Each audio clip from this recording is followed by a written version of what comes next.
Chapter 31. The students arrived at the desert planet in the morning, tasted the food in the cafeteria at noon and took a break, went out for a walk in the afternoon, and sorted things in the evening. The whole day's schedule was very fulfilling.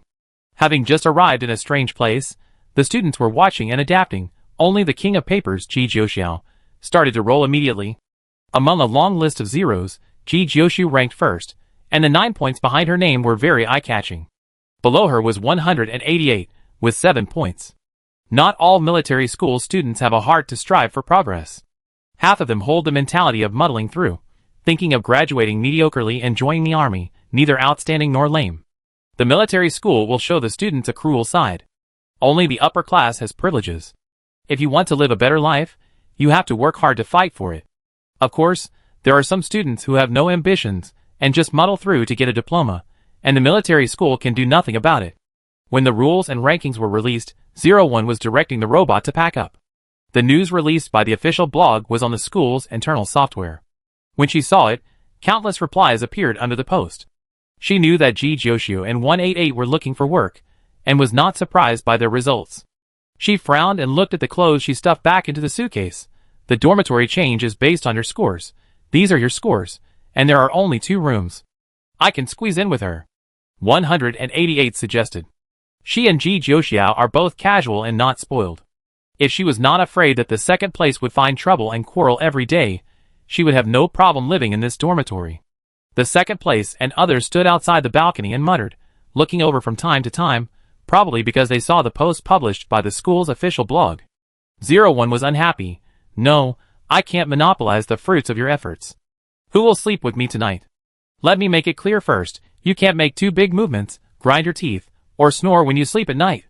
Ji Jiuxiu pointed at 188, and 188 pointed at Ji Jiuxiu. 01 was annoyed. Am I that annoying? One nodded, and the other shook his head. 01 pointed at Ji Jiuxiu, who shook his head. Okay, you sleep with me tonight. Ji Jiuxiu, If she had known earlier, she would have nodded honestly. The single dormitory is not only a single room, but also has a living room and kitchen, equipped with a sofa and a refrigerator, just like a single apartment. 01 took a look in the room and came out and said, the bed is big, it can sleep 2 people. Ji Jiuxiu refused the invitation. I sleep on the sofa. The sofa is spacious, and it is no problem to sleep on it when it is laid flat. Compared with sleeping on the sofa, it is most important to keep a distance from 01. There is number 188 here, and 01 can only catch her alone to fight. 01 she raised her eyelids and slammed the door shut. Sleep wherever you want. The chaotic night finally passed. Late at night, everything was quiet. Ji Jiuxiu changed into her own clothes, finished a bottle of special nutrient solution, and quietly opened the door and walked out. With adequate nutrition, she was full of energy and did not need to sleep to recuperate. She naturally had to use her abundant energy. The dormitory building was quiet and silent, and the green escape passage illuminated the corridor. She went down to the first floor with her bag on her back and met a black figure at the exit. The dim light shone down from the top of her head, so she could not see his face clearly, but her facial features were sharp. Ji Jiuxiao, what a coincidence, you can't sleep either? Yeah, I can't sleep when I think of the money waiting to be picked up. Jiangju nodded. Ji Jiuxiu touched his chin. Why do I feel like you are mocking me? Jiangju, let's go. Ji Jiuxiao, let's go. The distance between the front line and the reserve area is far, and the only way to get there is by aircraft. A large number of people have entered the desert planet recently, and they are also temporarily staying in the reserve area. The merchants with a keen sense of smell have come here a few days in advance to rent aircraft. The aircraft rental store is open 24 hours a day. The boss wears a helmet and is addicted to games. He pats the toad ornament next to him, and the toad opens its mouth and reads a bunch of words. Aircraft rental is 200 yuan per hour during the day and 150 yuan at night. Open the light brain to scan the identity information. If you like any aircraft, just scan the iris and go in. The store sells all kinds of knives and weapons to facilitate cutting of alien plants.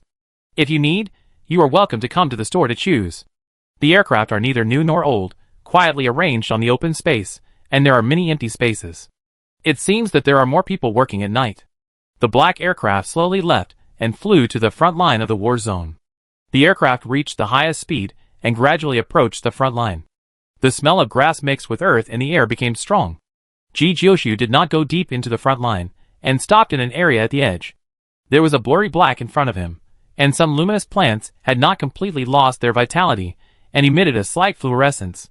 Ji Jioshu and Jiangju turned on the light button, and the light illuminated the 50-meter range around them. The imagined situation of corpses everywhere did not happen. There were a few scattered grass leaves and wood on the ground, which looked no different from ordinary plants. The desert planet was vast, and the two of them walked for more than half an hour before they encountered the first alien plant. Ji Jioshu finally found one. I should have rented a flying motorcycle earlier.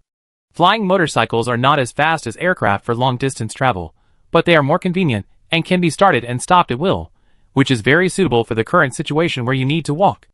Jiangju observed the alien plant in front of him. B-level fire tree, the trunk is valuable, but the trunk of this one is too broken. The alien plant has strong vitality. The fire tree is not completely dead. The epidermis exudes venom with a sweet smell, attracting creatures to lick it. It broke into several pieces, and the branches and leaves on each piece of the trunk were twisting, making a crackling sound when rubbing. Ji Jioshu set a fire to burn it to prevent it from producing viruses after death. The two continued to move forward. There were too many alien plants on the front line, and the detection equipment was useless. Finding alien plants can only rely on luck and continuous walking. The two were busy for half a night, and during this period they encountered a half-dead B-level alien plant. It suddenly attacked them, and almost broke their arms. Seeing that it could be exchanged for some money, Ji Jioshu did not use the mecha to kill it, but worked hard to grind it to death bit by bit, and collected its golden leaves hidden in the green leaves. There are risks in picking up leeks to make money. Many alien plants are not dead. If you are too careless and die, you will have no place to complain after death.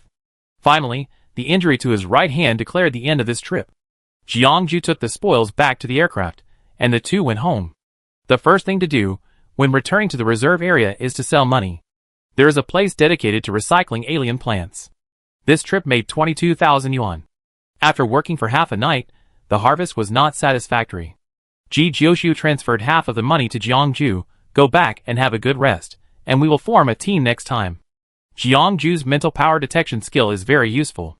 If it weren't for him, I probably wouldn't be able to find a few alien plants tonight. Jiangju, okay. The two dormitories were not in the same direction. Ji Jioshu walked to the left, raised her hand with her back to him, and waved, I'm leaving. See you tomorrow. She was in a chic posture, with her hair flying around her ears. Her hair was much longer than when they first met, and the natural messy beauty became vigorous and lively, adding a bit of free and easy style. Ji Jioshu returned to the dormitory, washed up hastily, lay on the soft sofa, closed her eyes, and fell asleep quickly. There was no alarm clock in the backup area, so she woke up on time the next day based on her biological clock. The dormitory area was as quiet as at night, and everyone was still asleep. When she finished washing up, 01 didn't get up, so she raised her hand and knocked on the door, full of patience.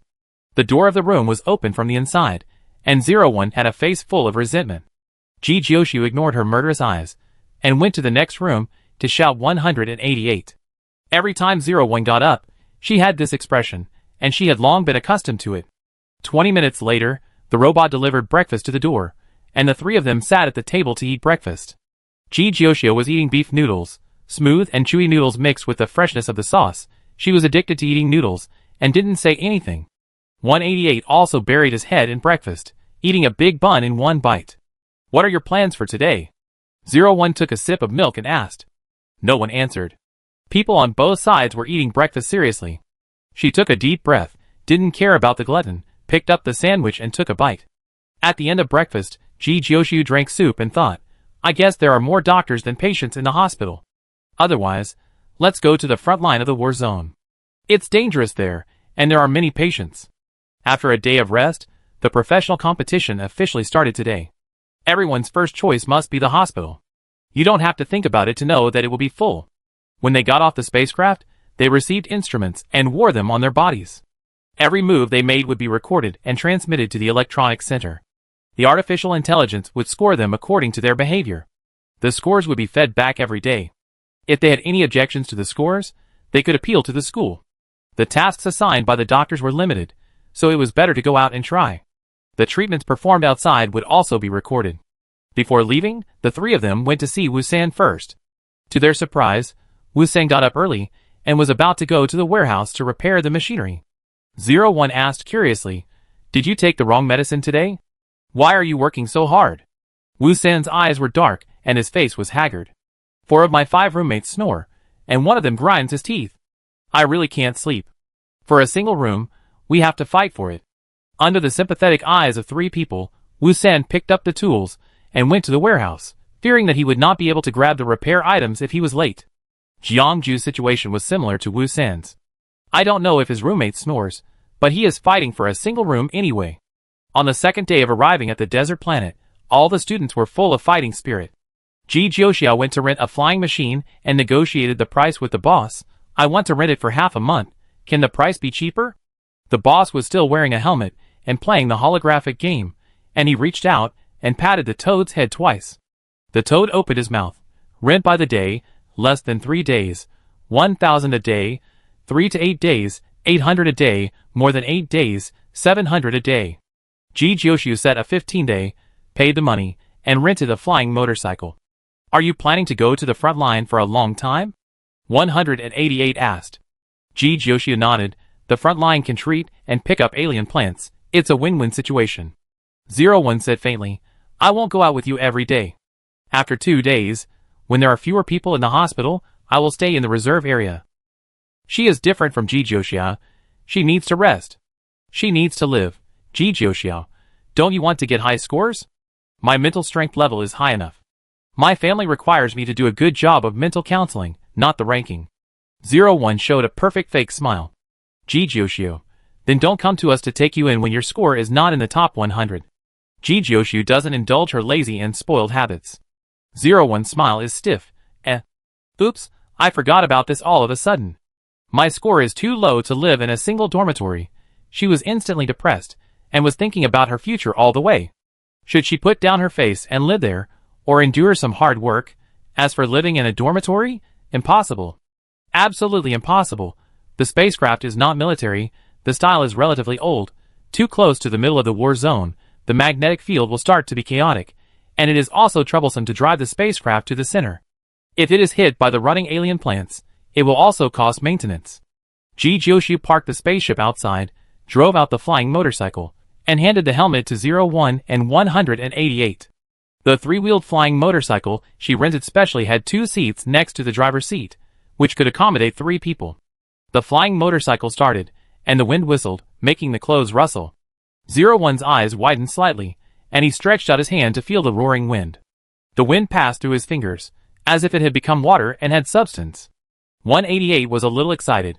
It's more interesting than the aircraft. It's so cool to drive a motorcycle. Ji Jiuxiu said loudly, and his voice was scattered in the wind. The flying motorcycle was equipped with music equipment. Ji Jiuxiu stretched out his hand, and clicked a few times on the operating table, and a classic interstellar song flowed out, and the drum beats matched the hot music to ignite the atmosphere. 01 and 188, who were originally uninterested, became excited. The flying clouds and the restless music made them feel more exciting than ever before. When the music played to the third song, Ji Jiuxiu saw a figure swaying in front of him from a distance. He turned off the player and sped up to get closer. It was clearer when he got closer. There were 3 people fighting against the alien plant. The alien plant was spherical, and attacked by hitting it with its body. It was not a single plant, but a group. One plant was about 3 meters in diameter. It looked very flexible and agile. It bounced and hit the mecha. The legs of one of the mechas were pressed into iron sheets. The green ball was not as harmless as it seemed. Tungsten ball, sea-level alien plant, a social creature. The force of the impact was about the same as a 5-ton iron ball falling from the sky. 188 made a quick judgment. If it hit the human body directly, it could directly turn the person into a meat pie. This tungsten ball alien plant was slow, and could not catch up if it ran faster, so its level was only sea level. There are tungsten ball alien plants in the training base of Tata Star, but there are only a few of them. No one is willing to bite such a hard bone if it appears alone. It is not worth the loss to fight. If you meet it, avoid it if you can. But now it is in the war zone, and the groups of tungsten balls must be eliminated. Once they run to the reserve area, the consequences are unimaginable. The mecha on the left is holding a high-temperature musket. The flame temperature of a shot can burn a cow in 10 seconds, but the tungsten ball alien plant only has a small black surface, which does not affect its continued jumping. Ji Jioshu stepped on the brakes, took out the gun and ran forward as soon as the flying motorcycle stopped. There are two weaknesses of tungsten ball alien plants, one is fire, and the other is mouth. A big fire can burn them to death. The two mechas can slowly grind them to death. It is estimated that they can also grind a few to death. The mouth refers to their feeding mouth, which is the only soft place on the body that is harder than steel. The sudden brakes almost made 01 fall out of the car. She took off her helmet in annoyance. We are here to treat patients. There is still a fight ahead. Why is she rushing so fast? 188 asked, if we kill the alien plants, will we get points? 01 said angrily, how should I know? Cleaning up alien plants is a part of the competition for individual majors. It is hard to say whether other majors can get points for killing alien plants. In any case, Ji Jioshu has already rushed over, and 8 horses can't pull her back. 01 glimpsed a dead alien plant next to her, and said to 188, there is an alien plant on the left. The roots seem to be worth some money. Go dig it. 188 propped his elbow on the frame, and supported his chin. He turned his head, and looked over and said disdainfully, it doesn't taste good. Money can buy delicious food. 01 found out 188's weakness. Sure enough, 188 was persuaded, picked up the machete, and slowly got out of the car, and chopped the tree root with the machete, and white debris splashed on her smiling face, like a pervert. 01 turned her head away. The scene was too brutal, not something a young girl like her should see. Right in front, Ji Jioshu raised her gun and aimed at the tungsten ball alien plant, and the sound of bang bang bang showed that every shot hit the body of the tungsten ball alien plant. The surface of the tungsten ball alien plant was covered with a thin layer of green leaves. The leaves were very small, and looked like moss at first glance.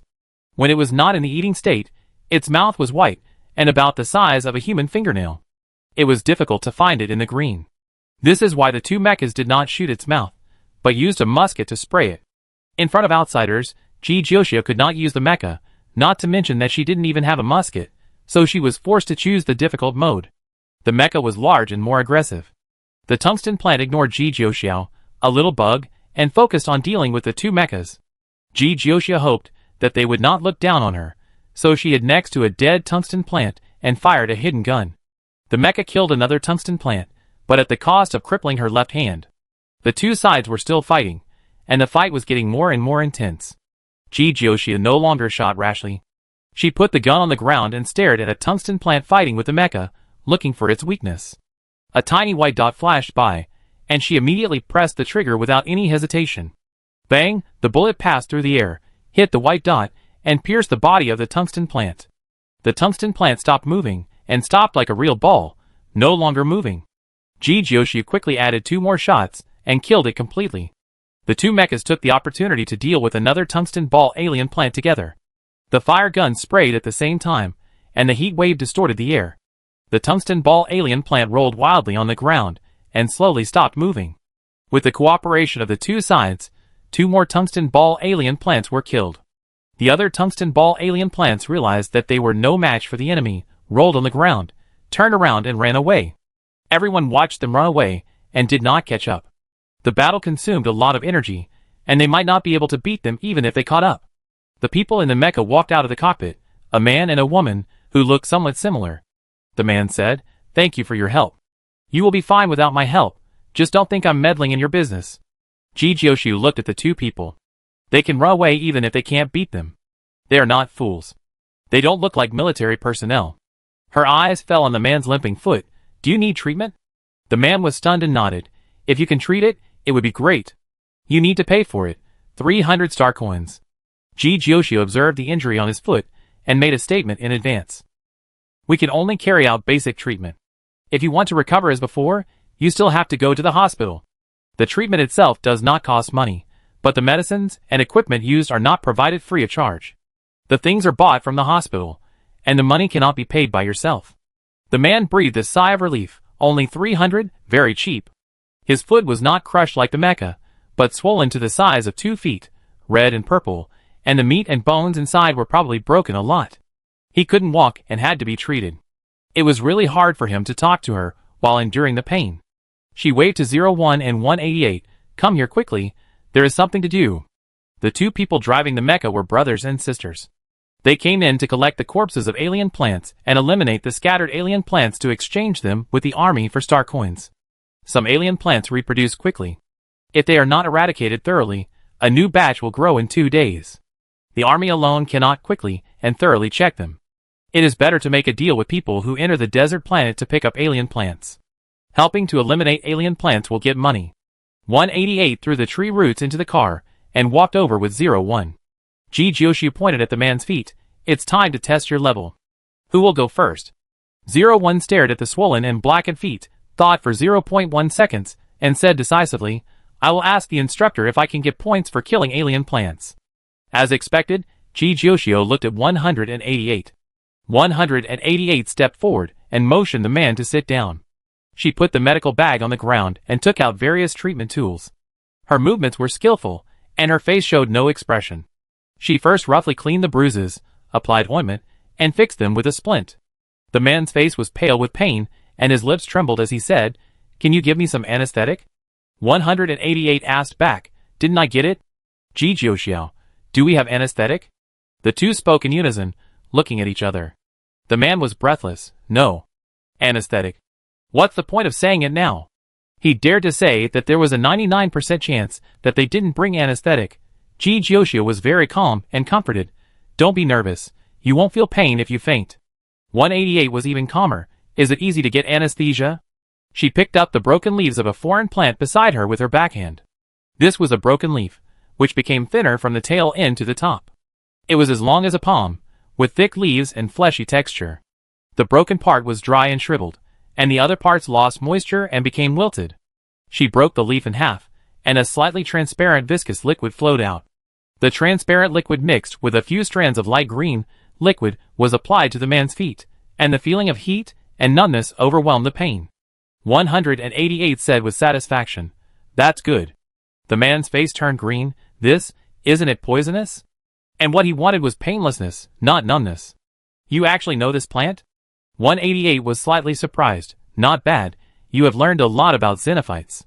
The man, 188 continued to fix his feet.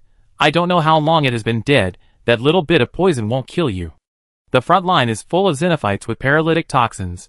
Grab a handful. What's the point of anesthetics? It takes up space in vain. The toxins spread, and the man's mouth was bitter. Quack. Quack. Under the treatment of quack. 188, the man's whole leg was only numb, as if he had been squatting for a long time, as if countless ants were biting him, and his body was also poisoned and stiff. Her treatment was ineffective, but now his feet were not as painful as before. It was effective, but now he felt uncomfortable all over, and the effect was too explosive. Jijioshu stretched out his hand. Transfer money. The man paid the money and said gratefully, Thank you. No matter what disease it is, it will get worse the longer it is delayed. It is a blessing to get timely treatment on the front line. At least when they go to the hospital, they will not have to pay more for the aggravated condition due to untimely treatment. Jijioshu left after receiving the money, without any nostalgia. Let's go, next place. 01 stared at the light brain without raising his head, followed Jijioshu's pace. 188 washed his hands, packed up the equipment, picked up the medical box and caught up with the two. The woman behind him shouted, We don't know your name yet. Jijioshu raised his hand and waved twice. Please call us Lei Feng. Chapter 32. The flying motorcycle started and continued to fly in the sky. When they saw valuable alien plants, they stopped to harvest them. Half an hour later, the three of them met a student of the military academy's individual soldier major. The other party was slightly injured. Jijioshu stopped the car to disinfect and bandage the other party. She said considerately, Even if it is a minor injury, it must be treated in time to avoid deterioration. The individual soldier looked at the wound that would automatically stop bleeding and heal in a while even if it was not treated, and fell silent. Are people in the treatment profession all crazy? After forcibly treating the wound, Jijioshu patted the other party's shoulder and said, I won't charge you for this minor injury. Take care of your body, and don't let the wound touch water. In the other party's eyes, that were hard to describe, Jijioshu happily drove the flying motorcycle away with a whoosh sound. 01 looked away from the optical computer and said unhappily, The instructor said that we get points for killing alien plants, but they are lower than those for treatment. Therapists are not powerless civilians. On the battlefield, Therapists are also soldiers who can drive and fire cannons. When there are not enough people, they can be pulled out to fight. Jijioshu. Kill more alien plants, and you can always increase the score difference. If it doesn't work, you can also go for mental treatment. The second floor of Building B is full of patients with mental confusion. It's 01's temper. One of her and the patients will probably die. 01 doesn't like to deal with bloody wounds, and 188 can't do mental counseling. The two complement each other. 01's expression is still not very good, and he said reluctantly, "Try it first." The three changed their strategy from saving people to killing alien plants. The alien plants in the war zone are different from those in the training base.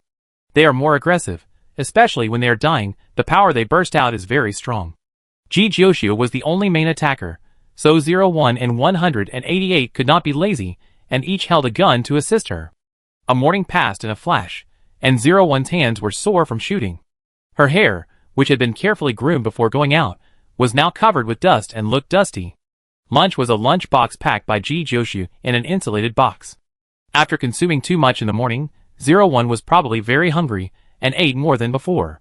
She took off her hat and tapped it on the frame, and dust flew up immediately. I haven't been so embarrassed many times in my life. This is the second time. 188 asked, when was the last time? 01 took a sip of water. Entrance examination. Words like battle and honor are still far away from military school students. They only have embarrassment. Jijioshu glanced at 01. Why did you apply to a military school? A wealthy family can provide people with many choices, such as business, politics, art, scientific research. Even if you want to be a doctor, you don't have to apply to a military school. Ordinary medical schools can also meet your needs. 01 propped up his chin and looked into the distance, because I need this identity. The identity of a soldier is respected in the interstellar space, and joining the army represents the beginning of glory. What about you? Is it because of ideals or something else? She asked. 188 lay on the ground with his hands behind his head. I know someone whose dream is to be admitted to Theseus Military Academy, but she can't come, so I came to see for her. Jijioshu. Military Academy is the mainstream way to enter the army. I can't become a special talent to enter, so I can only take the Military Academy. When I fight alien plants and beasts in the future, I will continue to earn military merits and have a lot of money. Military work is high risk, so the salary is very generous. Her idea is very simple. There is no twists and turns. It's simply because of money. 01 wanted to say vulgar, but the words were on the tip of her tongue, but she didn't say them out loud. After all, the reason why she joined the army was not very noble. She looked at 188. She didn't expect that this person who usually walked and lay down without bones could have quite a story. She kicked 188's calf. Tell me more. 188 narrowed his eyes. There's nothing to say. If you don't want to say it, then don't say it. 01 kicked a piece of soil away and scared away a small lizard. After a short rest, the three continued to move forward. They treated the injured when they saw them, harvested the dead plants, and killed the living ones first to see if there was any need to harvest them. There was no fixed target. While the flying motorcycle was driving, 188 suddenly pulled the corner of Jijioshu's clothes. There is a plant similar to a dead branch in the left front. Grab it. Jijioshu looked over and saw a bare brown tree trunk about 2 meters high standing on the ground, and the skin seemed to have lost moisture and became dry. Dead plants are common on the front lines. If the dead plants are not piled together and slowly rot, they will become like this after being dried by the planet's temperature and wind. She changed direction and approached the dead branch, asking, "What is that? Is it expensive?" 188 said seriously, "It's delicious." Jijioshu's eyes lit up, and he sped up. The flying motorcycle stopped next to the dead plant. Jijioshu got off the car and grabbed the dead branch. The branch, which was as thick as a thumb, was very brittle and broke in her hand. She opened her hand to show the debris in her hand. Are you sure people can eat this kind of thing? 188 got off the car with a shovel. When Jijioshu grabbed the branch, he pushed the shovel hard into the ground. She dug hard, revealing a touch of pink under the yellow soil. With a new shovel, the pink and white thing sank deeper into the soil, leaving a cylindrical hole in its place. She frowned and continued to dig down in the direction of the alien plant's escape. In a few seconds, she dug a half-meter deep pit. The original dead branch did not move. Jijioshu stretched out his hand and pulled the whole plant out. The end was very flat, and several yellow whiskers, like roots, were connected to the soil. It seems that the pink and white thing is the main body of the alien plant. It left the upper part and escaped. 01 came over curiously to observe. The two of them pondered over the dead branch for a while, but they couldn't figure out how 188 could tell that it was different, when it was obviously just like an ordinary dead branch. 188 was gifted in finding food. After digging a 1-meter deep pit, she changed from vertical digging to horizontal digging. Horizontal digging is not to dig continuously in one line, but to raise your head and smell the smell in the air, pick up the shovel and run a few meters in a certain direction before digging again. The two watched her digging the ground intently, and 01 said in surprise, "I've never seen her so energetic." She couldn't get excited when fighting in the past, but now she was digging a plant of unknown origin and almost plowed an acre of land. Ji Jiuxiao shouted, "Do you want help?" 188. "Don't come over and make things worse." Her lazy and charming eyes were surprisingly bright at this moment. With one shovel, a large piece of soil was raised. The speed and strength were comparable to that of a tilling machine. 01 commented, "She must be crazy." The two couldn't tell the direction in which the pink and white plant escaped, and stood silently in place watching 188 digging 3 feet into the ground. Ji Jiuxiao chatted, "I'm a little curious about how delicious it is now." 188 and 01 are both a little lazy, but their laziness is different. The latter is delicate, while the former is simply not active, saying that it saves energy consumption. It was unknown how much energy was consumed by digging the alien plants, and eating them might not make up for it. She wanted to see how delicious they were, so that 188 would be willing to do such a loss-making business. 188 squatted down, opened her palms and pressed the ground, and used slight perception to find the location of the pink and white alien plants. At first, she was a little unsure, so she adjusted a little bit, narrowed the range, and finally vaguely sensed the slight vibration underground. 188 could always find the direction of the alien plant's escape correctly, but the specific location was still a little off. Ji Jiuxiao, another 20 centimeters to the left. 188 shovel shifted to the left, and the lus was lifted, revealing a small piece of pink and white. The alien plants reacted very quickly, drilled back into the soil and changed direction, and Ji Jiuxiao released his mental power to lock the alien plants, and reported their location to 188. With the cooperation of the two, 5 minutes later, the pink and white alien plants were forced to leave the land. Ji Jiuxiao's mental power reached the limit, and he reached out to wipe the cold sweat from his forehead. 01 watched the whole thing, stared at Ji Jiuxiao, and objectively commented, "Monster. I just have more perfect genes than you." Ji Jiuxiao waved his hand and laughed. 01 didn't believe it. "How perfect can your genes be?" Ji Jiuxiao said confidently, "Kenji has been saying this, I believe it." 01 turned his head away from her. With this IQ and perfect genes, it's good enough that there is nothing missing in her brain. When the two were bickering, 188 grabbed the pink and white plant and walked closer. The pink and white plant that left the ground was motionless, like an ordinary plant. The hole was oval, with a layer of thumb-long thin roots on the surface, about the size of a coconut. "What's it called?" Ji Jiuxiao couldn't tell what kind of plant it was. 188 patted the dirt off the surface of the plant. "I don't know its name." 01 asked curiously, "How do you eat it?" 188 took out a knife, washed the pink plant and the knife, peeled the skin of the pink plant like peeling an apple, raised the knife and chopped it twice, and cut the pink plant into 3 pieces. She grabbed one of the pieces and took a bite. "Eat it like this." 01 didn't do it. "It's weird to eat it like this. Is it alive or dead?" 188 asked in confusion. "Does it make a difference whether it's dead or alive? When you eat some marine life, don't you just fish it out and eat it?" 01. It makes sense and can't be refuted. Ji Jiuxiao picked up a piece and bit it. The first feeling was crispness, and the second was sweetness. Juice oozed from the bitten place and dripped down, and the mouth was full of fragrance when chewed. It feels like fruit, combining crispness, sweetness, and juiciness into one, which is simply perfect. 01 tried to taste it, and then tasted it again, and ate the whole piece of pink and white plant.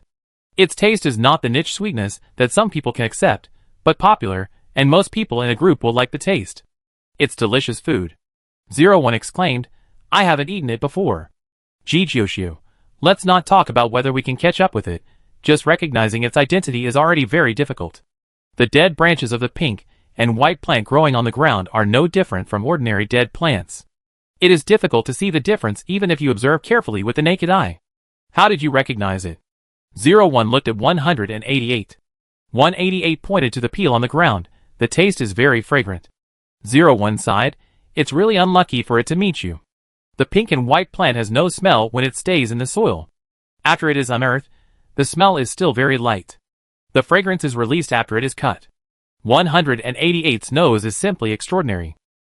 188's mouth is satisfied, and his state returns to the lazy state of the past. It's a pity that it is too hard to catch. 01 has the same regret. It tastes really good. As the two of them reminisced, Jijoshu started the flying motorcycle and set off again, and the sound was blown away by the wind. Next time I have a chance to dig it, I guarantee that it will not escape from our Five Fingers Mountain. What is Five Fingers Mountain? Something from an interesting novel. I will send it to you when I go back. Don't send it to me. I won't read it. Take a look, feel the influence of ancient knowledge. It was another fruitful day. As night fell, the three packed up and returned. After dinner, 01 made a fuss about going back to take a shower, and 188 couldn't stand the dust on his body either. Jijoshu was left alone to sell the spoils. After she finished selling her things, she went to the hospital to see if there was anything she could do. As she expected, there were a lot of medical students in the hospital today. They had finished all the work that had been accumulated for many years, and there was nothing for her to do. When she was about to leave, a dark shadow sneaked past the corner of the hospital. She stood there and thought for a second, then raised her foot and followed quietly. Where is the exit? Haas muttered. Why is the broken hospital so big? The exit is on the left. A voice came from the shadows. Haas turned around suddenly and pointed his gun at the source of the sound. Who? Jijoshu walked to a place with light, tilted his head and looked at him. Your leg is not healed yet. Moving it will may aggravate the condition. What do you care? Get out of here. Haas was fierce and pointed the gun at Jijoshu's eyebrows. Jijoshu, I don't like people pointing guns at me. Haas fired, and the bullet landed at Jijoshu's feet. He threatened, Don't tell others that you have seen me, otherwise the gun will be pointed at your leg. Do you want to make me like you? Jijoshu looked at his leg.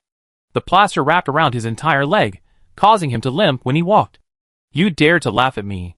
Haas was angry and fired another shot. The bullet brushed her foot and shot into the ground, and the side of her shoe was broken. Jijoshu slowly put away his smile. I didn't mean to laugh at you. If you feel offended, I can apologize to you, but now, you should apologize to me and compensate me. 15-year-old was shorter than Jijoshu. He stared at her with arrogance. Who are you? You still want me to apologize to you? If you want money, just say it. How much do you want to get out of here? Jijoshu. The shoes are distributed by the school, and the fee is 99. Only 99 star coins.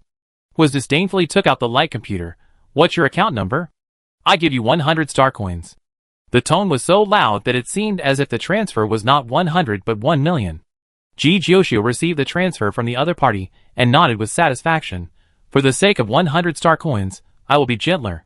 What do you mean? Before he could finish his words, Jijoshu raised his hand and fired, using the practice bullets that he usually played with each other, which was guaranteed to be painful and powerful enough. The bullet hit his right wrist. His hand loosened, and the gun fell from his hand. He wanted to bend down to pick it up, but his action was one step slower than Jijoshu. The gun fell into Jijoshu's hand. She grabbed his left arm, used the force to lift him up and flipped him in the air, and then fell heavily to the ground. His forehead was bulging with veins and his body curled up. His injured leg twisted in an unnatural posture. Jijoshu said and apologized to him. I'm so sorry, I was careless and my hand was heavy. You're finished. What's your name? Jijoshu. Since you said I was finished, how could I tell you my name? She turned on the light brain to send a message and told Dr. Jiang Xing the location of was. In the newly created professional group for issuing tasks, Dr. Jiang Xing was asking around about Hua's whereabouts. It seemed that the young master had sneaked out. No wonder his behavior was suspicious. How dare you do this to me? Do you know who my father is? Jijoshu. Then do you know who my father is? His eyes widened. Who is it? Jijoshu spread his hands. I don't know either. How dare you play tricks on me? Took out another gun. The action of taking out the gun was ridiculous in Jijoshu's eyes. She stepped on his arm and kicked the gun away, causing him to groan in pain. Yen. Jijoshu squatted down and poked him hard in the middle of his eyebrows with the gun. You should know yourself. Being too arrogant when you are in a weak position will bring you bad luck. Was, if I wasn't injured now, would you be so proud? How can you, a kid who is not even as tall as me, have the confidence to brag so much? Jiuxiu wanted to knock open his head to see if it was filled with water. Was gritted his teeth and said, "Wait for me." Jiuxiu, okay, I wait. She aimed at the acupuncture points and fired again. The knowledge taught by Tianji was sometimes very useful. For example, at this time, the bullet landed on Hua's, which was painful but left no trace. The acupuncture points of the human body are wonderful, thanks to the wisdom left by our ancestors. Hua's eyes were filled with tears, and he screamed, "You dare to abuse me, you're dead. You chose a good position, in the blind spot of the camera, so I won't die for the time being." Jiuxiu sorted out his clothes. He was wearing a light blue patient suit provided by the hospital. She picked up Hua's gun. She didn't know where the young master stole it from. This was a military gun used to deal with alien plants and beasts, which was enough to kill people. Do you think you have good skills? If there is a deviation, the gun in your hand will hit someone. Do you know what the consequences will be? Jiuxiu fired another practice shot, and Huasi was in tears. She originally thought that the young master just had a bad temper and a personality as spoiled as 01. Now it seems that he is much worse than 01, even stupid and ridiculous. He actually dared to shoot her. If his poor skills caused the gun to go off accidentally, once the bullet landed on her, and he shot the military cadet and got injured, his life would be over. Was gritted his teeth and said nothing, being suppressed by Jiuxiu. There was a slight movement not far away. Jiuxiu stood up and saw a group of people rushing over. Dr. Jiangxing and 2 nurses walked in front, followed by 4 uniformed soldiers. Dr. Jiangxing approached and asked in surprise, "How did it get like this? He doesn't cooperate very well." Jiuxiu handed over the 2 guns and briefly explained the cause and effect. "I suggest you check how he got the guns. It's dangerous for children to play with guns." One of the soldiers had a serious expression. "Thank you. We will deal with it seriously." Jiuxiu smiled but said nothing. If it could be dealt with seriously, Huas would not be here tonight. 2 male nurses helped Huas up. Huas did not struggle and shouted hoarsely, "She abused me and shot me many times. I am covered with scars now." Everyone's eyes were focused on Jiuxiu. She showed the practice gun in her hand and smiled, "There is no way, otherwise I can't catch it." Dr. Jiangxing defended him. He didn't have a serious problem. He cried out in pain when he bumped a little. "My student is right." The soldier was helpless. "I know, we can understand what this lady did. I am almost dying of pain. You can see how cruel she was by looking at the marks on my body. This is deliberate abuse. There is not a single piece of good meat on my body." Huas started to howl again. The soldier was in a dilemma, looking at Huas and then at Jiuxiu. Jiuxiu said considerately, "Check his injuries to prove my innocence. No need to take him to the ward. Check him directly on the spot. Take off the thin light blue clothes, revealing his fair skin." Jiuxiu said apologetically, "I accidentally dropped him, I'm so sorry." Huas had a small bruise on his left shoulder blade, but no other scars. The soldier's face was heavy. "Huas, you shouldn't lie." Huas cried out, "I really didn't, she shot me with a gun and it hurt." Everyone ignored his nonsense. The tall soldier expressed his gratitude to Jiuxiu again and promised to give her extra points. He noticed Jiuxiu's shoes with holes. Despite her refusal, he insisted on asking for the location of her dormitory and said that he would let the robot deliver the new shoes to her. "You live in a single dormitory?" he said with admiration. "You are a smart and hard-working student." Jiuxiu said modestly, "It's mainly luck." "Soldier, luck won't let you catch Master Huas. You have a humble heart. Why don't you believe me? She abused me for no reason, so she should be arrested and put in jail." Huas couldn't stand this warm and harmonious scene of praise, and broke the beautiful atmosphere with a voice, like a 3-year-old child who cried when he didn't get candy. "Soldier, your repeated deceptions have shown that your words are not trustworthy." The group took Huas away, and Jiuxiu said goodbye to him. "Be good and recover, don't make trouble." The tone was emphasized on the first 2 words. Huasi stared at Jiuxiu and wanted to say something else, but a nurse quickly covered his mouth and dragged him away. The episode ended and Jiuxiu returned to the dormitory. The schedule for the next 2 days remained the same.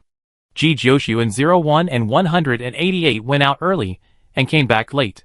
The hard work was worth it. They got 3 single dormitories.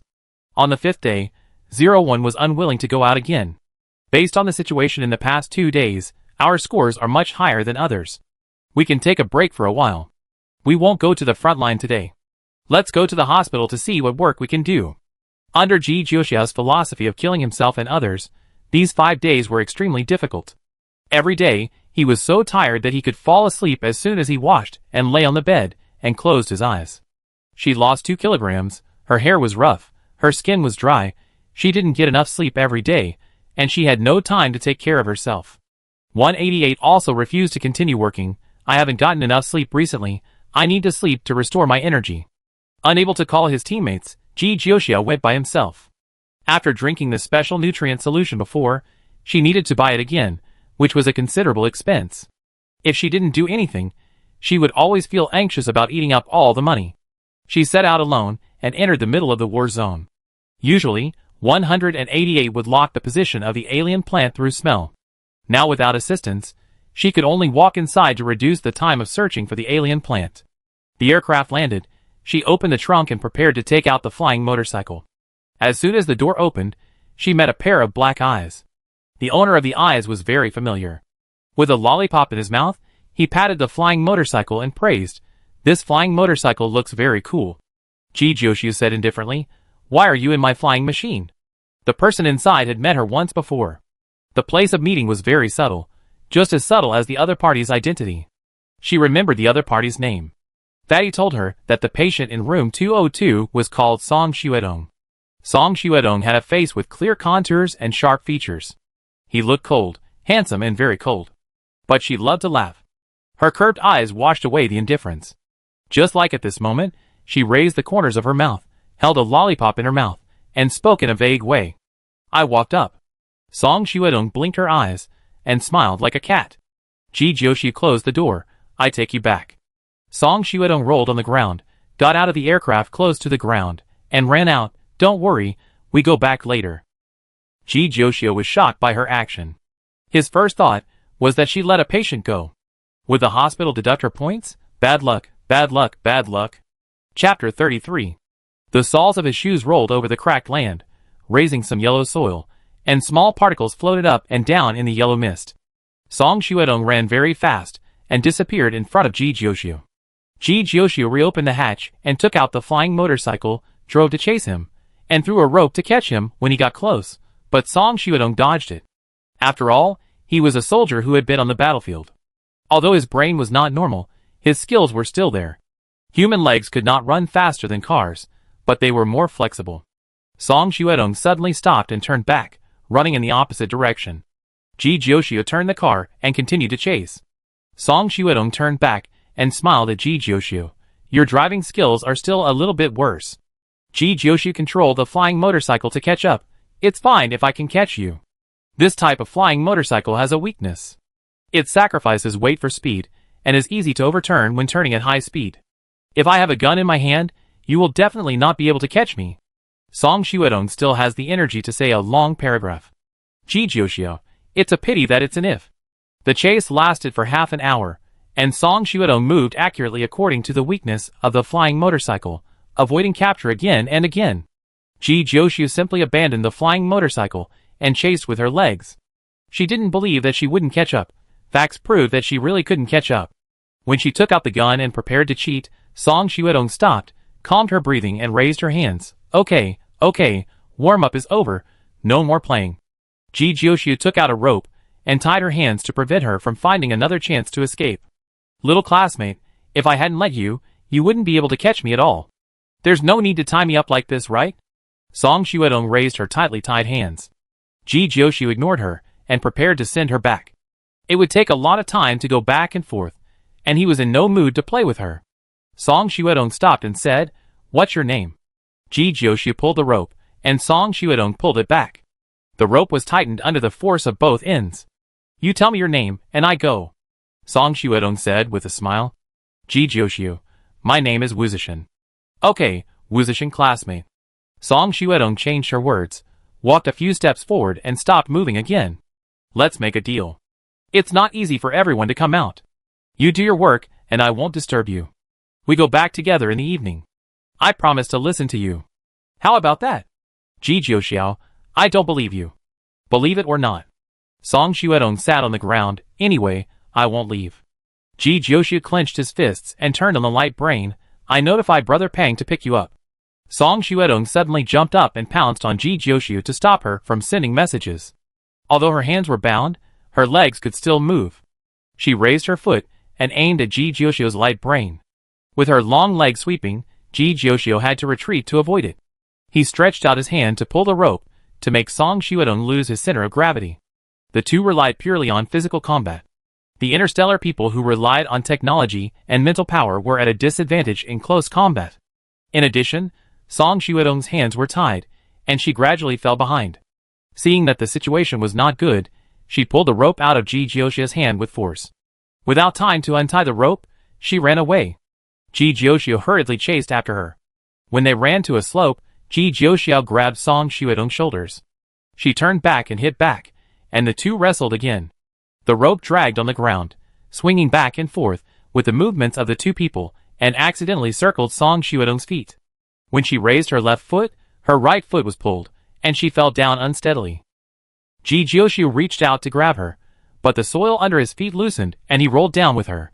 The two rolled down the slope until they stopped at the bottom of the slope. Countless stars appeared in front of Ji Jiuxiu's eyes. His mind was not clear yet, and he subconsciously grabbed the person next to him. If you run again, I will really shoot and break your legs. Shoo. A hand covered Ji Jiuxiu's mouth, and a low and short voice sounded in her ears. Ji Jiuxiu noticed something unusual and calmed down. There was wind flowing in the air, and occasionally there were a few crisp sounds, like wind chimes, ding-ling-ling-ling-ling. Don't listen, close your eyes and cover your ears, lie down here and don't move, wait for it to go away. Song Xuedong whispered. There was an underground crack at the bottom of the slope, and no light could come in. Nothing could be seen clearly in the dim light. Ji Jiuxiu vaguely felt what was underneath, and did not question Song Xuedong's words, and covered his ears as she said. The sound of the wind chimes came closer, no longer crisp, but became long and vague, as if listening to the mother singing a lullaby when she was a baby. Each sound made her feel peaceful. Sleep, sleep, this is the safest place. Mother, mother, who is humming? Goosebumps appeared one after another, and her mental power was automatically running. Ji Jiuxiu saw her mental picture, and her perspective was rising from standing on the land of blue star, land, white clouds, planets, universe. She woke up with a start. A layer of cold sweat oozed out of her back unconsciously, and she really couldn't help it, so she opened her eyes to see what the alien plant below was. In the dim light, before she could see the alien plant clearly, she first noticed that Song Xuedong next to her had disappeared, and a metal rope was left on the ground.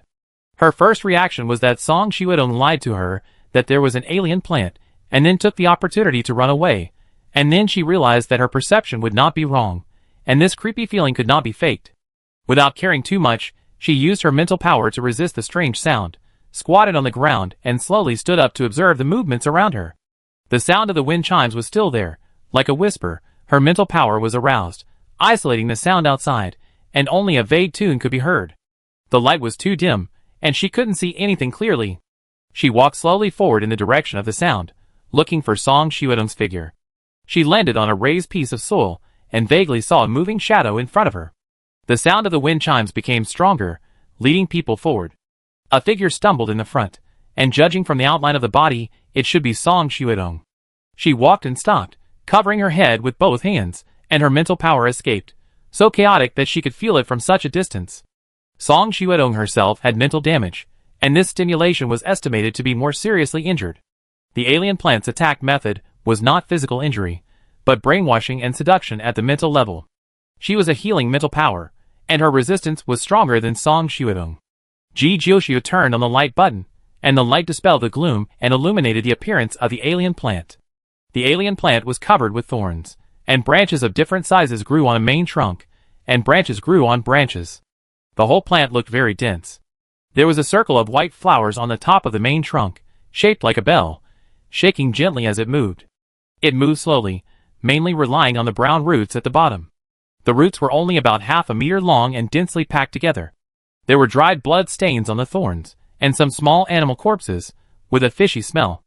Ji Jiuxiu's mind flashed its name, the phantom thorn grass, which encompassed its characteristics, making creatures hallucinate and actively throw themselves into its embrace, and the thorns pierced into the body of the prey to suck blood.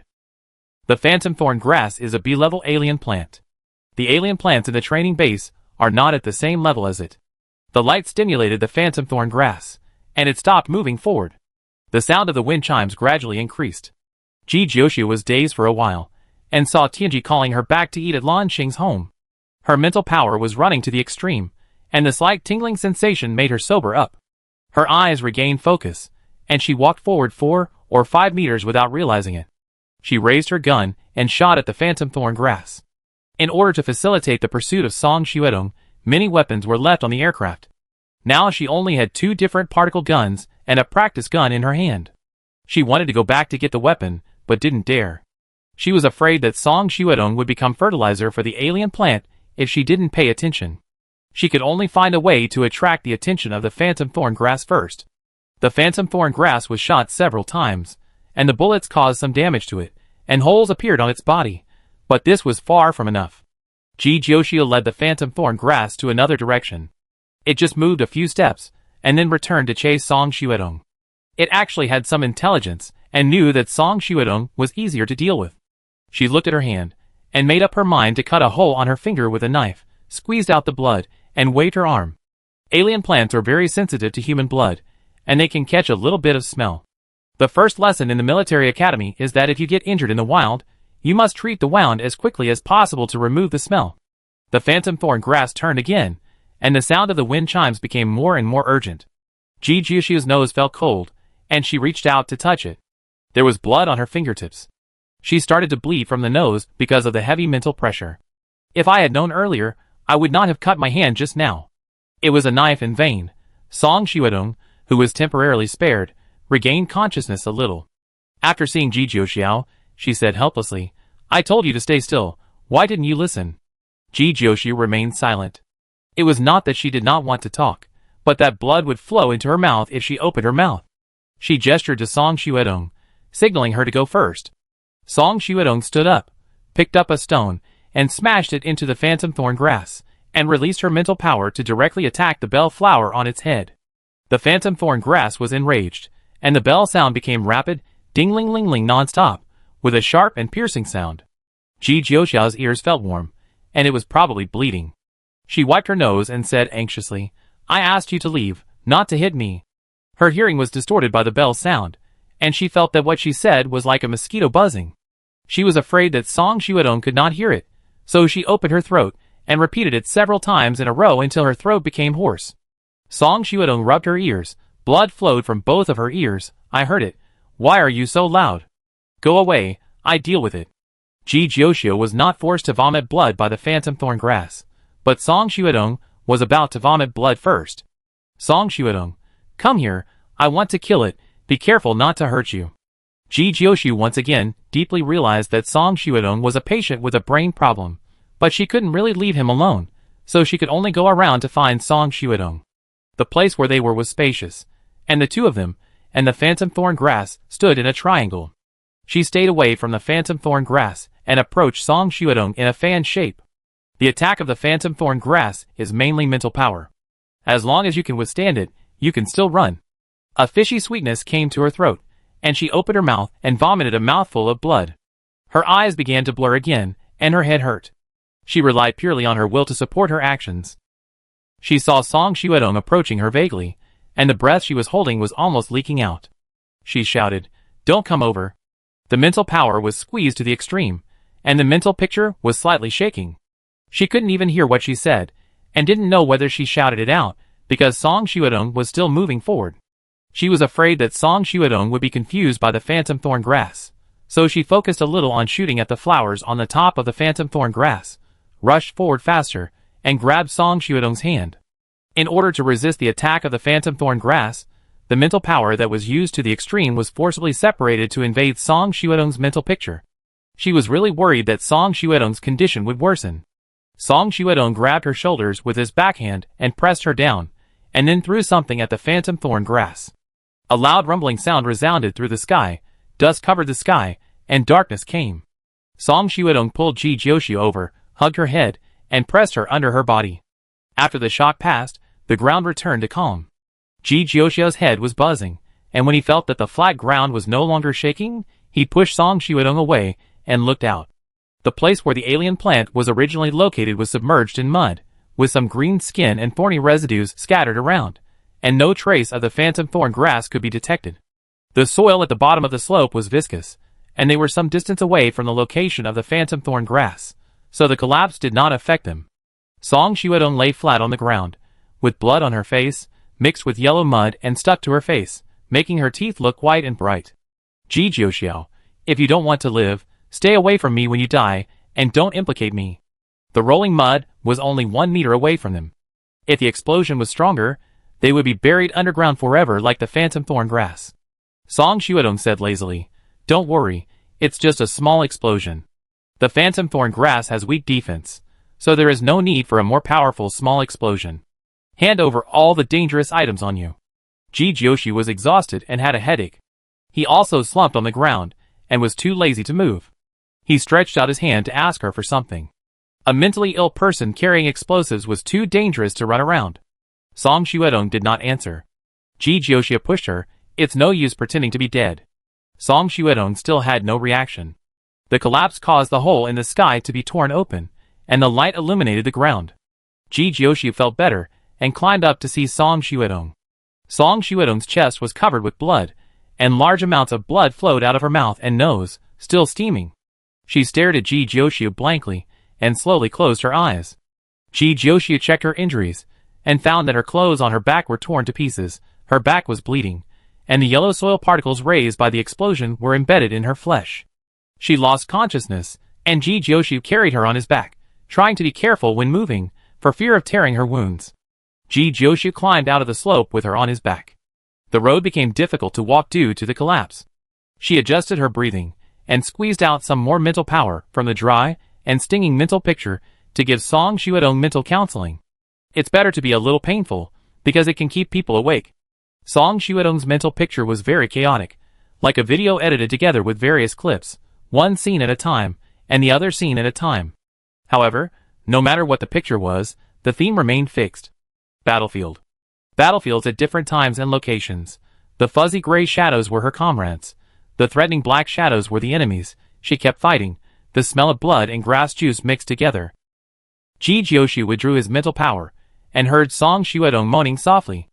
After a moan, there was no movement again. After returning to the flying motorcycle, she took out a clean cloth and spread it on the ground before carefully putting the person on it. After that, it was time to clean the wound, which was tedious and important, and could not afford any mistakes. The wound on Song Xuedong's back was too large, with soil and flesh mixed together. She had to remove the foreign objects and disinfect them first. She twitched in pain every time she moved. She didn't have the habit of bringing anesthetics when she went out.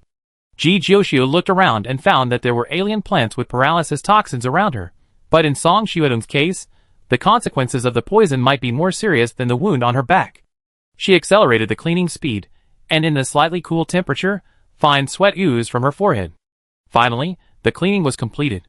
When it came to applying medicine and bandaging, Song Xuedong's frowning eyebrows loosened a little due to the pain. Ji Jiuxi crushed the pills and mixed them in water, forcibly pried open Song Xuedong's mouth and fed them, and her face, which was as pale as a dead person, regained some color. The situation was a bit troublesome. She couldn't load Song Xuedong onto the car and take him back to where the flying machine was. If she lost consciousness, the seat of the flying motorcycle might hurt her bandaged back. She took out the last bottle of special nutrient solution, touched it carefully, and then opened it and drank it. After sitting still for a while, she released her mental power to enter Song Xuedong's mental picture and slowly sorted out her mental power. This was a long and strenuous process. The hospital also used this method, supplemented by drugs for treatment. When her mental power was about to fail, she stopped decisively and observed Song Xuedong's condition. The impurities behind Song Xuedong were not deeply embedded. The medicine for interstellar trauma treatment was very useful. She would recover in 2 or 3 days. Ji Jiuxi felt her own physical condition. They were together when the explosion occurred. Song Xuedong's body was not made of metal. If the explosion would hurt her lungs, she could not avoid it. In retrospect, Song Xuedong's internal organs should not be injured, which is good news. The wounded are difficult to move.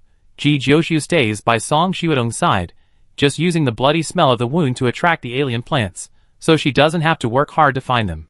As time passed, Ji Jiuxi killed a group of D-level alien plants and a B-level alien plant with residual blood, and had a good harvest. As the sky gradually darkened, her stomach began to call for food. She set up a simple stove, threw the ingredients into the pot to stew, took the tent from the flying motorcycle, and set it up on flat ground. Her original plan was to spend the night outside at night to save time running back and forth. Thinking that in case she met other people, she also took a few more tents, which came in handy at this time. The food was cooked and the aroma came out. Ji Jioshu stood up to get the bowl, and turned around to meet Song Xiaodong's eyes. She said casually, "Can you eat? I also brought nutrient solution. What do you want to eat?" Song Xiaodong raised her hand and pointed to the boiling hot pot. Ji Jioshu put the food in a bowl and handed it over. "Stay here tonight and go back tomorrow afternoon." If Song Xiaodong woke up earlier, she would definitely choose to send people back first. Now that the food is ready and the tent is set up, she is too lazy to bother. Song Xiaodong is sick and probably won't cause any trouble for the time being. Song Xiaodong's chopsticks reached for the spicy pot, and Ji Jioshu quickly stopped her. Patients can't eat irritating food. She took back her chopsticks, picked up the food in the clear soup pot honestly, and ate quietly without saying a word. Ji Jioshu looked at her suspiciously. It was not like Song Xiaodong to be so obedient. She wouldn't be secretly plotting something bad, right? She imitated Wei Hingji's tone and said seriously, "You sneaked out of the hospital and brought me a lot of trouble. Do you realize your mistake?" "I'm sorry." Song Xiaodong put down her chopsticks, her face expressionless, unlike her usual playful smile. The unexpected answer made Ji Jioshu stop eating and asked, "What's your fault?" Song Xiaodong said seriously, "I shouldn't have sneaked out of the hospital, and I shouldn't have taken your aircraft to the front line, and I kept thinking about escaping and got you injured." Ji Jioshu was worried instead of happy after hearing her answer. Did Song Xiaodong's brain get worse? But what she said was quite organized, and she didn't seem to have become a fool, but her personality changed a lot. Is this a good thing or a bad thing? She didn't know what it was. After saying yes, she ate seriously and ignored Song Xiaodong. Dinner was spent in silence. After dinner, Song Xiaodong took the initiative to bring up the topic, "You have good combat qualities. You will definitely have a bright future in the army." Ji Jioshu, "Thank you. What's with this sudden tone of senior caring for the junior?" Song Xiaodong, "I can teach you how to fight better and let you sweep the enemy on the battlefield." Ji Jioshu, "Have you forgotten that I'm a therapist? The school's requirements for medical students are to save people and protect themselves. Even Wei Hingji only asked her to lead teammates to escape when their comrades fell." Song Xiaodong actually wanted to use her as a single soldier, although she thought she could do it, and carried Wei Hingji on her back to develop in the direction of a single soldier. It was a bit shocking when it came out of an interstellar person's mouth. The reason why stereotypes are stereotypes is that this view is taken for granted by the public. How many people in the world would be as curious as Newton about why apples fall down instead of up? Therapists can't drive mechas, but they can drive flying machines. Some new military flying machines are not as flexible as mechas, but the weapons they carry are similar. Song Xiaodong said calmly. She looked very rational, with no signs of madness, but she felt crazier than before. This kind of flying machine is used to deliver supplies to the battlefield, not developed for healers to fight. Ji Jioshu couldn't help but complain. Such words could be said to frame her. Is she an ignorant little fool in Song Xiaodong's eyes? Song Xiaodong was not embarrassed at all by being exposed for lying. Therapists can drive, and it's very suitable, isn't it? Ji Jioshu leaned on the flying motorcycle. "I did the work of a single soldier." What does a single soldier do? If you attack the mental power, you will be a very good single soldier, but unfortunately you are not. Song Xiaodong stared at her. Ji Jioshu shook his feet. As a healing psychic, I think I am a very good therapist. Song Xiaodong paused for a moment, did not continue to persuade, and chose to follow her wishes. If you don't want to learn, then don't learn. The therapist is also very good. Ji Jioshu, who said I don't want to learn? She was not happy to be forced to learn. Song Xiaodong gave up persuading her, but aroused her competitive spirit. Tianji said that more skills are better than less. Song Xiaodong did not rush to teach, but told her story, the story that happened on the battlefield. Ji Jioshu knew her resume. She came from Winchester Military Academy, one of the 7 major military academies. She entered the army as an outstanding graduate of the command major.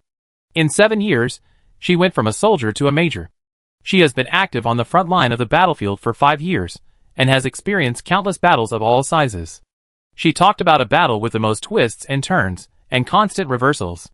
In that battle, the enemy was a group of alien beasts of the same race, with a sense of unity and outward-looking race, and the leader of the alien beast king was as smart as a human. This was a failed battle, with extremely strong lessons. Ji Jiuxiu was fascinated by it. In the past, she had no access to such content, and no one told her how to fight. The wars in TV dramas were too superficial, and the wars in documentaries avoided the important issues, and they were not real and tragic enough. She listened to Song Xuedong telling how the battle failed, what problems she found from the review, and how to turn the tide in the next battle. The story was wonderful, but Ji Jiuxiu was a little confused. Isn't it preaching about fighting? Why does it sound like tactics? Song Xuedong paused, used to commanding, and subconsciously analyzed the battlefield situation.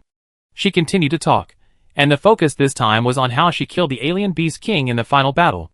Spiritual power is the wealth of mankind, and mechas amplify our abilities. Ji Jiuxiu, I can't drive a mecha. Song Xuedong organized the words. You can drive the aircraft with the momentum of a mecha. Some idiots can't drive mechas as well as motorcycles. You can use guns and cannons to attack the enemy. Ji Jiuxiu, but everyone says that guns and cannons are not as good as mental power. Some alien beasts can't even penetrate their skin with their cannons. Song Xuedong, it means that the firepower is insufficient. If you throw missiles, 99% of the alien plants and beasts will not survive. Ji Jiuxiu, what about the other 1%? Song Xuedong, 1% are A-level plants and animals whose survival skills are all focused on defense, and some are S-level. Ji Jiuxiu, why are the phantom thorn grass we encountered stronger than the plants in the school's training base, both of which are B-level plants? Song Xuedong, the school's goal is to train you, not to suppress you and make you lose your fighting spirit. The B-level plants and animals in the training base are all those with medium abilities among the B-level. Although they are both B-level, they are good at different attack methods and their strengths are also different. In the quiet night, there was only the sound of the two people talking, and the topic became more and more off-topic. Chapter 34. The next morning, Ji Jiuxiu was awakened by Song Xuedong in her sleep. She opened her eyes, but there was no light in the sky. She could only see Song Xuedong's face illuminated by the light button. Get up, it's time, we should go hunting. Song Xuedong poked her head towards Ji Jiuxiu's tent. The familiar smile startled Ji Jiuxiu's sleepiness and made him sober. How could Song Xuedong suddenly return to normal? She was not returning to normal, she was still sick, but how could she suddenly return to normal? The serious and cold Song Xuedong last night seemed like an illusion. She stood up and stayed in the tent without going out. She looked Song Xuedong up and down. Are you healed? Song Xuedong snapped her fingers. How could a minor injury stop me from fighting for my country? Let me take a look at your injury and change the medicine.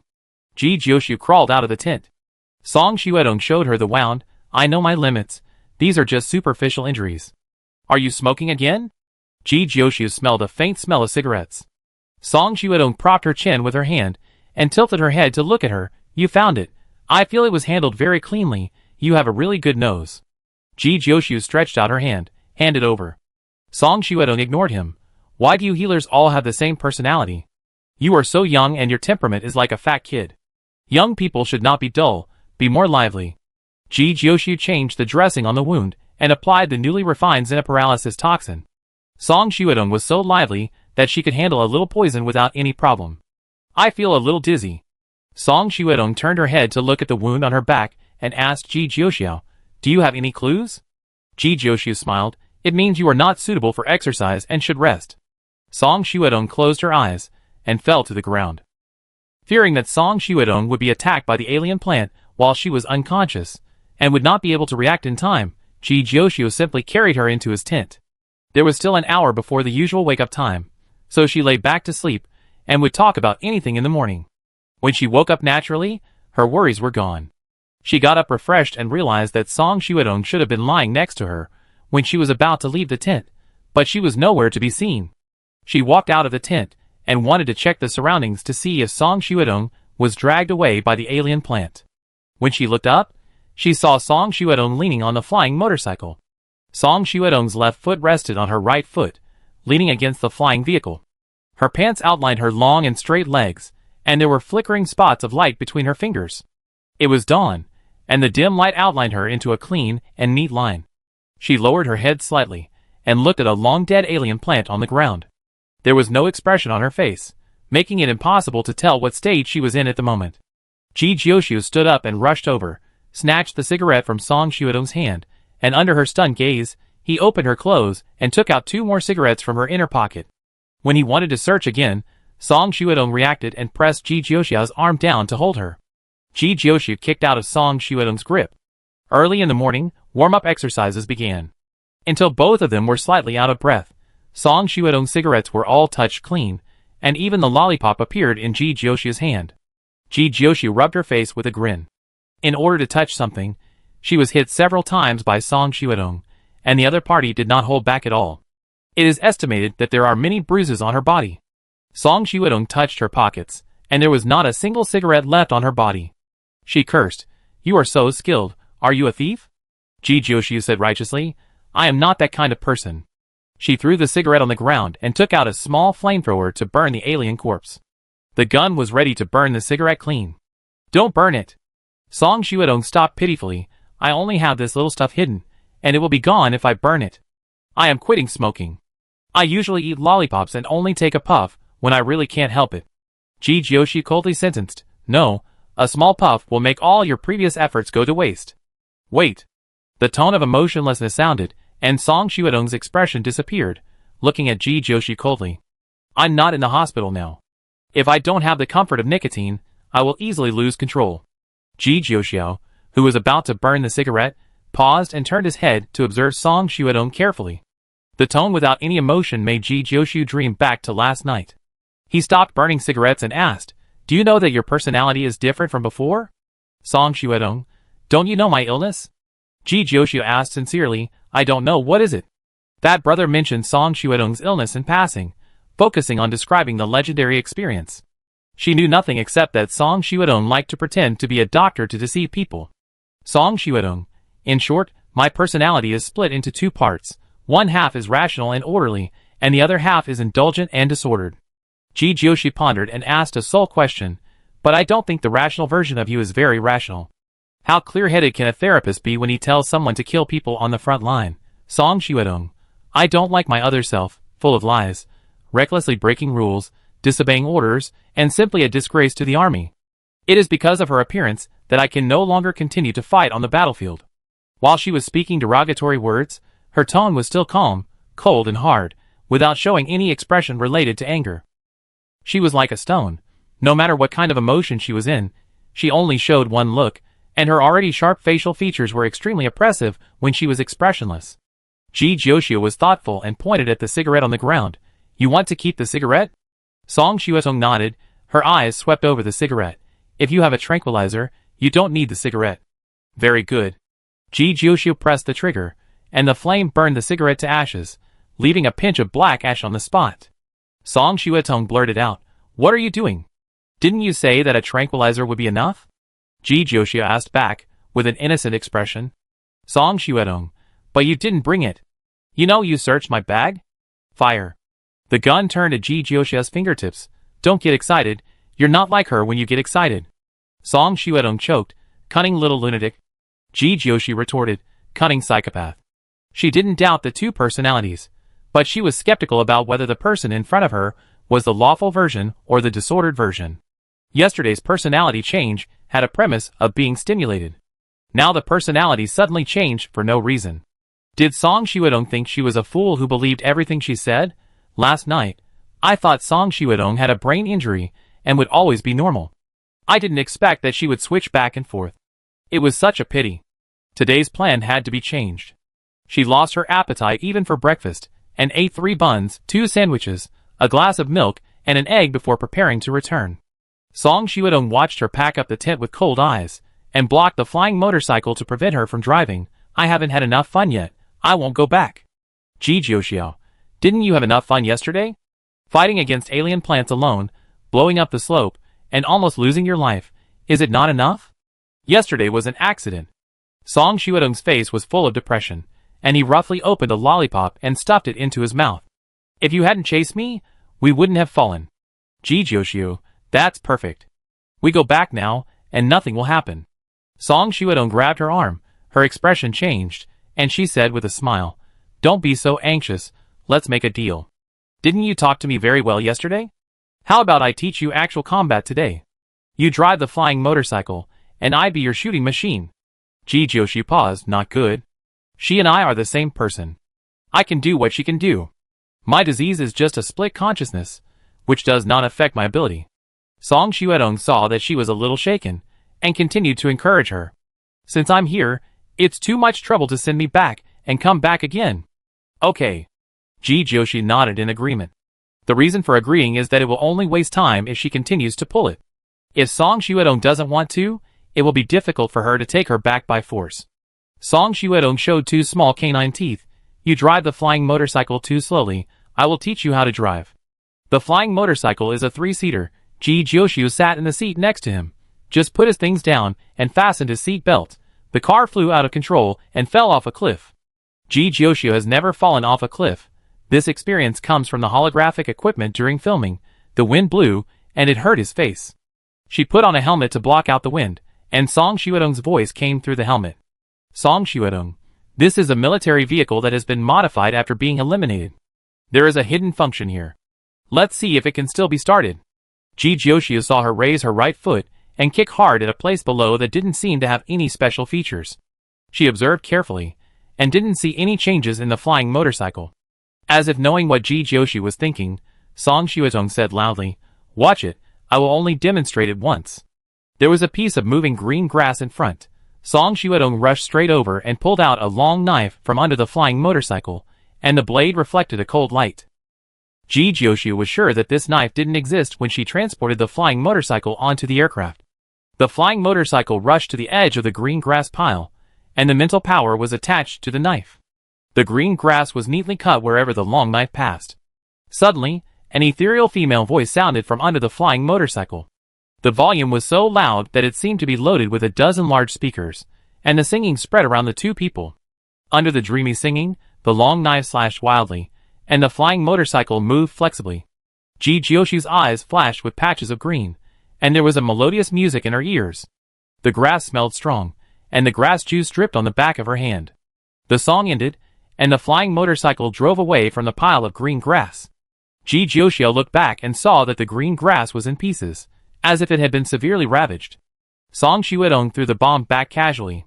With a bang, the green grass turned into a sea of fire. Ji Jiushi looked at Song Xuedong, and her eyes were shining under the transparent goggles of the helmet. She could guess the other party's mood at the moment without seeing the whole expression. She recalled Song Xuedong's driving skills just now. Whether it was a sharp turn or a return, it seemed to be at ease. The flying motorcycle under her hand, which was panting like an old cow, regained its youth under Song Xuedong's control.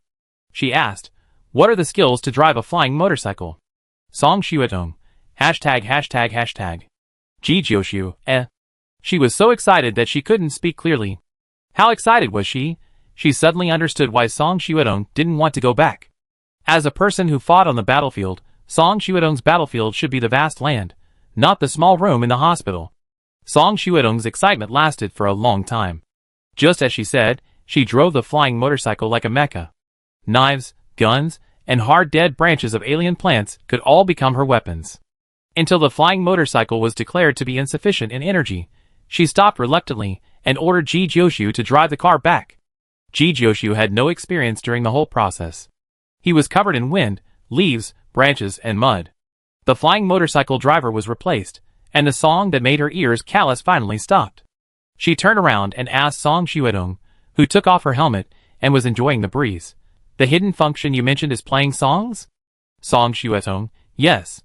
Ji Jiushi was speechless. "Is this function necessary?" "It's hidden because it doesn't exist. If it's useful, why not put it out?" Song Xuedong said, as a matter of course.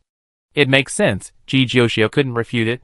This was designed by a mechanic, who is a diehard fan of Princess Diarella. The song is sung by Princess Diarella.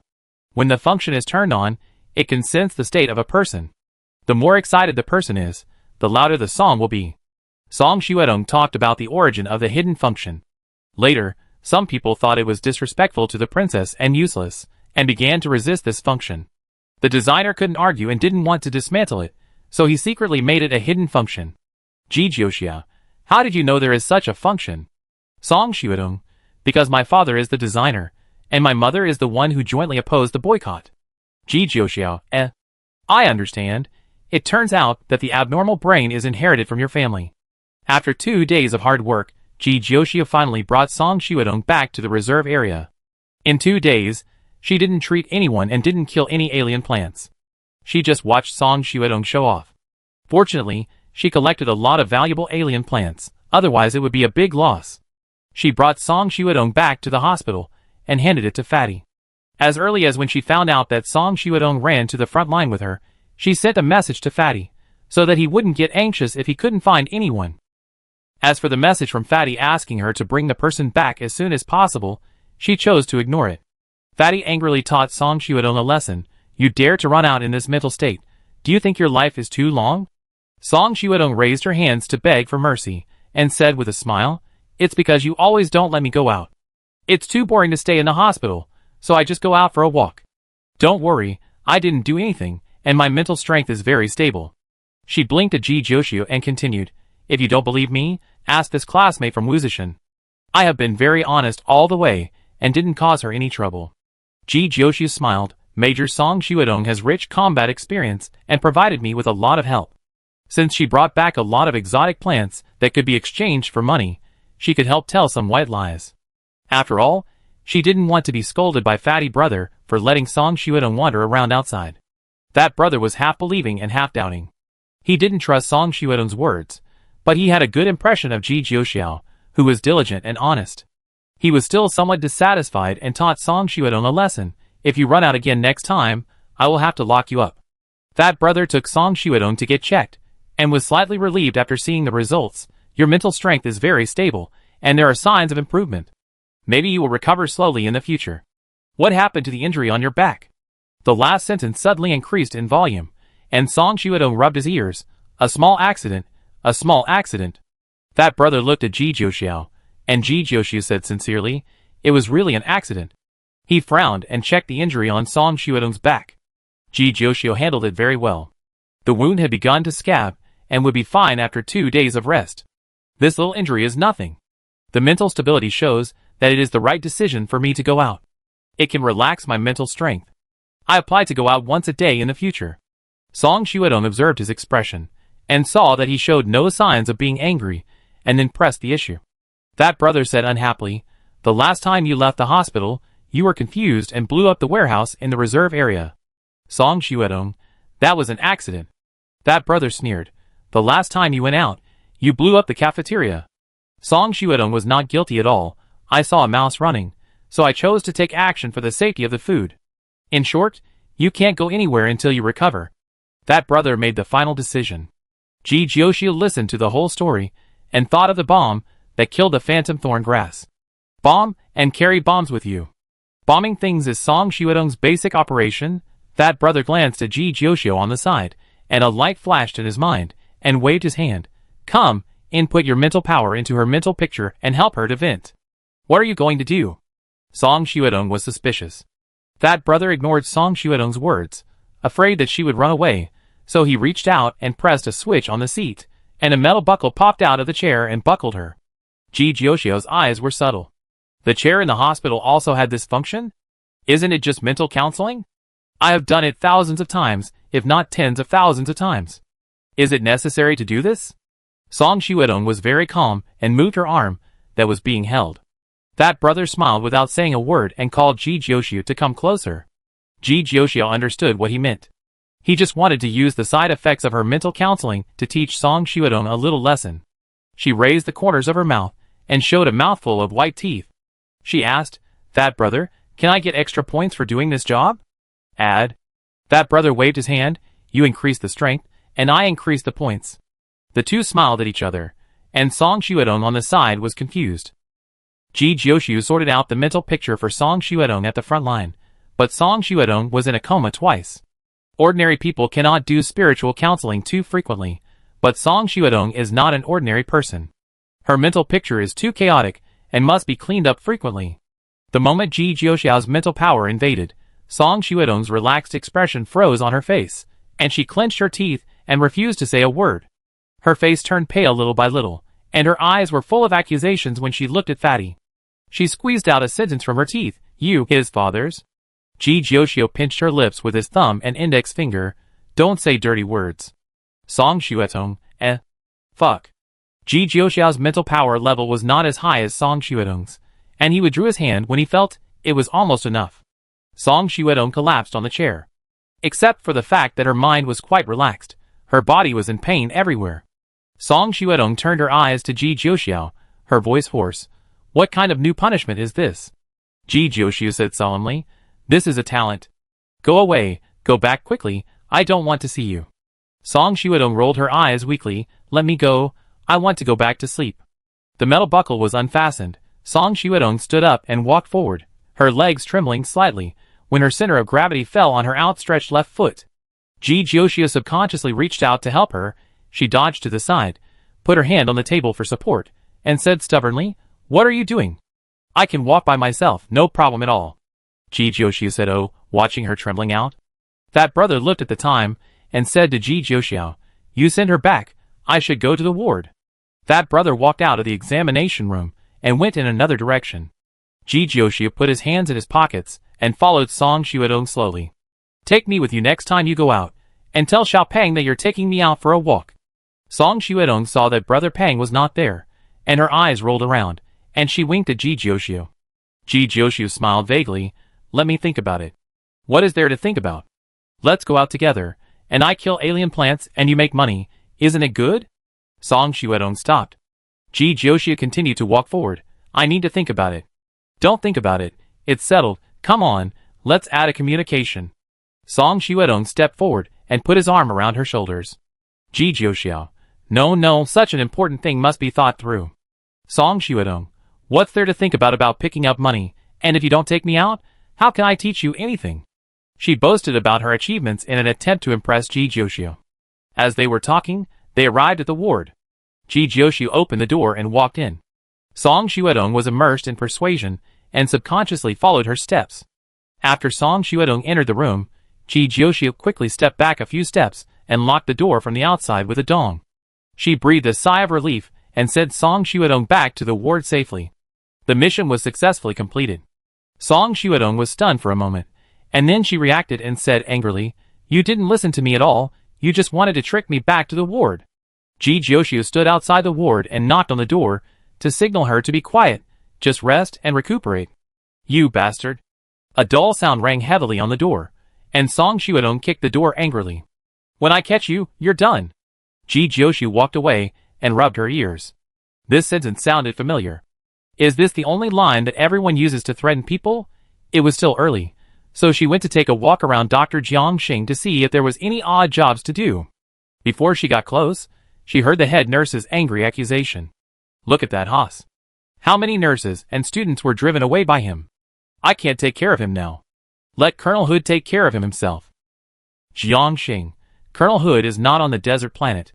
He won't be back until a week later. The head nurse roared. Then throw him back to the army. Throwing him to the hospital is nothing. Anyway, I won't take care of him anymore. The head nurse walked out of the office, her boots tapping on the ground.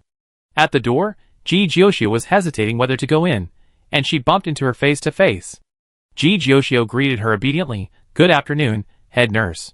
The head nurse was still angry, and said him with a cold face. With a sound, he continued to leave. Ji Jiuxiao poked his head out from outside. Dr. Jiang, is there anything I can help you with?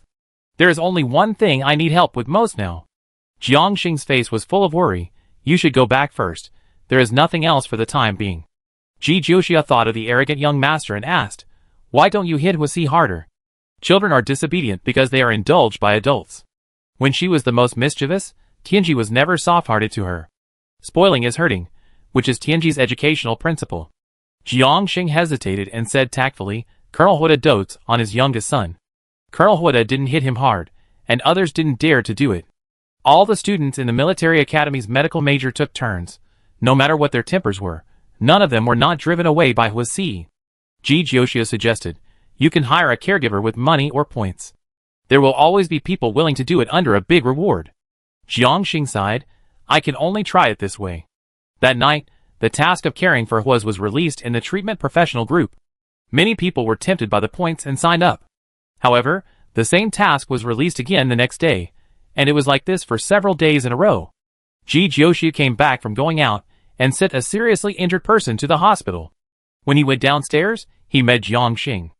The two nurses behind Jiangxing held was frantically like a fish out of water, and his leg was cast again, just like when they first met. Is he injured again? Ji Jiuxiu asked curiously. Jiangxing, the previous injury has not healed yet, and he is unwilling to cooperate with the recovery.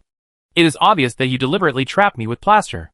My injury has healed long ago, was yelled, and was even more excited when he saw Ji Jiuxiu. It's you again. I'm here to settle accounts with you.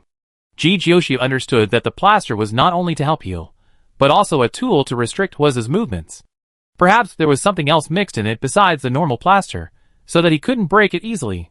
She ignored his barking and asked, haven't you recruited a caregiver yet?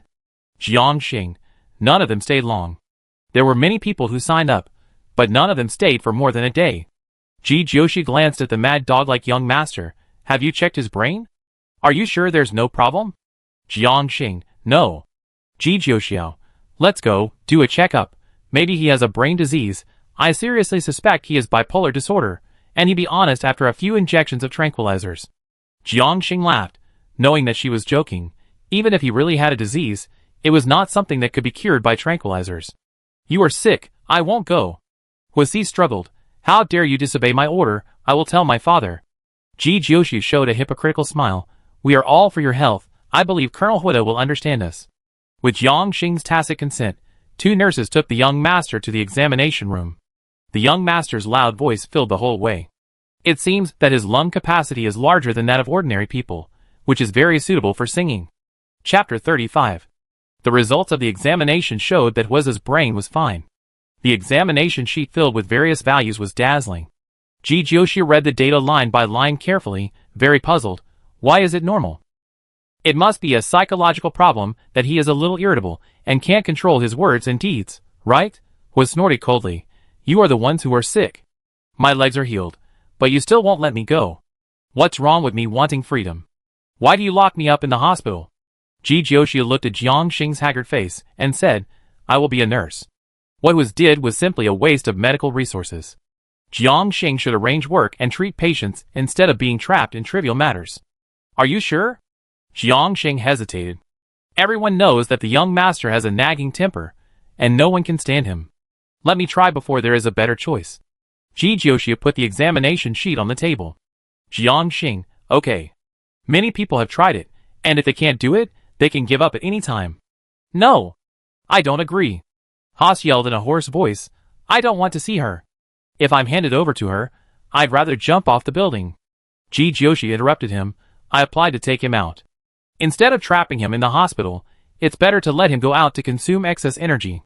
Don't worry, I will take good care of him. Haas, who strongly opposed it, was stuck and swallowed back the words he was about to say.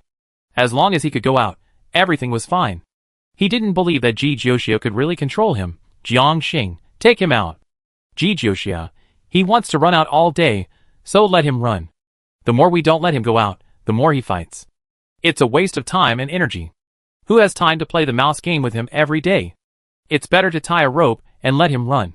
He will stop when he can't run anymore. Jiangxing compromised. Okay, you try it first, and give me feedback in time if there are any problems. Now Waze stopped making trouble, and looked at Ji Jiuxiu more favorably. Ji Jiuxiu didn't care what the young master thought of her. There was another reason for letting him go, that is, the action of going to the front line to make money could not be stopped, and she didn't have time to stay in the hospital and watch him every day. Waze knocked off the plaster on his leg, and followed Ji Jiuxiu out of the hospital happily. The two soldiers who were responsible for taking care of Waze followed him all the time. Their task was to keep an eye on Waze, and prevent him from getting hurt again. As for how to treat him, it was the doctor's business. They did not question Jiangxing's decision. One of the two soldiers was named Buck, and the other was named Harlow. Both of them were relatively taciturn. They would only answer when asked questions, and follow silently like a mute at other times. Since you brought me out, I won't bother you about the previous things. Now you can go wherever you want, don't follow me. Haas looked at people with his nose raised. And you too, go as far as you can. I'm annoyed when I see you. Ji Jiuxiu, where do you want to go? None of your business is my business. Haas was impatient. Ji Jiuxiu put his hands behind his back and looked back at him. You can only leave the hospital, not the backup area, and you can't get a flying vehicle to go out and fight alien plants, but I can do all these. Haas's foot stopped as he was about to run away. What do you mean? Ji Jioshu turned around and smiled like a fox. Do you want to go out with me? No. Buck, who had been silent all the way, changed his face, and couldn't help but speak out to stop him. Letting Haas leave the hospital is the bottom line. If he is allowed to run out of the reserve area, who knows what he can do? Ji Jioshu is a new student. She may not know how bad Haas is, so he has to remind her. Buck, it's too dangerous outside. We can't control him. I'm going. Haas immediately contradicted Buck when he saw Buck blocking him. Buck refused coldly. You can't leave the reserve area without Colonel Hood's order. Ji Jioshu said, don't be nervous, we will just walk around the periphery. As long as you bring enough weapons, there will be no danger. Buck frowned. You are just a student majoring in therapy. You have never been out of the reserve area, and you don't realize the danger of this matter at all. Very good, Ji Jioshu shook his head in his heart. This is a person who has a stereotype of therapists. Even if you don't let him, won't he sneak out by himself? Ji Jioshu pointed at Haas's foot that had just been removed from the plaster. If you had kept an eye on him, we wouldn't have met in the hospital. Haas still had some skills, and could secretly drive the aircraft to the front line without telling everyone. Buck, but... Don't say buts, we won't go deep into the front line, we just walk around the edge. You go prepare the flying motorcycle and the aircraft, and see you at the door in an hour. Ji Jioshu pulled Haas away. The aircraft she rented was too small to fit 2 cars. Haas rarely cooperated. Do as she says, I wait for you at the door. Buck hesitated again, and finally went to prepare things, leaving Harold to follow the two. You did a good job. Haas nodded to Ji Jioshu with satisfaction. As long as you don't interfere with me killing the alien plants at the front line later, I will say a few good words for you in front of my father. Ji Jioshu raised his eyebrows. I will definitely not interfere, waiting to pick up the alien plants you killed. The two had the same goal, and the atmosphere was unusually harmonious. An hour later, the aircraft left the reserve area, much faster than the small broken aircraft Ji Jioshu rented. Arriving at the front line, opening the hatch, sitting alone in the 3-seater flying motorcycle, he greeted the 3 people familiarly. Five Fingers Mountain classmate, and Buck, Harold, long time no see. Buck was surprised. Major Song Shuedong, why are you here? Why did you sneak out again? Ji Jioshu was overwhelmed. Although I didn't receive an invitation, I guess you must have forgotten, so I decided to give you a surprise. Song Shuedong opened his arms, and made a hug gesture. Your illness. You shouldn't be here, I want to send you back. Buck's language was confusing, but his attitude was clear. Song Shuedong was dissatisfied. You are always so stubborn. Now that I am out, can't you welcome me warmly like musician classmate? Ji Jioshu hee. Song Shuedong looked at everyone excitedly and said, there are so many people today. Please worship me as your master. I can teach you how to fight better, and let you sweep the enemy on the battlefield. Ji Jioshu, question mark. Why does this sound so familiar? Did Song Shuedong say the same thing to her before? Ji Jioshu had a wooden face.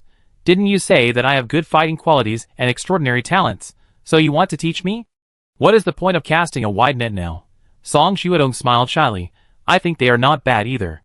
My skills must be passed on to more people. Ji Jioshu, I thought I was unique, but it turns out, I was just a fish in Song Shuedong's pond. Who is she? Haas, who was ignored by everyone, asked unhappily. Buck answered, this is Major Song Shuedong, who lived in the hospital before you came. He emphasized the last sentence, reminding everyone that Song Shuedong was a patient. It was enough to take one patient, and now there is one more, and this journey must end here. Oh! Haas didn't care about her identity and urged, hurry up. Buck shook his head. No, we should go back to the hospital. What did you say? Song Shuedong's face turned cold instantly. You are really boring. The car is here. You can go back by yourself. Buck didn't say anything, but reached out to grab Song Shuedong, and his action had already shown his attitude. Song Shuedong said ha, and immediately jumped on the flying motorcycle and rushed out. Buck quickly caught up, and the two chased each other. This Haas was also restless, running impatiently, galloping on the dry and cracked land with his legs, and Locke went out to chase him. In the midst of the chaos, Ji Jioshu took a sip of the drink and watched the show silently. In the end, the two patients won, mainly because Buck couldn't beat Song Shuedong, and the plan to return to the hospital failed. 5 people, 2 flying motorcycles, Ji Jioshu and Song Shuedong sat in the same one. Buck drove the flying motorcycle he brought with a dark face, and Haas and Harold sat beside him. Song Shuadong put her palm on the handle, ready to start the flying motorcycle. Let me think about which area has more alien plants. A hand took her hand away, and Ji Jioshio pressed her to the co-pilot. To ensure the safety of today's trip, I will drive the flying motorcycle. With a young master who doesn't know how to make a living, Song Shuadong can't be allowed to do whatever she wants like before and run to places where there are many strange plants. Song Shuadong made a TSK sound, and realized the source of Ji Jioshio's change of attitude, and looked at who was protected by Buck and Harold. She mocked, "Is the young master so small when he travels now? Or are you secretly preparing dozens of cannons somewhere, and firing them to welcome him later?" Was caught the sarcastic words accurately, and he glared at Song Shuadong. "Shut your mouth, don't affect my mood to kill strange plants." "Kill strange plants? You?" Song Shuadong chuckled and laughed, as if she heard a very funny joke. "You should go home and read a bedtime story. This is not a place for you to play house." Haas was angry. "Who are you? You have been lying in the hospital for a long time. You have no injuries, which means that your mental strength is a problem. A soldier eliminated from the battlefield can't even bear a little mental pressure. What are you proud of?" "MMM." He spoke too fast, and his speech speed was like a machine gun. Hearing his words, Buck's face changed, and Harold quickly covered Haas's mouth. Song Shuadong stopped laughing, bit the lollipop in his mouth, licked the broken candy with the tip of his tongue, and the sharp edge cut his tongue. The bloody smell filled his mouth, and a bullet was aimed at Haas's head. Ji Jioshio reacted very quickly, and the flying motorcycle swung, causing Song Shuadong's hand to tremble when shooting. Buck was shocked and sweated, and controlled the flying motorcycle to dodge quickly. The bullet passed by Haas's head, and hit a rolling alien plant.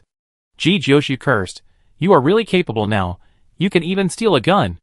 Song Shuadong smiled and played with the gun in her hand. "Why are you so nervous? It's just an ordinary training bullet."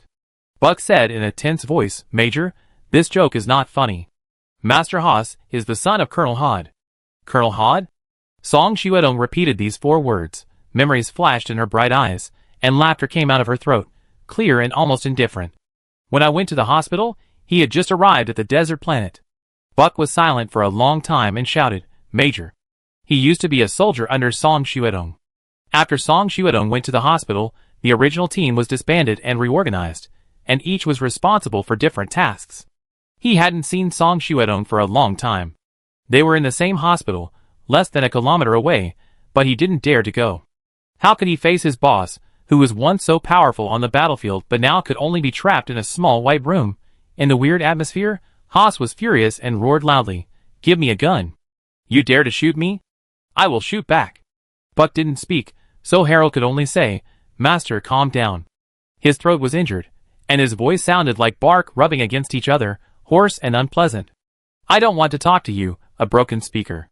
I get annoyed when I hear it." Haas took out his anger, "Give me the gun. How many times do you want me to say it?" Song Shuadong sneered, "Give him the gun, I want to see if he can hit me." The two quarreled, and Haas was like an angry rooster, with all his hair standing up, and he kept shouting at the top of his voice. Song Shuadong teased him, and shot at him from time to time, but didn't really hit him. In the chaos, Ji Jioshio drove quietly, occasionally rubbing his ears, comforting himself that money is hard to earn and shit is hard to eat. There was something brown and undulating in front of her, so she turned and ran towards the alien plant. Noisy, noisy, I throw them all into the alien plant pile later. The moving brown alien plant was in the shape of a standard tree, like the dead tree in winter in the history of Blue Star, with bare branches and no leaves. Sensing the smell of people, the dead tree quickened its pace and approached Ji Jioshio and others. The flying motorcycle stopped, and Ji Jioshio observed the alien plant that was slowly and hard walking towards her, and asked, "What kind of alien plant is this?" She knew a lot of alien plants, and she took time to read books every day, so that she could directly lock on the opponent's weaknesses when she encountered alien plants. The pictures in the book were all holographic projections, exactly the same as the real alien plants. There were so many strange and bizarre alien plants that she still couldn't recognize them all. Song Shuadong, the half-dead willow needle tree has no leaves, and all its energy is stored in the trunk. Ji Jioshio, it is so strong even though it is half-dead. Its spirit is touching. Song Shuadong, there are not many alien plants that can resist the instinct of eating. The nutrients in the soil alone cannot make up for the energy lost by injury. Therefore, even if it is seriously injured, the willow needle tree will not run away when it encounters humans, but will take the initiative to attack. The 2-week alien plant did not arouse Song Xiaodong's interest. She sat in the car without moving, with her legs on the frame. Ji Jiuxiu looked at Huaz. Your alien plant is waiting for you in front. No, it's your alien plant. Huaz said disdainfully, it's not my prey. Such a weak alien plant can't reflect my ability. Warm up first. If you can't even beat the willow needle tree in front, you might as well go back early. Ji Jiuxiu provoked him. Who are you looking down on? Look carefully, the little willow needle tree is no problem at all. Haas pulled out his gun and jumped out of the car. He ran towards the willow tree, firing bullets from the gun in his hand. He rolled over and got up to continue running. 1/3 of the bullets hit the tree trunk, and the rest all hit the air. Ji Jiuxiu turned on the video function of the optical computer and filmed the scene, preserving more black history, and maybe he could keep it as evidence to threaten Haas in the future. He doesn't think he is handsome now, does he? Song Xiaodong said sarcastically. Ji Jiuxiu, young people in their middle school years are like this. The two chatted calmly. Buck in another car stared at Haas closely, fearing that something might happen. He couldn't help but interrupt and said, even a dying willow needle tree is still very dangerous for Master Haas. Ji Jiuxiu took out the specially prepared melon seeds and cracked them. It's normal to be dangerous. I'm not playing house with him. Song Xiaodong took the melon seeds from her hand and cracked them, watching the show calmly. What are you afraid of? You won't die. The trunk of the willow needle tree was as soft as plasticine, and it squirmed to swallow the bullet into its body. Green branches emerged from the dry branches, and the branches were connected to the tree, gradually lengthening like a whip, and the top was as sharp as a thorn. The green branches pierced out, as fierce and fast as an arrow, and smashed a small hole when it pierced the ground. Haas dodged hastily, and was somewhat overwhelmed by the attack of countless green branches. The gun's attack power was not enough, so he entered the mecha and fired more guns. The firepower gap between the two sides is large, and it's a bit of bullying the alien plants. Ji Jiuxiu threw away the melon seed shell in his hand. Originally, one of them would not live long, and the other had nothing but passion. The two sides were equally matched and could barely fight back and forth, but now Haas actually took a shortcut. His mecha equipment is top-notch and of high quality. Not to mention the dying willow needle tree, he can even fight a lively one. Song Xiaodong, with his strength, it's hard to say who will win in the end. The mental power control is not in place, and too much of it overflows from the mecha, and it can't last long. The distribution plan of the artillery fire is completely based on a hot-headed mind, and all of them are fired at once, leaving no time for rotation. When the gun energy is exhausted, it is too late to change. The willow needle tree bombarded by artillery fire finally has some brains, knowing that it can't beat it, so it decides to run away. Haas is in high spirits, and the whole person is full of pride. When he sees it running, he immediately raises his legs to chase it. The willow needle tree can't run faster than him, and it uses all its strength to fight to the death. The dead branches on the tree seem to have regained vitality, and the green leaves continue to grow. More and faster branches than before hit the mecha like flowers scattered by fairies. Since entering the mecha, Haas has never defended himself. He can withstand the damage of the willow needle tree purely because of the hardness of the mecha. Too many branches blocked his sight and caused some cracks in the transparent protective cover in front of the cockpit. The willow needle tree is a B-level alien plant. It is not weak in itself. At this moment, it is struggling to death and using all its strength. The green branches almost wrapped the entire mecha. Haas kept struggling. There was nothing in front of him except green. His mental power was attached to the mecha, and the perception was transmitted to his brain. He was sitting in the cockpit, but his perspective was the same as the mecha. The willow needle tree stood in front of him with its fangs and claws, and its branches hit his body. Pain was the only feeling. The surface of the mecha was protected before, so the pain was not so obvious, but now the branches broke the protection, and every attack brought real pain. The guns and cannons ran out of energy, and could not fire bullets. His mental strength was about to reach its limit. The green was so thick that it turned into darkness. He slowly felt a trace of fear, but he clenched his teeth and refused to ask for help. He didn't believe they would let him die here, but the alien plant moved so fast. What if they couldn't save him in time? Last time he fainted too quickly, and he didn't see the alien plant clearly, nor did he feel the taste of death approaching. Not far away, Buck, who was stopped by Ji Jiuxiu, said anxiously, if you don't take action, he will be in trouble. Ji Jiuxiu stared at the entangled willow needle tree and mecha, and said, go. I wanted to wait for Haas to ask for help, but he was still stubborn. He insisted on not opening his mouth for so long. Did he faint? The willow needle tree was exhausted. It couldn't last more than 2 minutes under Buck and Harold, and the trunk fell to the ground with a bang. The tips of its branches can be sold for money. Joshua didn't even look at Haas. He took out his dagger and bag and ran to the willow tree, bending down to harvest the tips of the branches. Half of the branches of the willow tree were still entangled in the mecha. Buck and Harold hurriedly pulled the branches and rescued Haas. Haas climbed out of the cockpit with a pale face and kicked the trunk of the willow tree angrily. Joshua asked casually, "How do you feel?" "It feels very good, but you guys acted too quickly. I don't need help at all. I can kill him if I wait a little longer," Haas said stubbornly. Joshua perfunctorily said, Yes, I will listen to your arrangements next time." Haas saw her busy and asked, "What are you doing?" "Collecting the tips of the branches. I just searched on the internet and found that this is a very precious tea. The raw materials can be sold for 5,000 star coins per kilogram." Joshua didn't even raise his head. He was angry. "Why don't you come to help me first, but pick up leaves instead?" Joshua, the tip of the willow needle tree will shrink quickly after it dies, and the value of the green buds that lose water will be greatly reduced. So what? Do you think you are more important than leaves?" Joshua glanced at him. This man has no self-awareness at all. Of course.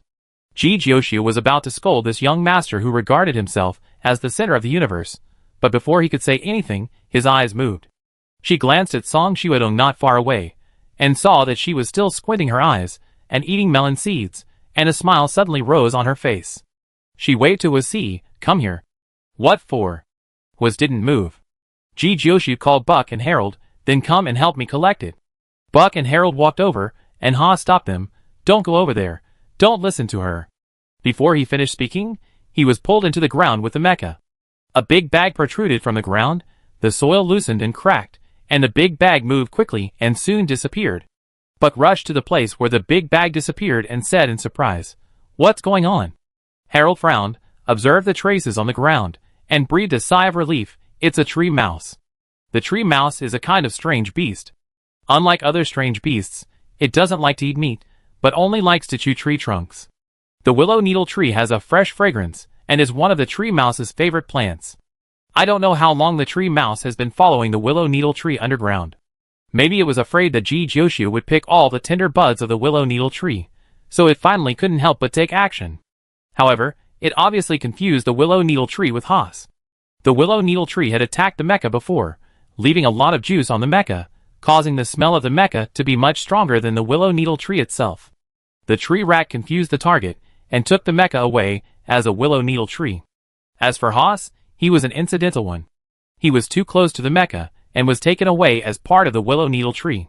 Tree rats don't eat people, so Haas's life will not be in danger. When the tree rats find out that they have made a mistake, they will naturally throw him aside. Did you notice the appearance of the tree rat a long time ago? Buck's expression was serious, otherwise, how could he call us over so coincidentally? Even you didn't notice it, how could I notice it? I called him at the beginning, but he didn't want to come over. I couldn't finish it by myself, so I wanted to ask you to help. Joshua was surprised at first, and his little face was mixed with grievance and sadness. It's my fault. If I hadn't provoked him to deal with the willow needle tree at the beginning, maybe he wouldn't have had an accident. Buck's tone softened. I don't mean to blame you. Now we must find the tree rat's nest as soon as possible. The underground is also full of dangers. Seeing Joshua lowered his head, he comforted him. Don't blame yourself. Accidents are common. Joshua nodded. I know, let's find Haas together. Buck and Harold are veterans of the battlefield. They know how to find tree rats. They took out tools from their flying motorcycles, and tracked them all the way. Joshua and Song Shuedong were not far behind them. Song Shuedong cracked melon seeds and said, Your acting is really bad. You can say that my character is not good, but you can't say that my acting is not good. Joshua made a serious statement. As a Vase, the most unbearable thing is that others say she is a Vase. Song Shuedong's doubts came from the bottom of her heart. Are they blind or stupid, or both? Can't they see that there is something wrong with you? They didn't notice the tree rat approaching, nor did they suspect Joshua. Were all her former subordinates such idiots? Joshua, my acting skills are good, and I wasn't sure it was a tree rat at the time. Because she was harvesting the tip of the branch, she had been squatting on the ground, and heard the movement underground earlier than the two of them. She relied on Song Xuedong's reaction to judge that the approaching thing was not dangerous. Song Xuedong was extremely sensitive to danger. If it was really a powerful alien plant or beast, she would have jumped up and shouted to fight and kill, and would never let go of any alien plant or beast. Ji Jiuxiu deliberately called Haas over because he knew that he would never listen, and at the same time used the sound of talking to cover up the movement underground. Although he was not sure what the thing underground was, once Buck and Harold left the vicinity of Haas, anyone who was not too stupid would know where to start. Why weren't you the first to be attacked? Song Xuedong looked at Ji Jiuxiu with an ambiguous look. Although Was is a little stupid, his mental strength is A-level. Ji Jiuxiu never considered herself a weak person, and was stunned by Song Xuedong's question. Yes, she considered Was to be someone with lower strength than her, and believed that the tree mouse would attack Was instead of her, so she let the tree mouse approach. She almost ruined herself? Chapter 36. Occasionally, there were rustling footsteps in the dark cave. I wonder what kind of insects were passing by. Underground, there was no wind to feel, and the humid air was sticky to his body. Haas pretended to be dead. As he moved, he heard the friction between the claws of the tree mouse and the mecha. Sparks flashed across the surface of the mecha, slightly illuminating the sharp claws of the tree mouse. The tree mouse was about half a person's height, with muscles all over his body and a physique twice as strong as him. The long hairless tail rolled him and the mecha into the ground. The tail was tied tightly, and he quietly approached the mecha while being dragged, letting the metal help him bear some of the pressure, otherwise he might be strangled to death by the tail. In the dark nest, he couldn't see the movements of the tree mouse, and he didn't dare to open the light button rashly, for fear of scaring the tree mouse, and it would attack him out of excitement. The soft and moist touch brushed across his face, and Haas was stiff all over. This mouse actually licked his face. Was it going to eat him? He had already imagined that the tree mouse would open its sharp teeth towards him, and bite a part of his body in the next second. Why were Buck and Harlow so slow? And that woman, who said she would protect him, but is now nowhere to be seen, did they really want him to die here? He was stiff all over, clenched his teeth tightly, and held a gun at his waist ready to fight to the death. Who knew that the tree mouse didn't bite him, but sniffed around him for no apparent reason, licked him a few more times, and then moved away. The darkness amplified the sound, and he heard the tree mouse retreating, its claws gently hitting the mecha. It seemed to be licking the mecha. The sound of spitting sounded, and it seemed that the mecha didn't taste very good. The slight sound gradually faded away, and Haas tried to knock out the movement with the gun, and the nest was quiet. He turned on the light button, and the light illuminated the nest. The nest was shaped like a ball, with a diameter of about 6 meters. After accommodating him and the mecha, there was still a lot of room left. The tree mouse's nest was barely dry, and various tree debris were spread on the ground, exuding a woody fragrance that was not unpleasant. There were some bones scattered around, and it was hard not to associate bones as long as a human arm. Where did the mouse go? When will it come back? Why didn't he eat him? Did he keep him for dinner? All of this was unknown, and he knew nothing about the fat big mouse. The optical brain had no signal. He had used too much mental power before, and now he hadn't recovered, so he couldn't control the mecha to leave. The underground nest was very quiet, without even the sound of insects crawling by, so quiet that he didn't know what to do. He walked out of the nest, and walked out along the hole. On the ground, after the third nest was hollowed out, Buck's mood became obviously anxious. He endured his anxiety, and said nothing, silently speeding up the search. Ji Jiuxiu returned to the original place, and said that they would drive the flying motorcycle over after they found the location. It didn't take so many people to detect, but their things had to be guarded. She asked Song Xuedong to sit on the flying motorcycle, and walk to the willow needle tree. The leaves of the willow needle tree were a little wilted, so she picked up some branches, and wove them into a simple piece of clothing, and put it on her body. Song Xuedong, go early and come back early. If possible, the tree rat meat is still very fragrant. The meat of animals that grow up eating trees is pickled and fragrant. Ji Jiuxiu, the enemy of my enemy is my friend. It's good to let it continue to eat the alien plants. Song Xuedong, I hope it will take a few more bites of the young master when it tastes the taste, so that you have a reason to bring it back. Ji Jiuxiu, if that's the case, I should be more grateful to it. It's not a bad thing for the young master, who doesn't care about worldly things, to suffer more. Don't you plan to tell them about your plan? Song Xuedong glanced at the two people who were blurred into 2 dots in the distance. Ji Jiuxiu, they can't wait. Doing nothing will increase their anxiety, and I'm not sure if the tree rat will come again. The tree rat doesn't eat people and mechas, and may return to take away the willow needle tree. Buck will know this, but he doesn't dare to gamble. What if the tree rat doesn't come back? Song Shuadong smiled slightly, tapped the ground with her fingertips, and made no sound. Ji Jiuxiu listened carefully, and heard a rustling sound. Here it comes. She hugged the willow needle tree, and a slender black tail wrapped around the trunk, dragging her and the tree into the ground together. The tree rat dragged the tree forward, and she held the trunk tightly, and the branches scraped across the ground with a swish sound. The nest was deep underground. The vertical distance was deep, but the horizontal distance was not far, and they soon arrived at their destination. Ji Jiuxiu felt the tree rat approaching, and turned on the light button clipped on his chest. The light enveloped the tree rat, and the man and the rat looked at each other in surprise. She pulled off the branch on her body, and handed it to the tree rat. The tree rat moved its nose, opened its mouth and bit the branch, and buried its head in eating. The light button illuminated the nest. Ji Jiuxiu didn't see who was. When she was wondering if this tree rat was the one that dragged was away, she turned around and saw the mecha lying at the door. The mecha was there, which meant that the location was right, but where was the person? The young master was really bold and fearless. Not only did he not wait for rescue in place, but he ran away without even taking the mecha, with no sense of crisis. Ji Jiuxiu began to think about what to do if Was got into trouble. Was more brainless than she imagined, and the tree rat didn't eat people, so why didn't he stay put and run around? Under the watchful eyes of the tree rat, she put away the mecha and walked out of the nest. There were caves outside that led in all directions, and she didn't know which way Haas took. There were 4 forks in front of her, and the ground was wet and muddy, leaving traces of all the traffic. The first fork was the road that the tree rat brought her to, and at the third fork, there was a row of footprints on the ground that went deep into it. She walked into the third fork, and walked for nearly 1,000 meters without seeing any trace of Haas, and the footprints on the ground suddenly stopped. Haas wouldn't be taken away by some other creature, right? Haas! Ji Jiuxiu called out tentatively, and the echoes came back from all directions, and the whole cave was filled with her voice. She stood there thinking, and walked to the place where the footprints disappeared to observe carefully. This location was at the intersection of the caves, with a total of 6 cave entrances in front, back, left and right, and there were signs of dragging in one direction. Between chasing and waiting in place, she chose the latter. If Haas was abducted by something, it should have taken her away as well. She sat on the ground. The silence underground made people lose their sense of time. I don't know how long it has been. There is a slight sound of footsteps in the air.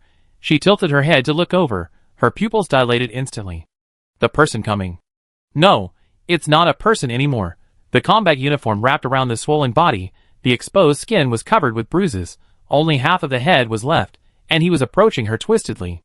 The other party was a soldier, a dead soldier. His empty eyes were soaked in blood, his whole face turned purple, his lips were black, and his mouth was wide open, but he couldn't make any sound. Human instinct made Ji Jiuxiu's hair stand on end. She endured the discomfort and watched the other party approach little by little. She raised her hand and shook it, but it didn't react. She grabbed a piece of mud and smashed it against the wall. The sound of mud hitting mud was very small. Its head moved suddenly, and looked in the direction of the sound. Its twisted limbs moved quickly, instantly shortening the distance between the two. It has no vision, is sensitive to sound, and is fast. I don't know how strong it is. Ji Jiuxiu didn't attack it rashly. If it was it that took Haas away, she would need it to find people. When it got closer, its movements became impatient. It ran towards Ji Jiuxiu faster, grabbed her arm, opened its mouth and bit down. Its mouth stopped when it was 10 centimeters away from her arm. There were few good pieces of meat on its face, but its teeth were neat and white. A closer look showed that its mouth was densely packed with teeth. The gun blocked above the arm. Ji Jiuxiu looked at its mouth, not knowing whether the gun was harder or its teeth were harder. It didn't bite down, and made a hissing sound in its throat, as if it was struggling. The liquid similar to saliva fell from its mouth, forming a line, and was about to drip onto her arm. When Ji Jiuxiu couldn't bear it anymore and was about to attack, it straightened its body, grabbed her arm and dragged her to one of the roads. She didn't want to experience the feeling of her, but rubbing against the ground, so she stood up and followed it. Its IQ was not high, and it kept pulling Ji Jiuxiu forward.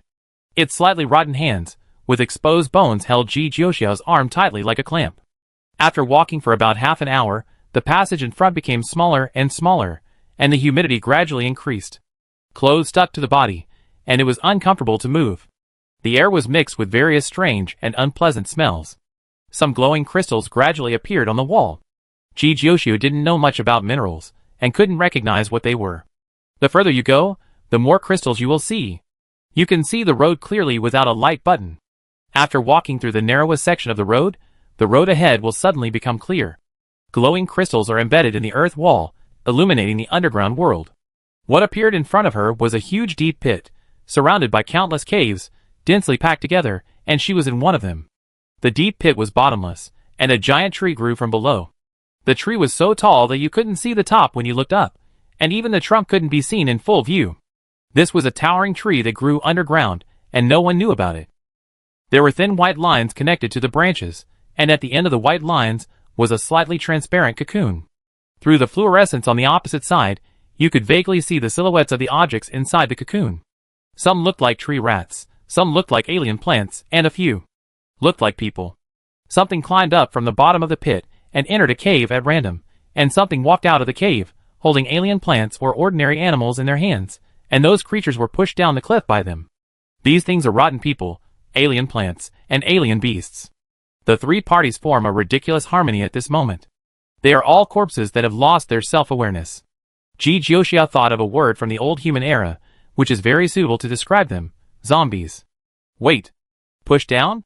When Jijioshu realized what she was about to face, the person who caught her was already standing behind her, pushing her forward with both hands. She fell down, shot a rope gun to hook a branch, and dangled in the air. She lowered her head and looked down. Her current location was not far from the ground, and she could be illuminated by the light button. The bottom of the pit was a piece of black water, or it could be other colors. It was really difficult to identify in this environment. There were all kinds of creatures floating on the water, and they looked dead. Some of them were soaked and turned black, and some were barely normal corpses. Jijioshu climbed up the rope, running around the tree looking for cocoons with human silhouettes. The zombies didn't attack her, and let her walk around. She kept searching among the branches, and after finding the cocoons, she cut them open, and each one inside was a corpse that had lost its breath for a long time. She continued to peel the cocoons, and finally saw Hasa's pale face in a cocoon. She stretched out her hand and put it on his neck, and breathed a sigh of relief after feeling the beating pulse. Fortunately, the person was on the tree, and was not dead. If he was in the black water below, she really didn't know how to fish him out. She lifted his eyelids to observe, and he looked normal. It was a short time, and he hadn't turned into a zombie yet, but he was a little weak. Fortunately, it wasn't too bad. He struggled to open his eyes, and saw Jijioshu's face in a daze, and subconsciously shouted, "Why did you come just now?" The broken voice during the voice change period was very loud, and the busy zombies all stopped their actions instantly. Jijioshu, she repented. She shouldn't have disobeyed Jiangxing's words.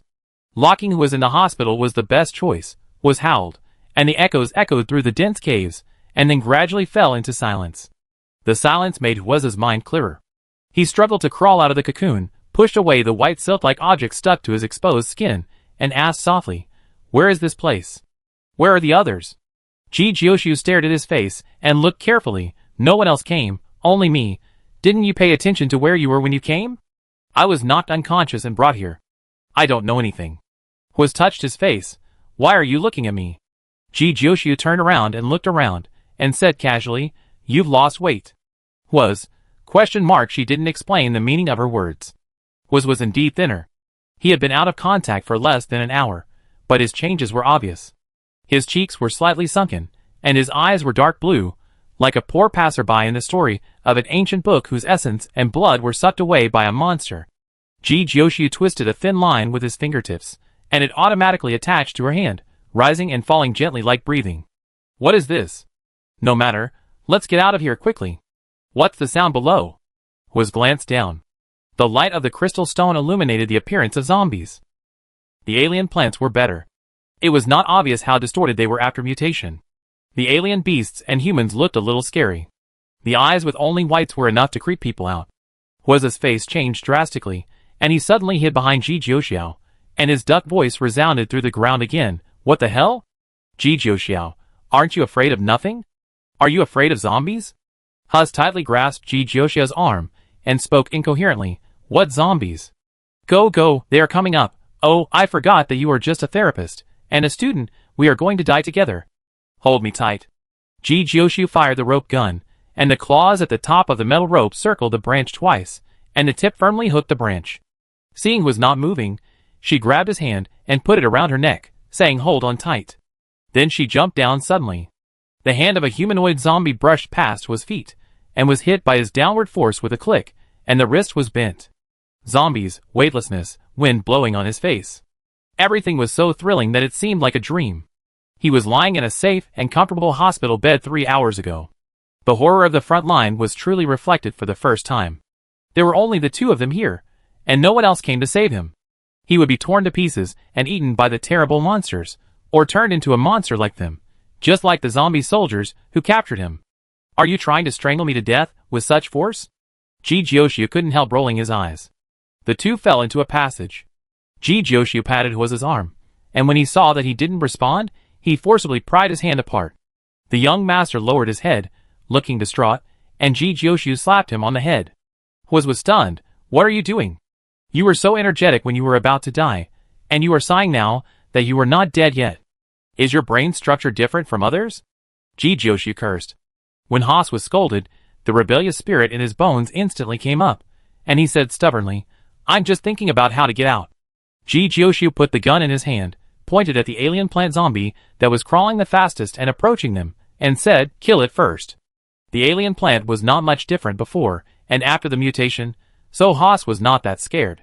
He shot and broke one of the roots of the alien plant, but this did not slow down the speed of the alien plant. It continued to approach in a twisted crawling way. The bullets were fired continuously, hitting various types of zombies.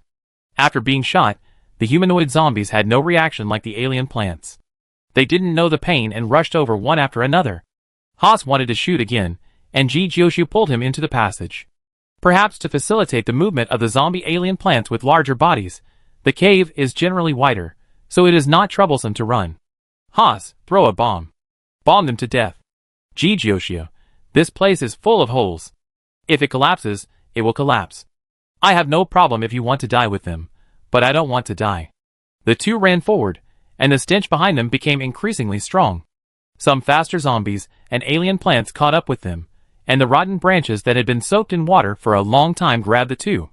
A branch hooked Haas's collar, and he was forced to stop. Jiyoshu took a dagger and chopped the branch fiercely, pulling the pale Haas to continue running. Haas was panting and desperate.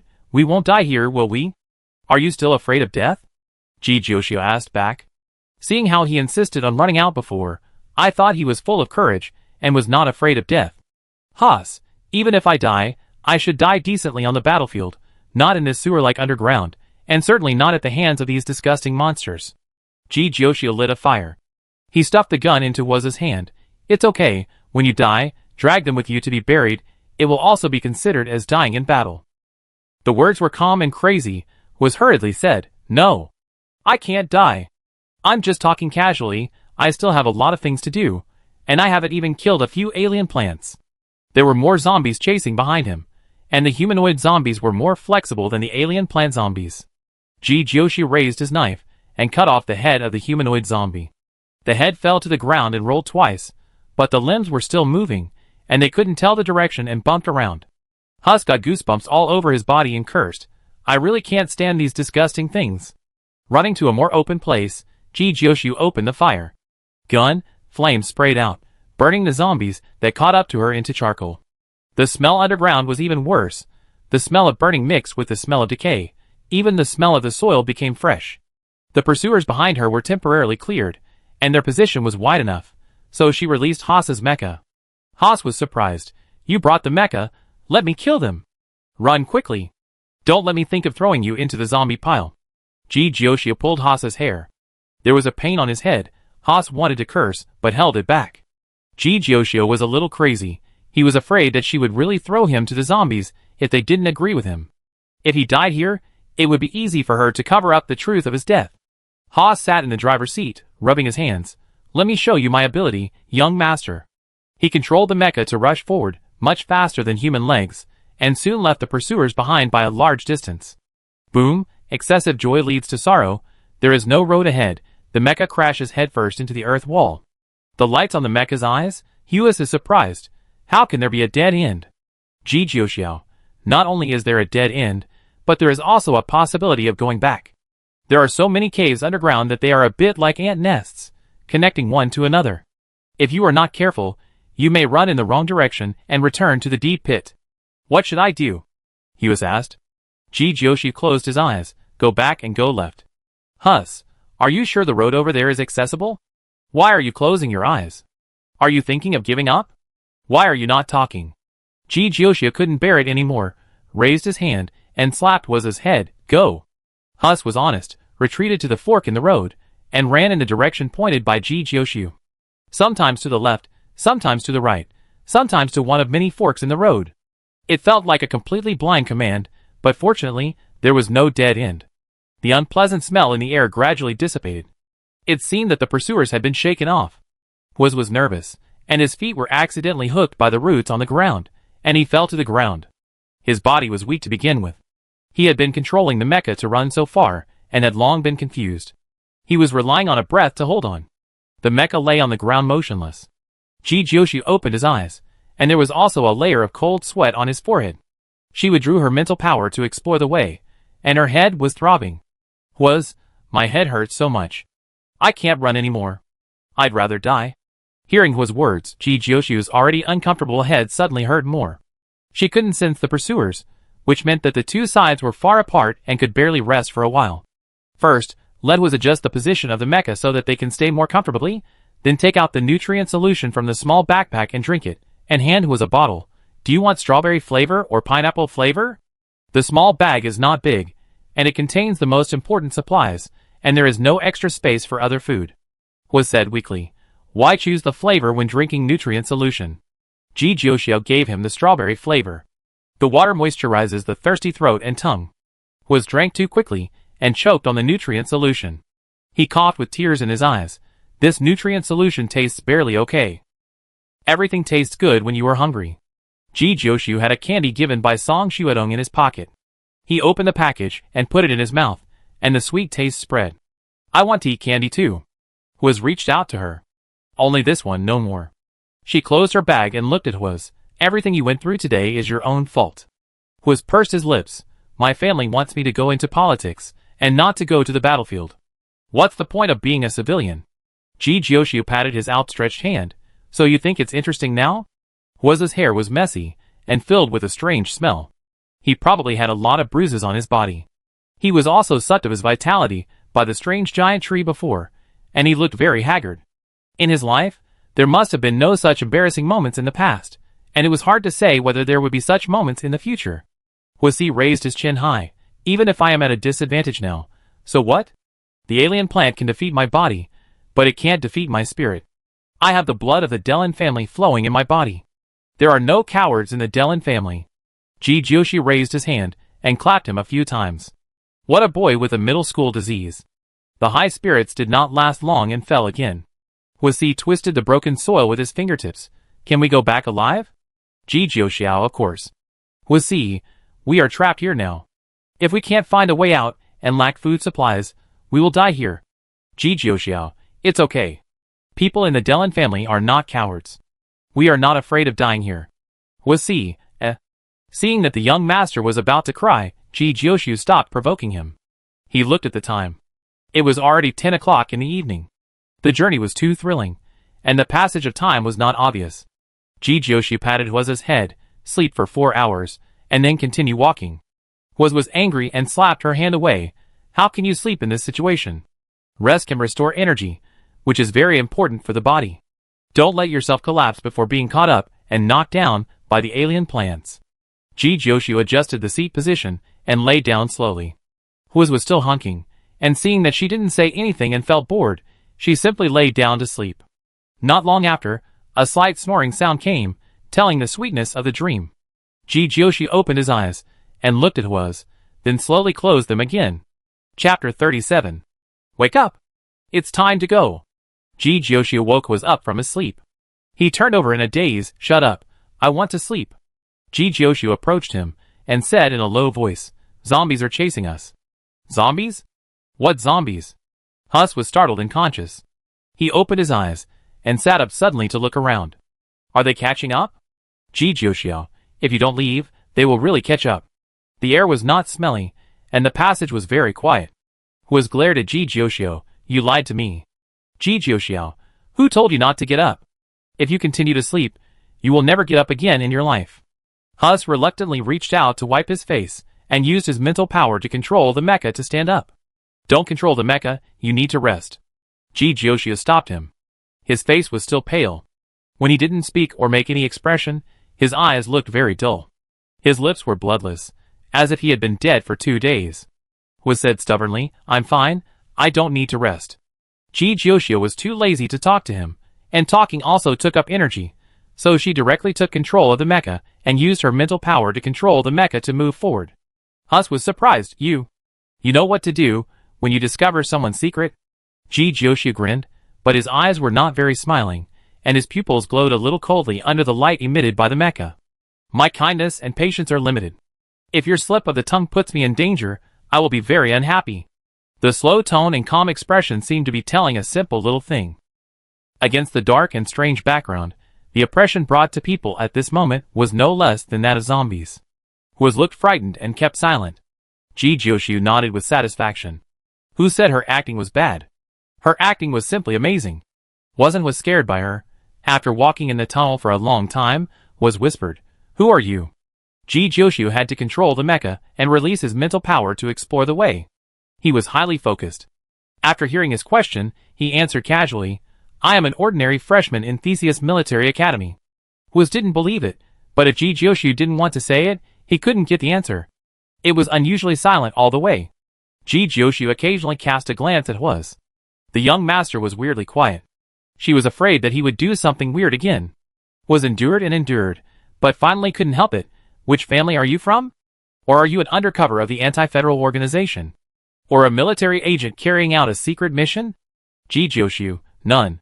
These 3 simple words blocked Huas's words, and he was quiet again. There was only the slight footsteps of the mecha in the tunnel. After walking for so long, I didn't see any animals or alien plants. Can we really get out? Huas's face was dejected. He no longer bothered about Ji Jiuxiao's identity. No matter who she was, if they couldn't get out, they would all become skeletons. Ji Jiuxiao, don't worry, just sleep for a while if you're scared. Huas's eyes widened. Since you let me sleep, why did you wake me up just now? Ji Jiuxiao was asked and said confidently, I wanted you to help me, but who would have thought that you couldn't help at all? Huas snorted, adjusted the seat, and lay down angrily, turned over and faced Ji Jiuxiao. He was extremely tired physically, but his mind was very active. His mind was full of all kinds of chaotic images, and he couldn't fall asleep. Forcing himself to clear his chaotic thoughts, he focused on listening to the sound of the mecha moving and Ji Jiuxiao's shallow breathing. At least there was someone accompanying him in this dangerous and terrible place. Huas fell asleep unconsciously. When he woke up again, the mecha was resting. Ji Jiuxiao closed his eyes and breathed slowly. He wanted the mecha to continue moving. Standing still made him anxious, but he didn't know where to go. If he walked around randomly, Ji Jiuxiao would probably hit his head when he woke up. There was nothing else to do. He could only endure the irritation and wait for Ji Jiuxiao to wake up and observe the surrounding environment vigilantly. Time passed bit by bit. He suspected that Ji Jiuxiao had fainted due to a problem. He quickly got up and got close to her to observe carefully. How to tell whether a person is sleeping normally or unconscious? He is not a doctor, how can he know? When he was getting more and more anxious and wanted to try to wake Ji Jiuxiao up, Ji Jiuxiao opened his eyes, and a trace of fatigue flashed in his eyes. Her voice was hoarse. What's wrong? Huas breathed a sigh of relief. Nothing, I was afraid you would die suddenly. Ji Jiuxiao rubbed his face and sat up straight. Don't worry, if we have to die, you will die first. Huas, I won't die even if you die. Ji Jiuxiao, you die first. Huas, you die first. Ji Jiuxiao, you die first, you die first. Huas, you die first, you die first, you die first. Death, the word kept echoing in the small space, and the mecha started again in the clamor. Huas was tired and curled up in the seat. Sleeping could relieve physical fatigue, but mental fatigue could not be restored. Staying in the dark and damp underground for a long time, the road ahead was full of unknowns, and peoples will gradually faded. Do you think we can get out? He asked in a low voice. This question has been repeated countless times, and it seems that asking it can make people feel more at ease. Ji Jiuxiao perfunctorily said, It's almost time. If you have nothing to do, just sing and dance. Haas, humph. I won't do it. You walk around and try your luck. You don't know if you can get out? The energy of the mecha will be consumed. Your mecha is good. Joshua glanced at the control console. Buck filled up the energy before going out. The mecha is a high-end version with low energy consumption. They fought and ran all the way, and there was still a lot of energy left, enough for them to get out. Haas hummed, of course. The mental power continued to explore outside, looking for a way to survive. Seeing that Haas was like an eggplant hit by frost, Joshua stabbed him from time to time, and Haas jumped angrily. Time loses its meaning underground, and one cannot feel its passage. Joshua looked at the optical brain. There was no signal underground. A day and a night had passed since she went to the tree rat nest to look for Haas. Joshua suddenly stopped and stood still. Haas turned to look at her and said nervously, "Is there any danger ahead?" Joshua, "No danger, close your eyes." "I won't close them. If there is anything, just tell me directly. I can bear it." Haas took a deep breath. Joshua pointed to the top of his head. The ground is above. It's still bright at this point. It will be very dazzling when you go out. The mecha has a light source, so the underground is not dark, but the light is a little weak compared to the ground. If you stay underground for too long, your eyes will feel uncomfortable when you see the light of day. Haas was half believing and half doubting. "Really? Can we get out? You didn't lie to me? You asked too many questions." Joshua raised his hand, as if to hit him. He dodged subconsciously, and when he reacted, his face looked unnatural. He put his arm in front of his eyes to block the light. "Ask what's wrong?" "I ask?" Joshua ignored him, and raised his arm to the front. The artillery fire rumbled, the earth collapsed, and the ground shook. A layer of soil about 1 meter thick was penetrated, the light shone down, and the dust flew in the light column. Fresh air rushed in. Joshua exhaled a breath of turbid air, and climbed out of the broken hole. She controlled the mecha to lie flat on the ground. The light sprinkled on her body, but she didn't feel warm. The light of the desert planet had no temperature, unlike the warmth of the sun. Haas adjusted to the light in front of him, slowly opened his eyes, and looked at the surrounding scenery, and said in ecstasy, "We are out. We are really out." Seeing that Joshua did not respond, he unbuckled his seat belt and ran to Joshua's side, reaching out to push her. "What's wrong with you?" Joshua still did not move. He was a little anxious. "Hey, are you okay?" He reached out to pat Joshua's face, but before he touched her, Joshua grabbed her wrist accurately. Her eyes were closed, her voice was tired. "Can you let me rest for a while?" "Who told you not to answer me?" Haas pulled his hand back suddenly. "I contacted Buck and asked them to come pick us up. There is no signal here?" The joy on Haas's face froze, and he muttered to himself, "It shouldn't be. How could there be no signal? This is the front line of the battlefield. It was the territory of alien plants before. It is normal to have no signal. Who would build a signal tower in a pile of alien plants?" Joshua was tired. Haas's eyes widened. "Did we run so far?" Joshua, "This is just a guess. When you are underground, you can't tell the direction, so you can run anywhere." She wanted to stand up, but the dizziness had not passed. She felt a little uncomfortable when she approached the ground before, so she used her mental power to get out early. Stay in the mecha all the time. No matter how comfortable the seat is, it becomes uncomfortable. She ordered Huas to put away the mecha and lie on the ground. Huas was irritable. "What should we do now?" Joshua, "Take up your gun and look around to see if there is any hidden danger. Then you can choose to lie down with me and rest for a while, or continue to stand on guard." Huas took the gun and took a step forward. After reacting, he said angrily, "Why should I listen to your arrangements?" Joshua said lazily, "Oh, then you arrange it yourself. Don't run too far. I can't save you if you are caught again." "I won't be caught." Huas strode away. He didn't walk too far. With Joshua as the center, he explored within a range of 10 meters around. The scenery here is no different from other places. All are the same yellow soil and dead grass, and the cracked land tells of poverty. Tired of standing, he returned to Joshua and sat down, looking at the scenery in the distance in a daze. The breeze blew gently, and the surroundings were so quiet that you could hear a pin drop. He simply lay down, put his hands behind his head, and looked at the pure white sky, and fell asleep unknowingly. Haas was woken up by the noise. After opening his eyes, he didn't react for a while where he was. There was a light shaking in front of him, and a familiar roar behind him. He said in despair, "I just had a dream." "What dream?" Joshua fired a cannon and blasted away an alien plant zombie. Haas, I dreamed that we got out of the underground. Joshua, if you haven't woken up yet, go out and fight them to wake up your brain. The mecha ran forward, and a flash of dry grass flashed in the field of vision. Hwa's brain began to work, and finally recovered his normal intelligence. Did they run to the ground? They did escape from underground. He slept until night, and the dark sky caused his mind to be confused. He almost thought he was still underground. You control the mecha, and I will show you the way. Joshua said quickly, these zombies can see, so we must turn off the lights. Haas, what?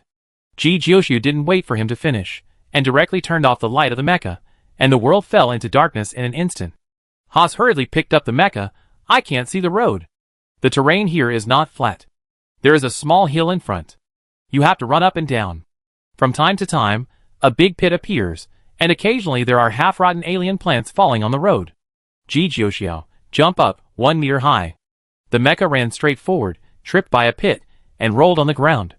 Joshua opened the cockpit, reached out, and shot the approaching humanoid zombie. She shouted loudly, didn't you hear me jump? Haas roared, my reaction is not that fast, can you tell me in advance? Joshua, little waste. Haas, old monster. After losing the light, the zombies' reactions were slightly slow, and they could only rely on smell and hearing to track. The mecha rolled twice on the ground, and Joshua shot and cut off the branches of the alien plant zombie, urging Haas to get up quickly. Her mental power explored a ditch in front of her, and immediately shouted, there is a half-meter wide dry ditch 10 meters ahead. 10 meters? That's so far, how can I accurately grasp the distance? Hwa ran forward. Joshua wanted to hit him on the head with a hammer to see if it was filled with sweet potatoes, not close or far. If you can do it, go ahead. I can do it. I will do it. Hwa didn't finish his words, and fell on his back again. Joshua, if you keep insisting, we will both die here. How do you know there is something ahead? Hwa hurriedly got up. Joshua, release your mental power to explore the way, isn't it so simple? Hwa, ? Is this a simple thing? This is not something a human can do. Okay, humans don't compete with monsters, he admits defeat. Hwa, is there anything blocking the road ahead? There is a thorny field about 20 meters ahead. Rush in. Lift your feet high to avoid being tripped. Joshua spoke very quickly, and counted down for him. 5 meters, 4 meters, 3 meters, 2 meters, 1 meter, here we are. The thorny thorns were crushed by the metal feet of the mecha. The damage level did not reach the threshold of the mecha, and the pain would not be transmitted to the human body synchronously. Haas raised his feet, and walked forward carefully. The touch under his feet was a bit hard, not like thorns. He asked, I feel something strange under my feet. What's the situation now? Are the zombies catching up? Can I turn on the light to see? Joshua immediately stopped him. Don't turn on the light, don't look. Haas, why? Joshua, they are identifying the direction. Once you turn on the light, they will all catch up. Haas said irritably, I am so annoyed. The touch of the thorns is really strange. Are there any branches blocking the way ahead? Which way should I go? Go to the left. There are no branches blocking the way, they are very short. You can walk without worry. Joshua answered. She rubbed her fingertips frantically, trying to suppress the uncomfortable feeling in her heart. Fortunately, Hwa couldn't see the situation below. If he knew that there were not thorns under his feet, but countless hairy crawling big fleshy insects, he would step on several of them every step he took, and they would burst all the way. I don't know if he would go crazy. Even she was a little incapable of accepting this scene, so she shouldn't test Hwa's tolerance. Joshua urged, run faster. Hwa muttered, I feel a little itchy in my legs. Joshua, maybe the thorns are poisonous, leave this place quickly. Hwa controlled the mecha to run, and Joshua secretly shot and killed the insects that climbed up the legs of the mecha, but there were too many insects, and the killing speed was not as fast as the climbing speed. The insects treated them equally, and climbed onto the bodies of the zombies. The zombies did not push them away, and were gradually wrapped by the insects. There was no end to the sea of insects ahead, and it was repeated that the thorns were not right. He was not slow at this time. Joshua tried to probe. Are you afraid of those invertebrate, palm-sized, wriggling flesh worms? What a joke. How could I be afraid of such a small worm? Hwa answered quickly. Very good, it seems that he is afraid. Hwa said sharply, there won't be any worms on the thorns? There are no worms on the thorns. Ji Joshua answered very naturally. Because there are no thorns at all. The mecha arm touched his leg and pinched a soft and furry thing. Was screamed in fear and ran faster. Ah! I touched a worm. A worm! A worm! Ji Joshua, TSK, why don't you listen? There was nothing wrong with running peacefully. So why did you go looking for trouble to touch bugs? You couldn't stand it after knowing the truth. A lot of bugs are crawling on my legs. Ji Joshua, don't be nervous, they can't get into the cockpit, at most they are just crawling outside. I don't want to play anymore. I want to go home. Was interrupted Ji Joshua incoherently, and for the first time, he was trying to save face. Ji Joshua looked at Hwas. He couldn't see anything in the dark, but he could imagine his collapse at the moment. He was exhausted from running around all day, and finally couldn't hold it under the double pressure of body and mind. He howled so pitifully, and his voice was full of tears. Ji Joshua untied the seat belt, and went over to pat his head, taking control of the mecha.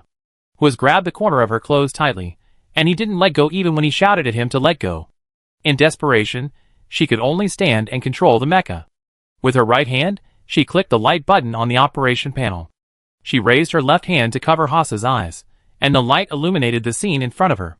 Mental power can only perceive the general shape of an object, but not the color.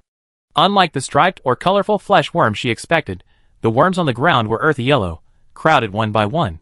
She looked back and saw that the zombies were stopped by the worms, and were far away from them. There was an open space not far ahead. The touch of the worms climbing on the mecha was too disgusting, so she ran forward faster. The worms were not very aggressive. They seemed to be just ordinary flesh worms without sharp teeth. I don't know if they have toxins that can kill people.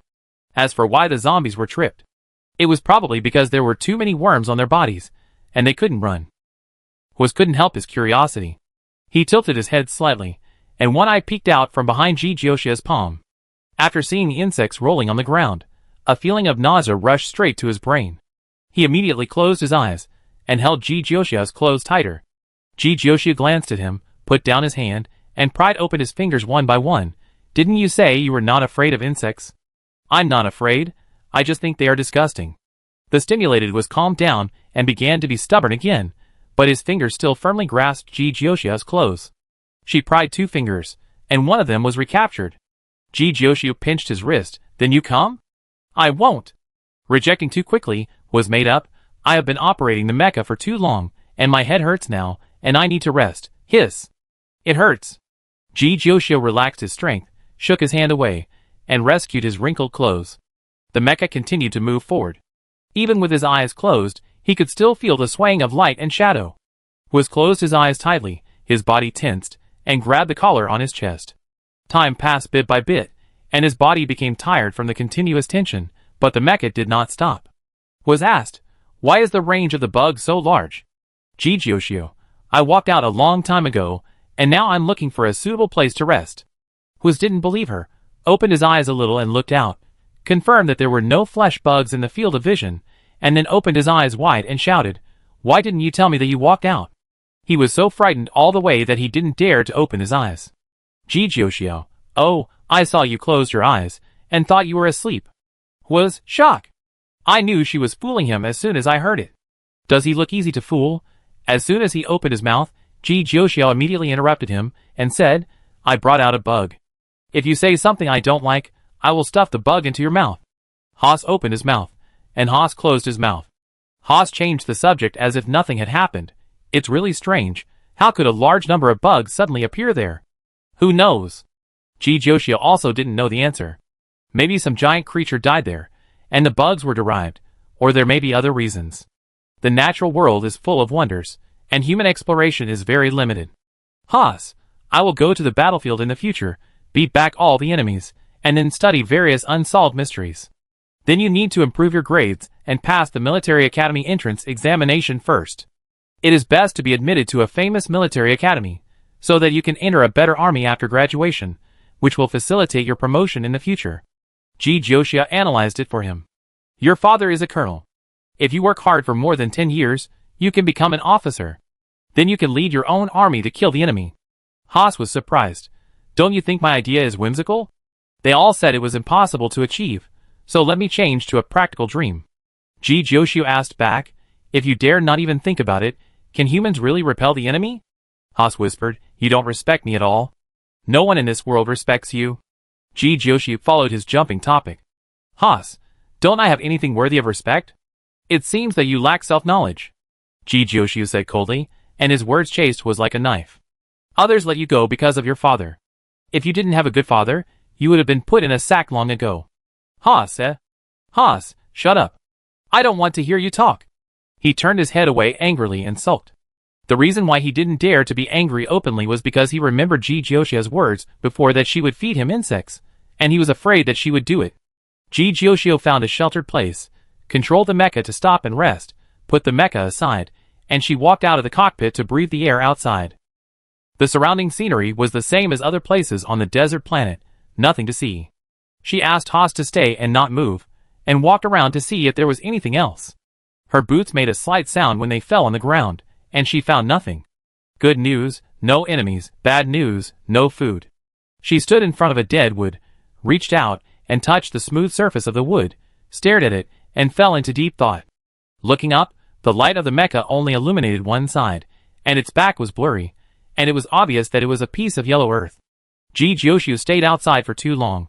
Wasi couldn't stand it anymore, so he walked out of the mecha and saw her standing still. He walked over and asked, "What are you thinking about?" Ji Jiuxiu retracted his gaze, glanced at his face lightly, and replied, "Nothing." Wasi, I don't believe it. There are only two of us here now. If you feel uncomfortable, you can just say it directly. I won't laugh at you. Laugh at me? Ji Jiuxiu's expression is hard to describe. Wasi said seriously, therapists are emotionally rich and always more sentimental. Ji Jiuxiu patted his shoulder and told him what he found. We are lost. We walk here during the day. I suspect that there is a special magnetic field that affects my mental power, so I can't continue to explore the road in the future. What? Wasi was shocked. Ji Jiuxiu smiled. If you feel uncomfortable, you can say it. I am happy to laugh at you. Wasi, one of him and Ji Jiuxiu will die first. Chapter 38. Ji Jiuxiu returned to the mecha and sat down calmly. He did not enter the cockpit to rest, but sat on the ground to feel the cool breeze. The wind was blowing from the east. Today she was walking westward along the direction of the wind. The wind direction had not changed, but they returned to the original place. Haas could not tell whether she was serious or joking with him. Aren't you in a hurry at all? What's the use of being anxious now? Take a nap first, and we talk about it tomorrow. Ji Jiuxiu leaned on the thigh of the mecha and closed his eyes. Haas was afraid to sleep now. Every time he woke up, something terrible happened. He doubted, are you really lost? You didn't lie to me, did you? Look for yourself. Ji Jiuxiu threw the compass to him. Haas caught the compass, and the position pointed by the needle tip was consistent with the direction he was standing in front of. He turned and walked 2 steps to the west, and the direction of the compass was the same as his direction. The compass pointed to the 4 directions he walked in, not direction at all. There is a special magnetic field here, which caused the compass to point in a chaotic way. Haas's mood fluctuated greatly. He finally escaped from the dead end and fell into a desperate situation again. It was difficult to get out of a strange and empty place without knowing the direction, not to mention that they were still circling in the same place, which was different from simply getting lost. He sat down next to Ji Jiuxiu with his head down, and saw her tapping on the optical computer. Haas asked with a glimmer of hope, "There is no signal here. What are you doing?" Ji Jiuxiu, I am writing a suicide note. Although I don't have much property, I still have to make a good distribution plan. If someone can crack the magnetic field here and take my optical computer away, the suicide note will be automatically sent out when there is a signal. Wasi, He shouldn't have asked this dead mouth. The emotions jumping back and forth between life and death have made Wasi numb. Wasi accepted the reality and prepared to write a suicide note. After turning on the light brain, he didn't know what to write. His life experience was unremarkable. All his property was given by his parents. After his death, the money would naturally be recovered. He focused on his experience in the past 2 days, describing the thrills along the way and his heroic performance. He wrote a long and eloquent article. At the end, he wanted to say a few lyrical or free-spirited words that fit the suicide note, but he couldn't write it. Ji Jiuxiu heard a slight sob, tilted his head, and saw Wasi's eyes full of tears. She was a little surprised. Why are you crying? She didn't cry when she was almost digested by the alien plant and turned into a zombie. She didn't cry when she got lost underground for a long time and couldn't find a way out. She didn't cry when she was chased by zombies and trapped in a pile of insects. Why are you crying now? Haas turned the tables and said with a hint of tears, It's because you said you wanted to write a suicide note. I don't want to die at all. Ji Jioxia, I saw that you were very brave before, and I thought you were not afraid of death. Haas stopped talking. Ji Jioxia could understand his thoughts. After all, was either fainted quickly or was rescued. After waking up, he was slightly injured. He felt that he was extremely brave and was the chosen one. He could always escape and not die. Now their situation is like a blunt knife grinding meat. The future is full of unknowns. The constant running makes the body tired. It is hard to say when the scythe of the god of death will fall. She comforted him. You won't die for the time being. Don't worry. It's not a desperate situation yet. We will get out tomorrow. Drink a nutrient solution to calm down first. Was drank the nutrient solution, and the feeling of fullness slowly stabilized his emotions. He asked, Aren't you afraid? Ji Jioxiao, I am afraid. I am afraid that no one will take care of Tianji, that my planet will be silent forever, and that I won't be able to make a lot of money. Make money? Was repeated in surprise. Don't you have a dream? For example, be a general in charge into battle? Ji Jioxiao said frankly, My dream is to make money. What do you want so much money for? Ji Jioxiao talked about the planet that raised her, hiding some unspeakable history, and focusing on describing its current appearance and what she planned to do. Hu stared at her, and when she said these words, his eyes were shining and his tone was firm. He blurted out, I want to invest in you. Ji Jioxiao, Haas, it will cost a lot to turn the desolate planet into a place where people can live normally. It's hard to start from scratch. My investment can at least help you reduce some of the burden. Ji Jioxiao was surprised. What are you looking for? No one will do a business at a loss, and the Hua family is not a philanthropist. The tourism industry is saturated now. I heard your description of the planet. The natural changes of the 4 seasons alone show that it is an excellent tourist spot. Haas spoke very quickly. I don't know when you can make enough money just by making money. You need to stimulate the endogenous power of the planet, obtain funds from the tourism industry, and then invest in construction to achieve a positive cycle. He wanted to prove that what he said was not a joke, so he talked about his mother. His mother's family has been doing business for generations, and humans have reproduced for countless generations. The planets they have lived on have been destroyed and reborn, and the family is still strong. Ji Jioxiao thought about the feasibility of the plan. The two sat on the ground and discussed how the planet would develop in the future. No one had ever talked to her about this. Hua's words gave her a new idea. She wanted to show the blue star to the interstellar people instead of hiding it. Hua's expression was excited, sweeping away the previous decadence. When the plan was refuted, he analyzed it calmly. If it didn't work, he would change it. There was no quarrel throughout the whole process. Hua said before that his family didn't want him to go to the battlefield. Ji Jioxiao didn't quite understand it. He thought that maybe his family was worried about his injury, but now it seems that if he doesn't go to business, it would be a waste of talent. The two chatted until late at night, and didn't feel sleepy at all. Thinking that they had to find a way to get out tomorrow, Ji Jioxiao reluctantly ended the topic. The next day, the two entered the Mecca and continued on their way. Ji Jioxiao made a mark on the road they walked. This time it was much smoother, and he never went back. There's something ahead, Hua shouted. The road was covered with either yellow soil or withered grass, and the scenery was similar and made people feel sleepy.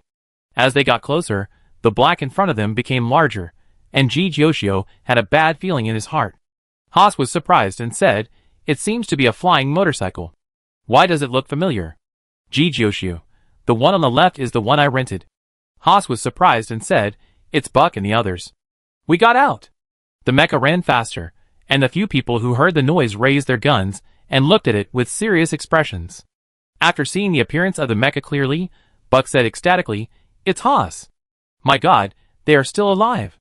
The mecha stopped in front of everyone, and Haas couldn't wait to get out of the cockpit. You can never imagine what I've been through. With the background noise of chirping, Ji Jioxiao approached Song Xuedong. His eyes fell on the two extra men with pale faces and thin bodies. Ji Jioxiao, what's going on? Song Xuedong held a grass stem in his mouth. As you can see, we are running out of ammunition and food. After Ji Jioxiao disappeared earlier, Song Xuedong led Buck and Harold to track him down. Halfway through the chase, the tracker placed on Ji Jioxiao lost its function. They had to find tree rat holes one by one. The last time, they encountered a dead, but still active strange creature in the hole, They were forced to run all the way and accidentally ran to this place. Both sides told each other about their experiences. The situations they encountered were similar, the same zombies, the same lost way, and the energy of the flying motorcycle was almost exhausted. Song Shuedong's teeth rolled over the grass stems. We met the two of them after we got here. We were almost starving to death. We took 2 bottles of nutrient solution to survive. Haas and Buck on the other side finished their experiences, and were attracted by Song Shuedong's words. What? You are also lost, so we didn't get out at all? Buck smiled bitterly. Yes, and now there are only 2 bottles of nutrient solution left. The joy on Haas's face disappeared completely. He thought he had escaped from death, but he ended up falling into a bigger mystery. Ji Jiuxiao, 2 bottles? Buck, yes, it was my mistake. I didn't bring food before going out. Thanks to the half box of nutrient solution you put on the flying motorcycle, we have survived until now. I thought I was just going out to play for half a day, walking around the periphery and going back, but who knew that the situation would develop like a wild horse that couldn't be pulled back. In the past 2 days, they saved money, and tried to find a way out despite hunger. Ji Jiuxiao walked to the flying motorcycle she rented, stretched out his hand, and pulled out an iron box from under the seat, and opened it. 100 bottles of nutrient solution were neatly arranged together. Everyone, ? Song Shuedong, why didn't I know there was a mezzanine here? Ji Jiuxiao, the shop owner said the car had broken down and the seat was loose, so he asked me to find something to pat it. Anyway, I have to put things in it, so I might as well use it to store nutrient solution. When I go out, I must ensure that I have enough food. Seeing everyone's eager eyes, Ji Jiuxiao took out a bottle of nutrient solution for each person. Drink it, you will have the energy to think after you are full. When you are hungry, your mind is full of food, and you can't spare the energy to think. You always have to find a way out. If you stay here, you will die. The 2 people who are starving to death are the first group of people who entered the desert planet to pick up alien plants. They have been trapped here for 10 days. They tried every way to get out, but they always went around in circles. Buck and others are in the same situation as them. After walking out of the small circle, they were trapped in the big circle. They thought they had found a way out, but they became more desperate.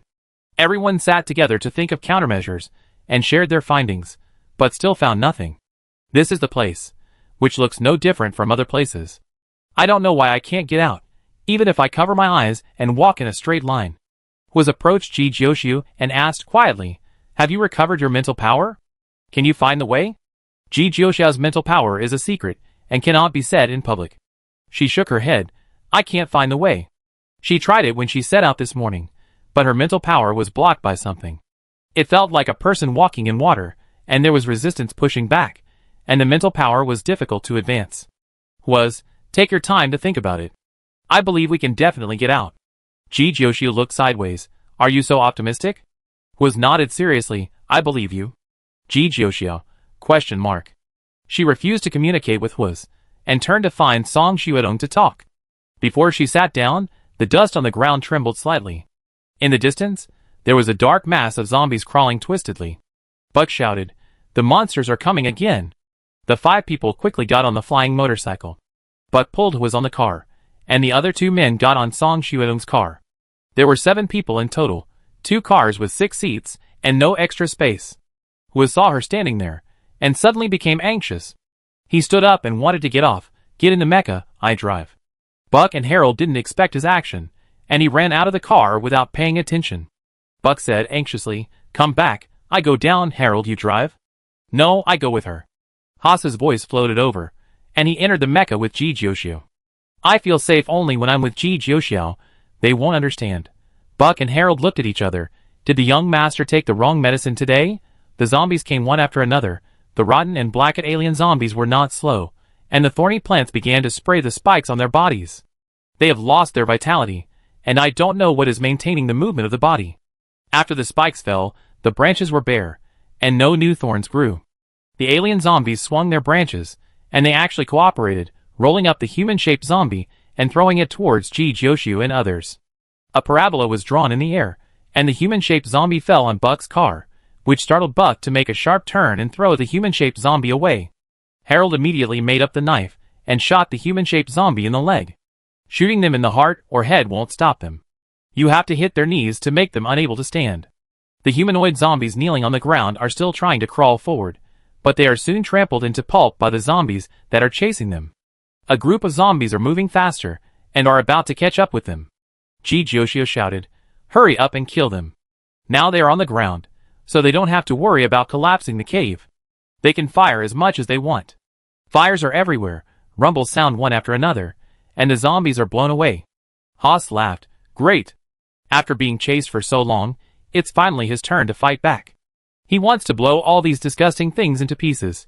Yoshia, be careful." Joy turns to sorrow.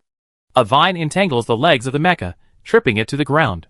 The alien plant zombies behind it pounce on it and press on the mecha. It has no mouth. The vines entangle the mecha tightly to crush it. The force is so great that Haas feels a dull pain in his body. Yoshio opened the cockpit a crack, holding a fire in his hand. He stretched out his gun, and the flames rolled over the vines, and the smell of stench and burning mixed together. The main trunk of the vine was behind the mecha, and the gun could not burn it. She directly opened the cockpit and climbed up, and the flames opened a path for her. "Don't go out," Haas said anxiously. In the cockpit, the expensive glass and metal shell can still resist attacks, but once you go out, your body will be exposed to the alien plant zombies. He is now lying on the ground, and it is not right to stand up, nor is it right not to stand up, because he is afraid that if he moves, he will hinder Yoshia's business and cause her to fall. Yoshio avoided the attacks of other vines, and set his target on the main trunk, with a fire in each hand. The gun burned over, and the red shell of the mecha was stained with vine ashes and rubbed black. The mutated vines had no sense of pain, and held the mecha tightly. Other zombies were chasing from behind, and Haas was anxious. He also climbed out of the cockpit, and shot at the main trunk of the vine. Although the gun could not kill the dead zombies, it could be used to smash them. The vine split into two halves. One half attacked Yoshio, and the other half attacked Haas. Others came back to help them, and there was constant gunfire for a while. When the vine broke, black juice splashed out, and the smell was foul and rotten, similar to the water under the giant tree in the deep pit underground. 2 drops of juice splashed on the back of Yoshia's hand, and a burning pain came. The surface of the skin was eroded, and then the liquid seemed to be embedded in the flesh, and a little new skin grew on the surface to wrap it up, and this piece of skin turned black, like a zombie. Yoshio did not have time to treat the wound on the back of his hand, and approached the main trunk of the vine more carefully. The flying vines tried to stop the flames, and weaved into a big net to trap Yoshio, but in the end, they were no match for the 2 fires. The power of the gun. She walked in the flames, and the flames gradually devoured the main trunk of the vines. It crackled and burned, and the flames burned so vigorously that even the surface of the mecha was a little hot. Other zombies caught up, and their companions gritted their teeth and continued to cover. Yoshio and Huas returned to the cockpit and controlled the mecha to run again. Huas couldn't help but curse, "These ghosts will never die. How can we beat them?" Yoshio recalled the old zombie movies and novels he had watched. Generally, the protagonist either ran to a safe base for refuge, or found a cure to restore the zombies to normal. "Huas, protagonist? What movie did you watch? Why haven't I seen it?" "Yoshio, I send you some classic works after we go back. Think about how to go back first." Haas was irritable. "They keep chasing us like this. We can't outrun them at all. Zombies don't get tired, but they do. Some alien plants that were good at speed and life still run very fast after death, following closely behind them. The humanoid zombies are not strong, but they are good at thinking. They can put the alien plant zombies with thick skin and resistance to damage in front of the fast-running alien plant zombies, so that the mecha's artillery fire can't destroy them at one time. Humans are smarter than alien plants, even if they become zombies." Yoshio leaned out of the cockpit with his upper body, and shot at the legs of the humanoid zombie. The humanoid zombie hid behind an alien plant zombie, and the bullet nailed the alien plant zombie, and exploded the next second. The gun was a glue gun newly developed by Wusan. The bullet fired was a kind of super glue, which was so sticky that even the mecha couldn't break it. It had to be applied with a special potion to dissolve it. Wusan made the glue gun to play with. She took it to study it out of curiosity. There were only 3 bullets in total. She didn't expect it to be really useful. The gun was pressed at the bottom of a pile of weapons. She almost didn't notice it. It was perfect for the current scene. The zombies in front stuck together, blocking the zombies behind. The more they stuck together, the more zombies they became. Finally, they became a zombie ball. The scene was a little scary. Everyone took this opportunity to speed up and escape until they left the zombies far behind. Others didn't feel tired driving the flying motorcycle, but Haas was exhausted from controlling the mecha and sat on the ground to rest. But check the energy of the flying motorcycle. This is not a solution. They will appear every once in a while and can't be shaken off. The energy of the car is running out. Song Xuedong reached out her hand and touched forward gently. I feel something is suppressing my mental power. Could it be the giant tree underground? Ji Jiuxiu guessed. Perhaps we are still in the range of the underground cave, and there may be a cave 2 or 3 meters below our feet. The giant tree will suck people's vitality, and zombies are its appendages. It turns normal corpses into zombies, and zombies then offer living things to it. Song Xuedong, what's wrong with your hand? She pointed to Ji Jiuxiu's left hand. Ji Jiuxiu raised his hand, and there was a coin-sized black spot on the back of his hand. Ji Jiuxiu, I was accidentally splashed by the juice of the vine just now. Song Xuedong approached, took out a dagger and pricked the slightly bulging black skin. Black pus flowed out with a foul smell. Was next to him subconsciously covered his nose, and took a few steps back. It seems that it is contagious to a certain extent. Ji Jiuxiu made a judgment. Originally, it was just 2 small drops of liquid, not even as big as a tear, and now it has grown into such a large area on the back of her hand. Infectious. When the word was spoken, everyone's face looked a little ugly. You won't become a zombie too, will you? Ji Jiuxiu turned his head and looked at him steadily, shaking his head slowly, his arm twitching, and speaking like a machine tape. You say, what?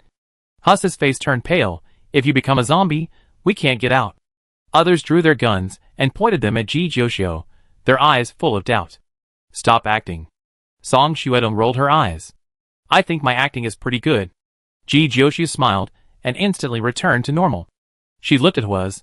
I didn't expect you to believe in my ability so much. It really makes me a little flattered. Huazi's face was like an overturned paint tray, turning from white to blue and then to red, and finally he snorted heavily. Ji Jiuxiu, it's okay to get a little liquid on it. As long as you don't soak in it, it won't be so easy to assimilate. She took out a 2-finger-long scalpel from her small bag. The knife was thin and sharp, and she cut off a piece of rotten flesh with a light scratch on the back of her hand. Huazi was sore. Can't you help her? Seeing her calmly cutting her own flesh, the weirdness was not much lower than that of zombies. Don't. Ji Jiuxiu refused. None of you have studied medicine. I'd rather do it myself than let you do it. She took out the anti-inflammatory medicine and swallowed it, and sprinkled some powder on the wound, first cleaned the rotten flesh, then cut out some good meat, and waited until the blood turned into normal red before wrapping it with a bandage. The whole process was clean and neat, and every cut was just right, never off-center. Song Xuedong, what did you just sprinkle? Ji Jiuxiu, topical anesthetic. Song Xuedong, didn't you say not to bring anesthetic when you go out? Ji Jiuxiu, I don't bring anesthetic for others, but I didn't say I don't bring it for myself. Why should I make it difficult for myself? Other people who heard it, Are all therapists so hypocritical nowadays? The heavy atmosphere was slightly dissipated by the jokes. Everyone had different expressions. Haas was anxious, Buck and Harlow were uneasy, and the other 2 men were afraid. Song Xuedong hummed softly, as if nothing had happened. Ji Jiuxiu imitated her previous behavior and stretched out his hand to push the air. If you don't use mental power, air is just air. There is no resistance when you push your hand over. Once you mobilize mental power, the feeling of suffocation will wrap your palm. Ji Jiuxiu, do you think there is a possibility that we are lost because of something that squeezes our mental power? If we break it, can we get out? I tried it. It's very difficult. Song Xuedong lit a cigarette, and white smoke rose into the air. Ji Jiuxiu, you are smoking again. No more sugar, just take a puff. Song Xuedong spread her hands, pinched the cigarette with her slender fingers, took a deep puff and exhaled, and the white smoke blurred her eyebrows. Ji Jiuxiu reached out and took the cigarette from her hand, threw it on the ground and stepped on it. I took a puff. Maybe everyone will die here, and you won't even finish a cigarette before you die. Are you still human? Song Xuedong glared at her. The 2 stared at each other, and in the end Song Xuedong's eyes were drier. She couldn't be Ji Jiuxiu, and couldn't help blinking. She brought the topic back on track. We can't break that power with our mental power alone. That power is invisible and intangible, and guns and cannons are powerless, so we can only rely on mental power. The 5 of them had not been able to break through before, and now with Ji Jiuxiu and Huaz, their fighting power has not improved much. Ji Jiuxiu, I will do mental counseling for each of you first, and everyone will release their mental power together to see if they can get out. This is the only way at the moment, and we have to try it whether it works or not. Song Xuedong quickly said, I won't do it, I'm fine. Was said in sync with her, I'm 100 times more energetic now, and I don't need mental counseling. Ji Jiuxiu stretched out his claws, and ruthlessly sentenced, no, none of you can escape. Song Xuedong and was quickly retreated, and the other 4 didn't understand why. Ji Jiuxiu had no choice but to reach out to Buck, who was closest to her. I go first. Buck stepped forward. He met with sympathetic eyes, and always felt a creepy feeling on his back. Half an hour later, everyone lay in a row with a peaceful expression on their faces. Song Xuedong, it's actually good to die. Haas, I hope there are no devils like her in heaven. Chapter 39. It was too difficult to release the mental power directly, so Ji Jiuxiu found a dead tree as thick as his wrist as an anchor point to tear apart the invisible energy. The dead tree was dead, and the trunk could be crushed with a little force. The obstruction was everywhere, and the dead tree was also wrapped in it. Everyone gathered together, touching the dead tree with their hands to release their mental power. When the mental power of everyone gathered together, the power turned into a strong wind and pressed over. They became travelers going against the wind and had to tear a way out. The center point was surging, and the invisible power was shaking. It seemed to sense that someone was disobeying, and greater pressure was pressing down on everyone. The tug-of-war began, and the mental power of people was like a sharp knife to pierce the obstruction, but the obstruction was thick and rough, and the sharp knife could not pierce it for a while. The 7 people gritted their teeth to support, and the 2 men who were picked up were the first to give up, and blood flowed from their mouths and noses. Song Xuedong took over the positions of the 2 people, and her mental picture was shaking more and more strongly. A steady stream of mental power flowed out of her body, and her eyes gradually changed. She said calmly, when a person is consciously approaching death, he can stimulate his mental power to the limit. I will tear a road, you run forward, don't look back. Buck was surprised, Major. Harold, Major. Ji Jiuxiu's eyes shifted to Song Xuedong's face. She had a firm look in her eyes, without any intention of joking, and looked like she was about to die generously. Oh, it seems that the mental power was stimulated, causing Song Xuedong to change from the disordered version to the ordered version. The disordered version was clearly crazy, and the ordered version was crazy silently. No matter which personality appeared, it represented abnormality. Ji Jiuxiu, it's not that time yet. She saw a small tear, but it was far from enough. Putting her palm on the dead tree, she increased her mental output without reservation, as if she was giving the dead tree a mental counseling. The intense pressure brought pain, and her black pupils seemed to become a vortex that swallowed everything. The tear became bigger, and Ji Jiuxiu's mental picture continued to expand from the blue star base to the universe, and then shrank to the cabin in the blink of an eye. Under repeated cycles, the large scenery in front of her was a little blurry, but she could see the power fighting against them more clearly. Ji Jiuxiu swallowed the fishy sweetness in her mouth, and took back her mental power. At the moment when her mental power disappeared, the invisible power showed signs of reintegration. She focused her eyes, and pursed her lips tightly. Ha shouted, what's going on? Didn't you just tear it apart successfully? Buck frowned, gritting his teeth and holding on tightly. You must continue to input mental power to keep the crack open. Haas, what should we do? Go find help. Ji Jiuxiu stuffed the compass into his arms. Haas, me? Ji Jiuxiu, you? Buck and Harold's mission is to protect Haas. They will not abandon Haas and leave. If 2 people leave, the mental power of others will not be able to hold on. As for the other 2 strange men, she didn't trust their abilities very much. They looked too sick. She doubted whether they could hold on until they got out of this place. Song Xuedong didn't seem to have any intention of leaving. Her determined look of facing death, as if it was useless to say anything. It was unknown how big this area was. Zombies could appear at any time to chase people and eat them. Going out for help did not mean safety. Haas's condition was not too good, but he was already the most suitable candidate. Sure enough, Buck did not object and agreed. Master Haas, you go first, go out to find rescue and come back to pick us up. Can I do it? Haas was entangled. Ji Jiuxiu, don't whine, I said you can do it, you can do it. I didn't ask you to run back to the base. Just go to a place with a signal to send a message for help. There is still a glimmer of hope to escape, and staying here will only face despair. Song Xuedong looked at Ji Jiuxiu, you are more suitable than him. In terms of wisdom, agility, and physical strength, Haas is not as good as Ji Jiuxiu, and she is a healing spirit, so staying here can't help much. Hello, the Major is right, it will be better if you go. Even if he wants to ensure Haas's safety, he can't let others fall into danger. Everyone's life is extremely precious. Ji Jioshu didn't explain, and said to Huaz, "You know why I do this, right?" Everyone's eyes fell on Huaz, bringing him endless pressure. He knew. Ji Jioshu was unusual, and others didn't know this secret.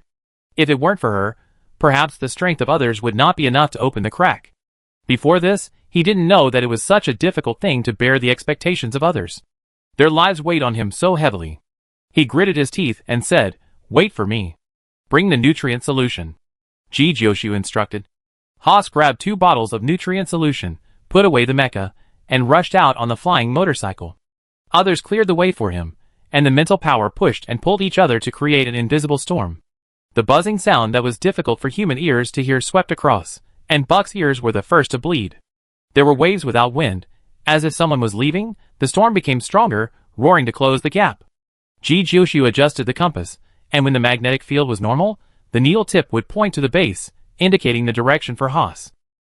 As the flying motorcycle went away, she continued to increase her mental power output, tearing the crack wider, breaking the chaotic magnetic field here, and the fishy sweetness in her throat could not be suppressed at all, overflowing from the corner of her lips. She turned around and raised her hand to wipe it away quickly.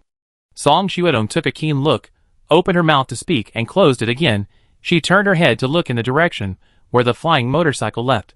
The flying motorcycle turned into a black dot and quickly disappeared on the horizon. Harold gradually couldn't hold on, and a drop of blood flowed from his nose and dripped on the less.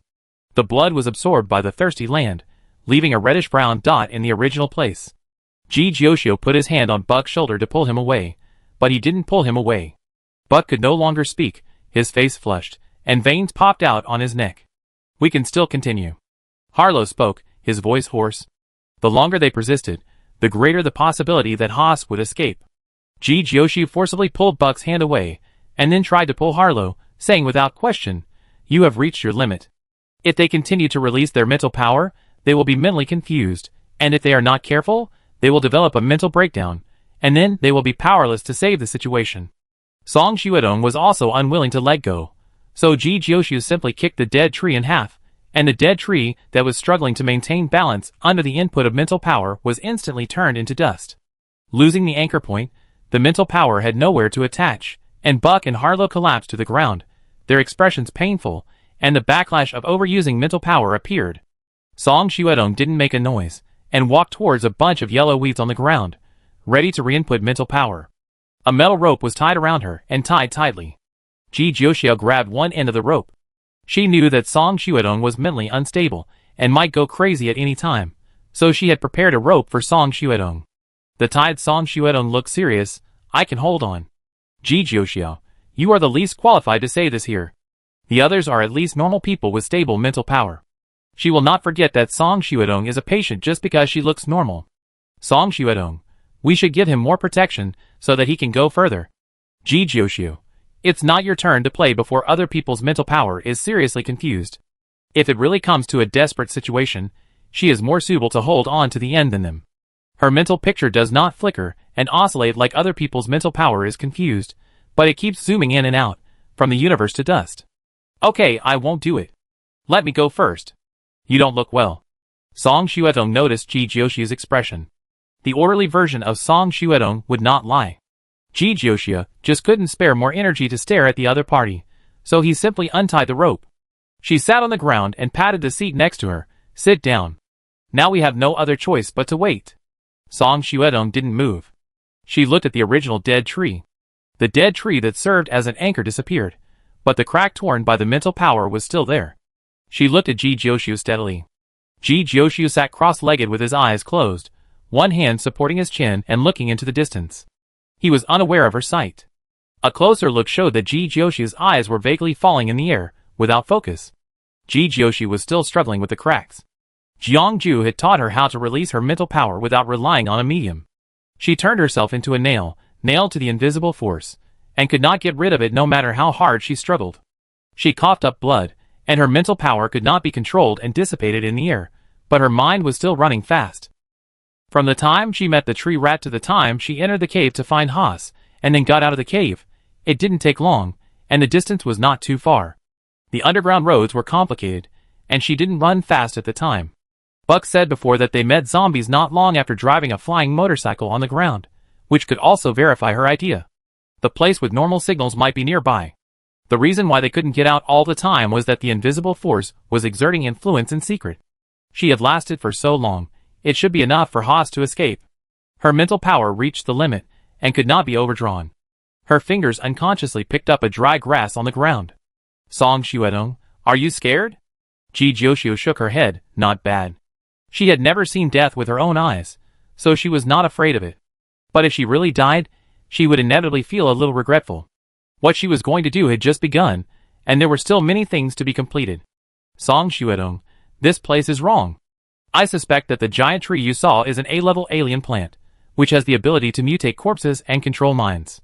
Do you know what kind of alien plant it is? Ji Jiuxiu asked. Song Xuedong shook her head, I don't know. There are as many alien plants in the universe as planets, and there are always unknown species. Ji Jiuxiu, how did the alien plants and beasts appear? Song Xuedong, it is said that a long time ago, they were all normal plants and animals. Later, special substances appeared in the depths of the universe, causing them to mutate.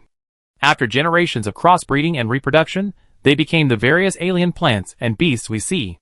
What is the special substance? Ji Jiuxiu asked curiously. Song Xuedong, it is hidden deep in the nest behind the alien plants and beasts. It is a place that humans cannot touch. No one knows what it is. As long as the special substance exists, the alien plants and beasts will not completely die out. It is a warm soil that nourishes evil, and is difficult for humans to resist. There is a theory of alien species. The special substance is like the queen of termites. Alien plants and beasts are all alien species born from it. Buck joined the chat. Song Xuedong, no matter what it is too far away from us. The three discussed the origin of alien plants and beasts, and the others listened silently, occasionally interrupting. In a rare peaceful atmosphere, the dust on the ground rose and fell, and the familiar tremor warned everyone that the zombies were coming again. Buck quickly stood up and started the flying motorcycle, saying with a headache, they are really endless.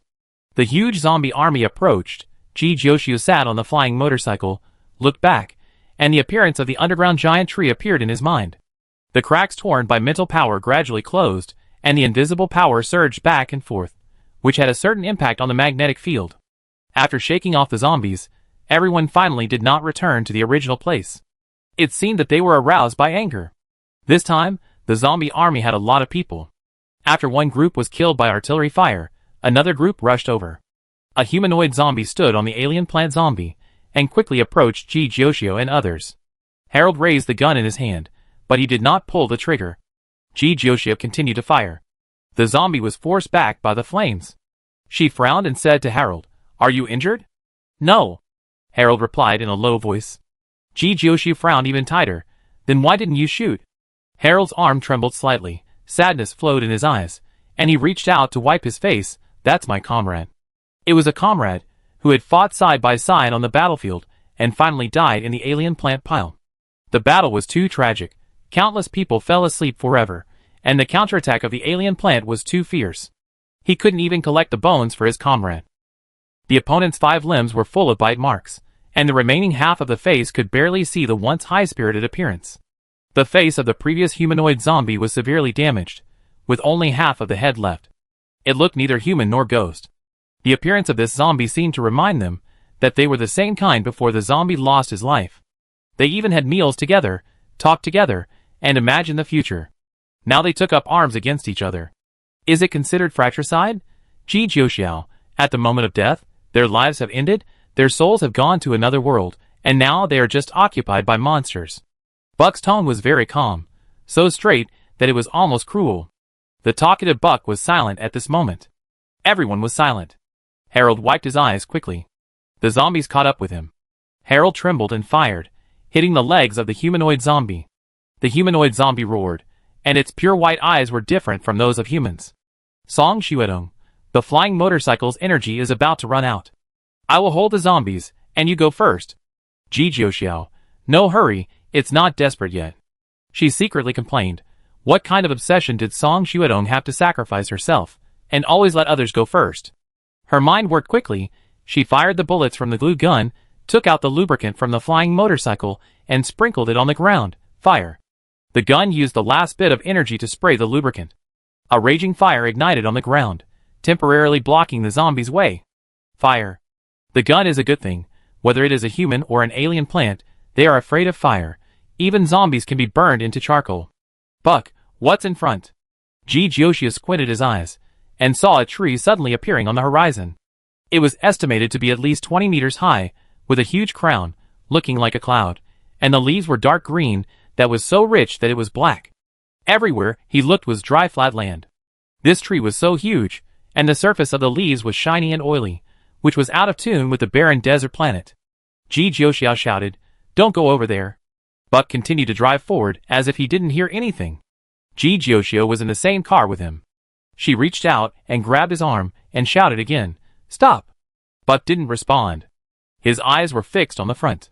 Harold beside him had the same expression and didn't respond to her words at all. She cursed, climbed up, and squeezed into the driver's seat to fight for the control of the flying motorcycle. Fortunately, Barlow didn't fight with her and kept driving without moving. The flying motorcycle gradually slowed down, and she kicked Barlow and Harold out of the car. Song Shuedong was driving a flying motorcycle next to her, which stopped and started. Her eyes were also fixed, but her body was fighting with her consciousness, and the flying motorcycle was turning forward. Jijioshu, Song Shuedong. The sound had no effect on Song Shuedong. She drove her flying motorcycle to hit Song Shuedong's car. The energy that had already turned red was completely exhausted. The two flying motorcycles flashed and stopped moving completely. The collision made Song Shuedong's eyes focus again. She held her head. "Xiao Shanshan, my head hurts so much." Jijioshu paused. "Xiao Shanshan." This name comes from her name Wuzishan. Only the disordered version of Song Shuedong can call her in this tone. It seems that something is indeed guiding them over. The confusion of mental power caused Song Shuedong's personality to change.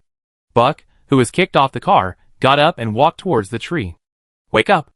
Jijioshu didn't care about Song Shuedong, ran over and kicked Buck on the knee. Buck's legs bent forward, staggered 2 steps, and knelt on the ground. The other 2 men unbuckled their seat belts like Harlow, and the 3 of them walked forward one after another. She kicked each of them, but after knocking one down, the other stood up and continued walking. She couldn't stand it anymore, so she tied the 4 people together with a rope. Song Shuedong seemed to be able to resist the temptation of the giant tree. She sat on the ground without moving, but her condition seemed to have worsened a lot. Her personality kept switching. Sometimes she shouted, "Xiao Shanshan, I have a headache," and sometimes she said, "I stop it, you go first." Among the 4 people tied up, only Harlow could barely stay awake. He said with a big tongue, go quickly, don't get close." Jijioshu rolled his eyes. The problem was that she didn't know to go, and the problem was that they didn't want to go. The 4 of them wanted to go towards the tree, and she couldn't pull them. She looked at the tree in the distance and thought of the giant tree underground. The color of the giant tree could not be seen underground. Judging from its growth and height, it was not strange to grow out of the ground. The zombies appeared again, but this time they did not approach them. They stood together and surrounded them from a distance. The giant tree's ability should not be strong enough to control people's consciousness. When they were underground, she and Haas were able to stay awake. The special magnetic field on the ground silently affected Buck and the others. The giant tree guided them slightly, and it became the current situation. This place is special. The chaotic magnetic field caused the army to not find that there was a fish plant that escaped the net. The alien plant used the magnetic field to hide its existence, and continued to grow, and even derived a unique attack method with the help of the magnetic field. This tree is a bit troublesome. There was a faint shadow of the giant tree in her eyes, as if Tianji was waving at her. She used her mental power, and the illusion was swept away. In front of her was still the still tree, and the 4 tied people. The mental power invaded the mental picture of the 4 people, and then slapped each person to get physical stimulation. The 2-pronged approach had a significant effect. One of the men looked at the giant tree with a hint of fear in his eyes. "What is this?" "Jijioshu, the giant tree I mentioned before. I thought it would always be hidden underground, but I didn't expect it to grow out of the ground." The man heard her talk about the giant tree, his face full of despair. "We have been running for so long, but we are closer to it. How can we escape?" "Don't worry. Didn't someone among us go out to ask for help?" Jijioshu comforted him. "If you really can't rest assured, you can write a suicide note to calm down." "Man, thank you," even more anxious. Buck looked at the crazy Song Shuedong and sighed. "What should we do now?" "Jijioshu, Wait for rescue. There are threats all around, no way to go, just wait where you are. The zombies don't attack them now. As long as they don't go to the direction of the giant tree, they can continue to hold on. After everyone drank a nutrient solution, they sat down to rest, reducing physical consumption and resisting the mental attack of the giant tree. Buck pointed at Song Xuedong. Is she okay like this? I don't know. Ji Jiuxia had a headache. Her mental confusion is about the same as before. It even got slightly better after she combed it, but I don't know why it's still in this state. Buck heard the disordered version of Song Xuedong and sighed. The major still can't let go of what happened back then. Ji Jiuxiao, what's the matter? She didn't know the specific cause of Song Xuedong's illness, and every time she talked about this topic, Fatty didn't want to say more. Buck fell into memories. It was an extremely tragic battle. Our supplies were cut off by the alien plants, and the food and medicine were exhausted. The alien plants surrounded us. It was our comrades who sacrificed themselves to fight their way out, so that the remaining people found a chance to fight back. 5,300 people, only 1,221 were left in the end. Harrow added with a hoarse voice. Summarizing a war in just a few words, all the blood and tears are just lines of black and white records in history. Buck, that battle caused the major to start to have mental confusion, and later it was so serious that he could not go to the battlefield. The orderly version of Song Xuedong will always stay at that moment. Her tactics were not wrong, and the team's ability was not weak, but the number of alien plants was far more and more united than they thought, and no one thought that there was a king of alien plants. The enemy was too cunning. The alien plant king had been hiding until the end, and when they thought they were about to win, he gave them a heavy blow. Buck laughed at himself. Who has been on the battlefield? Whose story is not tragic? Losing is losing. Once you die, there is no chance to start over again. Others left the hope of life to Song Xuedong. Song Xuedong lived up to expectations, and killed the alien plant king, and drove away the enemy. But the eyes of the dead will never open again. Ji Jiuxia listened quietly without speaking. Song Xuedong, who was talking to herself, suddenly had a violent fluctuation in her mental power. She took out the mecha and prepared to enter the cockpit. I will open the way for you, you go quickly. Buck was stunned. When did you secretly take my mecha? Ji Jiuxia grabbed Song Xuedong's hand, took the mecha back to the folding space, and threw it to Buck. His mental power entered Song Xuedong's mental picture, and forcibly suppressed the chaotic mental power. Song Xuedong's eyes were crazy, and all his mental power was released without reservation, causing the giant tree's mental power to stir up waves. Can you not make trouble at this time? Ji Jiuxia gritted his teeth, and had to use all his mental power to suppress her. Song Xuedong, you go quickly. Is that all you can say? Ji Jiuxia cursed. There is always a way out. Are you so eager to die? Song Xuedong couldn't hear her words, and the whole person fell into chaos. The mental power between people and trees are intertwined. Ji Jiuxia had to suppress Song Xuedong and resist the giant tree. He was divided for a while. He was unable to do anything. The shock of mental power made the four people who were tied up lose consciousness again.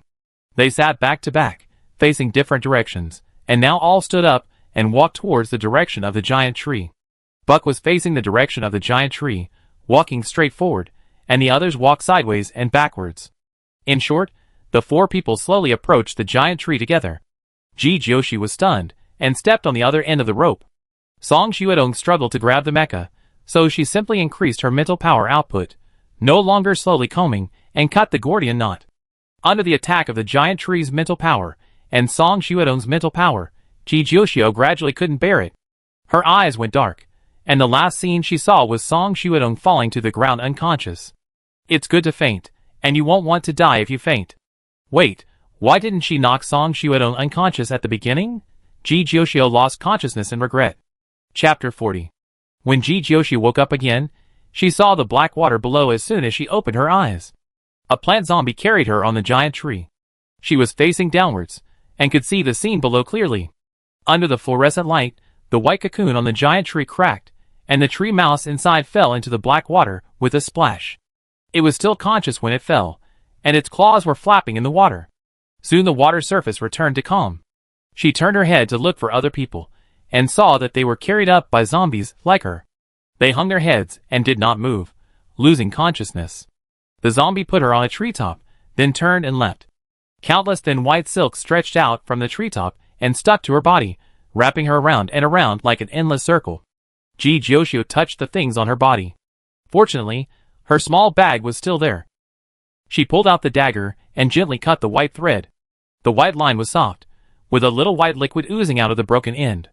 The white line's break did not attract the giant tree's attention, and it would continue to grow after it broke. Ji Jioshia took out a piece of wood from her bag. The wood was as long as her forearm, and as thick as 2 fingers. She stuffed it into her bag before she fainted, and it was stained with Buck's nosebleed. The blood dried and soaked into the wood, forming a layer of blood scab on the surface, which fell off when touched. She put the wood aside, and the newly appeared white line hesitated between the person and the wood, and finally reached out to Ji Jioshio. It was quite smart, knowing that wood was a dead object. Ji Jioshio picked up the dagger and gestured to herself, but she was a little reluctant to do it. She gritted her teeth and made up her mind. The tip of the knife poked a small wound on the back of her hand, and she smeared the small blood beads on the wood. The broken white line reappeared tenaciously, and this time the target was the wood. Ji Jioshio stood up. In just a moment, most of the others were entangled by the white line. If they were delayed for a while, they would become new white cocoons on the tree. She wandered among the treetops. The person closest to her was Harold. She cut the white line and learned from the last experience. She covered his mouth first and then woke him up. However, Harold was in a deep coma and could not be woken up at all. As long as part of his body touched the giant tree, the white line would continue to stretch out and entangle him. The white line absorbed people's vitality. Harold was already weak. If it continued to absorb, he would not wake up. She ran down and broke 6 branches of the alien plant zombies. The giant tree did not notice anything unusual, so the zombies did not attack her. Returning to Harold, she used the same trick to smear blood on the branches of the alien plant zombies, temporarily replacing Harold to be entangled by the white line. She did the same thing, feeling sorry for her own blood, while carrying the person to the same place. All 5 people were unconscious. She couldn't carry them all and escape. She could only temporarily guard the tree. If the bloody wood lost its illuminating effect, she would bleed again. Fortunately, the amount of blood used each time was not much, otherwise she might not be able to hold on. The giant tree did not launch other attacks for the time being. The zombies ignored them, as if they were sure they could not escape. Ji Jioshio drank a bottle of nutrient solution and leaned against the tree trunk to recover her strength. She raised her head and looked up. In the dim light, the giant tree was towering into the sky, and there was no end in sight. She glanced at the optical brain. Half a day had passed since she lost consciousness. Waiting underground was not a solution. She still remembered Haas, who ran out to ask for help. If everything went well, he should be able to run to a place with a signal. If things don't go well, even if she dies, she will have to chop this broken tree in half and use it as firewood. She smeared new blood on the wood, tilted her head to look at the 5 people, and then climbed up along the giant tree. It was unknown how much time had passed, and there was still no end in sight. She abandoned all distractions and continued to climb up. When she was tired, she stopped to rest, and when she had rested enough, she continued to climb, over and over again. Finally, a faint light appeared in front of her. The exit was just ahead. The part of the giant tree on the ground was more sensitive. It seemed to have noticed her uninvited guest, and the air became sticky. The giant tree put pressure on her mentally. She gritted her teeth and continued to climb up. The broken tree couldn't attack her directly. You want to control her with a little mental pressure? Dream on. There was a swish sound from the ground. She looked down and couldn't see anything, but she could imagine the scene below at this time. The zombies, as the hands and feet of the giant tree, should have climbed up to catch her now. She quickened her pace. The heaviness of her hands and feet could not hinder her at all. The more the giant tree tried to stop her, the more it proved that her approach was very correct. The light in front of her spread from a point to a surface, and the damp breath was repelled by the light. Finally, she broke through the boundary between light and darkness and saw the vast yellow earth. She did not get down from the tree, but continued to climb up. The light outside was not too bright. It was dusk at this moment. The white light was softer than noon, and it was extremely bright against the dark underground. Her head ached slightly, and there was a constant buzzing sound in her ears since she woke up. If there was no other way, she would not want to fight. Once she lost consciousness again, she and the others would become nutrients for the giant tree together, and after death, they would become zombies and be dispatched by it. It was really miserable. With one breath, she climbed to the top of the giant tree, placed her hands on the trunk, and output all her mental power. Healing mental power is invasion and drainage. Attacking mental power is control and destruction. she injected mental power into the trunk, and twisted it forcefully like in mecha training. The giant tree wailed silently, the leaves shook, rustled, and waves of air spread out. The branch under Jijioshia's feet shook, and her foot slipped, and she was almost shaken down. She reached out, and grabbed the branch next to her in time. Who knew that the branch as thick as her wrist was as brittle as a dead branch, and it broke with a click, and her body fell backwards uncontrollably. The next second, something hit her back, and the falling trend ended as soon as it began. At this time, the only thing behind her would be zombies. The distance was too close, so the gun was not as good as the knife. She pulled out the dagger tied to her leg with her backhand, and turned over to stab downward. The arm with body temperature intercepted her attack, and she met a pair of calm amber eyes. Jijioshio, how did you wake up? Song Xuedong nodded gently at her, and pushed her up with her hand. Stand still. Where are the others?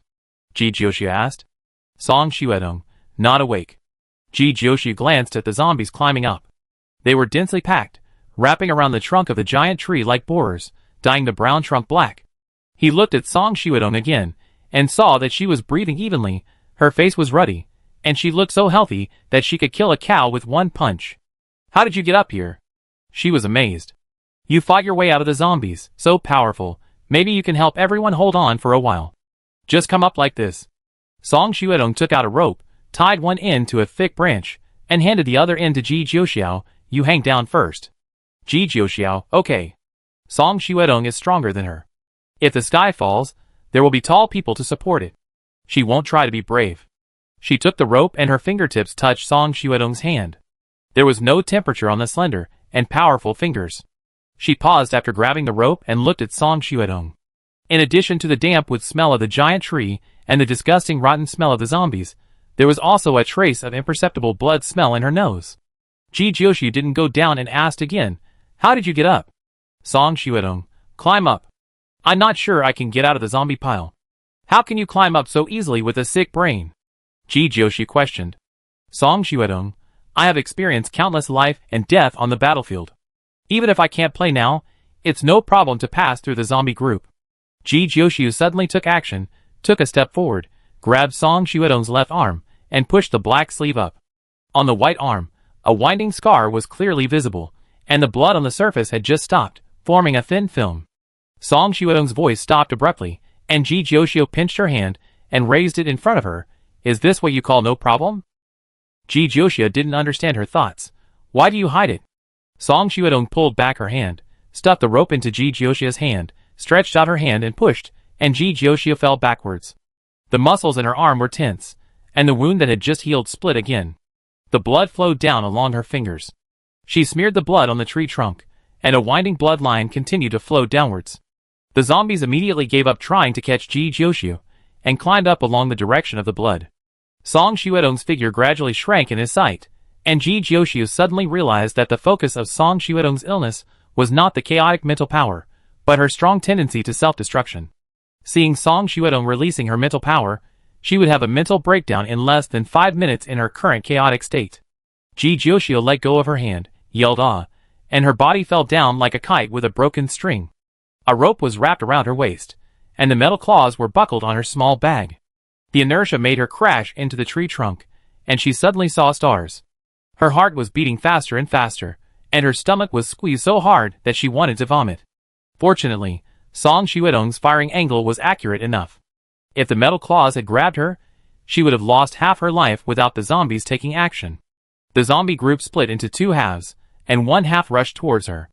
She grabbed the rope and swung, jumping back and forth between the branches, and climbed up quickly. She returned to the branch where she and Song Shui had stood before, and cursed. I didn't intend to sacrifice myself to severely damage the giant tree.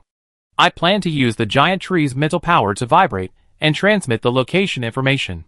What are you doing here to make trouble? Not everyone is like Song Xuedong and is determined to sacrifice themselves. I thought Song Xuedong knew her idea and came to help, but I didn't expect that she came to make things worse.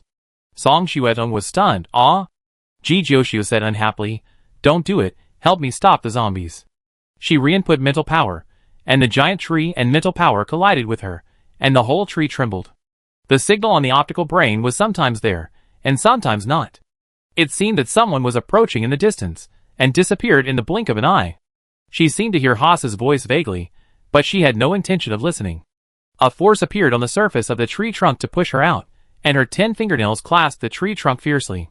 The nails were turned over, and the blood left winding marks like a red pen, but she could not feel the pain on her fingertips, because there was no part of her body that didn't hurt, and the pain in her fingers was blurred. Her head hurt so much that it felt like it was going to explode, and her consciousness was fuzzy. I saw a tree. It's right in front. I finally found it. I couldn't find it just now, and now it suddenly appears. Could it be a trick?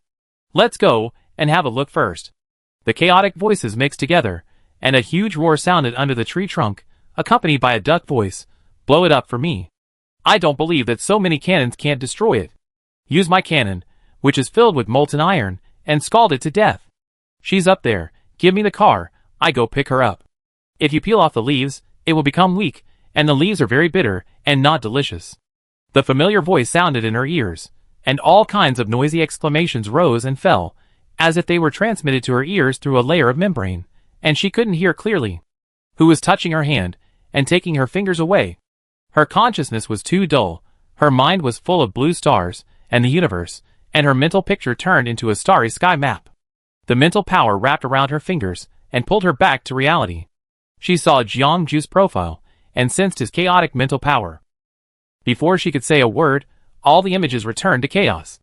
Jiangju picked up Ji Jiuxiao, and the black crystal necklace moved from his neck, wrapped around his fingers, and dangled in the air. He stepped on the tree trunk and closed his silver eyes. A crack appeared on the surface of the giant tree under his feet, and the crack gradually lengthened and deepened, splitting it in half. Under the attack of artillery fire, the giant tree collapsed with a bang, and the zombies gradually melted and turned into pools of foul black water. The white ward was crowded with people, and the voices drowned Ji Jiuxiu.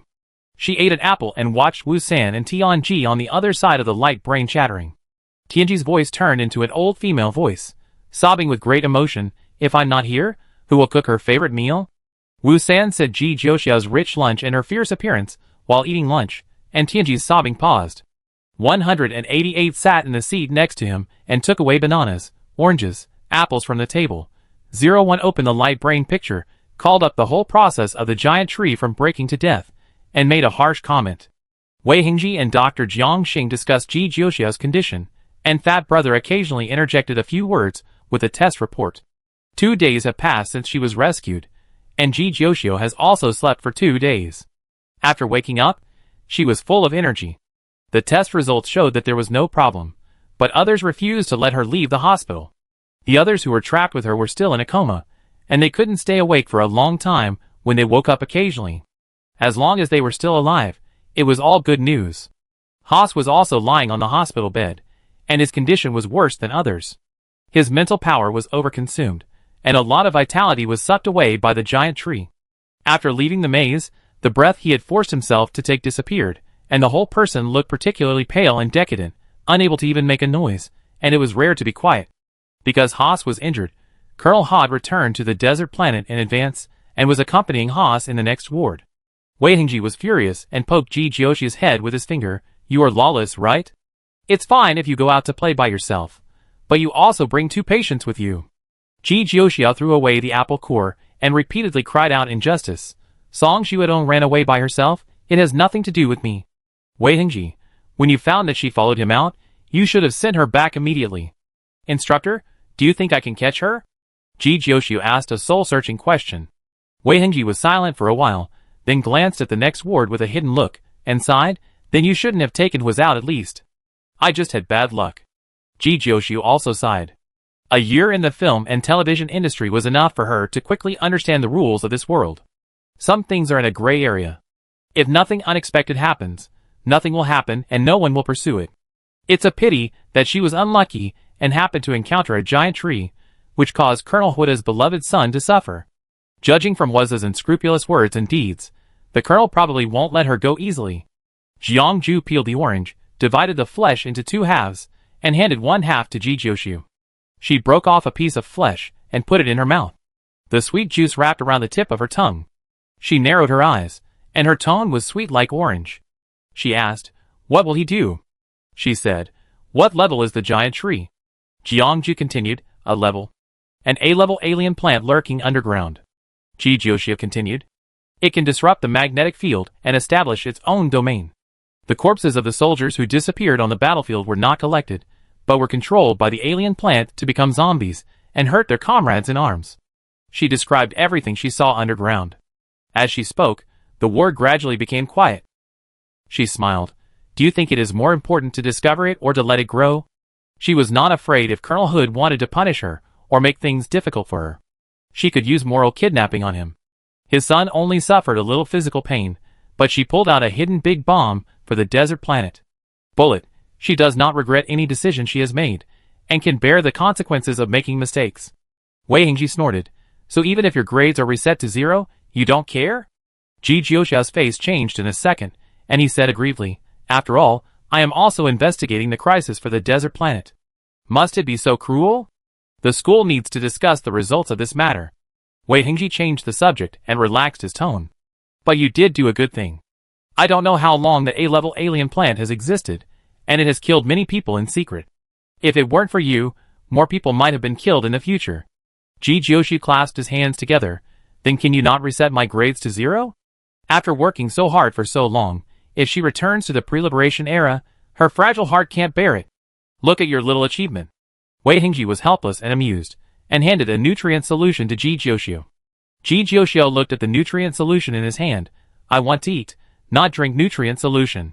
Wei Hingji, this one has similar ingredients to your special nutrient solution, and it has something else added to make you more comfortable when you sleep and not have difficulty breathing. Ji Jiuxiu was stunned. Wei Hingji continued, Don't worry about your money, I will pay for the nutrient solution, 12 bottles a month, until your body gets better. Instructor, you are so good to me, I am a little scared. Ji Jiuxiu leaned back a little. Wei Hingji rolled his eyes at her. I want you to focus more on study and training, and not just think about making money all day long. Ji Jiuxiu grabbed Wei Hingji's hand and said with emotion, Instructor, you are so good to me, I will never forget you when I make a fortune. It's better to rely on myself than to wait for you to make a fortune. Wei Hingji stood up. Okay, you have a good rest. I still have a lot of things to deal with. The instructor and the doctor left, and half of the people in the ward were gone. Wu San turned off the communication, took a big gulp of water, and began to talk about the rescue on the day of the rescue. From Wu San's words, Ji Jiuxiu learned about the follow-up. The location of the giant tree is far away from the central war zone. When Jiang Ju and others heard that Ji Jiuxiu was in trouble, everyone came out with the rescue team to look for him. After the rescue team met up with Was, they couldn't find the place he said, and the method of releasing mental power together was ineffective. They almost thought that Was attacked and his mind was not clear and talking nonsense. But Jiang Ju couldn't contact Ji Jiuxiu, and the team members insisted on continuing to search. It was not until the mental power turbulence made the giant tree appear that they were able to find the right direction. The giant tree is a new type of alien plant with deep roots and lush leaves. It has been lurking on the desert planet for many years. The magnetic field where it grows is chaotic, and its spiritual power can affect people's thinking, so it has never been discovered before. Now it has been taken to the Research Institute for sliced research. It is dead and cannot be deader. It was cracked from the inside by Jiang Ju's spiritual power, and bombed from the outside by artillery fire. It broke into pieces. The part under the deep pit was also blown up, and the last bit of black water was left. The researcher who rushed over the next day felt very sorry, and took away all the few precious materials. The desert planet began a large-scale investigation. The activities of students and people who came in to pick up leaks were all suspended. The army had to turn the desert planet over inch by inch to check to prevent the giant tree from happening again. There is currently no effective way to find the giant tree, and we have to wait for the Research Institute to develop the search equipment. Ji Jiuxiu ate the other half of the orange and asked, What should we do about our competition? The competition is over, and the current score will be the final result. 188 answers. Ji Jiuxiu checked her score. With her efforts of going out early and returning late every day, or even not returning at all, she is still ranked first so far. With the score in the wallet full, it is worth coming to the desert planet. If the school cannot deduct her points as a punishment, everything will be perfect. She lay on the bedboard. It's so boring, I read a book about alien plants. If you have something to do, you can go first, you don't have to stay with me here. The subsequent events of the desert planet have nothing to do with the students. What they have to do next is to wait for the school to organize people to return to school. Wu Seng glanced at the picture on her light brain. Isn't your brain tired? Not bad. Ji Jiuxiu answered. She felt that her brain was particularly active now, and she wanted to break through her head and rush out to fly around. She had to find something to do to calm herself down. There is still half a day left for the command competition this afternoon. Wu-san said, looking at Jiangju, aren't you going? Everyone's eyes fell on Jiangju, and he paused while peeling a banana. No need. Wu-san said, TSK, really pretending, is it a big deal to be the first? You should leave quickly, or you will lose your first place, and you are still an eyesore here. 01 didn't like Jiangju. Jiangju said coldly, no.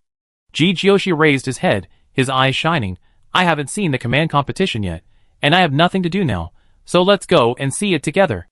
The command competition was held in the virtual cabin, which was simple, and did not take up space. Wu-san agreed, okay, I also want to see how the command major plays. 01 looked through the ranking of the command major's results. Let's see who is better. It's boring to see too many average ones, like elementary school students fighting. 92 is second. Ask if there is a game in the afternoon. Jiangju raised his hand and clicked on the optical computer. Not long after, his and 01's optical computer sounded message prompts. She said there is, you can go and see. 01 displayed the message interface. Ji Jiuxio got out of bed. Let's go and see. 188 refused to go with him, leaning on the chair and said lazily, I want to go back to sleep. Her hand was on her abdomen, and her slender and upturned eyes were filled with the satisfaction of a cat after a full meal. She looked very happy. You didn't eat much today. Ji Jiuxi worriedly, which one is wrong with your stomach or your brain? 188 waved his hand and drove people away. I need to digest, you go. Seeing that her face was ruddy and her expression did not seem fake, the others said goodbye to him and went to the warehouse where the virtual cabin was located. The virtual cabin was moved from the Theseus Military Academy. The command major can compete without coming to the desert planet, but the school wants them to go out and experience the real battlefield. Arriving at the warehouse, 01 locked onto one of the girls. She is number 92. Where is her opponent? Under the attention of everyone, Jiangju walked over and nodded to number 92. The two sat opposite each other. Jiangju put on his helmet and looked in the direction of the team. Wu-san was surprised. Why is number 92's opponent him? 01 laughed angrily. Didn't you say there is no need to compete? The two met each other's eyes. The two who usually looked down on each other rarely reached a consensus and complained about Jiangju together. Ji Jiuxiao, let's go. There are many students in the virtual cabin. They all received the news that the game ended early and wanted to fight for the last chance. There are no extra helmets for them to wear. They can't enter the stadium to watch the game in person. They can only watch it on the two-dimensional screen by connecting to the optical computer. The optical computer projected a projection, and Wu-san took out a handful of melon seeds and gave them to the two people. He has been obsessed with this kind of small nuts that cause heat recently. 01 doesn't like to eat melon seeds. The way she eats melon seeds is not elegant enough. And no one here will peel the shells for her like Tianji, so she simply doesn't eat them. The game kicked off with the sound of Ji Jiuxia and Wu-san's clicking. The background of the picture is the desert planet. The two students majoring in command are the main generals of the red and blue sides. Killing the enemy to 2/3 of the number, or killing the main general will win. The soldier NPCs are all composed of programs, and have no self-awareness. The whole army has class divisions like the real world. The big officers manage the small officers, and the small officers manage the soldiers. Soldiers of the same level have equal abilities. The competition is about which side has stronger tactics. It's a bit like playing chess, with chess pieces fighting on the chessboard, and everyone is involved. Number 92 took the lead in launching the attack, and the team was divided into several small teams. One stayed in the military camp, one spied on Jiangju's military camp, and one team found a place to ambush, and the red dots scattered. The blue team represented by Jiangju was divided into 3 teams, with more people concentrated, moving outward from the military camp to 3 directions. The 3 locations that the blue team arrived at had different heights, and one of them was where number 92 sent the team to ambush. The red and blue team started the first wave of battle, and the chess pieces fought on the chessboard, and even the bystanders felt a little nervous. Chapter 41. Wu-san and 01 initially watched from the blue side's perspective, but later they could not help but switch to the overall perspective and comment on the tactics of both sides. Wu-san did not quite understand, but it did not stop him from guessing the outcome of the game. The blue side has much fewer people left than the red side, and it feels like they are going to lose.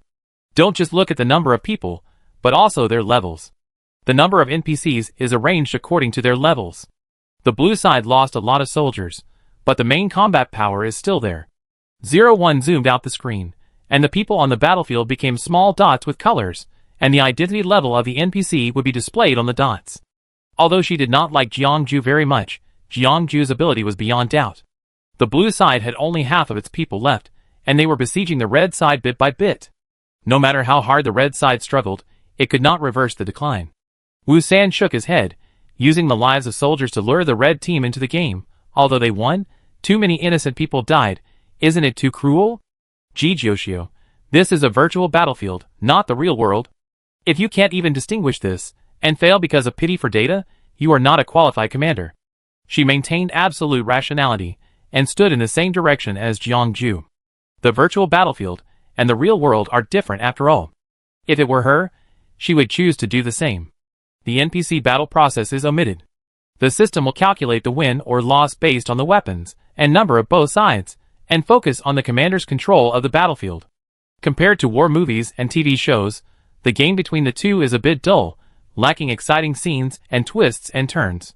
The battle situation has been determined, the game is over, and the blue team wins. Jiangju took off his helmet, and happened to hear what Ji Jiuxiu said, and met her eyes. Number 92 looked at her score. The score of the conducting major can be calculated on the spot. If you lose, you lose. If you win, you win. She said depressedly, I must be crazy to agree to your invitation to the competition. Now, my ranking may drop.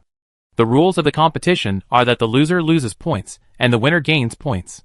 Except for the first place, the scores of the last four in the top 5 are very close, basically with a difference of 2 or 3 points. Jiangju did not speak, and sent the competition invitation again. Number 92 refused. I won't play with you anymore, goodbye. Don't even think about getting any more points from her. The opponent left. Jiangju looked at Ji Jiuxiao. Are you still watching? No, it's boring. 01 spoke first. 188's decision is right. I'm going to go back and rest now. Wu Sen agreed with 01's idea. He had never seen a competition in the conducting major before. Now that he has seen it once, he found that there is really nothing worth being curious about. Ji Jiuxiao, can I try? Jiangju, yes. Half of the command students present were gone, and the venue suddenly became empty. Most of them had the same idea as number 92. It was okay to lose one game, but it would be uncomfortable if they lost more. 01 did not participate in boring activities, and left first, followed by Wu San.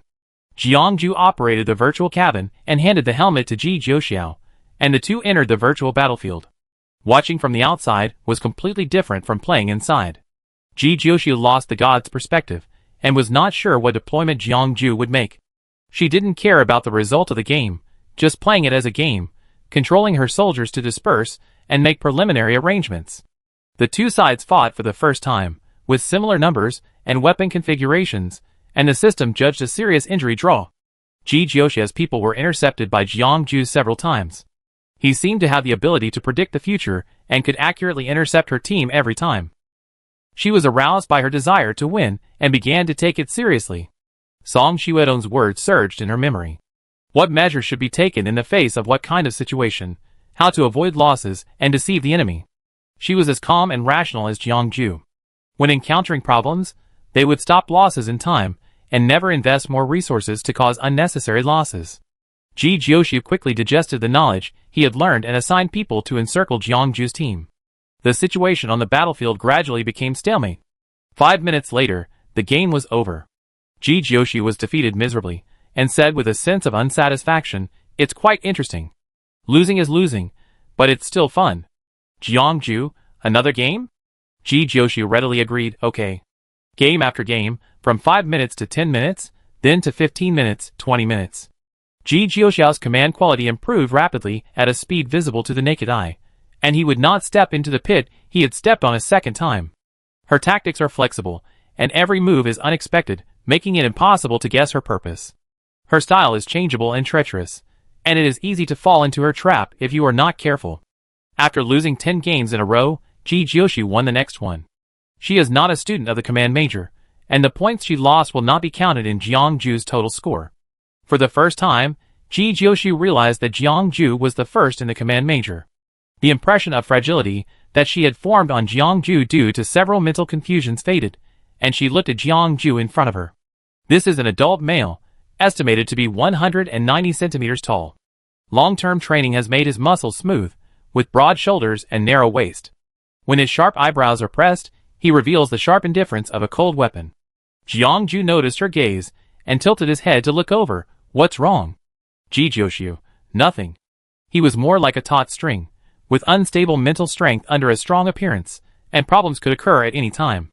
Thinking about it this way, the halo of excellence on the surface gradually faded, and the inside was still frowning with discomfort. The school was scheduled to return to Tata Star in 3 days, and Jijioshu hurriedly returned the rented aircraft and flying motorcycle. There was no follow-up on the punishment, like petals falling on the water and being gently carried away by the water, turning the page calmly. Jijioshu asked Wei Hingji if the previous statement of zeroing out the score was deliberately to scare her. Wei Hingji's answer was that the school wanted to deduct her points as a punishment, but Colonel Hood raised objections, and in the end the merits and demerits were offset, and there was no praise or punishment. The day after receiving the return message, Jiangju was picked up in advance, saying that there was something going on at home.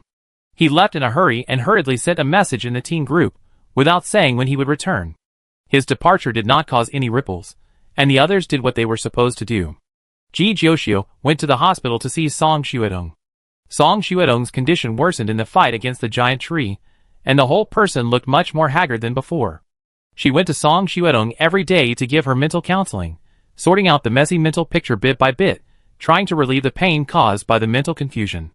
After the mental counseling, Song Xuedong lay on the hospital bed, with a face as white as snow, looking more miserable than the injured, and the blood vessels on the back of her hand were clearly visible. Her voice was very low. When are you leaving? Jijioshu, tomorrow. Together. Song Xuedong grabbed Jijioshu's hand, his eyes burning. Jijioshu pulled his hand back abruptly, stood up and walked out. It was better for Song Xuedong to keep her mouth shut. Once she opened her mouth, it would be easy for her to take action.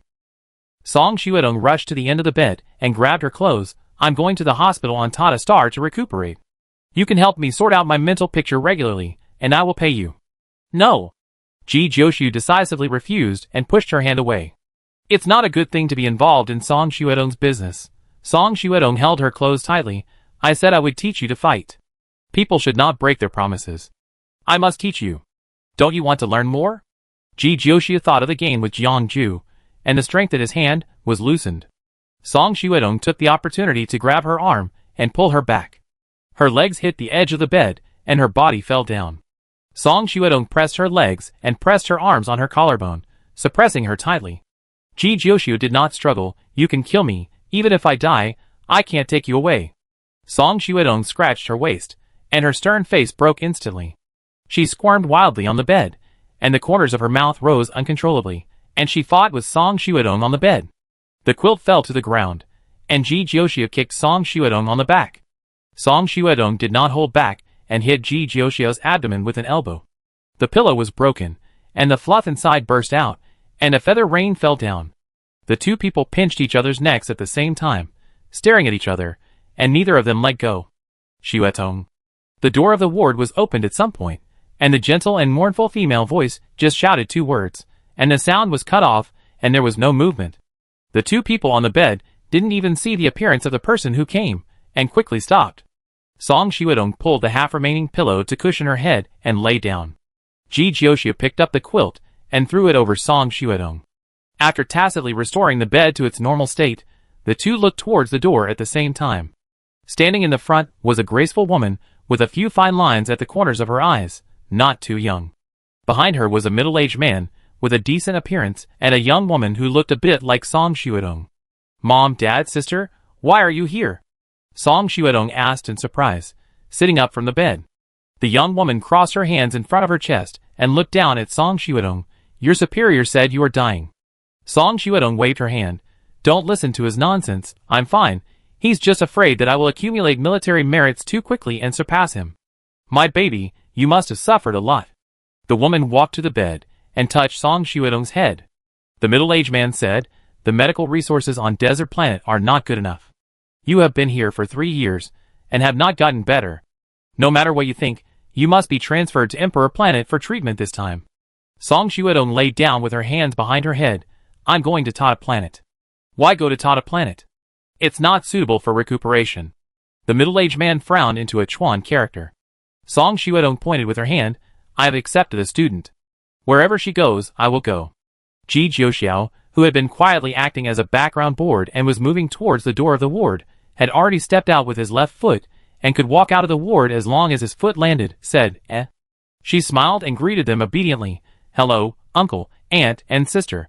The woman smiled and said, hello, I'm Shuedong's mother. Both parties tacitly skipped the previous scene in the ward. The woman obviously knew Song Shuedong's character very well, and did not mention the matter of accepting students. This is the first time I have met Shuedong's friend. Not friends, but students. Song Shuedong emphasized. Ji Jiuxiao glanced at Song Shuedong and swallowed the complaints in her mouth. She didn't dare to be the student of the disordered version of Song Shuedong. Compared to Song Shuedong, whose thoughts jumped out of control, her family was obviously much easier to communicate with. Ji Jiuxiao talked to them for a few words, and then left, not disturbing their family reunion. Song Shuedong's parents stayed in the ward, and her sister sent Ji Jiuxiao out of the hospital. The other party had something to say, and she didn't refuse. Sister, I know the whole story. You took her to the front line. I didn't take her. She sneaked onto my aircraft by herself. Ji Jiuxiao said immediately that she didn't take the blame. The elder sister laughed, and her heroic eyes became a little softer. I don't mean to blame you, but thank you. Ji Jiuxiao was surprised. Thank me for what? Sister, since the last battle, Shuedong has been in the hospital and can't go to the battlefield again. She looks heartless, but in fact she suppresses all her emotions in her heart. We dare not let her go. Her physical illness is gradually getting better, but her mental illness is getting worse. She looked at Ji Jiuxiao, her eyes full of sincerity. Thank you for letting her vent. When she wants to sacrifice herself to open the way for others, she must feel very happy. You did what we dare not do. Ji Jiuxiao emphasized again. I didn't do anything. Whether it was sneaking out of the hospital, killing alien plants, and resisting the giant tree, all were Song Shuedong's own choices. She was saving herself, not her saving her. The elder sister smiled. Then can I ask you to help me do something? Ji Jiuxiao, what is it?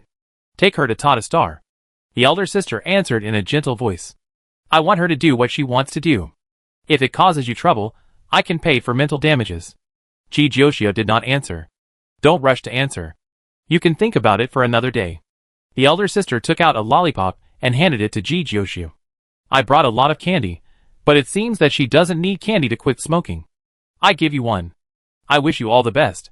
After the elder sister left, the lollipop lay quietly in Ji Jiuxiao's palm.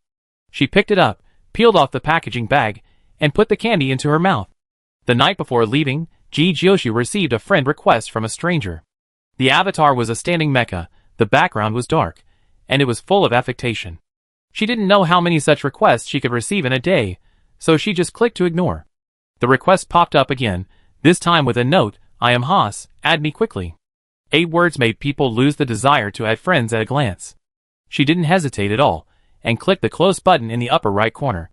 Vase submitted the application persistently, and the message prompt kept popping up, so she simply blocked him. Half an hour later, Dr. Jiangxing called, and as soon as she answered, Vase's face immediately jumped out. Vase was furious. Why didn't you accept my friend request? My eyesight was not good, and I didn't see it. Ji Jiuxiao took the light computer away and shook it twice. What did you say? My signal is not good here. I can't hear clearly. Let's talk next time. The communication was turned off. The world was quiet. There was no temptation of scores, and she was not in the mood to play with the children. It was a rare free time. She loosened the soil for the grass, watered it, sprinkled some fertilizer, turned on the lights outside the balcony, and sat on a chair to read the book in the light computer. Time is leisurely, comfortable and peaceful. The knock on the door broke the peace. The sound of dong dong dong was urgent, as if it was asking for death. She got up to open the door, and faced a face with messy hair and red face. She opened the door a crack and prepared to close it. Was stretched his legs to block the crack of the door, and was pinched by the door, and grimaced in pain, and said with full breath, How dare you hang up my call? The movement attracted the attention of the dormitory next door. 01 and 188 opened the door, and stood by the door to watch the two. 01 put a mask on his face, adjusted the position of the mask with his fingers, and asked casually, Do you need help? Ji Jiuxiao, no. 01 glanced at Vase. His eyes were quite noble and cold, and turned around to close the door. 188 was chewing a cucumber. Seeing that Ji Jiuxiu said that she didn't need help, she didn't leave, and moved the bench to the door to sit and watch the fun. Ji Jiuxiu looked down at Vase. Is there something? Of course there is something.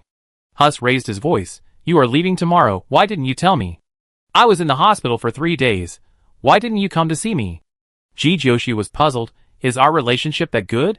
The relationship between her and Vase was purely that of a bodyguard and an employer.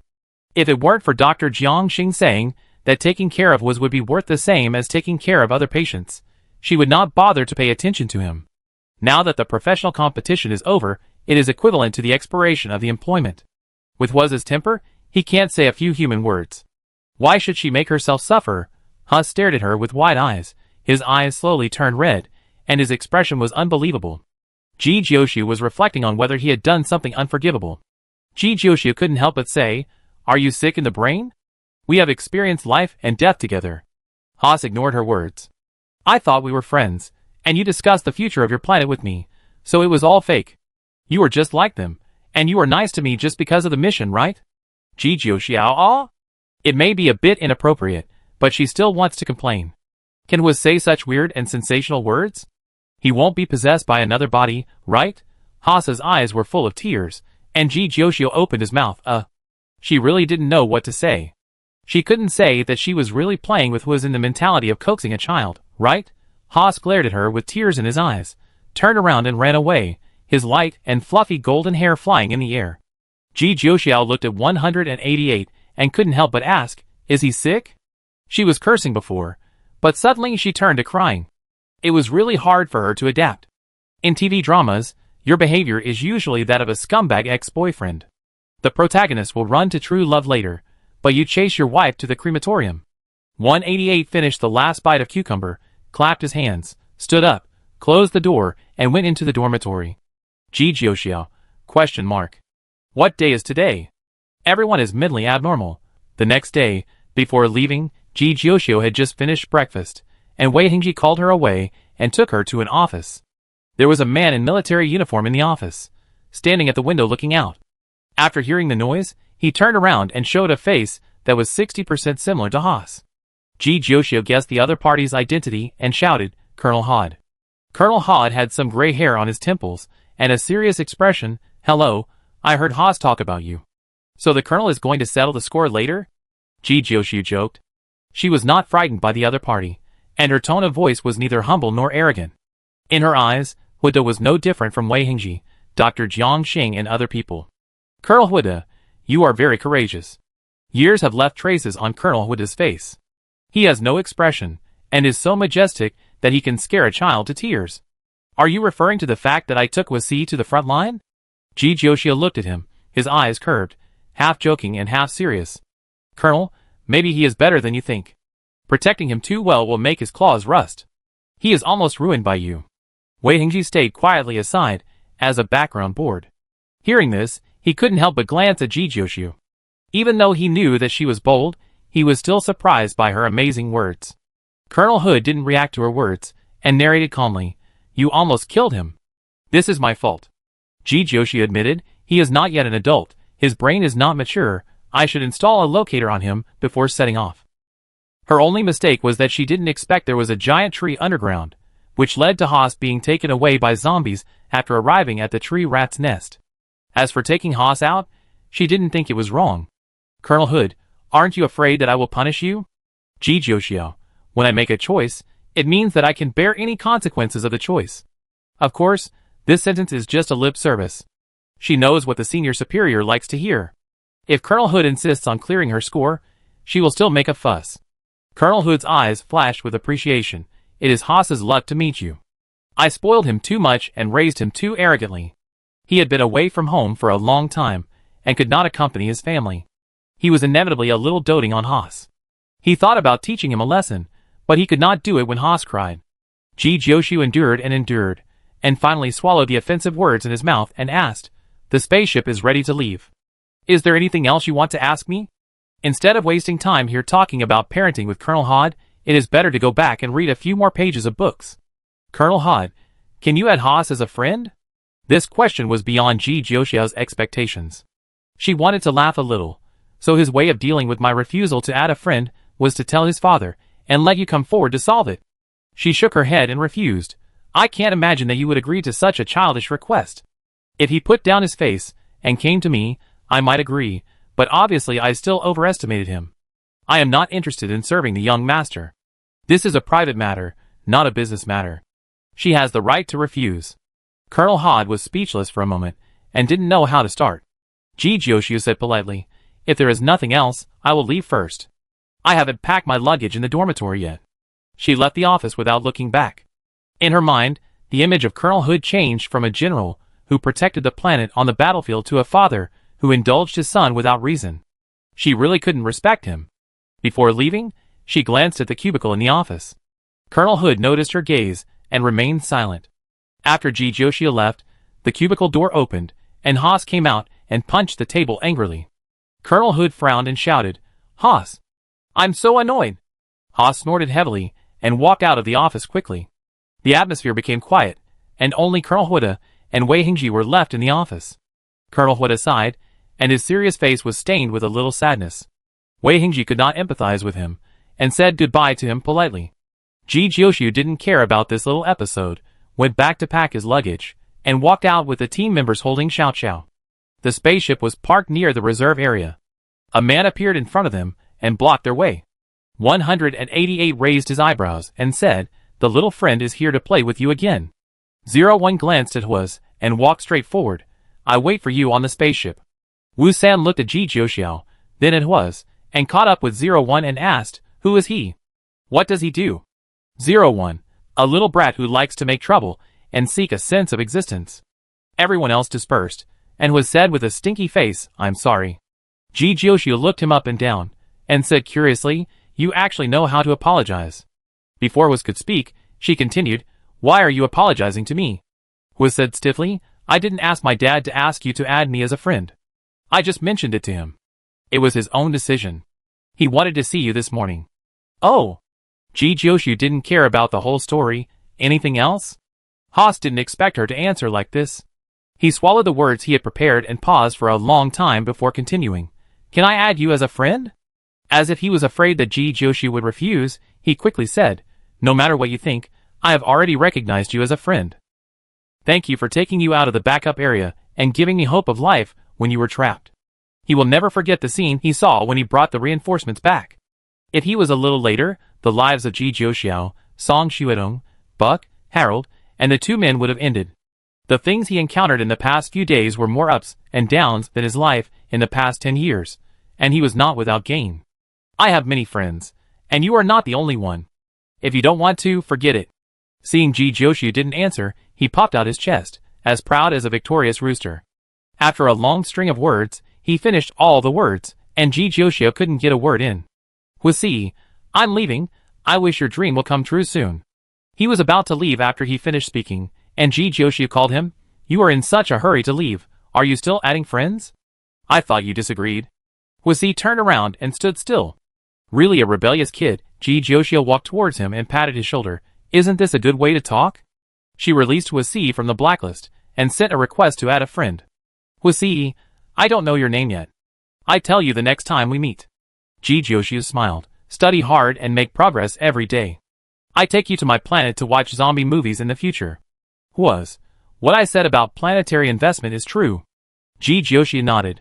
Okay, wait until you really have control over your assets, then tell me this again. She boarded the spaceship and waved goodbye to Huasi at the door.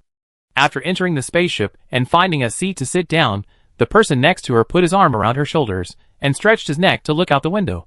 Why didn't you beat up that brat? Ji Jiuxiu, I don't want to beat him, but I want to beat you. Song Xuedong smiled and said, I'm a patient. How can you treat me so rudely? Ji Jiuxiu, so why are you, a patient, on the spaceship of Theseus Military Academy? Song Xuedong changed the subject. I haven't been to Tata Star yet. Tata Star, here I come. Ji Jiuxiu took a deep breath, counted the money Song Xuedong's family transferred from the card, and suddenly felt much better. Don't be angry, all for interstellar coins, asterisk. Life on Tata Star is the same as always. The team went out for training and scoring together, and the total score ranking slowly rose. Song Xiaodong transferred to Tata Star Hospital. Tata Star does not have a medical department specializing in mental treatment. It is more appropriate to say that it is a recuperation than a treatment. Ji Jiuxiu went to Song Xiaodong for mental counseling every 2 or 3 days. The hospital accepted the money from Song Xiaodong's family, vacated a single room for her, and sent someone to take care of her. Only Ji Jiuxiu could take her out of the hospital. At other times, she could only stay there honestly. Tianji's knitting team has one more person. It brought needles and thread to the hospital and enthusiastically taught Song Xiaodong how to knit. Perhaps knitting sweaters does have a special charm. Song Xiaodong enjoys it and is very addicted to it. Tianji encouraged lovingly, "You are very talented at first glance, you knit very well, there are not many people as good as you." Song Xiaodong said proudly, "Of course, no matter what I do, I can do it well." Looking at the crooked cloth, Ji Jiuxiu did not comment, and did not know whether the lying function in the Tianji program was specially set by the original designer, or it was developed by itself. Ji Jiuxiu took Song Xiaodong out, sometimes during the day, sometimes at night, like letting a large dog out to prevent her energy from having nowhere to vent and destroying the house. The place to go out to play is at the training base. Song Xiaodong is equivalent to an external aid, and killing alien plants and beasts does not count towards the team points. The plants and animals in the training base were too docile compared to those on the battlefield. Song Xiaodong took out her gun and killed them randomly, while Ji Jiuxiu was responsible for picking up the corpses to sell. Song Xiaodong was an excellent commander who would tell her how to fight on the battlefield, how to maximize her potential, and how to make others cooperate better. Ji Jiuxiu asked, how to adjust the relationship between teammates. Her team of 5 people, except for her, all had tempers. Jiangju was withdrawn, 01 was spoiled, 188 was lazy, and Wu San was like a hedgehog. The 4 of them rarely had harmonious moments, and conflicts frequently arose when they acted together.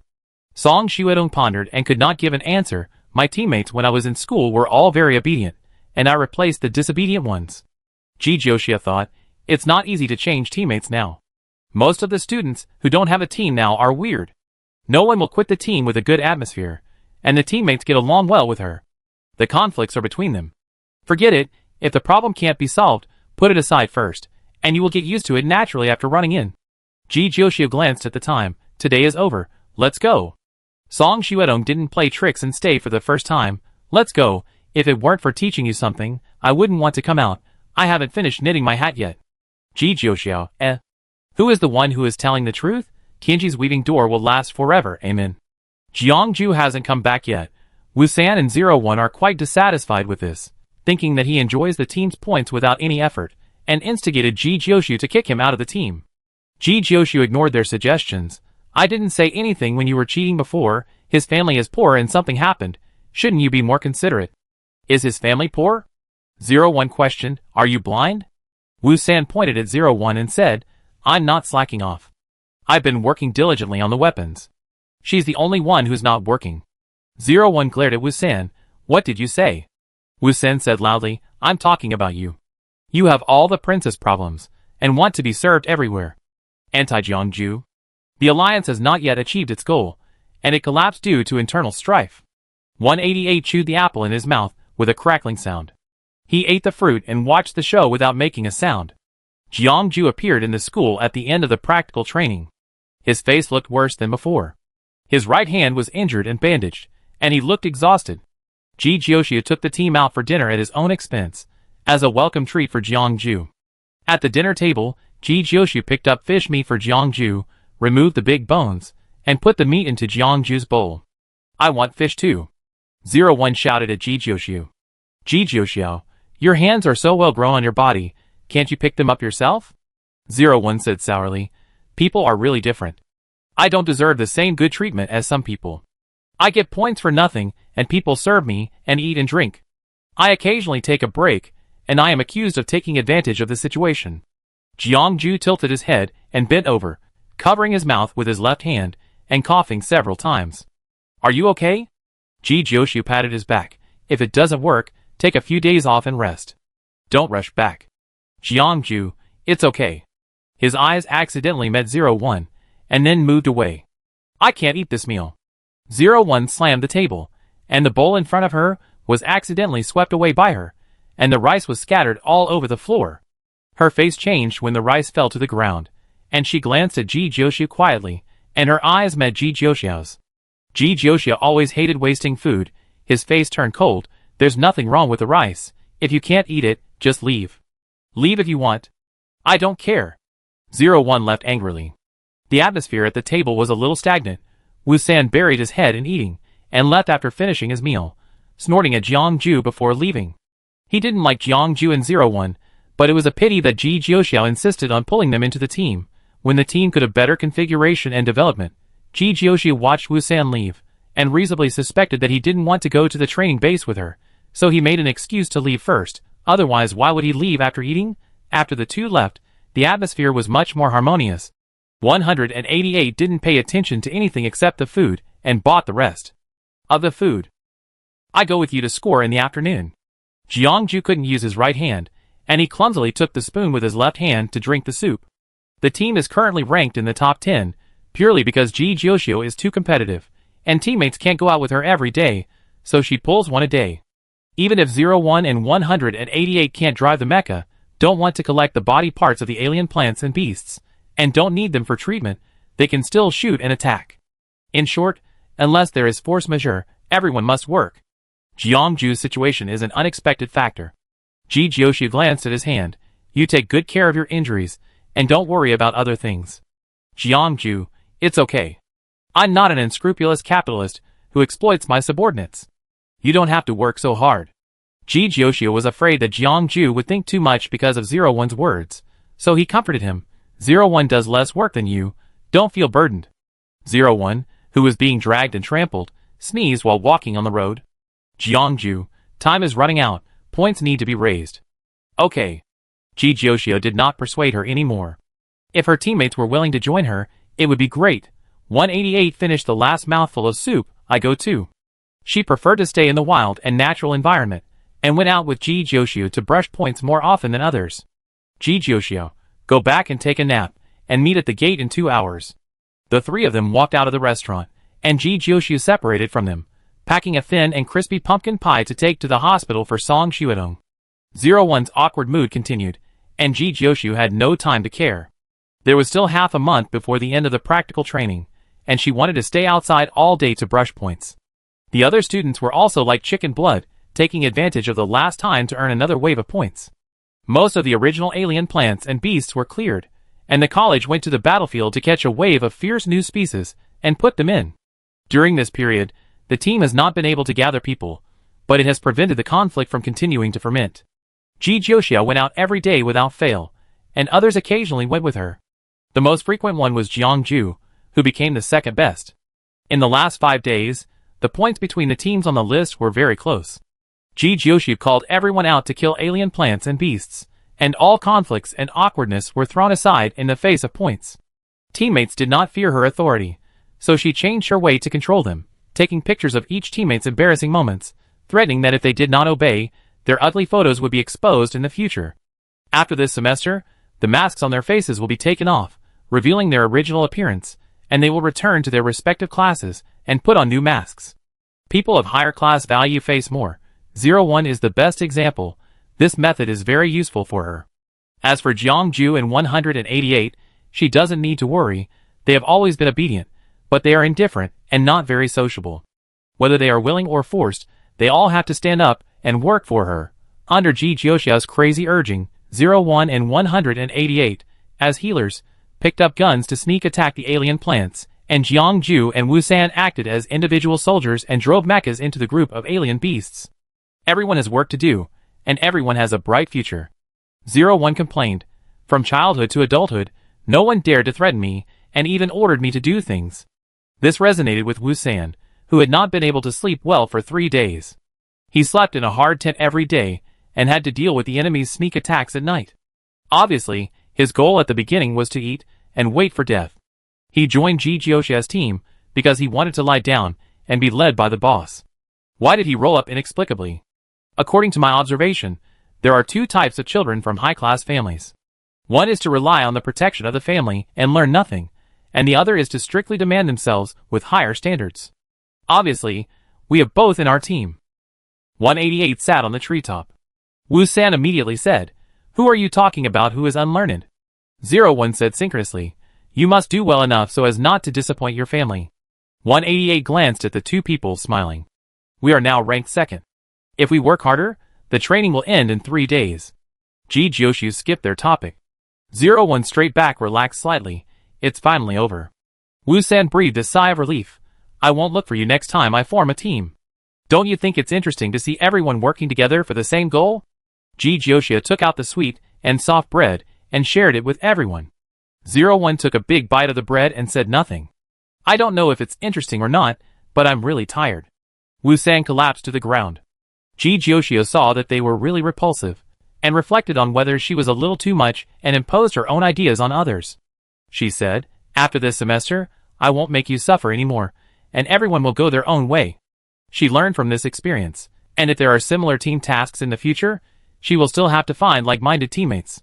Jiangju, you can continue to look for me. Joshu, My life is boring, so it's interesting to team up with you. Jiangju's tone was casual, as if he was talking about today's weather. Everyone's eyes were focused on Jiangju. 01, flattery. Wu-san, fawning. 188, high EQ speech. Chapter 42. After the training, Joshu's team ranked first, with only a single-digit difference in points from the last two. The tense strings relaxed, and everyone wanted to go out and relax. But Tata Star's entertainment projects were really scarce, and the only relaxation project was to eat delicious food.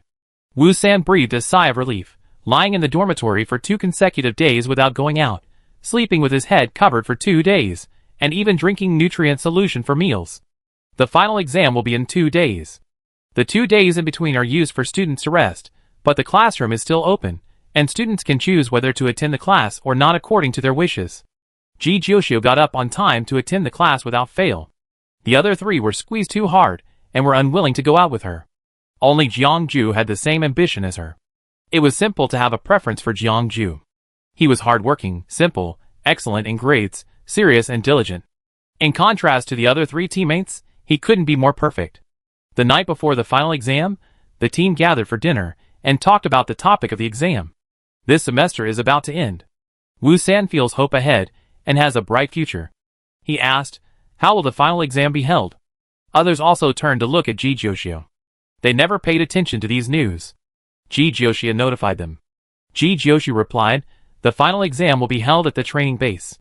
It will be a knockout game like playing a game. The other students will be eliminated.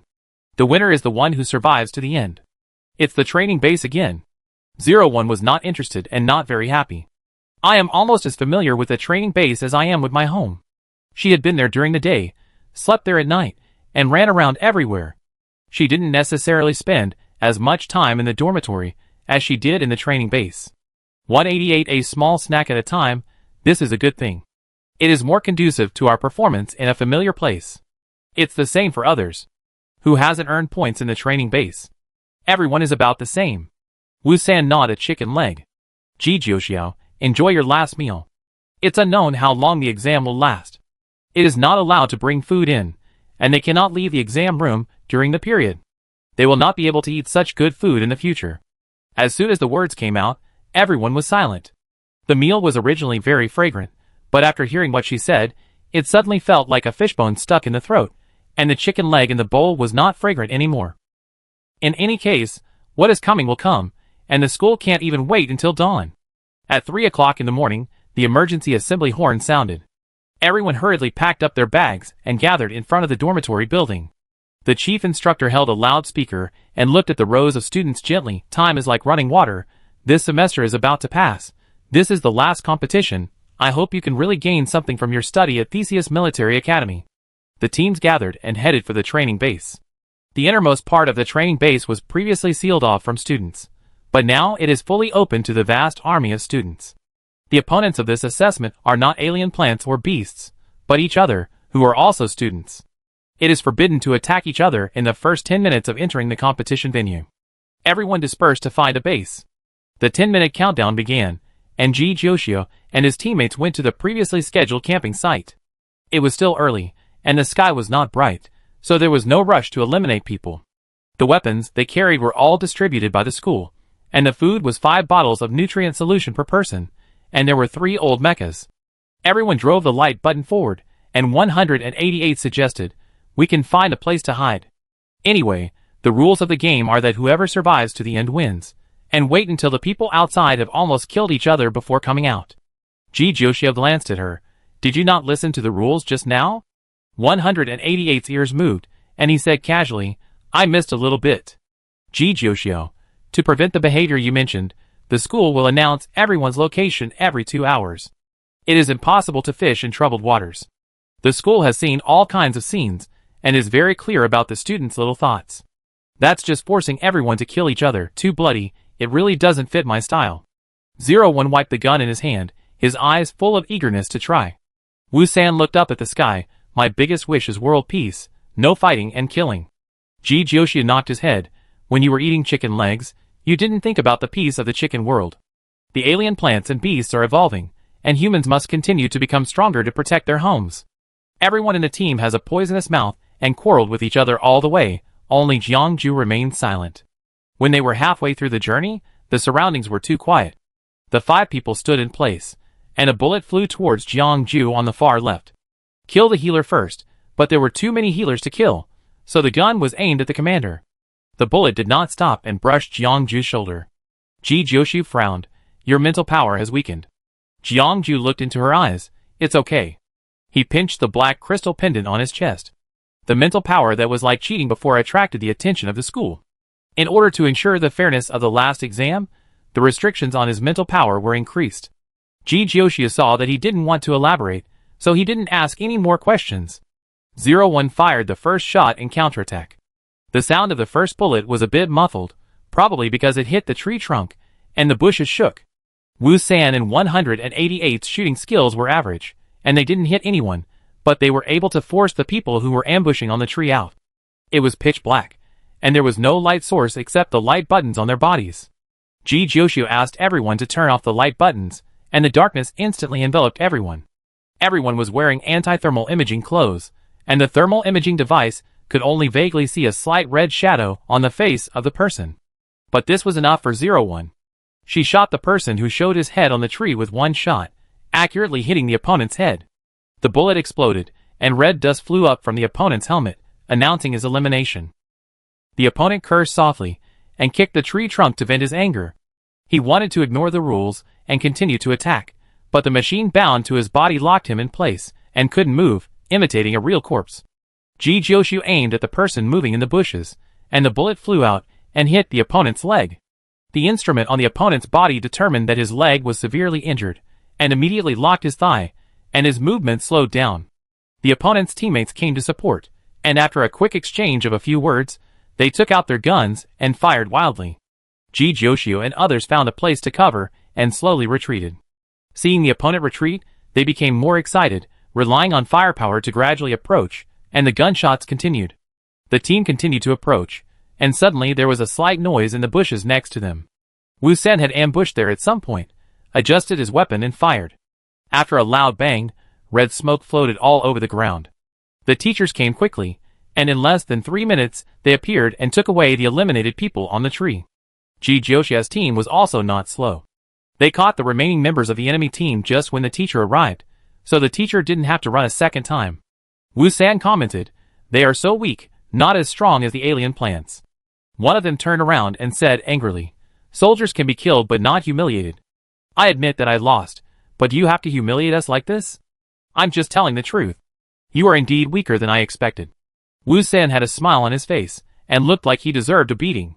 When facing outsiders, he was still as arrogant as when Joshua first met him. Seeing that the teacher was about to take people away, Jiangju said, "Wait, we have to take the spoils." The teacher blinked, and signaled them to start. Jiangju took the food and the energy source of the gun, but not the other things. The eliminated students left with broken glass hearts. Less than half an hour after the start, Joshua's team won the first kill. 188 looked at the spoils in Jiangju's hand and asked, "Can I take this away?" 01 chuckled. "No one said no. If you don't ask for it, no one will give it to you. Sometimes there are loopholes in the rules. It depends on whether anyone finds it." Wu-san lamented, "They want to play for a while longer. They are really stupid." "Okay, look at your smug look." Joshua walked forward. "Let's go. We can rest earlier if we get there earlier." The enemy reminded them that not everyone wanted to find a place to rest first. When the 10-minute countdown ended, the battle had already started. Everyone walked forward in the dark. The light was gone, but the sound was still there. Who stepped on my foot? Stay away from me. Go at a straight line, don't bump into me. How can you walk if you can't see the road? Why do we have to walk so close? It was really inconvenient to travel in the pitch-black darkness, so Joshi chose a compromise: turn on a light to illuminate the road. Who will do it? The light in the dark night was a target, attracting not only the student team, but also the alien plants and beasts. As a 01 swallowed his words as soon as he spoke. Anyway, I can't be eliminated too quickly, and I have to be in the top 5 in the ranking. Although everyone in the team has the same score, there are differences in the same major, and at this time it depends on who will be eliminated first. As long as one person in the team survives to the end, the scores of others will be pulled up. Instead of putting expectations on teammates, it is better to rely on one's own efforts. Others can die first, but she can't die. Except for 01, the other 3 had no objection, and they didn't care so much about being eliminated or not, and followed Joshi's arrangements. 01 suggested, I won't take advantage of you. For fairness, we draw lots. Whoever draws the right number will win. Joshi agreed. It makes sense. The 5 people gathered together to draw lots. They drew electronic lots. Their fate was left to the electronic machine. In the end, 01 was favored by the god of bad luck. 01, Joshi patted her shoulder. It seems that the burden of the team will eventually fall on you. 01 gritted his teeth and put his hands on his hips. I come if I want. What can a mere lamp do to me? As it turned out, being the only light source in the woods was not a pleasant experience. No big enemies were attracted, but all kinds of small flying insects swarmed in. 01 was in a bad mood all the way. 188 picked some weeds from the roadside and said, wearing them on your body can repel insects. Is it true? 01 didn't quite believe it. It's true. 188 inserted the weeds directly into 01's hair. 01, who had been suppressed for a long time, burst out, ah! Don't put the weeds on my head. 188. Don't open your mouth too wide, bugs will fly into your mouth. 01 closed his mouth and spoke with his throat. The place that everyone had chosen before was a small hillside with a wide view. The 2 sides of the mountain were steep, making it easy to defend and difficult to attack. They were not the only team that had their eyes on this place. The closer they got to the location, the more teams they would encounter on the road. It was the middle of the night, and it was dark. It was a good time to kill people and dump corpses. There was a melee between the 3 teams in front. It was difficult to fight in the dark, so all the lights were turned on. The light beams swayed with their movements, blinding people's eyes. Joshi's team hid in the distance and watched. Seeing that they were fighting more and more towards this side, they continued to retreat. Joshi stood on the far left and stepped on something soft when he retreated. She looked down and saw a foot. She looked up from the foot and met a pair of big eyes. Joshi, watching the show? The other party, yes, join us? Joshi, okay. There is always a lack of people watching the fun in the world, and Single Soldier 13 and his team are one of them. They even put away their guns, not thinking that the mantis stalks the cicada while the oriole is behind, but they really watched the fun. The person who was stepped on by Joshi was one of the single soldiers of the other team, the single soldier major student number 13, referred to as Xiao Sanzi. Xiao Sanzi has bronze skin, is cheerful, and loves to laugh. He walked a few steps to the side to make room for Joshi and others. Joshi called his teammates, and was about to squat down and chat with Xiao Sanzi, when a hand grabbed her collar and lifted her up. Jiangju grabbed Joshi with one hand and fired upward with the other hand. The treetop shook and a figure flashed by. If Joshi had squatted in the position vacated by the other party, she would be completely exposed to the gun of the man on the tree. As long as the other party pulled the trigger, her test would probably end here. No way, I trust you so much, and you actually want to plot against me? Joshi asked in shock, hiding the pocket gun in his hand into his clothes. Xiao Sanzi's white teeth were very conspicuous in the dim light. He waved his hands repeatedly. We definitely don't mean that. We are just afraid of being attacked by someone, just in case. Joshi said meaningfully, with a long tone. Really, you believe me? We all love peace. Xiao Sanzi explained. Joshi ignored him, and turned to talk to his teammates in a low voice. People are fighting on the road. Should we form an alliance? With that big idiot? 01 glanced at the silly little Sanzi, and said disdainfully, Can't we change teams? Ji Jiuxiu pointed to the treetops. There is a person in their team who has strong lurking skills. He is not weak himself and has very stable mental strength. The fact that he was not in a hurry and did not rush to attack after being stepped on by her was much better than other people who shouted and killed. Jiangju, he wanted to kill you just now. It's okay. I'm not a good guy either. Ji Jiuxiu hid the gun a little deeper. The team discussed and decided to listen to Ji Jiuxiu. Ji Jiuxiu went to talk to Xiao Sanzi and said straight to the point, let's form an alliance. We can definitely kill people by working together. No one is strong enough to crush others at will. Fighting alone is not a good idea. It is best to get points in the early stage of the exam when there are many people and chaos. More people means more strength. Xiao Sanzi scratched his head. Captain, they said they want to form an alliance. A man walked out from under the tree. He looked gentle and thin. He said politely, hello, I am the captain. You can call me by my nickname Tiger. Puff. Ji Jiuxiu almost thought he couldn't help laughing. 188 leaned against the tree trunk, his right palm resting on his left arm, his hands crossed, his face still smiling. I'm sorry to interrupt your conversation. I suddenly remembered something funny. Tiger was not angry. He smiled good-temperedly. I'm curious, how did you find us? It's fate. Ji Jiuxiu replied, before this, I didn't know you. From the other party's words, he could hear that he thought they came here on purpose. 01's eyes swept over the tiger, looking down on him, as if assessing his strength, and asked, are you strong? The tiger did not answer, and Xiao Sanzi took over. Before the exam, many people came to us and said they wanted to form an alliance, but the captain did not agree. It seems that my vision is not bad. Ji Jiuxiu boasted, if you don't want to, forget it. I hope we won't meet too soon next time. The next time they meet, they will be enemies, and she will never take back the gun in her hand.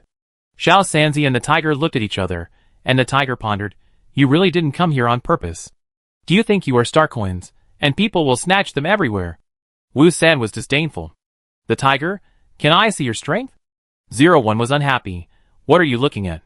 Whether you want to cooperate or not, no one cares about you. Let's go! It has always been her turn to choose others, so it is not her turn to pick and choose her. Ji Jiuxiu did not move, but gestured to Jiangju.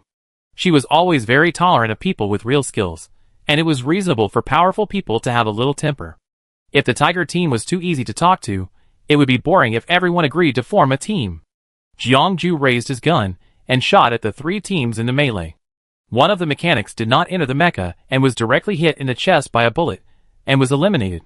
After he fired, he raised his leg and ran into the woods. The rest of the team reacted in sync with him, and ran into the woods. The tiger team reacted a beat slower and stood there. The three teams that were fighting in the distance stopped and approached this side together. A sneak attack always easily provokes anger. The tiger team reacted and hurriedly followed Ji Jiuxiu's team to run inside. If it was a little later, it would probably be attacked by the three teams. It was more convenient to run in the dark. Seeing that they could not catch up, the people behind started fighting again. Away from the three teams in the battle, the light dimmed, and it was blurry, and nothing could be seen clearly. Ji Jiuxiu stood on the tree and heard the movement from below. He asked, we need to find a place to build a camp first. Do you want to go? This is an invitation, and the last one. The voice of the tiger sounded in the darkness, go. They are so experienced in firing black guns, and they are old hands in sneak attacks. They need such cunning allies. On the way, they met two teams one after another. The sound of gunfire pierced the darkness. Tonight was destined to be difficult to be peaceful. The personnel composition of the tiger team is the most standard configuration, 2 single soldiers, a commander, a therapist and a mechanic. Everyone's personality is very consistent with Ji Jiuxiu's stereotype of each profession. They are better at frontal attacks. 2 single soldiers can kill a team. The cooperation between the two sides greatly improved the efficiency. As Ji Jiuxiu said, they killed all the way very smoothly. At dawn, they finally arrived at the destination. They rushed to the road late at night, and consumed a lot of physical strength. Everyone entered the mecha and took a quick rest in the cockpit for 2 hours. At dawn, the tiger team had a consistent schedule, and woke up around 7 o'clock. When they got up, Ji Jiuxiu and Jiangju had cut down a lot of branches, and were setting up a simple tent. The tent was taking shape. 188 was eating a handful of fruit. The red wild fruit dyed her lips red. She didn't help, and just stood aside to eat the fruit. The tiger looked around and asked, you all got up so early, where are the others? Ji Jiuxiu, still sleeping. Is the team management a bit too loose? The tiger opened his mouth, but finally didn't say what was in his heart. The 5 members of the tiger team exercised first, running around the hillside twice, and started to set up the tent after the exercise. The school gave a warning that there will be a heavy rain that will last for 2 hours tonight. Tents can be used to hide from the rain. The Mecca is too big and easy to be discovered, so it is not suitable to be left outside for a long time.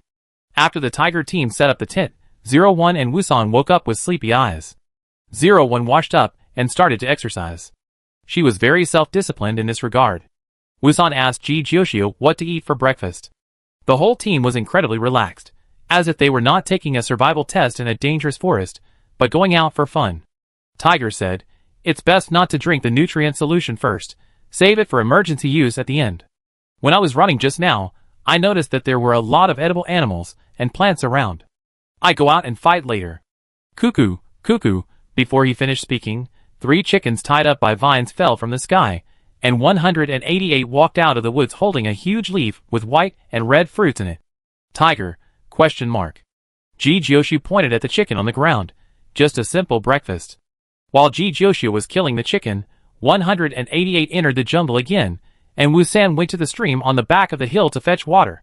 Seeing them scattered, the tiger reminded, "It's best not to separate. There may be some alien plants and animals in the woods that the detector can't detect." Detector? Ji Jioshio repeated it casually. "We never use that thing, and no one has used it yet." Tiger, ? Soon he knew what Ji Jioshio meant. An alien plant approached stealthily, and before the detector sounded, Jiang Ju had already warned him. The mental fluctuations of alien plants and animals are stronger than those of humans. It is a bit difficult for Jiang Ju to detect humans now, but it is still very accurate to detect alien plants and animals. The alien plant was average in strength, and could not last more than 10 minutes under the hands of the crowd.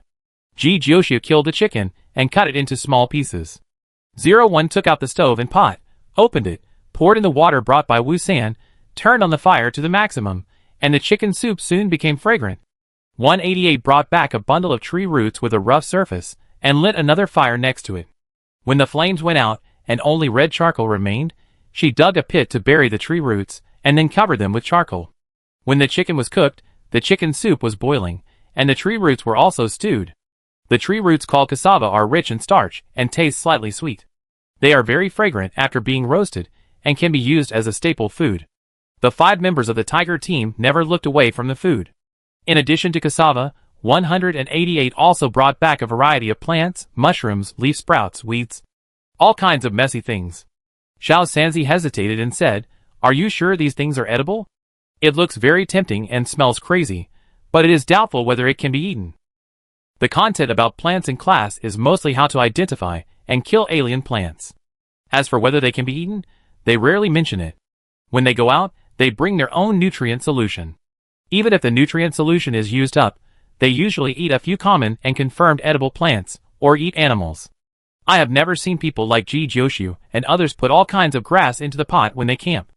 There are too many kinds of plants in the wild, and the proportion of poisonous ones is even greater. Moreover, the plants on each planet are different. Most people can't remember so many similar plants with unknown toxicity. Ji Jioshio, don't worry, we have eaten them many times. Wusan skillfully picked the leaves and folded them into a bowl, and cut branches to make chopsticks. You don't have to eat it. The team is very familiar with this set of procedures. They have prepared everything in half an hour, and sat around the hot pot with bowls and chopsticks. The morning light shines down, birds chirp in the woods, and white steam rises from the pot. It is comfortable and leisurely. If there were no gunshots from time to time in the distance, everything would be even more perfect. Menghu is not restrained. He sits down naturally and blends in with the crowd, inviting his teammates to eat together. After eating an unusually rich breakfast, everyone discusses today's plan.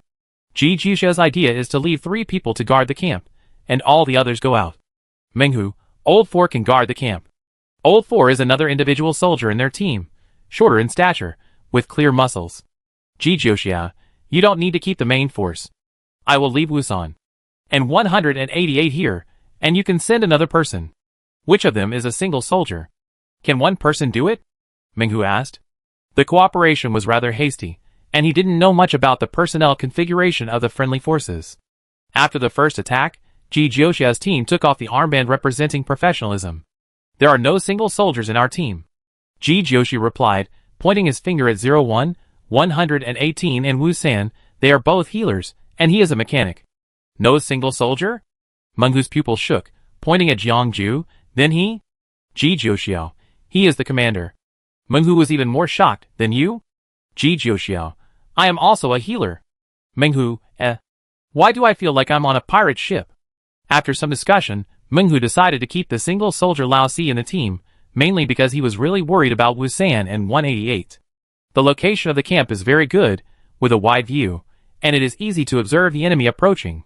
He has no idea of changing the location for the time being, and he must defend the camp. After knowing the strange configuration of Ji Jiuxia's team, the boat of trust was a little shaky, and sending a general could make him feel at ease. Seeing that he insisted, Ji Jiuxiu stopped persuading. The two sides separated. Wu San, 188, and Lao Si stayed in the camp, and the camp became quiet after they left.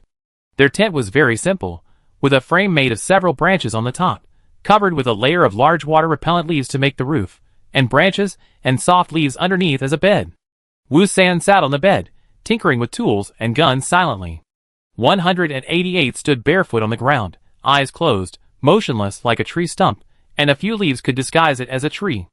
The two of them didn't say a word, and Lao Si didn't speak either. He was dressed neatly and patrolled around the camp with a gun. He was taciturn and had not spoken much before. His resolute face, which was full of righteousness, seemed a little dull. The camp was quiet, with only insects making noises. Lao Si watched the surroundings vigilantly and pointed his gun at any movement. Wu San saw that he was always tense and felt tired for him. Don't be so nervous, relax. Sit down and rest for a while. Lao Si shook his head. I'm afraid that if danger comes, I won't be able to react in time and can't protect you too. The meaning of his words seemed to be that they would hinder him. Wu San rolled his eyes and said sarcastically, Since you are so worried, why didn't you object when your captain left you alone? Lao Si didn't hear the squeeze in Wu San's words, and answered honestly, I will do whatever the captain arranges. Wu San rolled his eyes. Come here and help me wipe these parts. No. Lao Si shook his head. I need to patrol. Wu San dropped a part, and the metal collided with each other with a crisp sound. You can see the palm-sized area at a glance. What's the point of patrolling? Your captain didn't say that you have to watch it all the time. You can still stay alert while helping me clean the parts. Lao Si hesitated. Okay. He walked towards Wu San. Which parts need to be cleaned? Wu San pointed at the scattered things on the ground. All of these need to be cleaned. In addition to the fixed weapons issued by the military academy, students majoring in mechanical engineering can bring 2 homemade guns into the examination room. In order to bring more things, he stuffed all kinds of parts together to make 2 guns that were not good-looking, not useful, and very heavy. Now that he has time, he can dismantle everything and reassemble them. Lao Si sat down to help Wu San wipe and sort out various mechanical parts, and looked up from time to time, fearing that an enemy would jump out of the forest. Wu San finally understood that this was an honest man, who was so naive that he was stupid. He felt that he was ordering Lao Si to do things for him. If Lao Si had any complaints, he would say a lot of reasons to convince him. Lao Si quietly observed the state of Wu San and 188, and couldn't help asking, Everyone in your team is like this. Like this? He couldn't find an accurate word to describe them. Wu San knew what he wanted to say, and casually said, It's a bit relaxed. Why should you make yourself nervous for an exam? Isn't it good like this? Lao Si wanted to refute, but was tongue-tied. He didn't know what to say, so he had to say, If there is danger later, you should stay away, and don't stay too far away from me, otherwise I won't be able to save people in time. I know. Wu San said perfunctorily, Hand me that part. The breeze blew, the shadows of the trees danced, and the leaves rubbed against each other, and sang a ballad. 188 opened his eyes. Someone is coming. You go in front, we will assist you. Wu San patted Lao Si's shoulder, threw away the semi-finished product in his hand, took out a gun, and quickly ran into the woods. Lao Si was still a little confused, and saw 188, who was sitting down, get up and hide in the dense forest. The sound of tiny footsteps finally reached his ears. He reacted and entered the Mecca as soon as possible. 188's voice floated out of the forest.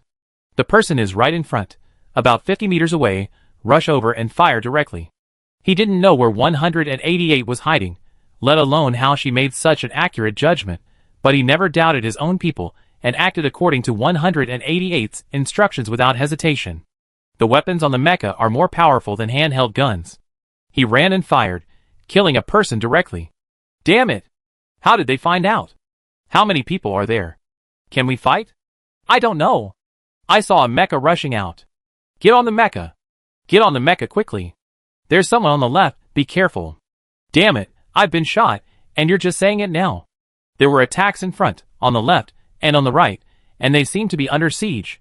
Curses, exclamations, and screams mixed together, startling a flock of flying birds. The hunter who wanted to sneak attack became the prey instead. Except for the mecha in front, there were no lurking people on both sides, so they fled in panic. Wu-san fired a shot, and the bullet hit one of them in the butt, and the stench spread. Why did you fart so badly? I didn't fart, something hit me. Oh my god. There's a beast ahead. No, why is he chasing me? You smell, run away, and don't attract the beast. A smelly bullet accelerated their escape. The beast roared, and swung its hooves to chase the man who was covering his butt. The crisis was resolved, and Lao-Si was just warming up, and the enemy was driven away before he could officially attack. Wu-san walked out of the forest on the left, holding a bullet half the size of a fist. The effect is non-ideal. It can only attract specific species of beasts. Try this, many beasts like this smell. 188 threw a handful of round-leafed wild grass to Wu-san. She held a plant as thick as a thumb in her hand. At first glance, the plant had a double image, but after a closer look, she found that it was alive and twisting in her hand. Wu-san smelled the round-leaf grass, retched, threw the grass on the ground and shook his hands. It smells so fishy. 188 walked towards the camp. It must smell strong enough to attract strange beasts. Let's not talk about whether it attracts strange beasts or not. It's also good to make a stink bomb to attack the enemy's nose. Wu-san developed a new use and asked Lao-Si to take the round-leaf grass back. Lao-Si, who heard the whole process, said, Are all mechanics so unconventional these days? Should he tell the mechanics in the team about Wu-san's ideas and let them study stink bombs? A crisis just began and ended. Lao-Si breathed a sigh of relief and silently picked up the round-leaf grass with a fishy smell. There is a strange beast. 188 suddenly turned around.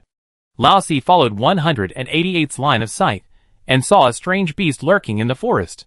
After realizing that it was discovered, the strange beast rushed out of the forest and roared. You go first. 188 shot at the beast, successfully attracted its hatred, and led it to run to the left. She ran in the forest, her movements were flexible and varied, and she ran up the tree from time to time and jumped between the trees, as light as an elf.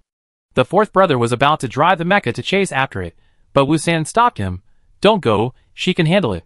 This is a B-level three-toothed tiger, how can she, a healer, deal with it? The fourth brother said anxiously. Wu-san couldn't persuade him, and ordered in a heavier tone, Don't go, don't cause trouble for her.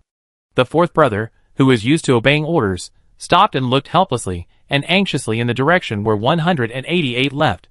In the time of 2 or 3 sentences, the figures of 188 and the three-toothed tiger disappeared in the jungle. He followed Wu-san silently, frequently looking into the dense forest.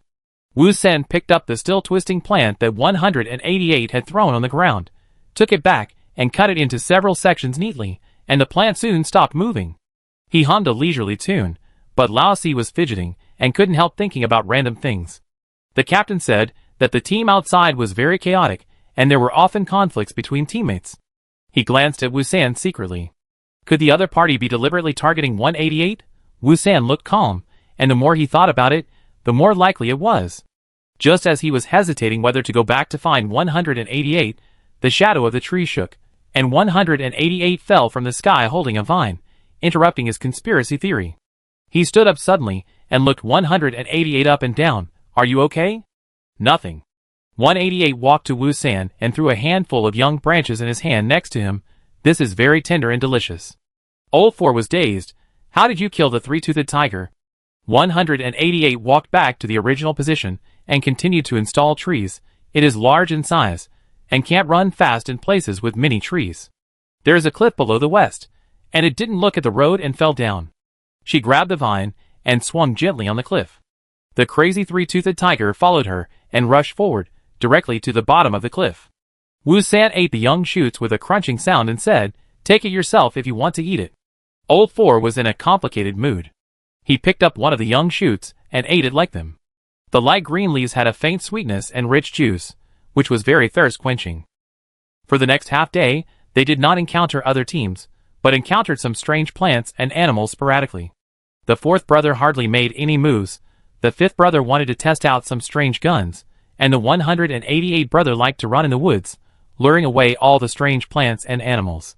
The fourth brother was useless, but he ate a lot of food brought back by 188.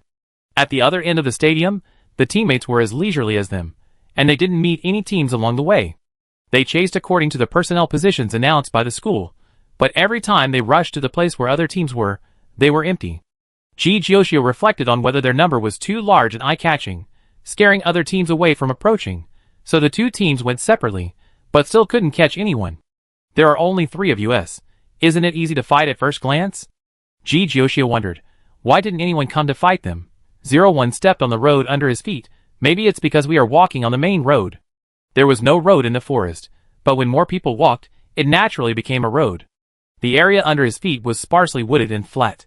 It was the place where students usually walked the most when they came in to brush their scores, and they forcibly walked out a road. Yoshio, shouldn't there be many people ambushing on the main road? Maybe everyone doesn't think anyone will walk on the main road. 01 looked into the distance. Everyone knows that the main road is dangerous, so no one like Yoshio specifically walks on the dangerous main road. There is a shadow in front of him, and Yoshio's eyes light up. Finally, I see someone. The 3 of them speeded up and walked forward. The other party noticed the movement and looked back. When their eyes met, Yoshio was surprised that they were still acquaintances. The red-haired commander, who was almost forgotten in the corner of her memory, came back to life, and she greeted him warmly. Long time no see. The red-haired commander's face turned green, and he ran away. Chapter 43. Yoshio was impressed by the red-haired commander, who was both inexperienced and pretentious. He had tried to steal their points before, but after being taught a lesson, he was unwilling to go find helpers for help, and ended up being beaten again. It had been a long time since the last conflict with the red-haired commander's team. Yoshio hadn't met them again during this period. Now that they met again in the final exam room, how could it not be considered a kind of fate? Seeing that the other party was about to run, she hurriedly chased after him. Don't run. The red-haired commander heard her words and ran faster. The other people in the team were also impressed by the red-haired commander. 01 drew his gun and fired, and the bullet hit the ground by grazing the other party's feet. The red-haired team had changed people, and there were 2 unfamiliar faces among them. They couldn't understand why their captain ran away without even fighting, but it didn't prevent them from quickly counterattacking. One of the girls scolded, "There are only 3 of them. Why are you running?" She entered the mecha and rushed towards Yoshio and others. The red-haired commander cried out, "Ah!" and said anxiously, "Don't fight, run quickly, they are very evil. I want to survive to the end." "You are kidding, I want to see how evil they are." The girl fired at Yoshio.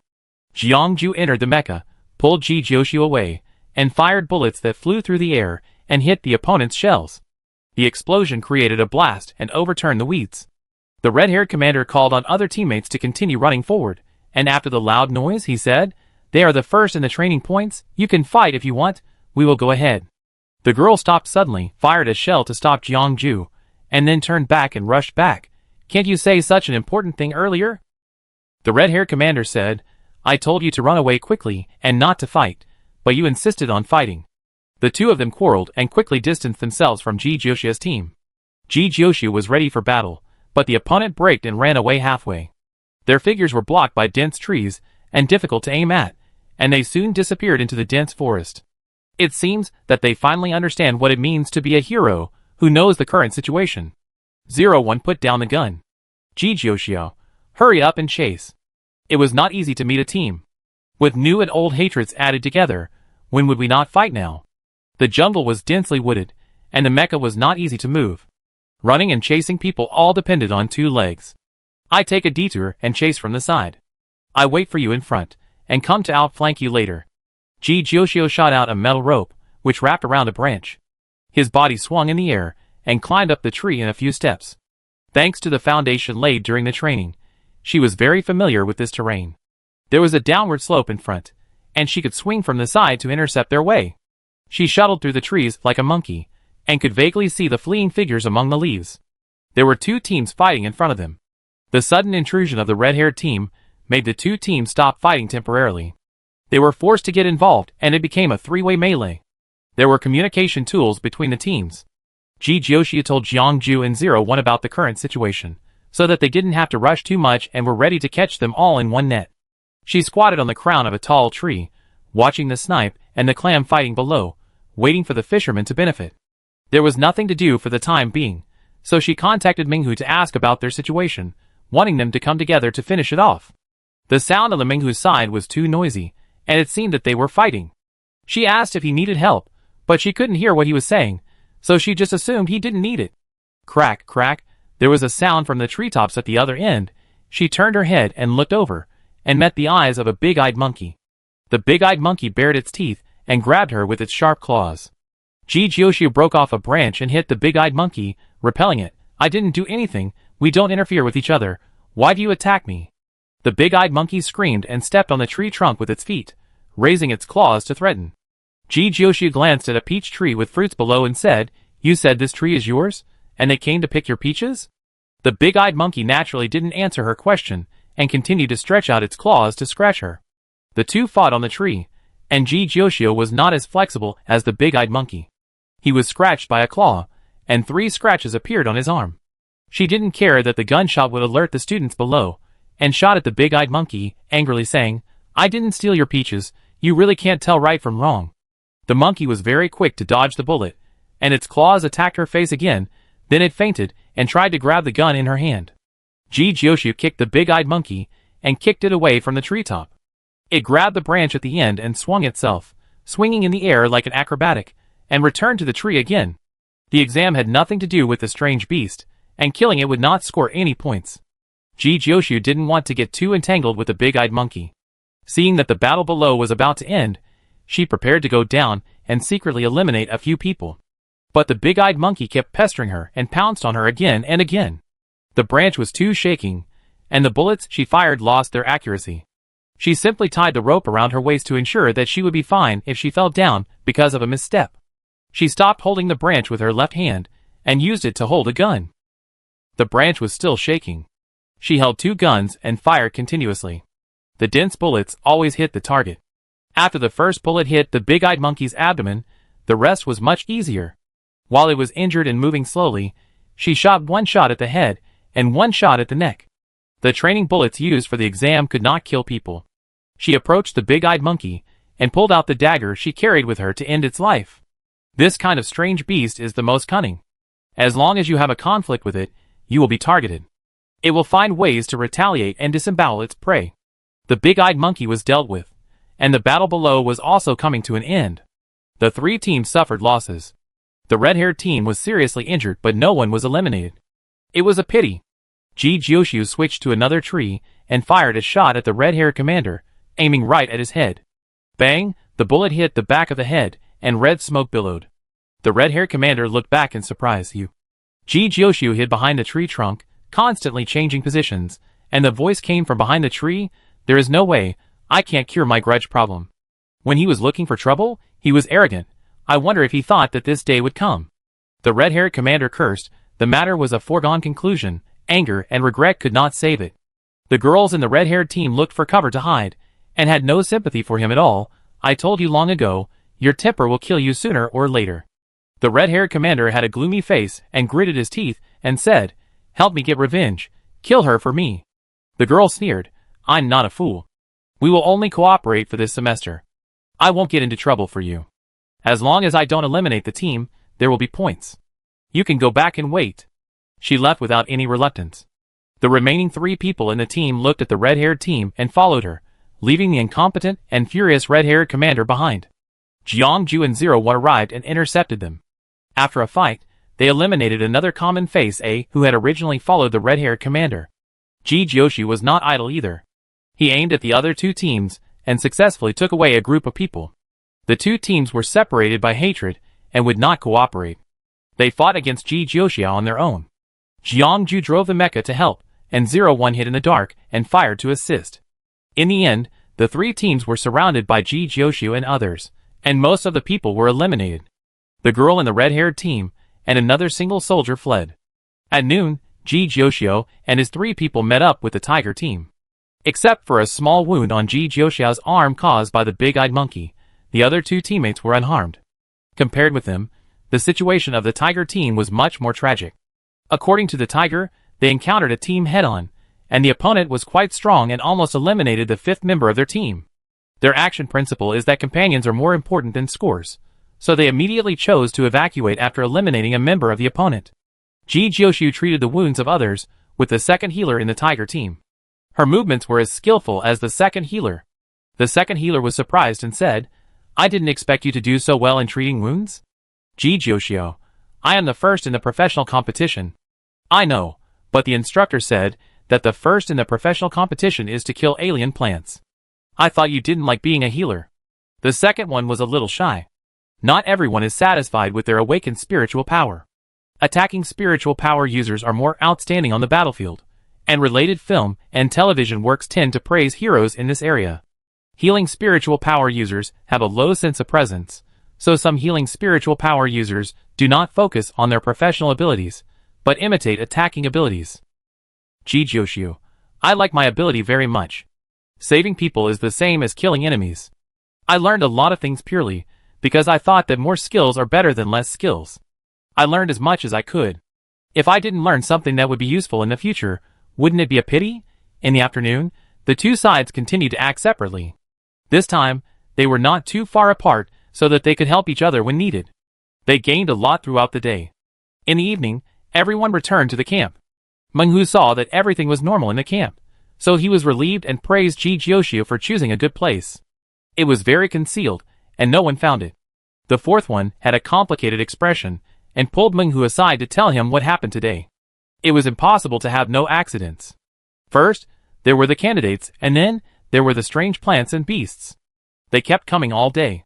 Menghu was surprised and said, "I didn't expect it to be so dangerous to stay in the camp." "You've worked hard." Old Four said honestly, "I didn't do anything. They were the ones who dealt with it." Menghu frowned, "I left you here to protect them. How could you let them face danger?" Old Four waved his hands and explained anxiously, "It's not that I'm lazy, it's that I'm not needed at all." He explained the details of what happened. Wu San set up various traps around the camp, which were highly poisonous. A team that attacked by surprise was caught in the trap, and was pulled out by the teacher for rescue. The antidote was taken from 188. 188 dug a bunch of grass from somewhere, and planted it on the edge of the camp. The strange beasts walked around when they passed by, and the strange plants did not appear all day. The people in the Tiger team looked at each other, and Xiao Sanzi was the first to speak. "We are not leading them to win, but taking advantage of them." That day, the Tiger team completely changed their view of Ji Jiuxiu's team. Previously, they thought that their title of first place in the training was due to good luck, and they got extra points for discovering the pink flower strange plants in the training base, but they didn't expect it to be purely based on strength. Who said they relied on luck? They are simply too strong. At 8 o'clock in the evening, heavy rain fell on time. The rain is controlled by machines, and it will fall every once in a while. The abundant water vapor fills the forest and moisturizes the thirsty earth. There is no thunder and lightning, the sky is always the same, and the raindrops fall. Everyone sits on the bed raised by branches to avoid being soaked by the rain. A streak of white light flashed across the sky, and Ji Jiuxiu exclaimed in surprise, "Meteor!" Wu San leaned out to look, but saw nothing, so he asked, "What is a meteor?" A meteor is a solid or planet in the universe that is attracted by gravity when it approaches our planet. It passes through the atmosphere at the speed of light, causing friction and thus emitting a light trail. Ji Jiuxiu said what Tianji had told her. Everyone looked at each other in silence. Ji Jiuxiu realized that the gravity and atmosphere of the planets in the interstellar space are all controlled by machines. The interior of the planets does not have the same gravity as the blue planet, and the exterior of the planets is also covered with protective shields, so nothing will break through the atmosphere. So they have never seen a meteor, and they don't understand what she is saying. The solar system, where the blue planet is located, is in chaos for the interstellar space. Various floating solids and black holes are like a wild land, but it is more beautiful than all the planets in the interstellar space. She smiled and changed the subject. "Let me tell you the story of the 7 diamonds." The crisp sound, and the sound of rain interweave to form a peaceful and comfortable night scene. The heavy rain stopped, and the raindrops on the leaves were not yet dry, gathering together and dripping to the ground. A light button was hung on the top of the tent as a light source, illuminating the small camp, and the hot food dispelled the cold water vapor. The light was very conspicuous in the night, attracting not only exotic plants and animals, but also student teams. It was not until late at night that everyone felt tired and turned off the light button. In the dark night, everyone took turns to keep watch. After the lights disappeared, the camp was much quieter, and nothing came to disturb. At 5 o'clock in the morning, before dawn, the old five on duty walked back and forth, staring at the jungle. The person patrolling with him was Wu-san, who was leaning against a tree trunk and dozing with a gun. Ji-Joshua patted Wu-san and killed a leech crawling on the back of his neck. "Wake up, don't sleep anymore." Wu-san opened his eyes, bleary-eyed. "Is it my turn to sleep?"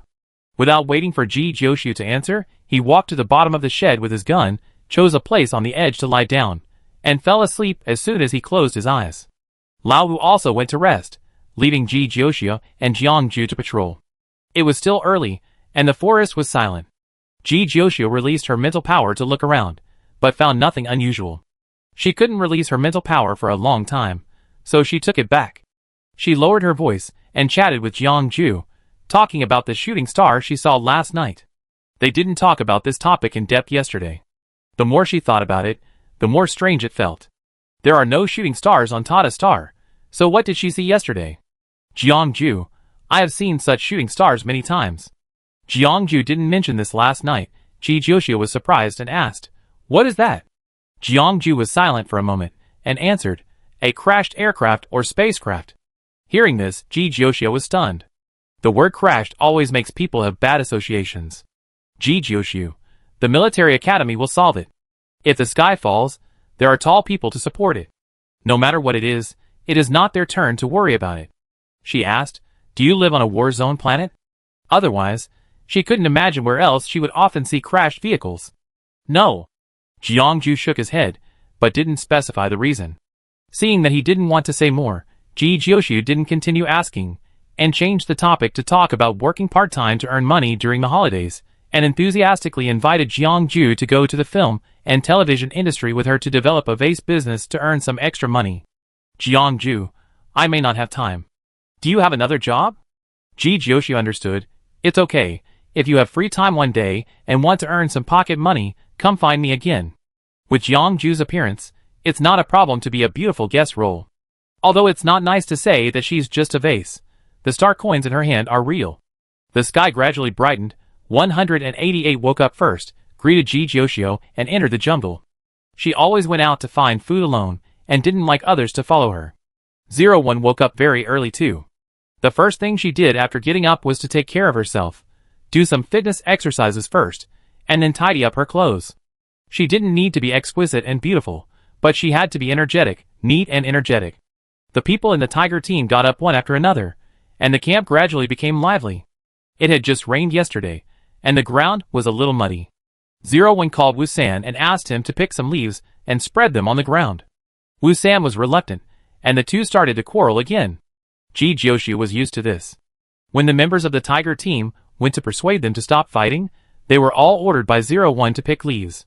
The tigers watched this scene and couldn't help but sigh at the lively and casual Ji-Joshua team. They demanded comfort everywhere and couldn't even stand the mud. If it were their own team, they might not even build a shed to shelter from the rain, but they had to admit that this comfort allowed them to have a good rest. The overly particular environment sent a signal that it was safe and warm here. After going out to fight and returning to the camp, seeing the clean and warm environment, the tense nerves could relax. Today's plan was the same as yesterday, but the people left behind were replaced by 01, 188, and Lao Si. Today's goal was to eliminate more people than yesterday. The final exam was carried out in an orderly manner. 3 days passed in a flash, and only 1/3 of the people in the examination room were left. As time went on, food reserves were insufficient and conflicts between students intensified. Everyone realized the importance of cooperation and formed many small alliances. Ji-Joshua and others encountered a team composed of 3 teams twice. The opponent was too strong, so they followed the principle of fighting if they could and running if they couldn't, and they would go around when they met a large team. On the 4th day, the camp welcomed a group of uninvited guests, and at a glance there were no less than 10 people. Wu-san, who was guarding the house, immediately notified his teammates who were out. The people guarding the camp with him today were the 2nd and 5th of the tiger team, a healer and a mechanic, and they were afraid that they could not hold the camp.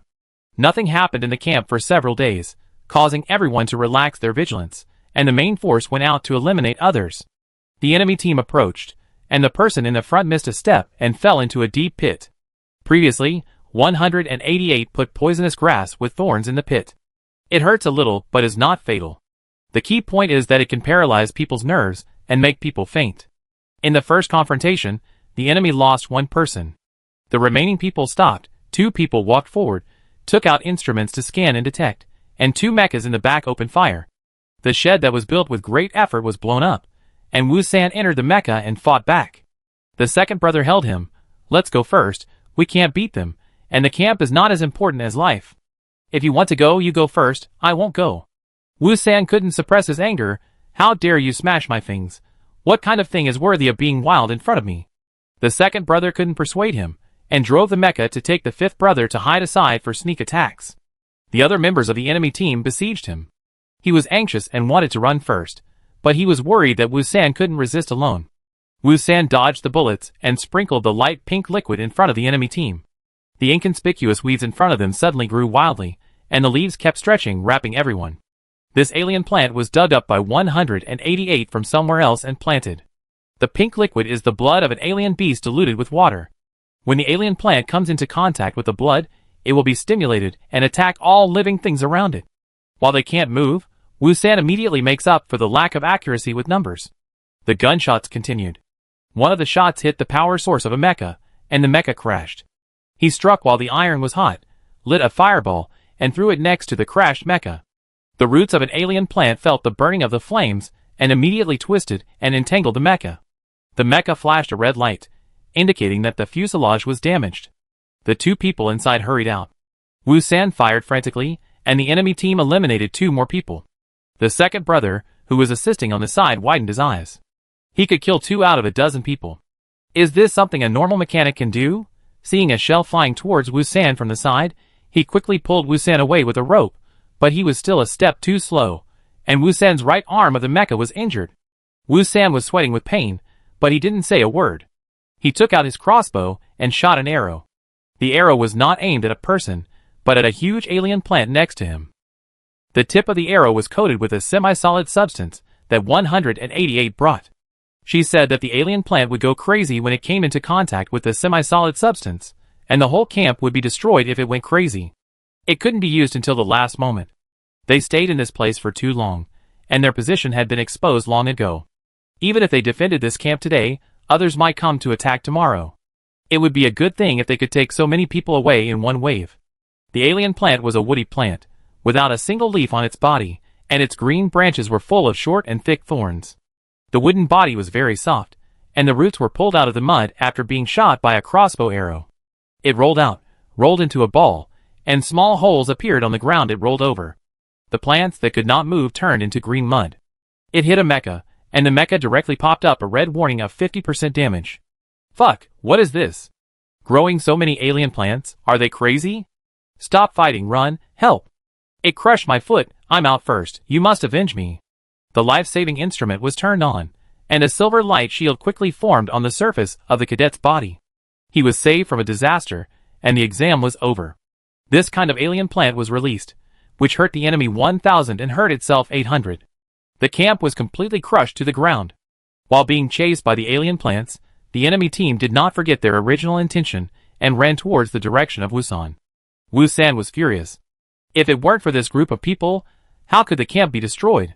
He raised his foot and wanted to move forward to continue fighting with them. Lao Er stopped him tightly. Don't fight, your life is important. Lao Wu also advised, yes, wait for others to come and we will fight back together. No, I can't sleep tonight if I don't kill them. Wusan insisted on rushing forward. Under Ji Jiuxia's devilish training points, he is no longer the same person he used to be. Who said that a mechanic can't be a single soldier? Lao Er and Lao Wu looked at each other. No, is this person really the lazy and greedy Wusan before? They couldn't stop him, so they could only urge their teammates to come back quickly.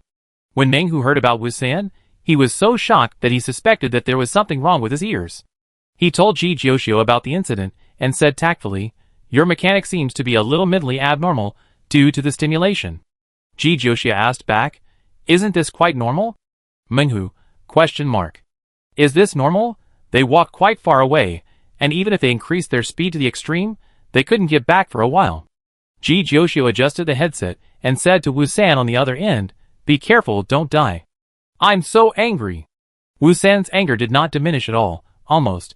"Just a little bit, I could finish my final design, now it's all gone." The opponent's cannon was really vicious, directly hitting the weapon he designed. Even if it hit him, he wouldn't be so angry. This was the first time he seriously built a weapon, and he wanted to show off to others, but in the end, not even a ball of ash was left. In addition to actual combat, the final exam also includes a theoretical exam. The mechanical major has one more homework than other majors, which is to design a weapon. The time is tight, and the task is heavy. There is no extra time for them to think about it, so students majoring in mechanical engineering basically bring their homework to the exam room to do it. Ji Joshia put himself in her shoes. Wusan's state is probably that someone has suddenly destroyed the star coins she has worked hard to save, or deleted the paper that was almost finished with one click. She should be angry. On the other side, the students of the enemy team were very puzzled. Is the intelligence wrong? Didn't it say that no single soldier was left?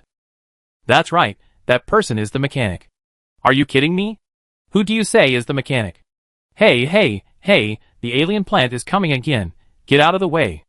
Wusan followed the alien plant and shot it. The shell hit the rock on the mountain, raising a piece of stone chips. A person climbed up from under the collapsed rocks and met Wusan's vicious eyes and gun muzzle. The other party, This is weird. Isn't it said that all mechanics are weak scholars? The other party is outnumbered. Wusan is fighting against them.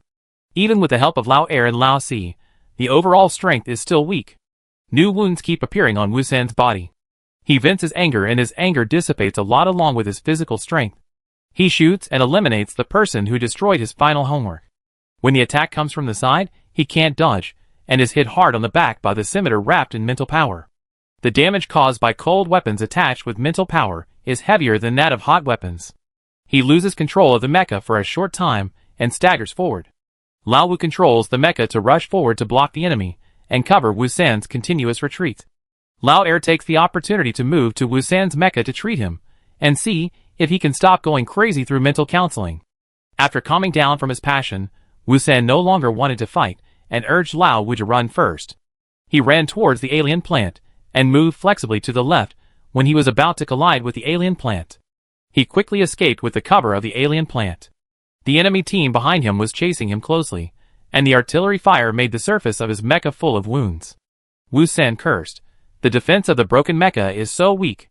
If I drove my own mecha, I could easily kill them. Lao Air, who was in the same mecha with him, nodded randomly and said, Yes, you are right, but the most urgent thing is to run quickly. The pursuers caught up, and the bullets landed on the knees of the mecha, and Wusan fell forward. The artillery fire bombarded the mecha, and a damage warning popped up inside the mecha, but it stubbornly did not fall apart. The opponent gradually approached and bullied him, slashing with a scimitar in his hand. The knife collided with the tree trunk, and the tree trunk as high as a person shook the opponent back a few steps. Ji Joshi patted the mud on her hands. There was a pit next to her feet. The tree was just pulled out by her. It was very fresh. The teammates finally arrived, and the enemy team changed their faces. Wusan excitedly shouted, You are finally here. Ji Joshi pulled Wusan up.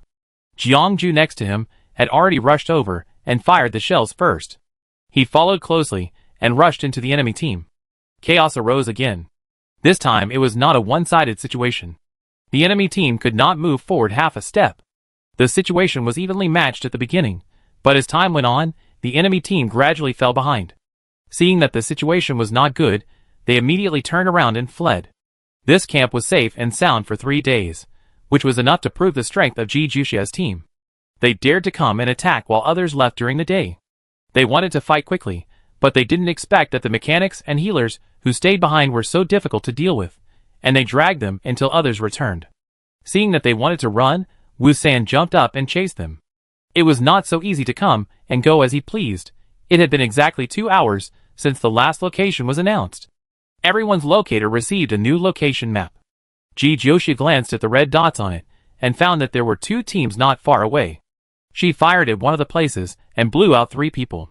Knowing that they were exposed, they no longer disguised themselves and joined the melee. The battle was chaotic, with more enemies than friends. Old 5, who was driving a mecha alone, was hit by several bullets and was forced to be eliminated. There was no time for them to say goodbye emotionally, and bullets kept interacting in the air. The teams that can survive to this day are all capable, and are not afraid of conflicts. The dense red dots here will only attract more people. Joshu called on others to run quickly. The Tiger team lost a member. Although they wanted to avenge Old 5, they also understood that things were urgent, and it was better to save their lives at the moment. After staying with Joshu's team for a long time, it is inevitable that I will be influenced by their way of thinking.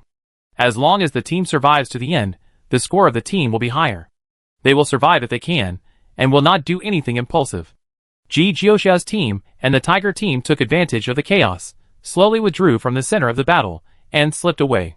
There were not many students left in the forest. They did not find a new camp, but began to wander in the forest, dividing 3 people as bait to lure other teams into the trap. Lure the enemy, besiege, kill. The whole set of processes became tacit in repeated implementation. The nutrient solution that was not drunk before came in handy, quickly filling the stomach and strengthening physical strength, which was very useful in a tug-of-war, and hard grinding could also grind other teams to death. Wu-san occasionally said he was tired, but his movements were not slow at all. He was very clear when he started. He put all kinds of materials together to make strange guns, spraying glue and fireballs. In the evening, they found a place to rest. They had hardly stopped in the past 2 days. They looked for other teams based on their positioning. The main tactics were that the Tiger team confronted head-on, and Joshu's team shot arrows from behind, which was very effective. Wu-san slumped on the ground. I'm so tired. I've never been so tired in my life. Just walking caused blisters on the soles of his feet. A big blister broke and water came out. The flesh and socks stuck together, and it hurt when he moved. But compared with the injury on his arm, this pain was insignificant. After his right hand was injured by the team that bombed the camp, he kept running around and didn't get a good recovery. In a battle, the opponent saw the flaw and hit his hand hard again. Joshu took out the medical kit and gave Wu-san's hand a simple treatment. Wu-san cried in pain. 01 said disdainfully, "Don't shout so loudly, it's so noisy. I'm so seriously injured. Not only do you not care about me, you even complain about my noise." Wu-san angrily said without thinking. "I eliminated at least 10 people and contributed to the team. What else did you do besides winning by doing nothing? What qualifications do you have to complain about my noise?" 01 looked unhappy, and for the first time did not refute. She didn't say anything, and the atmosphere suddenly became cold. Wu-san realized that he had said something wrong, but he still didn't say anything awkwardly. The two of them quarreled before, but they didn't really hit each other's sore spot. 01 made the lowest contribution in the team. Jiangju was in the charge, but she was not as good as Joshu in wound treatment. She was not like 188 who could find food, and she was not even as good as Wu-san who could repair mechas. If it comes to spiritual counseling, Joshu and 188 don't need it. Wu-san doesn't need it because he is mentally stable, and as for Jiangju, he has never let anyone come into contact with his mental picture. It's right to say that she won by doing nothing, and it's sharp enough to hurt the heart. People are more impulsive than usual when they are tired. The words have been spoken, and Wu-san can't take the initiative to apologize with his personality. The Tiger team is not their internal staff, so it's difficult to persuade them to fight, so they all hide aside and pretend to be busy. Joshu is worried.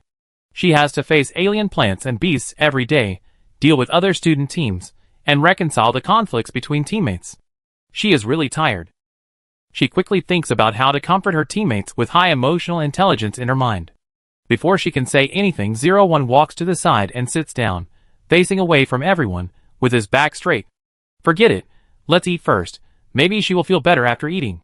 Hot food can fill the stomach and soothe people's hearts at the same time. 01 doesn't have a high appetite. He didn't eat much before, and he ate even less tonight. After dinner, everyone went to rest. Joshu sat next to 01, but was interrupted by 01 before she could finish her words. 01 looked at her steadily. "Do you also think that I have no contribution to the team and am holding you back?" Joshu cleared his throat. "Of course not. Everyone has their own position in the team, and you also have your own unique value." "What is my value?" 01 asked. Joshu affirmed. "You can shoot to assist us, which is very helpful to us. Regardless of how strong the offensiveness is, it can play a certain role in distracting the enemy team." 01 stared. "What else?" Joshu, and 01 expressionless. It seems that there is no more. It is enough to do one thing well. Joshi racked his brains to organize words and said, it is the same for others. People are not omnipotent and can do everything. 01, I am not irreplaceable. Joshi is the core of the team. Jiangju's combat ability can compete with the first in the individual professional field. 188's ability to identify alien plants is unmatched. Even Wu San can let go of his status because he is rich and generous. Others can't replace him. Only she is different. If it weren't for her, other people standing in this position would not have any impact on the team. The night is long, the light emitted by the light button remains unchanged, and the long-lost loneliness envelopes her. Joshi sucked the nectar from a small flower, savoring the slightly sweet taste in his mouth. He stopped reciting the prepared lines and said casually, why do you have to be so tense? Just win without any effort. It's not shameful. I don't know how many people want to win without any effort but can't. 01 turned his head to look at her. You really think so too? That's because you did it that way. You can't ask me to make up something out of nothing. Seeing you eliminate 10 people by yourself, taking care of all the miscellaneous work, working hard and never complaining, right? Joshi told the truth. 01's mouth shrank. I don't want to talk to you now. Joshi shrugged and patted her on the shoulder before getting up. I don't mind your current state. If you want to find something to do, I don't object. But what can I do? 01 lowered his head and murmured, I never need to do anything. Joshi, you are lucky to have gained many things without doing anything. This world is fair. If you want to get more, you have to pay more. 01 turned around and looked at her, wondering, then why are you so nice to me for no reason? Oh, that's because I'm a good person. I'm nice to everyone. Joshi said shamelessly. 01, Joshi left, leaving 01 alone to digest his emotions. Late at night, when Joshi got up to take over her shift, she saw that 01 was still awake, and she yawned. If you don't sleep tonight, why don't you take my shift? 01 looked up at the sky and sighed softly. Okay, no need. Joshi immediately said, I do it myself. With 01 in this state, she was afraid that the camp would be blown up by someone, but 01 didn't notice it. There was a rustling sound in the forest, and the two turned their heads to look. 2 men and 2 women came out from behind the tree. They looked alert, and there were a lot of dead branches and grass clippings on their bodies. Their clothes were not school uniforms. The two sides' eyes collided. Outside the training base, Wei Hingji was sending someone to repair the screen. It was working fine just now, but suddenly lost the signal. The maintenance worker checked the machine and said, there is no problem with the machine. The signal inside the training base is interrupted. Wei Hingji frowned. Before the competition exam, the school checked the equipment again and again to ensure that there was no problem. Why is the signal suddenly interrupted now? The light brain rang, and she impatiently clicked to answer it, and then her face changed suddenly. Wei Hingji contacted the army that came. Some of our students are still taking the exam inside. How many star pirates are you talking about? The army leader said seriously. There are 7 in total. They are extremely vicious and may pose a threat to students. The exam must be stopped now. Wei Hingji looked at the chief instructor of the training base, and the chief instructor's eyes fell on the screen that lost the signal. After a long while, the chief instructor said, send a team into the training base to look for the pirates. Be careful not to disturb them. The army leader, once they get wind of the situation, they will run away. We should block the entire base and send everyone to look for them. So what if they run away? Are pirates more important than the lives of students? The instructor stared at the other party. His expression was still gentle, but his eyes were extremely oppressive. This is my territory. You must follow my orders. Do you understand? Chapter 44. In the forest, Joshi looked at the 4 strangers who appeared in front of him. After the exam began, the training base was blocked and Tata residents were not allowed to enter. These 4 people obviously did not come in through formal channels. The leader was a woman wearing a dark green vest, with smooth muscle lines on her arms. She grinned at Joshi. Good morning, kids. It was dawn, and the dim light made Joshi unable to see the other person's expression. So she also smiled and asked curiously, who are you? How did you get in? You can call me Salo. We are merchants passing by Tata. The spaceship accidentally had an accident. The woman looked across the camp. Let me think, are you taking a school test? It is no secret that Theseus Military Academy has established a training base on Tata. Anyone who pays attention to the military academy knows about it. Joshi did not deny Salo's words. Thinking of the meteor that passed through the sky 2 days ago, the so-called meteor is most likely Salo's spaceship. She remained alert. The entire Tata star is covered by signals. You can ask for help from outside, which is much faster than asking us for help. Sorrow pressed his finger on his lips and made a soft hush sound. His brown eyes were like a cheetah, blinking at Jijyoshu. It's not convenient for us to ask for help. Good girls, is there a mechanic in your team? Can you help us repair the spacecraft? Why is it inconvenient? Jijyoshu continued to ask. Don't be nervous, we have no ill intentions. Sorrow smiled and raised his hands to show that he was harmless. Jijyoshu repeated, why is it inconvenient? The conversation woke up the rest of the team. They were used to waking up from their sleep, and subconsciously picked up their weapons to look for targets to attack. Their sights naturally fell on 4 unfamiliar faces. Sorrow continued, okay, students always like to dig deep. In fact, we don't have a merchant qualification certificate. We are engaged in gray mining. You won't report me, right? Gray mining, also known as black mining, is one of the many gray areas in the interstellar space. It mainly refers to the ore mined on ownerless planets. In principle, the ore of these ownerless planets belongs to the federal property, but the federal high-level officials often have to argue for a long time about the mining rights. Because of the lack of supervision, some people secretly mine and resell the ore. The upper-level people play games with each other, and they can't control the little bugs below, which gives the thieves an opportunity to take advantage of it. 01 suddenly said, the ore belongs to the Federation, you are stealing it. Sorrow laughed out loud, his expression was exaggerated and his tone was sarcastic. I didn't expect you to be a loyal supporter of the Federation, but have you ever thought about how the information about the ore was spread? Different forces are competing with each other, so they can't openly come out to mine, and they can't leave the fat meat uneaten, so they naturally find some inconspicuous little bugs to move the ore bit by bit. This is why gray mines belong to the gray industry, not the absolutely prohibited black industry. 01 bit his lower lip, worms. Okay, night girl, I don't have time to talk nonsense with you. Sorrow no longer pays attention to 01 and looks at Jijyoshu, who is obviously the person in charge. Do a favor, I can pay you. Jijyoshu, I don't have a light brain, so I can't get your reward. It doesn't matter. Sorrow took out a red crystal and tossed it up and down in his hand. This red diamond is worth 1 million on the market. Is it enough? Jijyoshu, what if I refuse?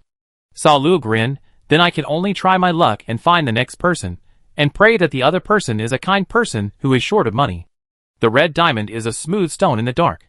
Once the light shines, the surface will show various colors. It is a valuable luxury item. Jijyoshu glanced at the 4 of them, then retracted his gaze, and turned to discuss with others. I don't recommend interfering in their affairs. Our goal is to win the exam. Menghu expressed his opinion. That makes sense. Jijyoshu nodded and asked others, what do you think?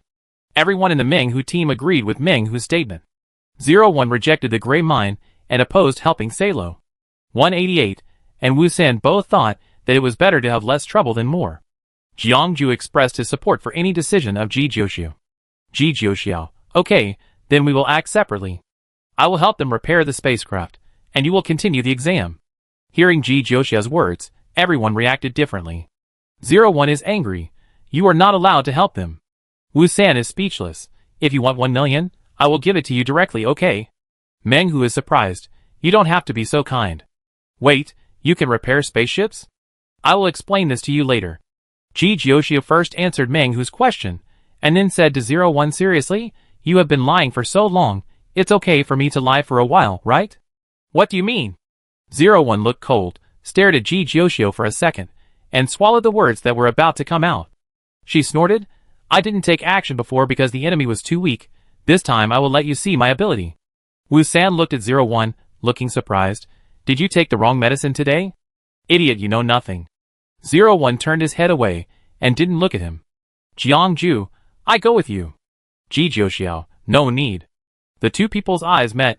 Jiangju's eyes were calm and indifferent. Jijyoshu changed his words.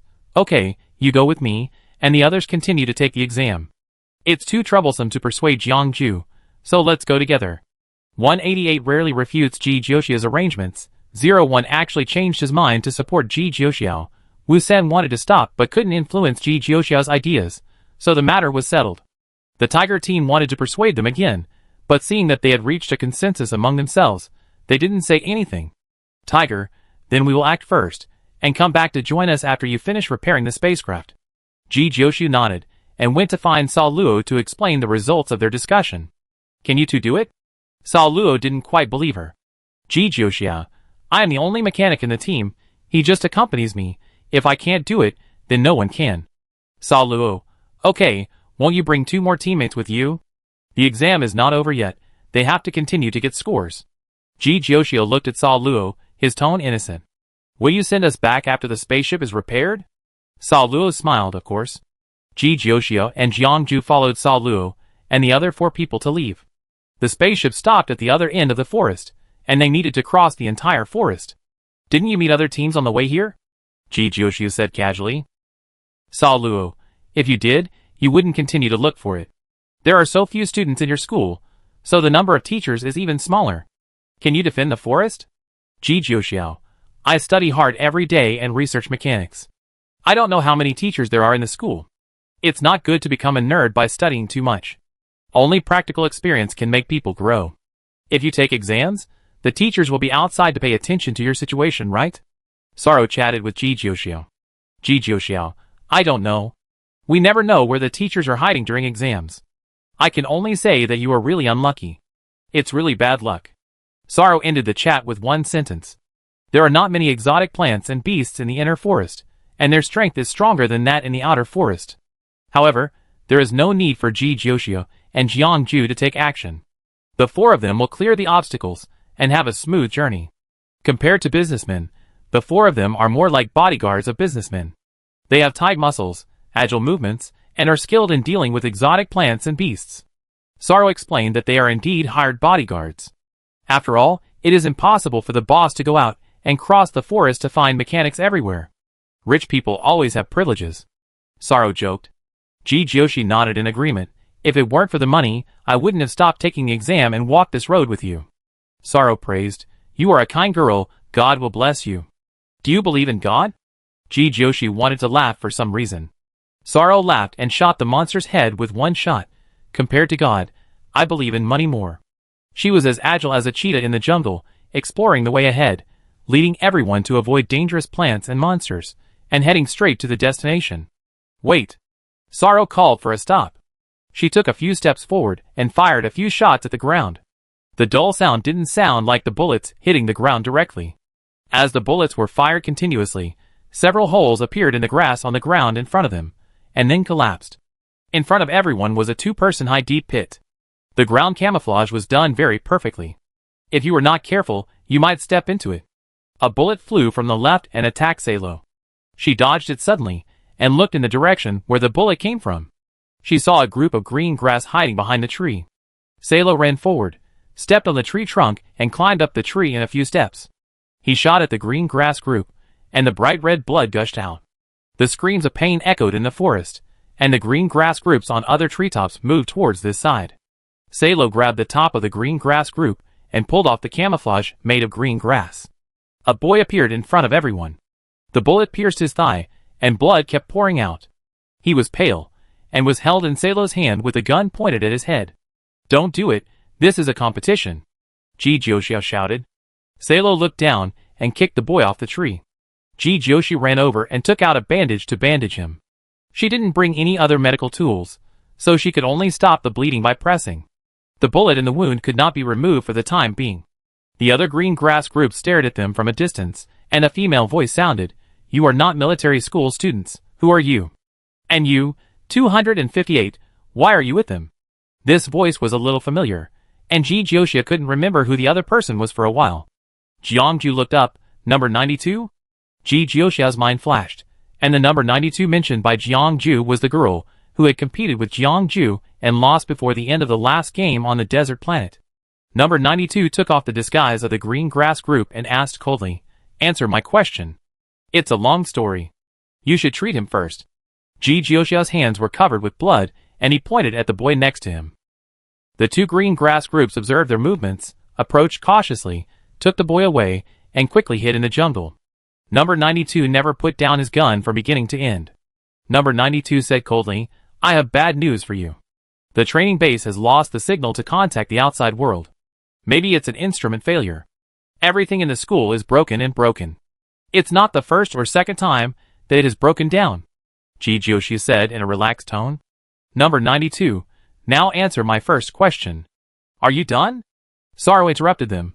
I don't have time to play house with you. Number 92 pointed his gun at Salo. You're using a real gun. Where are you from? What are you doing? Saro grinned. I don't want to play with children. Don't challenge my patience. She also raised her gun. The new weapon has a smooth structure and a metallic luster on the surface. The two sides were deadlocked, and the atmosphere was tense. The wind seemed to stagnate, and the painful groans of the injured boys were particularly harsh. Ji Jiuxiu stood in front of Salo and explained to number 92. They are my friends, and there was a little accident. I'm going to help them repair the spaceship now.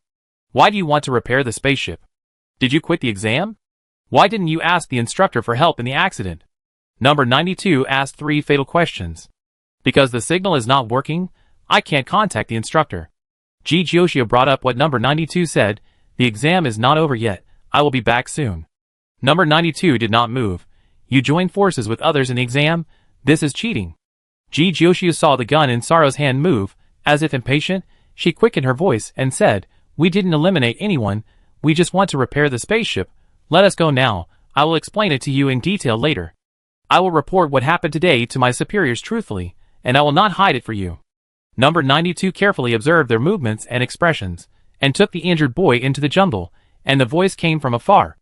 Ji Jiuxiu held down Saro's hand that was about to pull the trigger, and urged, Ignore her. Let's go first. If we meet more teams later, it will be troublesome. Saro took back the gun and said casually, Aren't you worried that she will report you? If you can give me double the fee, I won't worry. Ji Jiuxiu opened her mouth. Saro laughed, put his hand around Ji Jiuxiu's neck, and put it on her shoulder, and said readily, Okay. Skipping the episode, everyone continued to move forward and rush to the place where the spaceship landed before the afternoon. There were 3 men guarding the spaceship. Saro did not introduce Ji Jiuxiu, but urged her to repair the spaceship quickly. Ji Jiuxiu put down Wu San's toolbox and began to check the fault around the spaceship. The spaceship was a small private style with a small overall capacity and a new style. Ji Jiuxiu did not speak and inspected it silently. Saro took out some canned meat from the spaceship, heated it up, and handed it to Ji Jiuxiu and Jiang Ju. Eat something first before continuing. Thank you. Ji Jiuxiu took the canned food. When can it be repaired? The question was asked by one of the 3 men who stayed there before. He was in a casual manner, and everyone was vaguely centered around him. It seemed that he was the merchant employer that Salo mentioned. He had a pair of gray-green eyes, which made Ji Jiuxiu feel a little familiar, but he couldn't remember where he had seen him.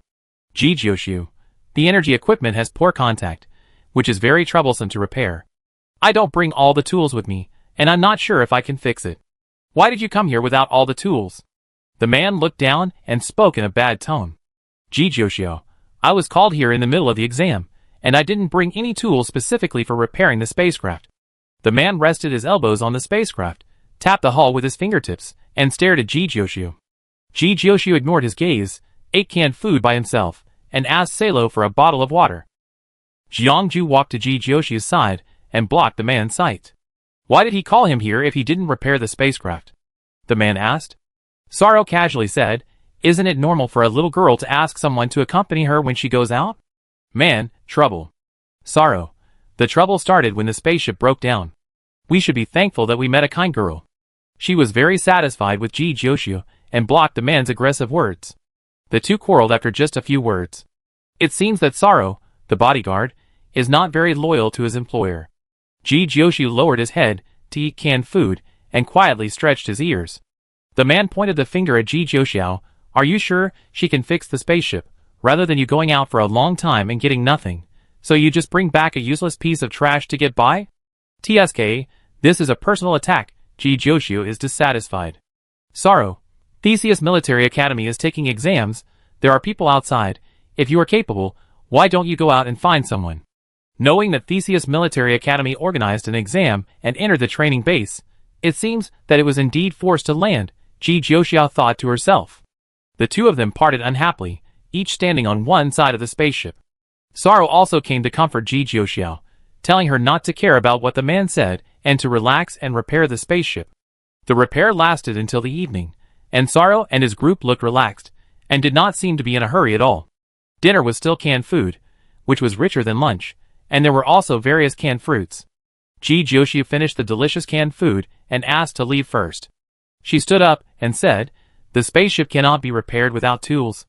You wait inside, and I will come back after the game is over." "Stop!" the man called Ji Jiuxiu. The gray-green eyes stared at Ji Jiuxiu like a wild wolf, and the wild wolf showed its fangs and smiled slowly. He asked, "Can you really repair the spaceship?" Ji Jiuxiu said angrily, "Since you doubt my words, why did you waste my whole afternoon here to repair the spaceship for you? Are you going back on your word and don't want to pay?" She spoke loudly, her face flushed, and stamped her feet, looking extremely angry. "Enough, do you want the mission to fail?" Sorrow said coldly. The man laughed softly and uttered 2 words, "Idiot." The conflict between the two was completely unconcealed. Ji Jiuxiu pretended to be blind and asked Sorrow, "Are you still repairing the spaceship? If not, I can only return you half of the reward." Sorrow kicked the spaceship hard, frowning, "I go out with you to get the tools." Ji Jiuxiu asked Jiangju to leave, and Sorrow looked at Jiangju, who had always had little presence. "He's waiting here." "Why?" Ji Jiuxiu was not happy and took Jiangju's arm. "He goes wherever I go." Sao Luo was already irritable. After hearing Ji Jiuxiu's words, he could hardly control his expression and forced himself to suppress the urge to draw his gun. "He will wait here and not go anywhere." "No, if you insist on separating us, then I won't repair the spaceship." This was the first time that Ji Jiuxiu showed his strength in front of Sao Luo. Students are troublesome, with eyes full of greasy love. Sao Luo cursed inwardly and reevaluated Ji Jiuxiu's value. After a while, she reluctantly nodded in agreement. "Okay, he will go with us. Now there is really no one else who can repair the spaceship. The army has chased them all the way to Tata Star. People are probably guarding outside. If they want to escape, the spaceship must be repaired." Sao Luo called the other 3 people to go out with her, still the same 4-person configuration as before. Before leaving, Ji Jiuxiu looked back at the man who was arguing with Sao Luo. He leaned on the spaceship, crossed his hands on his chest, and looked at her with a smile. As the sky gradually darkened, Salo walked in the front, Ji Jiuxiu and Jiangju were in the middle, and 3 people followed behind.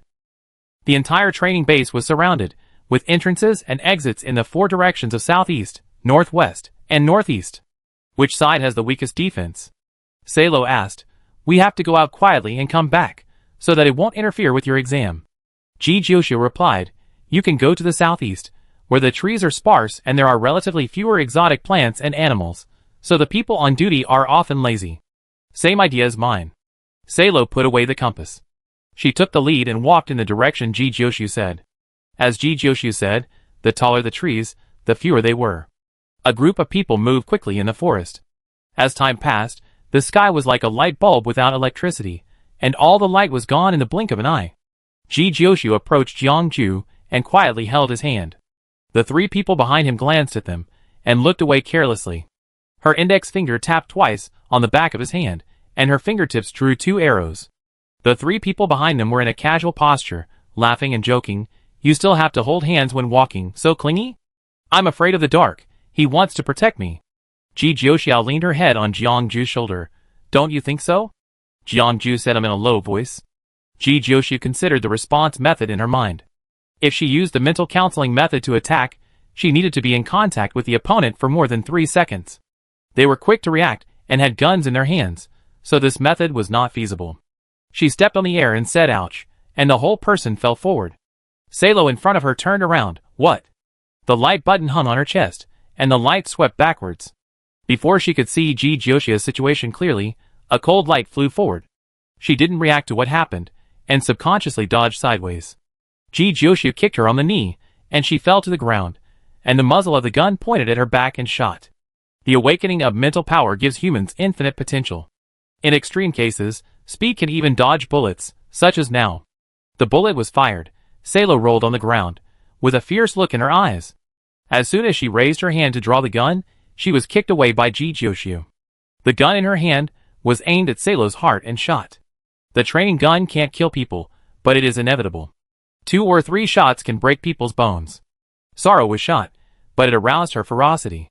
Enduring the pain, she rolled quickly on the ground and pounced on Ji Jiuxiu, and her feet stuck on Ji Jiuxiu's calves and tripped her down. The gun was knocked to the ground, and Ji Jiuxiu pulled out the dagger hidden in his calf and cut Salo's arm with one knife. The warm blood splashed on her hand. Unlike the slightly cool blood of alien plants and beasts, it was so hot that it was almost scalding. She was accustomed to this touch. She didn't know how many people's flesh and blood she had cut during the treatment. She wiped her palm on her pants to prevent the gun from slipping later.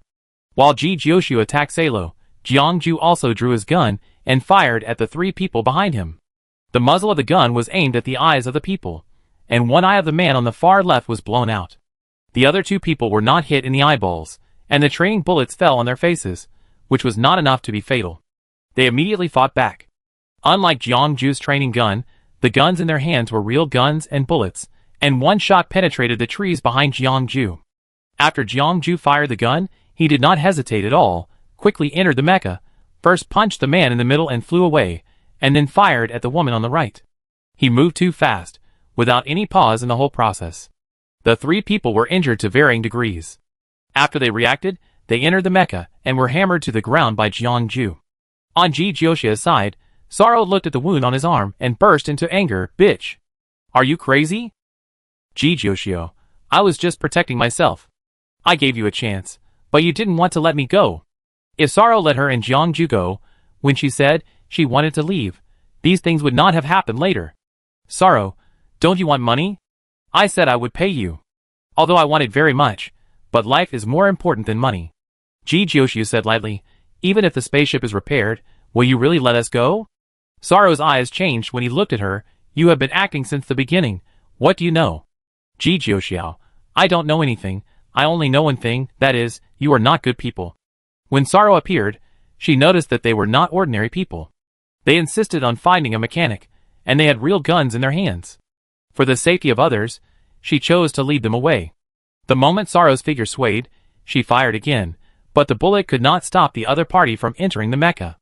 Jiangju stood in front of Ji Jiuxiu and pulled her into the mecha. The 2 mechas shuttled between the shells. Sorrow was injured and his movements were slightly slow. Jiangju seized the flaw and shot him down. He moved forward, and the mecha clenched his fist and hit Sorrow's abdomen fiercely. The mental power broke her defense, and she spit out blood while sitting in the cockpit. A glimmer of light shot out from the jungle, and the shells fell on Jiangju, bursting out a dazzling white light. The explosion was powerful enough, and it took advantage of the enemy's unpreparedness to tear open the mecha's mental defense and smash it to the ground. The mecha indicated that the damage was more than 70%. Ji Jiuxiu was affected, and his eyes went dark and his head was dizzy. She and Jiangju were pulled out of the cockpit, and the man who was supposed to be guarding the spacecraft appeared in front of them. He smiled and looked down at the seriously injured Salo, and said lightly, "I said, you are a fool." He waved his hand and turned back. "Take them away." Chapter 45. Ji Jiuxiu and Jiangju were taken back to the spaceship. All their belongings were taken away, and their hands and feet were tied up and unable to move. Their injuries were lighter than those of Salo and the other 4. Salo was carried by someone, and was staring at Ji Jiuxiu fiercely. There seemed to be no healing medicine prepared in the spaceship, and no one treated Salo. She looked like she wanted to stab Ji Jiuxiu, but she coughed up blood foam crazily when she moved. The man sat on the chair, which was a pure wooden chair with carved patterns and covered with expensive blankets, and looked out of place in the primeval forest. He looked at Salo's miserable appearance, without any sympathy, and sneered, "Don't underestimate anyone, you always forget this. You are a lowly person from a remote planet. What qualifications do you have to teach me?" Sorrow's voice was hoarse and his attitude was arrogant. The man walked over and stepped on her palm, saying easily, "You can't resist now. Sorrow, how dare you do this to me?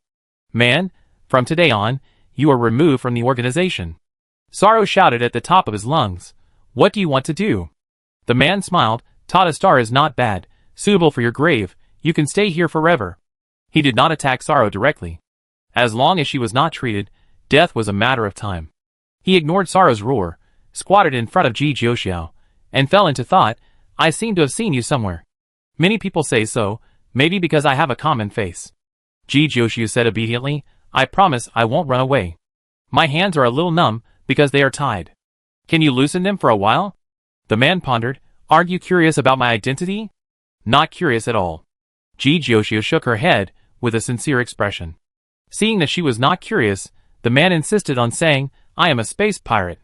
I originally wanted to take something from Tata Star, but a group of dogs found me and smashed my spaceship. Don't you think it's unlucky?" Ji Jiuxiao, what are you talking about? I have bad ears and can't hear. She didn't want to listen at all. The more she knew, the faster she would die. Then do you want to know your fate? The man asked. Ji Jiuxiao's eyes were full of tears. Don't kill me. Just take me back and let me be a space pirate too. I don't want to die. Man, didn't you say you couldn't hear? Ji Jiuxiu pretended to be deaf. What? What did you say? The man reached out and touched Ji Jiuxiu's eyebrows, took off the mask issued by the military academy, revealing an overly perfect face underneath. He said softly, "Ah," and said in an ambiguous way, "It's you." In a flash, a vague face flashed through Ji Jiuxiu's mind, a star pirate, gray-green eyes, knowing her. She blurted out, "Eric? You still remember me, it's an honor." Cyrus narrowed his eyes. "But I'm not Eric now. Let's get to know each other again, I'm Cyrus." Ji Jiuxiu stopped pretending, looked at Cyrus, and asked, "Shouldn't you be in prison?" "The last time I saw Cyrus was on Blue Star. He chased the merchants and broke into her territory, and was later detained by her, and handed over to the patrol army of a certain planet." Unexpectedly, the situation changed, and now she became the prisoner. Eric is in prison, but Cyrus is not. Cyrus told a joke and looked at Ji Jiuxiu with interest. "What's your name?" "Ji Jiuxiao. I tell you my name, and in exchange, how about you let me go?" Cyrus played with Ji Jiuxiu's dagger.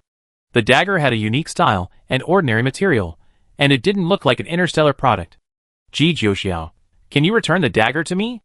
It was forbidden to bring hot weapons to the exam, but there was no rule for cold weapons. The dagger was brought from Blue Star, and she always carried it with her. "You're asking for a lot." Cyrus held the hilt of the knife and gently stabbed the tip of the knife under Ji Jiuxiao's eyes. The tip of the knife was sharp and easily pierced through the thin skin. A bright red blood bead oozed out and hung at the end of her eye, adding a touch of fragility to her gorgeous features.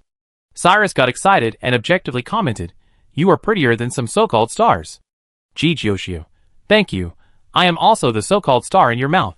Although she is not popular, she is not an amateur.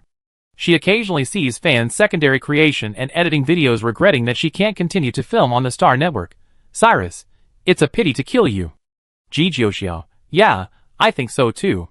Turning the dagger to Jiangju, Cyrus raised his eyebrows and said, "Your boyfriend is average-looking and not worthy of you. Why not kill him?" Ji Jiuxiu, "No, I'm not the kind of person who looks at the face. Our friendship is very deep." Cyrus, "Then kiss him and let me see." Ji Jiuxiao, "You can't chat like this. I am more compassionate to women." Cyrus stabbed Jiangju's arm with a knife. "Since the friendship is deep, why not let him help you bear it?" Jiangju frowned suddenly and said nothing. Ji Jiuxiao, "I have no objection." "The heartless little girl." Cyrus laughed and pulled out the dagger. Blood gushed out from the blade. Ji Jiuxiu took over Cyrus's words and continued to chat, attracting his attention. His hand seemed to accidentally pull up a few grasses and crush them in his hand. There was a piece of herb that could stop bleeding on the ground. She had accidentally tripped here before, and they didn't let her change her position. Cyrus was waiting, and she was waiting too. In this weird atmosphere, the conversation between the two sounded relaxed and pleasant. Before parting, 01 understood her hint that her teammates would go out for help, and Cyrus, like her, knew what was going to happen. The spacecraft was damaged and could not be opened. Since they did not leave, they were most likely targeting the rescue team's aircraft. I don't know where they got the confidence. This is a good thing for her, better than being shot to death or being taken away directly. The night was dark, and the spaceship provided light. Cyrus was annoyed and sat back in his chair, propping his head with his hands and pretending to sleep. Others went up and down in the spaceship, carrying some weapons down and setting traps around. Ji Jiuxia's hands were tied in front of him. He raised his hands and pressed the herbs on Jiangju's wound. The herbs were applied a little late, but they were still effective. The wound was twisted by the tip of the knife, and the irregular wound was difficult to heal. Under the effect of the herbs, the bleeding slowly stopped. She didn't hide the application of the medicine from Cyrus and others. She couldn't avoid it even if she wanted to, so she simply applied the medicine to him openly, and they didn't stop her behavior. She leaned close to Jiangju and whispered, "How is it?" "Nothing." Jiangju was pale due to excessive blood loss. He fell down and leaned on Ji Jiuxiao's shoulder, and his bound wrist touched her hand. Something slightly cool fell into Ji Jiuxiao's palm. It was a blade. She pinched it between her fingers and rubbed the rope slowly. The rope was a metal rope, and the knife was a broken gold knife. The knife would make a slight sound when cutting the rope, so she had to be very careful. The night was not quiet. The noise of insects covered the sound of cutting the metal rope. Salo, lying on the ground, had fainted because he could not get timely treatment. One of the men treated the wounds of the other 3 people. His movements were simple and rough.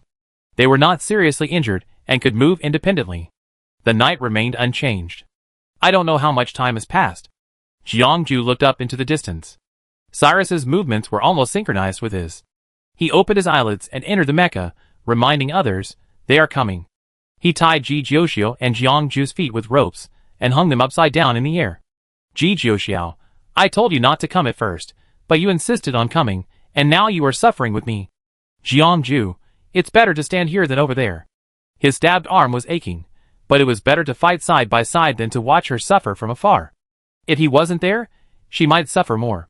The rescue team arrived, and Cyrus fired a warning shot at them, shaking the rope in his hand, and the 2 unlucky guys tied up swung with the rope. He joked, don't get closer, be careful not to hurt your future soldiers, maybe they can become marshals in the future. Myron, the leader of the army who shot down the spacecraft, scolded, let them go. I can reduce some of your guilt.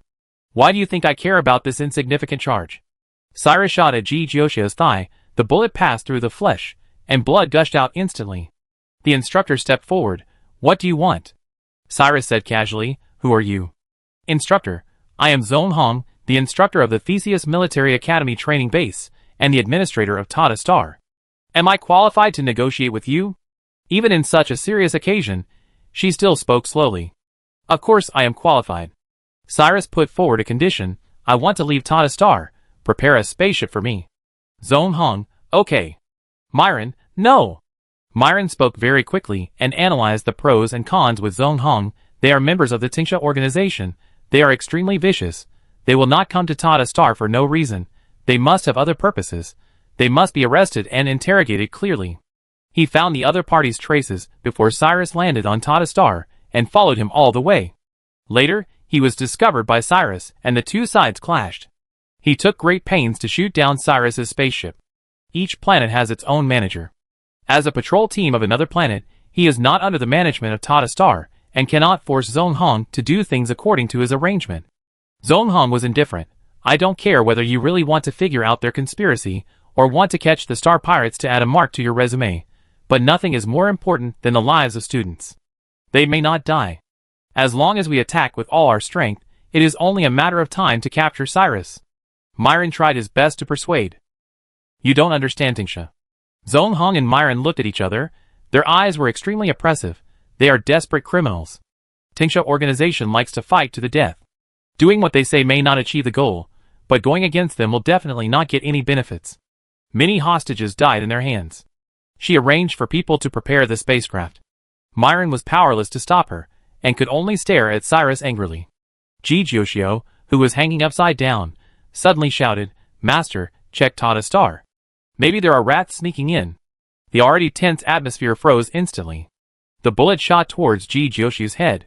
She twisted in midair to avoid it. The rope on her wrist fell to the ground. She twisted her body backward and bent down. The blade cut the rope on her leg. Jiangju moved in sync with her. The 2 landed and ran towards the woods on the right. The sudden change caught everyone off guard. A cannonball hit Ji Jiuxiao. Jiangju stopped and blocked her in front.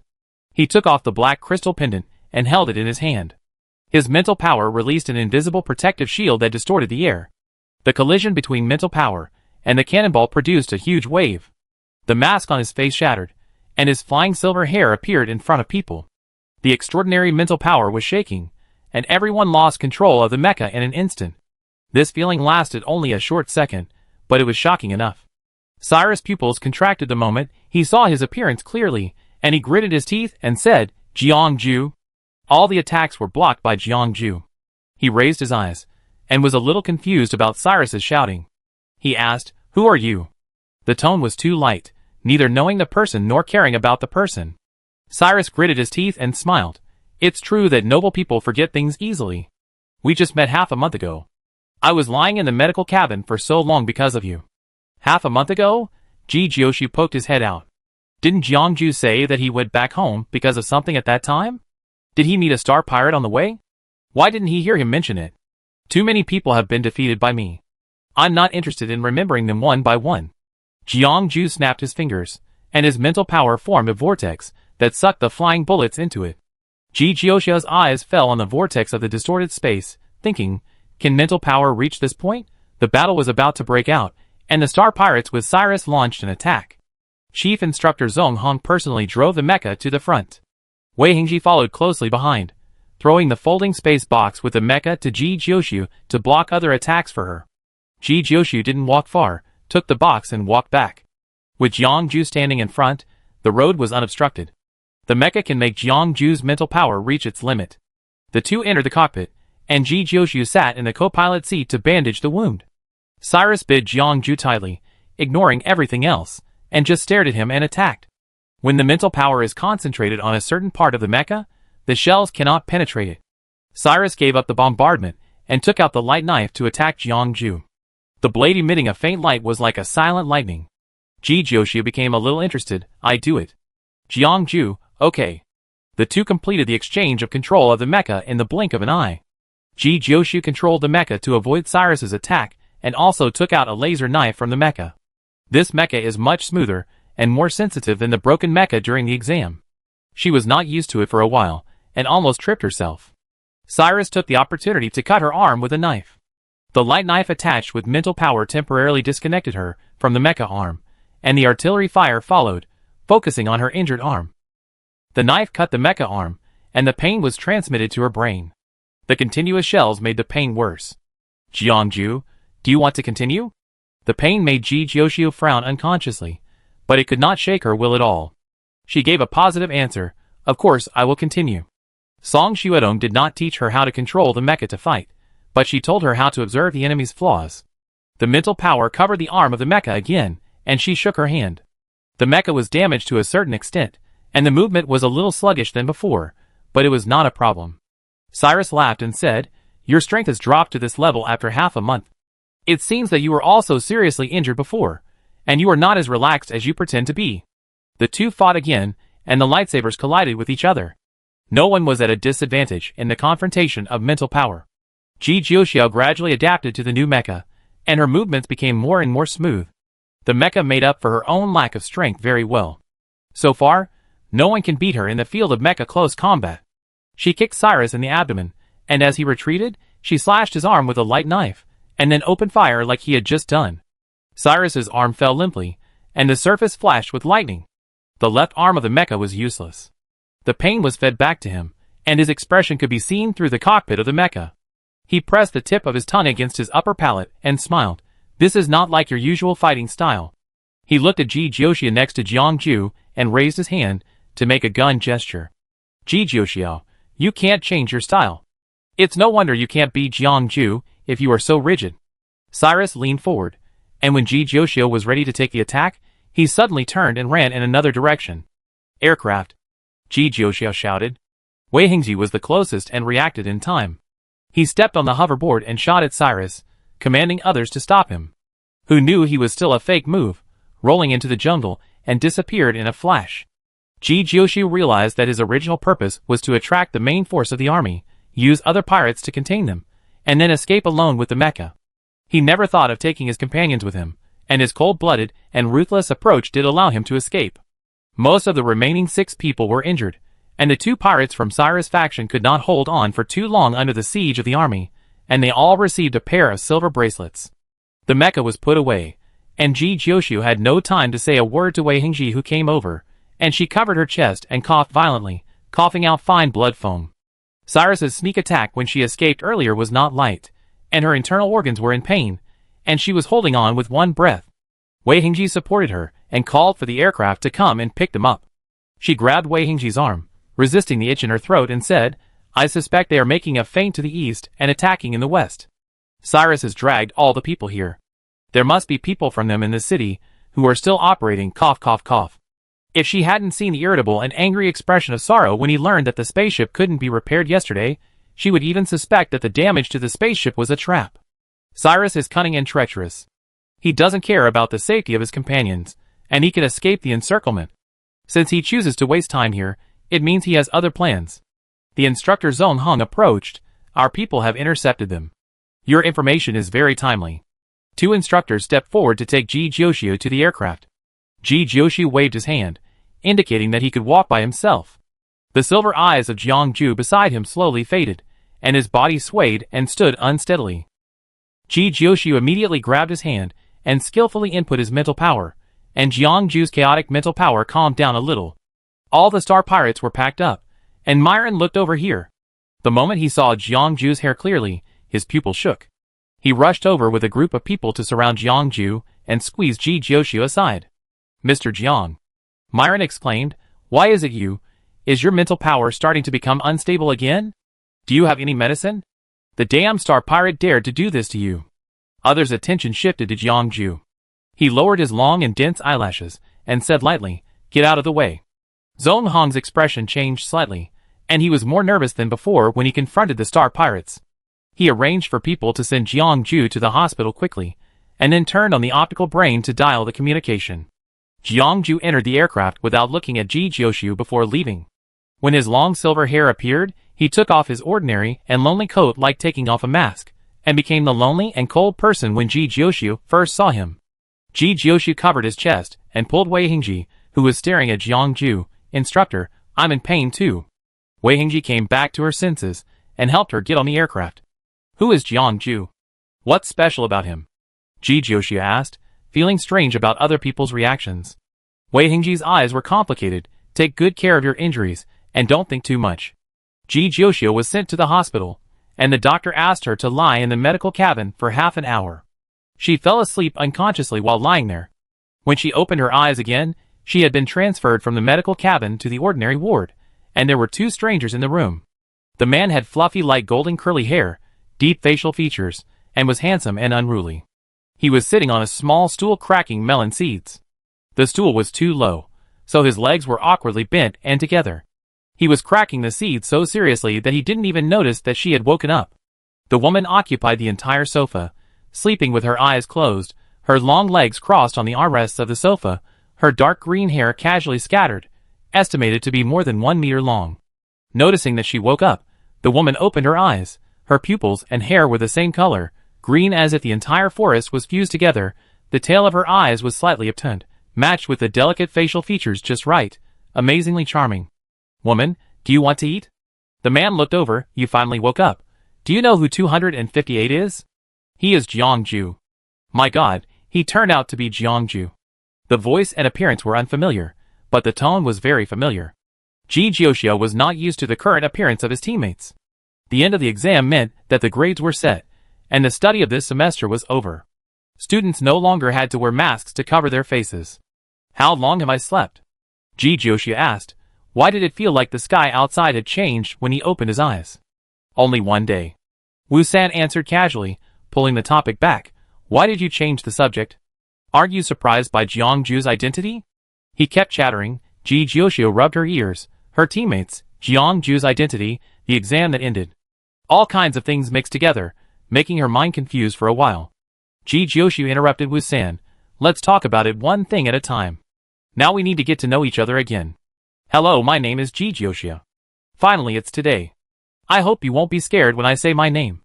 Wu San puffed out his chest. His expression seemed to be showing off and pretending to be modest, a little artificial. Ji Jiuxiu, will it be more shocking than Jiang Ju's identity? One sentence extinguished Wu San's enthusiasm, and he reluctantly said, well, I'm not as good as him. My name is Rong Tianjiang. Ji Jiuxiu, oh hello Tianjiang. What Tianjiang? It's Rong Tianjiang. My last name is Rong. Wu San roared. Ji Jiuxiu, is it special to have the last name Rong? You don't even know the Rong family? Rong Tianjiang glared at her and pointed at 188 next to him. You tell her what the Rong family represents. 188 remained silent. Rong Tianjiang choked. You two don't even know. Are you primitive people from somewhere? He then thought of something and asked, you don't know Jiangju either, do you? The two nodded in sync. He instantly felt balanced in his heart and said proudly, our Rong family is a distant relative of the royal family, which is nothing. The important thing is that my family runs an industry and is very rich. The richest man in the galaxy. Ji Jiuxiu didn't react to the first sentence, but when he heard the second sentence, he couldn't help but show an envious look. Tianjiang, Have you ever thought about making some small investments, such as investing in remote planets to develop tourism or something?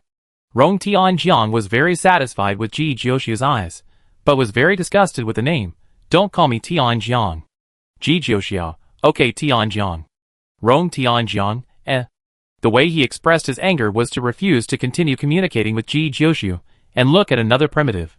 188 met his eyes, and reacted half a beat later, my name is Fuso. Ji Jiuxiu looked around and asked, why didn't 01 come? Fuso, not sure. Okay, then let's skip her and talk about Jiangju now. Ji Jiuxiu gestured to Rong Tianjiang. As soon as this was mentioned, Rong Tianjiang became excited and said excitedly, Jiangju, he is so mysterious. Chapter 46. There are countless people with the surname Jiang in the interstellar space. When it comes to the surname Jiang, most people will think of the most famous Jiang family. Jiangju's father was a military man and served as a general. His mother was the federal finance minister. He also has a brother who is even more brilliant. After graduating from the Imperial Star Military Academy, he joined the army and is now a major. The most well-known person in the family is his brother Jiang Xian. He has made great military achievements and inherited the silver hair of his mother's family. He has outstanding looks and many fans on the Star Network. Ji Jiuxiu searched for information about Jiangju's family on the internet, and all she saw were pictures of Jiang Xian. There were pictures from his school days to after he joined the army. Most of them were secretly taken by netizens. He had short silver hair, a flamboyant smile, and was full of vigor and vitality. There were many pictures of Jiangju's family on the internet, but there were none of his. She searched for a long time before she found an old photo from a corner. Jiangju in the photo is still very young, only as tall as his parents' waists, with an expressionless face and silver hair that reaches his shoulders. It seems that he has been cold since he was a child. She stared at the photo for a while, saved it, and sent it to Jiangju, who hadn't contacted her all day. Rong Tianjiang on the side was still chattering. It is said that his body couldn't bear it after awakening his spiritual power, so he rarely shows up. His family protects him very closely, and doesn't let him appear on social media. Not many people know Jiangju. Most people only know that Jiang Xian has a younger brother. Even if people in the military know the name Jiangju, they rarely see the real person. The brother's brilliance completely overshadows the younger brother.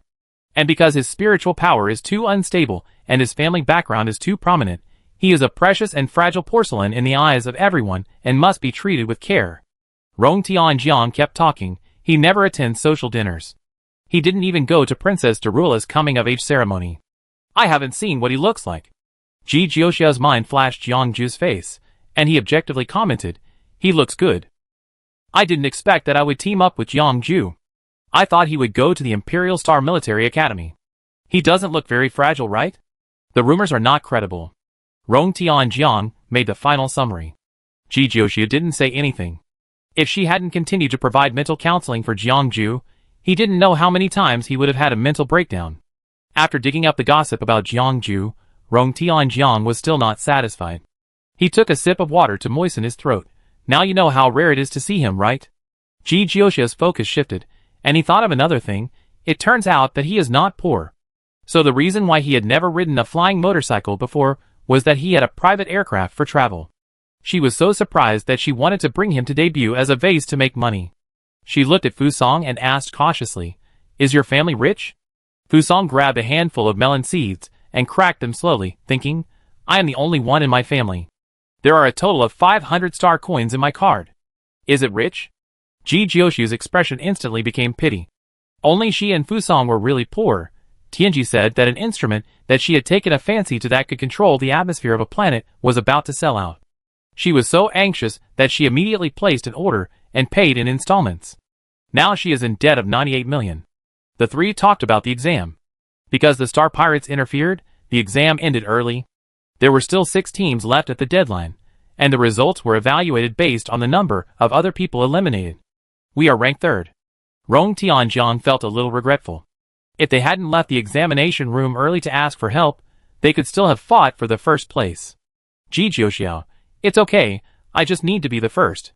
Others don't care about the ranking of grades. 01's requirement is just not to be in the top 5. There will be another theoretical test later. As long as 01 performs normally, the total score can meet her requirements. Rong Tianjiang, Although his original goal was not to be at the bottom, but with a high score in front of him, he still feels itchy. Jioxiao, isn't it a bit strange that there are accidents in every assessment? It's not strange. Similar incidents have occurred frequently in recent years. Rong Tianjiang lowered his voice, and said mysteriously, "The power of the Emperor's scepter is gradually weakening, the alien plants and beasts are becoming more and more active, and even the star pirates are restless. The Interstellar will be turbulent for a while. Although he is uneducated, he has been at home and knows everything he should know. The royal scepter is inlaid with a powerful crystal stone. The spiritual power it emits can encompass the entire Interstellar, suppress the nests where alien plants and beasts are born in the distance, and let the mysterious creatures inside fall into sleep. If all the alien plants and beasts come out in full force, the human army will not be able to resist them at all. The Interstellar is also unstable. At the beginning of the Interstellar War, it was the original king who drove away the alien plants and beasts, and unified the world. The scepter was very important. Even today, the royal family still has a lot of say in the Federation. Unlike the royal family that Jioxiao is familiar with as a symbol in the federal system, the royal family in the Interstellar has real power. In this way, the identity of the heir becomes very popular. The current royal family has two heirs, the eldest Prince Carlin and the second Princess Melxi. As an adopted daughter, Darula has no right of inheritance. According to the normal succession system, the next person in power should be Carlin, but his talent is mediocre, and His Majesty seems to want to change him. Rong Tianjiang was talking about royal secrets with great interest, and he immediately fell silent when a knock on the door sounded. The door was locked, and the person outside was very polite. He did not push the door rashly, but continued to knock. Rong Tianjiang complained and got up to open the door. The person standing outside the door was wearing a pink and white gradient skirt, with delicate makeup, long wavy red hair draped behind her, and blue eyes, like a noble and elegant Persian cat, followed by a woman who was dressed meticulously. Rong Tianjiang opened his mouth wide and said in surprise, "Darula?" Darula was also a little surprised, but she quickly adjusted her expression and showed an impeccable smile. "Hello?" "Rong Tianjiang, what are you doing here? Did you go to the wrong room?" Darula's eyes moved into the ward and saw Jioxiao on the bed. She smiled and said, "As a teammate who has been together for so long, I should visit someone who is injured." She walked into the ward and spoke politely with just the right emotion, neither too enthusiastic nor alienated. The housekeeper behind her followed, put a basket of fruit on the table, and said politely to Jioxiao, "I wish you a speedy recovery." "Thank you." Jioxiao's eyes jumped back and forth between the two. Although it is hard to believe, the fact is in front of us. The princess in front of us is their teammate 01. Rong Tianjiang, it's you. No wonder I always dislike you. He and Darula are of the same age, and for various reasons, they have close ties with the royal family. It can be said that he and Darula have watched each other grow up. He couldn't stand her perfect look like a fake person, and she despised him for being a playboy. The two had never gotten along since they were young. What a bad fate. It was really a bad fate. He and Darula were teammates. After returning, he must try the ancient way of washing hands with grapefruit leaves in water to ward off evil spirits. Darula's expression did not change at all. "I'm sorry if it makes you feel uncomfortable. Friction is inevitable when people get along with each other. Please understand." Rong Tianjiang, can you speak normally? Master Tianjiang, please be careful with your words. The butler with a stern face spoke. Rong Tianjiang, my mouth is on my body. What's your business about how I talk? If you feel uncomfortable, you can go out. This is not your princess's private hospital. Housekeeper, I will report your behavior today to Mr. Rong truthfully. Rong Tianjiang said, what else can you do besides complaining for so many years? Housekeeper stopped talking and said to Delilah like a robot, Your Highness, you should go. I want to talk to my friends. You go out and wait for me. Delilah couldn't move. Housekeeper lowered his head. The spaceship will leave in half an hour. Your Majesty misses you very much. I hope you will pay attention to the time. Housekeeper turned and left the ward, and closed the door before leaving. Rong Tianjiang continued to say, Do you think she is schizophrenic? She is like this and that. If she is sick, she should take medicine. The other two did not say a word from the beginning. Jioxiao looked up and down at Delilah.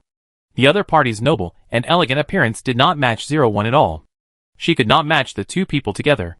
Darula looked back, made sure the door was closed, breathed a sigh of relief, pushed Fusang aside and sat on the sofa, complaining, I'm so tired. Rong Tianjiang. I said she was sick. You are sick, Darila retorted bluntly, and she looked completely different from before. She leaned on the sofa and sighed sadly. The happy days are gone forever. The days of 01 are over, and she will only be the royal princess Darila from now on. Rong Tianjiang sneered. Your current appearance does not fit the image of Her Royal Highness at all. It doesn't matter. No one will see it anyway. Darila looked up at the sky for a while, blinked at Ji Jiuxiao. Ask whatever you want to ask. Ji Jiuxi was stunned. So you all have status, and only Fusong and I are ordinary people, right? Darila, I didn't expect it to be such a coincidence. Fusong said bluntly. It's not a coincidence. Everyone got together because no one wanted them. 3 people, What he said is not unreasonable, but it's really a bit heartbreaking. Ji Jiuxiao, so why did you talk like that just now? She spoke like a princess, and she was suspicious whether Darula had split personality like Song Xuedong. Darula complained. The person who follows me is my life manager, which is so troublesome. She has to manage everything. If there is anything wrong with what I say or do, she will say that I don't fit the image of a princess. Ji Jiuxia asked, what should a princess be like? Darula answered fluently as if reciting a book. Noble and elegant, kind and benevolent, wise and courageous, talented and responsible, beautiful and charming, and no mistakes in words and deeds. More details, probably means good grades, beautiful image, good hair, good face, no stains on the skirt, no strange expressions, including laughing and eating with big mouthfuls, and maintaining a beautiful appearance. Fusong complained. What's the difference between this and the doll in the window? Darila shrugged and spread her hands, which was very destructive to her image. The housekeeper has always educated me like this. She would occasionally disobey, just like now, and send the housekeeper away, giving herself a space to breathe freely and relax. Fusong, it seems that the housekeeper's education was not successful. Ji Jiuxiu said, as a matter of course. Why must the princess be the way you described, instead of me or Fusong? How can you kill the enemy with a gun if you are cautious everywhere? I went to the military academy just to go through the process. Darila leaned on the sofa. According to her adoptive father, the king, she should enter the Imperial Star Military Academy and successfully complete the 5-year military academy career under protection, without rolling in the mud, and they would naturally give her the appropriate score. Entering the Theseus Military Academy was her first active struggle, and His Majesty and the Queen were not satisfied with it. She was a fragile old human who had not evolved, and the path arranged by the royal family for her was to spend her life peacefully and beautifully under the gaze of everyone. Ji Jiuxiao, who said that old humans are fragile? Old humans are very strong. 1 can beat 3. Ji Jiuxiao, an old human, tells his story. They all say so. Darila was not interested in this topic, and her mood was obviously depressed. She changed the subject and talked about other things. 1 day later, Ji Jiuxiu was discharged from the hospital. Wei Hingji handled the discharge procedures for her, and sent her back to school. On the way, the two talked about Cyrus. The army did not catch Cyrus at the training base that day. In the past few days, they have blocked the exits of Tata Star for a carpet search. If the blockade lasts too long, it will cause dissatisfaction among the people. If no one is caught, the spacecraft dock must be opened. As for Ji Jiuxiao's previous guess that there was another group of people acting secretly, the instructor Zhong Hong captured another 5 space pirates in the city, confirming her guess. Ji Jiuxia asked, what are they doing here? Wei Hingji, the school has recently developed a batch of new mechas. The previous trial results on the battlefield were very good. The design data of the mechas is on the Tata Star campus. I don't know where they got the information from. Each military academy has many independent research teams, and Theseus Military Academy is the best in mecha design.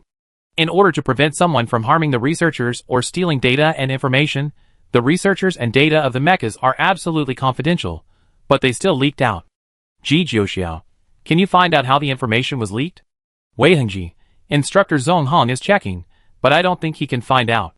All the tracking at the network level was intercepted. If we start with the personnel, there are many people coming and going in the military academy, which is even more difficult to check. Ji Jiuxiao, are the R&D personnel also suspected? It is not impossible to sell the information to make money. Yes, so they are the first to be investigated. Wei Hingji smiled, but we have found nothing so far, and as a research and development team with excellent performance, we cannot use overly rough means. Talents always have the right to lose their temper. What if they find out that it is not the other party in the end, and then the other party is angry about their thorough investigation and runs to other schools in anger, That would not be good. Ji Jiuxiu was not satisfied with the result, then we can only let it go? Wei Hengji, Instructor Zhong Hong will continue to investigate, and this is not something you need to worry about.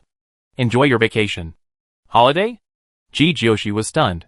She almost forgot about this. Interstellar is not like the old human era, where there are winter and summer vacations. However, after each semester, there will be a long vacation of 1.5 months for students to rest. The aircraft stopped at the gate of the military academy. Wei Hengji urged her to get off the car. You can leave when Tata Star lifts the blockade. Enjoy your vacation as a student. You won't be so free to work in the future. Ji Jiuxiu got off the aircraft, and Fusong and Rong Tianjiang, who were waiting at the gate, came over. Fusong, I really don't understand why there are such strange rules. You can obviously walk to the dormitory by yourself, but you still need me to pick you up at the door to show your friendship. You speak like a robot. Rong Tianjiang glared at Fusong speechlessly. This is etiquette. Do you understand etiquette? Fusong didn't understand it very well. Rong Tianjiang continued to yell. She had a calm expression and stabbed him from time to time. Every word was heart-wrenching and made him jump. Dairula has left Tata Star, and Rong Tianjiang is targeting Fusong. He feels uncomfortable if he doesn't quarrel with her all day long. When Dairula, the main contradiction, is not there, no one criticizes Rong Tianjiang, but he is also a bad mouth and likes to talk, and Fusong's venomous tongue skills are completely stimulated by him. Ji Jiuxiu is used to this, and walks into the school. When she returns to the dormitory, the delivery robot knocks on the door, and brings her a light computer and a letter. The letter is actually handwritten, and the flying and flamboyant handwriting needs to be carefully identified to see what is written.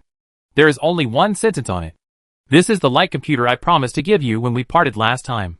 We will meet again, and look forward to meeting you next time. The signature is Cyrus. Rong Tianjiang followed Ji Jiuxiu to her dormitory with nutritional supplements. Seeing her standing at the door, he came over to look at the note in her hand. Who is Cyrus? Is he your suitor? It's too shabby to give a handwritten note and a light computer as a gift. There are many such cases on the internet. Poor men like to move themselves the most and call it romance. Fusong triggered the passive skill and complained. Ji Jiuxiu tore up the note and threw it into the trash can. Cyrus is the star pirate who ran away last time. The military academy suppressed the matter and announced to the outside world that there was an accident. Even other students who were suddenly stopped during the exam did not know what happened. Rong Tianjiang's expression was gone. Is he threatening you? If you can't scare me, it's not a threat. If you are really powerful, come to me instead of writing a childish note. Ji Jiuxiu didn't care. He collected the garbage in the dormitory and asked the robot to take it down and throw it away. 2 days later, the blockade of Tata was lifted. The army and the school searched Tata from top to bottom, but could not find any trace of Cyrus. Ji Jiuxiu submitted the test paper and walked out of the examination room. The last theoretical test was over, and the first semester of the military academy was declared over. The night after the test, the team went out for dinner. Neither Dairula nor Jiangju attended. The former had to accompany the queen to the banquet, and the latter had no news and did not even take the test. The results will not be available for another half a month, which is longer than in previous years. Tata will conduct another screening to see if there are any hidden star pirates. Rong Tianjiang asked, "What are your plans for the holiday?" "Fuso, I will stay on Tata and go to Theseus when the next semester starts." Rong Tianjiang, "Don't you want to go out and play?" "Fuso, there is no place more fun than the training base. You should go to the hospital to treat your brain as soon as possible." Rong Tianjiang was speechless and turned to ask Ji Jiuxiu, "What about you?" "Ji Jiuxiu, I want to film a movie." She contacted Guangxi in advance and said that she was going to take a vacation, and asked him to help see if there was any suitable work for her. "Filming?" Rong Tianjiang was stunned. "What kind of movie?" "Ji Jiuxiu, it's the movies and TV series you usually watch. If there are variety shows or advertisements, I will also take them. Before I entered school, a game company said that they were willing to wait until I was free to shoot a promotional video for them. I don't know if it counts." Rong Tianjiang, "Why are you filming a movie?" There is a contempt chain between professions. For civilians, actors are beautiful and glamorous jobs, but in the eyes of higher classes, actors are just actors who perform. Star people admire the strong, and they admire smart and wise scholars and powerful soldiers. Military school students going to the entertainment industry is equivalent to lowering their status. Ji Jiuxiu, "Because I'm short of money." "Is it because she doesn't want to go out to travel, eat and drink, and live a life of drunkenness and dreams? Rong Tianjiang, how much do you need? I give it to you. Ji Jiushu immediately said, 5 million. Rong Tianjiang transferred the money without saying a word. Before Ji Jiushu could see how many zeros were behind it, he transferred the money out to pay off the loan. The loan has interest, so it's better to pay it back as soon as possible. You guys go with me during the holiday. I want to go to Mengexing to soak in the hot springs. Rong Tianjiang said happily, imagining a happy holiday life. Fusong, don't you have other friends? She rested her elbows on the table, holding her chin and glancing over lazily. She was very charming, and the harsh words coming out of her mouth didn't sound bad. Rong Tianjiang's face froze, and he slammed the table in anger. I have many friends. I feel sorry for you guys because you have nothing to do, so I plan to take you with me. Fuso, thank you, no need. Ji Jiushu, I'm not going. I want to film. Filming? Didn't you take my money? Rong Tianjiang glared at her. Ji Jiushu played dumb. You didn't say you wanted to buy out my time. I thought you wanted to invest in my planet. No one would complain that they have too much money. They still have to do what they should do. Rong Tianjiang, then pay me back. Ji Jiushu, I can't pay it back for now. I pay you in installments. I've used this month's money to pay off the loan, and I pay you back next month. Then you go with me to play, and you don't have to pay back the money. I give you another 5 million. Rong Tianjiang was relentless. Ji Jiushu, don't be unreasonable. Can't you use your limited life for more meaningful things? Rong Tianjiang, for example? Ji Jiushu, making money. Rong Tianjiang, He shouldn't have taken up this topic. Finally, Rong Tianjiang. He packed his bags alone and went to Menghe Star, which he had been thinking about. Fusong stayed in Tata Star, and Ji Jiushu took Song Xuedong to Daco Star. Song Xuedong's condition was stable. Ji Jiushu handled the discharge procedures and did not transfer to other hospitals. He took Song Xuedong home to live. Such considerate service was naturally not because she was a good person, but because Song Xuedong's family gave too much. The house she rented on Daco Star was not big or small, with a total of 60 square meters and 2 bedrooms. She and Tianji each had 1 room. Now there was an extra Song Xuedong, so Tianji had to stay in the living room. Anyway, it could charge and sleep anywhere. If it doesn't want to, at most we can give it more of the money given by Song Xuedong's family. Song Xuedong looked around the house curiously. There were not many things in the house, and everything was neatly arranged. There were many knitted dolls of different sizes on the shelf in the entrance hall, which were full of life. The sofa was light pink, and made in the shape of a cat. She threw herself into the sofa. The fluffy and soft sofa supported her body, and she sighed comfortably. It's the first time I lived in such a small house.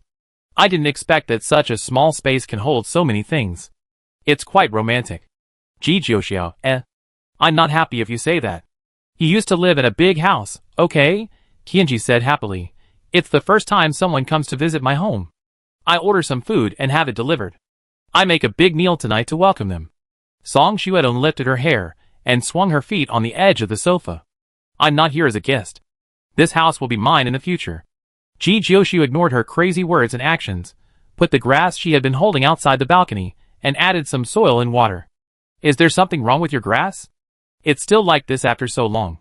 Song Xuedong ran over to pinch the leaves of the grass. Ji Jiushu grabbed her hand. It's just a little malnourished. Look at this tender green grass. The stem is as long as the index finger, and the 2 round cotyledons are as big as the fingernail. It grows with her on the resource-poor blue planet. How pitiful it is. Song Xuedong's expression changed, and she said calmly, its vitality is very strong. Ji Jiushu glanced at her. Song Xuedong's personality has been switching frequently recently, and her mental power will change for no reason without being stimulated. The doctor said that this is a sign of improvement. Her mental power has not changed much, but it would be good news if the personality can be integrated. Song Xuedong stood up and said lightly, is there a place to train nearby? There is still time to practice before dinner. Don't waste good time. Older version Song Xuedong is very curly, very curly. Before, she was exercising and studying in the hospital unless it was the prescribed meal and sleep time. If it weren't for the efforts of the ordered version, the abdominal muscles would have disappeared long ago just because of the disordered version's lifestyle of eating desserts and drinking milk tea every day. Ji Jiushu stood up and walked to the sofa, lying on it, and said calmly, I'm exhausted and need to rest. After a hard day's work, She really didn't want to move. She was not Song Xuedong, who was exhausted in the disordered version and immediately revived after being transformed into the ordered version. Rong Tianjiang should really be allowed to train with Song Xuedong for a period of time, so that he can know what the real king of the king is. Chapter 47. Ji Jiuxia's work started the next day. Guangqi happened to have an actress in the crew who was unable to participate due to an accident. When he learned that Ji Jiuxia had to continue filming, he hurriedly pulled her over to take over. This role is different from the previous ones. It does not need to show a beautiful and broken side, but to be ugly, so ugly that it is inhumane. There is a classic cross-dressing segment in the back. The beautiful part is less than 30 seconds in the main film. The front must be ugly enough, and the back must be beautiful enough. It is not easy to find a suitable actor. Ji Jiuxiu doesn't care about being ugly, she only cares about money. This role has more scenes than before, which means that the requirements for acting are also higher. She works hard to memorize the lines every day, feel the emotions of the character, and constantly try to release her mental power. The combination of mental power and the actor's own interpretation can shape the character most perfectly. Excellent actresses and actors have both, but unfortunately she has neither. The good news is that after a semester of military school study, she has become more adept at controlling her mental power. The feeling of releasing mental power to act is a little similar to controlling a mecha. You can't release it all at once. You have to control the amount accurately. The difficulty is about the same as using Rong Tianjiang's hand gripper. Great, she can train and act at the same time. Cut! The director shouted. Jiuxiu's expression is wrong, adjust it again. Ji Jiuxiu came back to her senses and hurriedly said, sorry. When her part was finished, it was lunchtime. The crew's boxed lunch dishes were quite rich and tasted good. Guangqi doubted the statement not bad and didn't understand why Ji Jiuxiu could eat with relish every time she ate, because she ate so deliciously. He sat next to her and watched her eat. Guangqi, you've already entered Theseus Military Academy. Why do you come back to film? Studying hard is the right thing to do.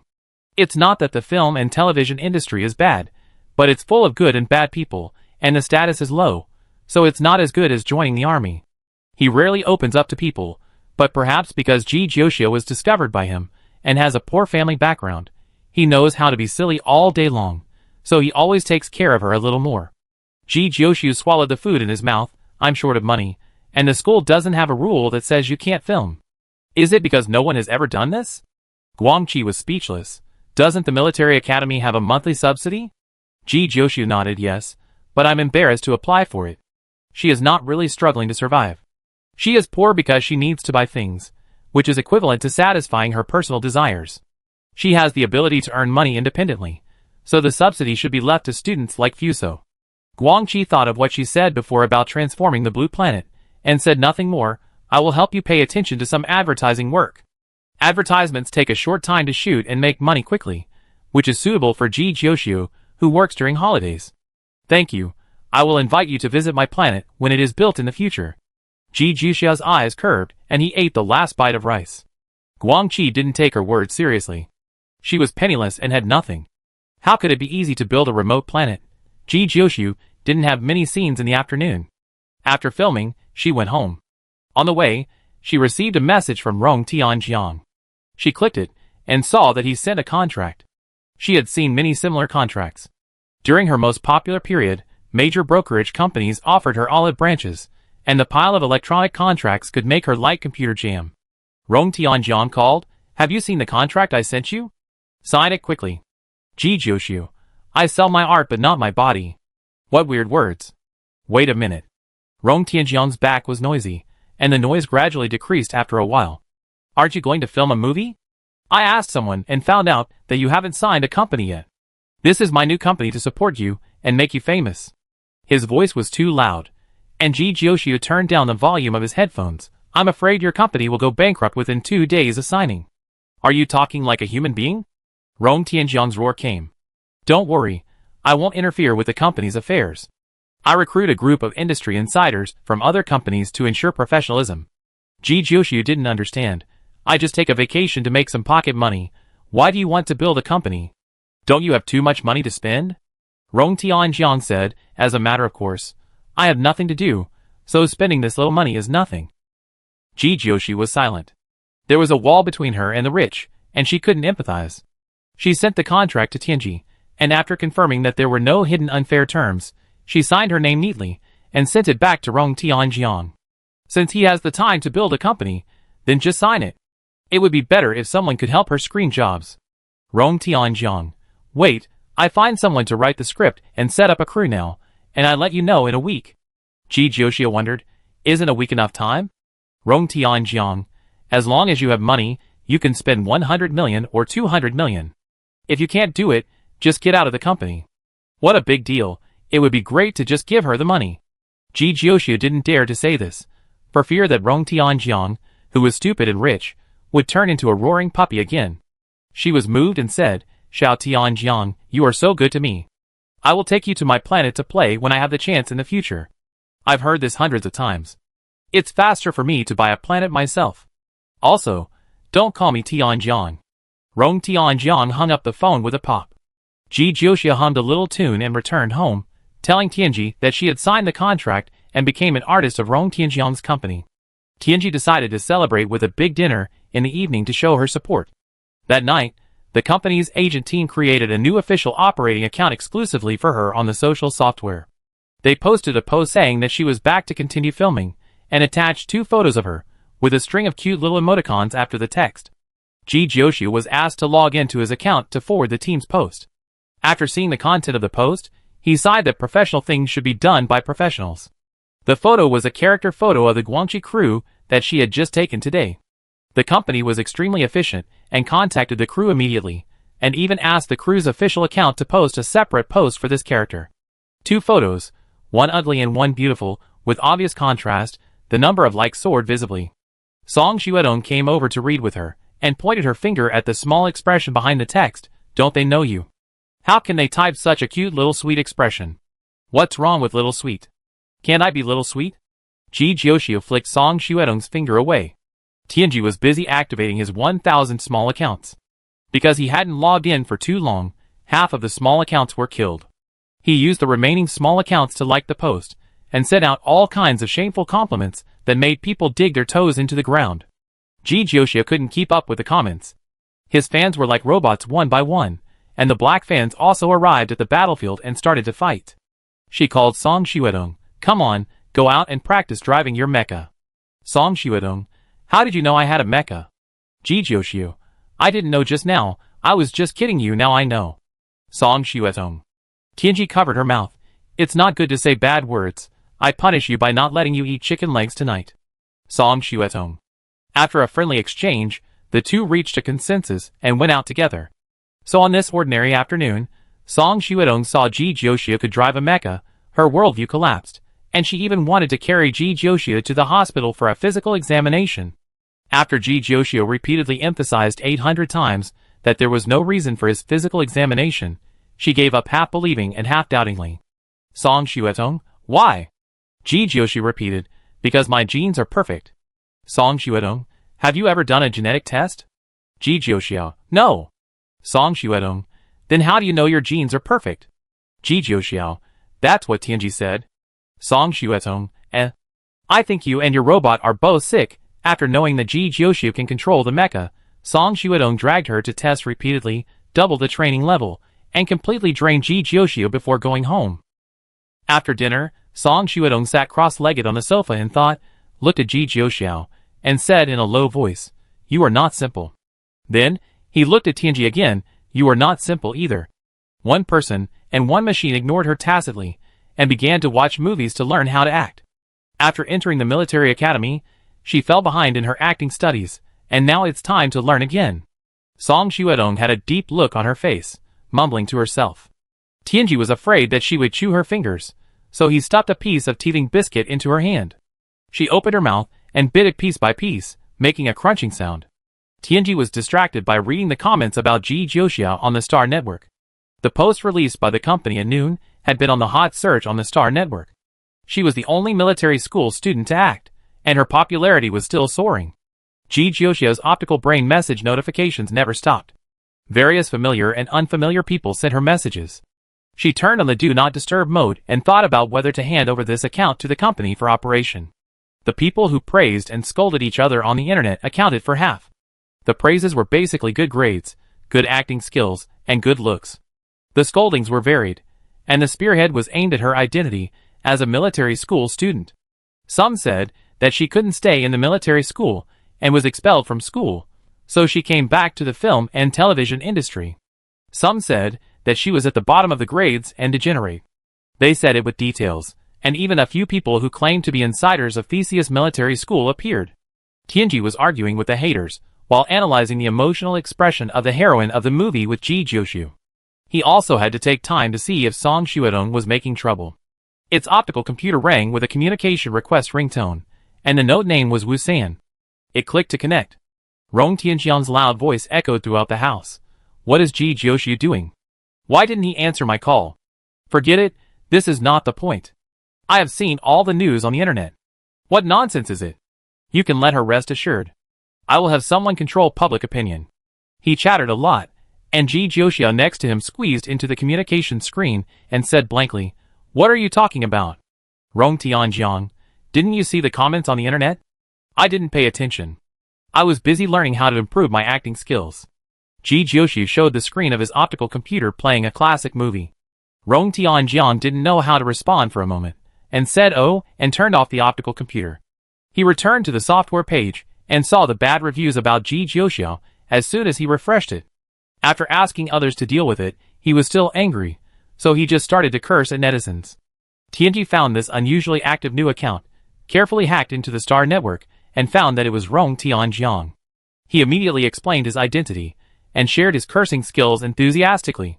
He has attracted a group of small fans with his skill of cursing, and is very experienced. So, on this night when reality was calm and the internet was turbulent, Rong Tianjiang and Tianji stayed up all night, and successfully made a black fan who spread rumors and slanders autistic. Rong Tianjiang was sleepy and tired. He raised his head to relax his neck, and found that it was dawn. He suddenly realized that Tianji was a robot that didn't need to sleep. Damn it, wouldn't it be better to let it keep scolding? How can a human scold a robot? Ji Jiushu stayed in the crew for 2 days. There were more scenes in these 2 days. The crew director was a conservative who insisted that real scenes were more emotional, and some scenes were shot as realistically as possible. The story is set against the backdrop of the end of the old world. This type of movie is the most popular in the interstellar world at present, and it can be extended to various power struggles, beautiful love, wandering roads, and other movies. The background of interstellar movies can be roughly divided into 3 categories. One is the doomsday disaster, one is the interstellar city, and the other is the future science fiction. There are very colorful movies and TV series, and the plots are not bad, but the overall background is still limited to these 3 types.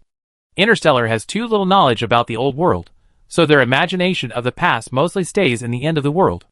Over the past 1,000 years, interstellar people have fought with alien plants and animals for survival resources, and technology has developed rapidly. The cultural heritage has disappeared and accumulated again in this struggle. Until today, people know little about the past. Ji Jiushu saw a blue ocean. There are many classic films hidden in the database of Blue Star, especially a country in it, whose historical records are longer than those of the interstellar, and countless wonderful film and television works have been born. She used to be alone, with only 2 hands and 2 legs, and she couldn't take care of too many things, but now it's different. She has an extra gold master. Since Rong Tianjiang can give her a lot of money without caring about the results, she doesn't have to worry about him coveting the wealth of Blue Star. Feelings can be measured by money. He is willing to share his wealth, which means he can be trusted. When she was planning to move the film and television of Blue Star to the interstellar, someone interrupted her thoughts. While he wore a simple white t-shirt and jeans, looking youthful and energetic. She patted Ji Jiushu on the back and complained, Why didn't you tell me when you came back to film during the holiday? If I hadn't seen you online, I wouldn't have known you were back. While he was a friend Ji Jiushu met when she was taking the Military Academy variety show exam. When she first entered the Military Academy, while he was afraid that she had no money, so she lent her a large sum of money. It was a loan, but he never said when she would pay it back, and never mentioned it. Ji Jiushu, I asked Guangxi to ask you when you were free to have dinner together recently. Didn't he ask you? He did, but I'm waiting for your news. While he sat down, you are really a busy man. Ji Jiushu is indeed busy. His schedule is full every day. He is either filming or being dragged by Song Shuadong to study and train. He is exhausted all day long. After she and Hua He entered the military academy, they had less contact and their topics of conversation were not consistent. She was not very interested in gossip about the film and television industry, and Hua He did not like to listen to the boring military academy training life. Ji Jiuxiao teased, "How come you have time to come to me? You are not busy filming recently." Hua He's smile was slightly stiff. "I have to take a break after filming too much, otherwise my body can't bear it." "Let's not talk about me. Let's talk about you. Why are you back to filming again?" "It's making money, not bad." Ji Jiuxiu said frankly. "Let's have dinner together in the evening." Hua He, "Okay." In the evening, Ji Jiuxiu organized a party, and called Hua He, Guang Qi and He Guang Yuan. She was not very popular, and knew many people from filming, but there were only these three people in the circle, who could be arranged at any time. He Guang Yuan was not in Daiko's star. He came to have dinner together, because he knew Ji Jiuxiu was back. Ji Jiuxiu brought Song Xuedong and Tianji with him. Guang Qi and Hua He would chat, and the atmosphere at the dinner table never cooled down. The excitement infected Song Xuedong, and she began to recall the past, bragging about her own stories, talking about the battlefield, and focusing on how she defeated the enemy heroically. Others exclaimed from time to time, which greatly satisfied her vanity.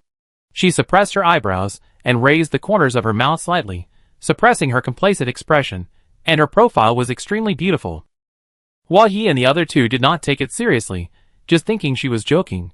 Isn't it just packaging herself? They are very familiar with this set, and can turn black into white. He Guang Yuan stared at Song Xuedong's face, and his occupational disease came back for a while. He slapped his thigh and said, "You should also come to film, you will definitely be famous." As soon as the words came out, Hua He and Guang Qi, who were supporting the role, did not immediately respond, and the atmosphere suddenly became cold. Hua He stepped on He Guang Yuan, and he calmed down and said, "I'm drunk just talking.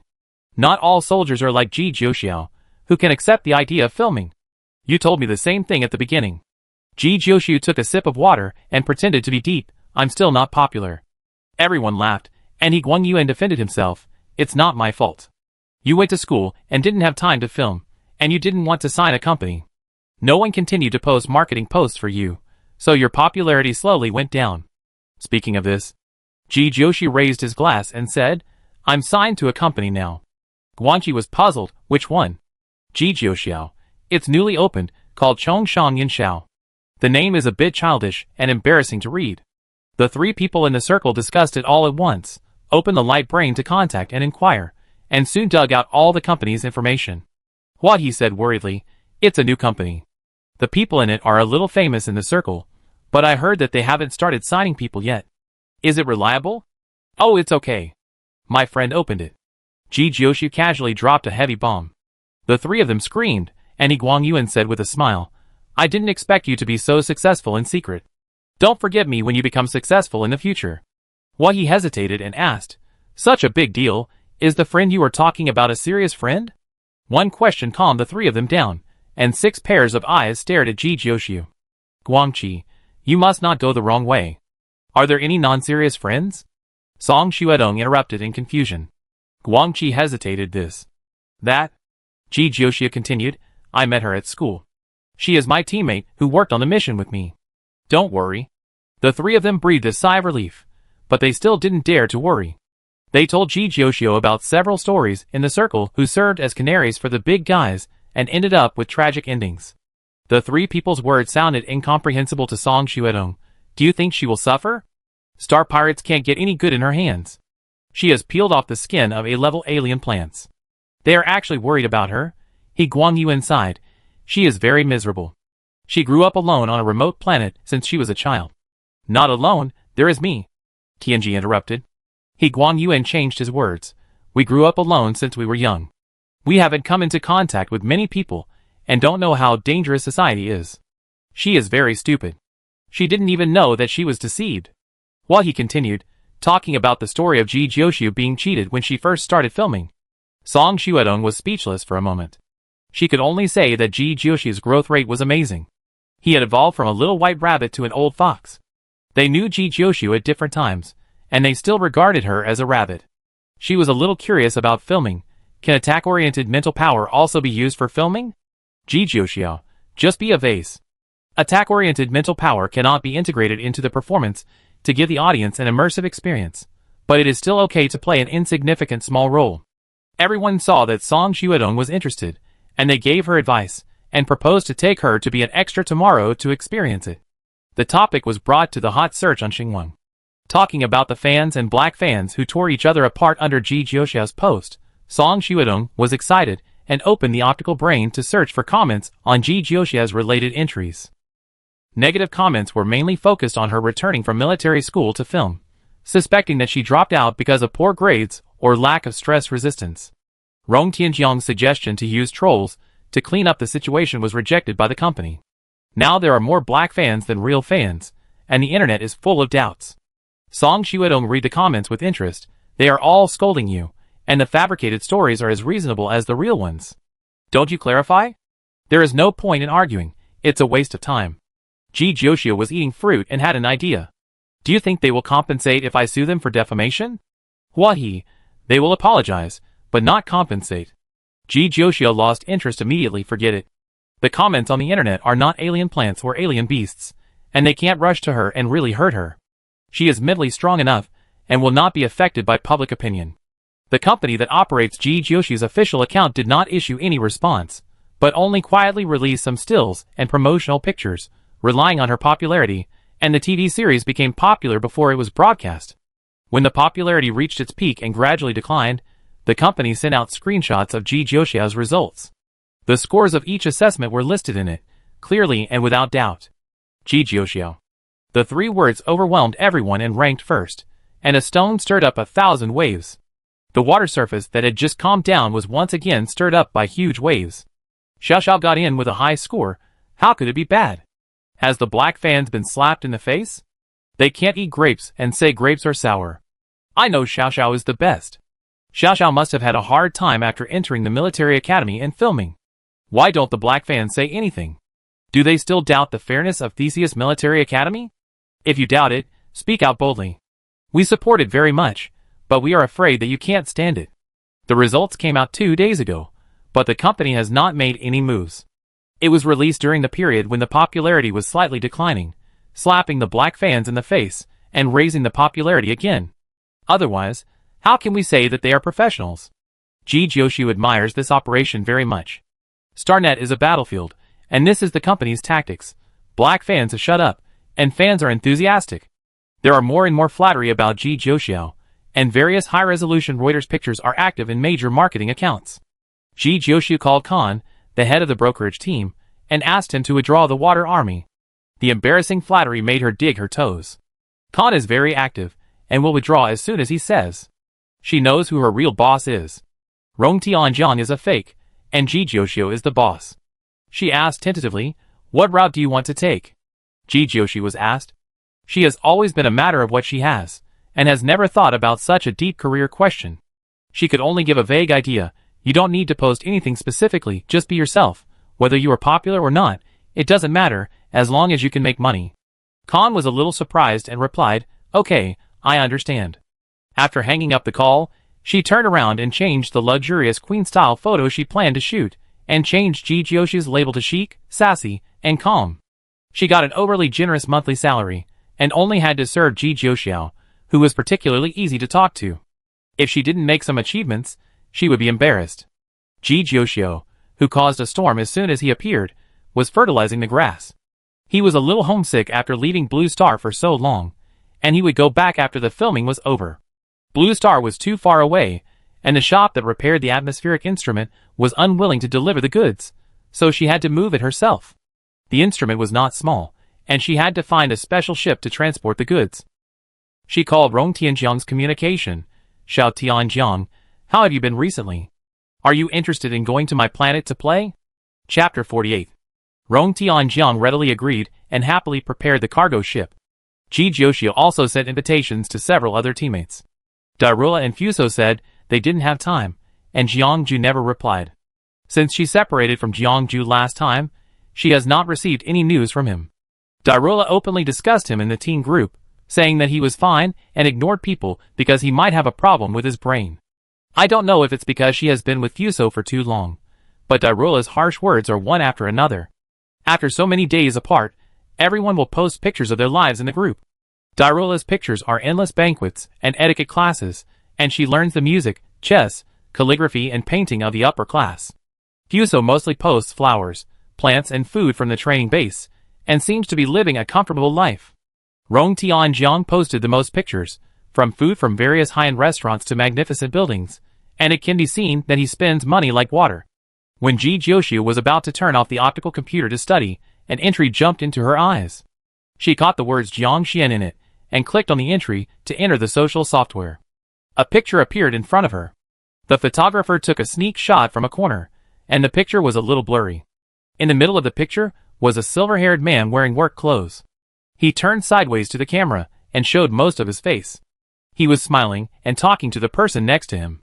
Ji Jiuxiu's eyes passed him and stared at the man behind him with only a small side face. The silver hair that grew to his waist confirmed his identity. She carefully observed the people and scenery in the photo and determined where the familiarity came from. Isn't this the crew she is filming? The background is a newly built scene, which is still in use. The woman in front of Jiang Xian on the left is the heroine of this TV series.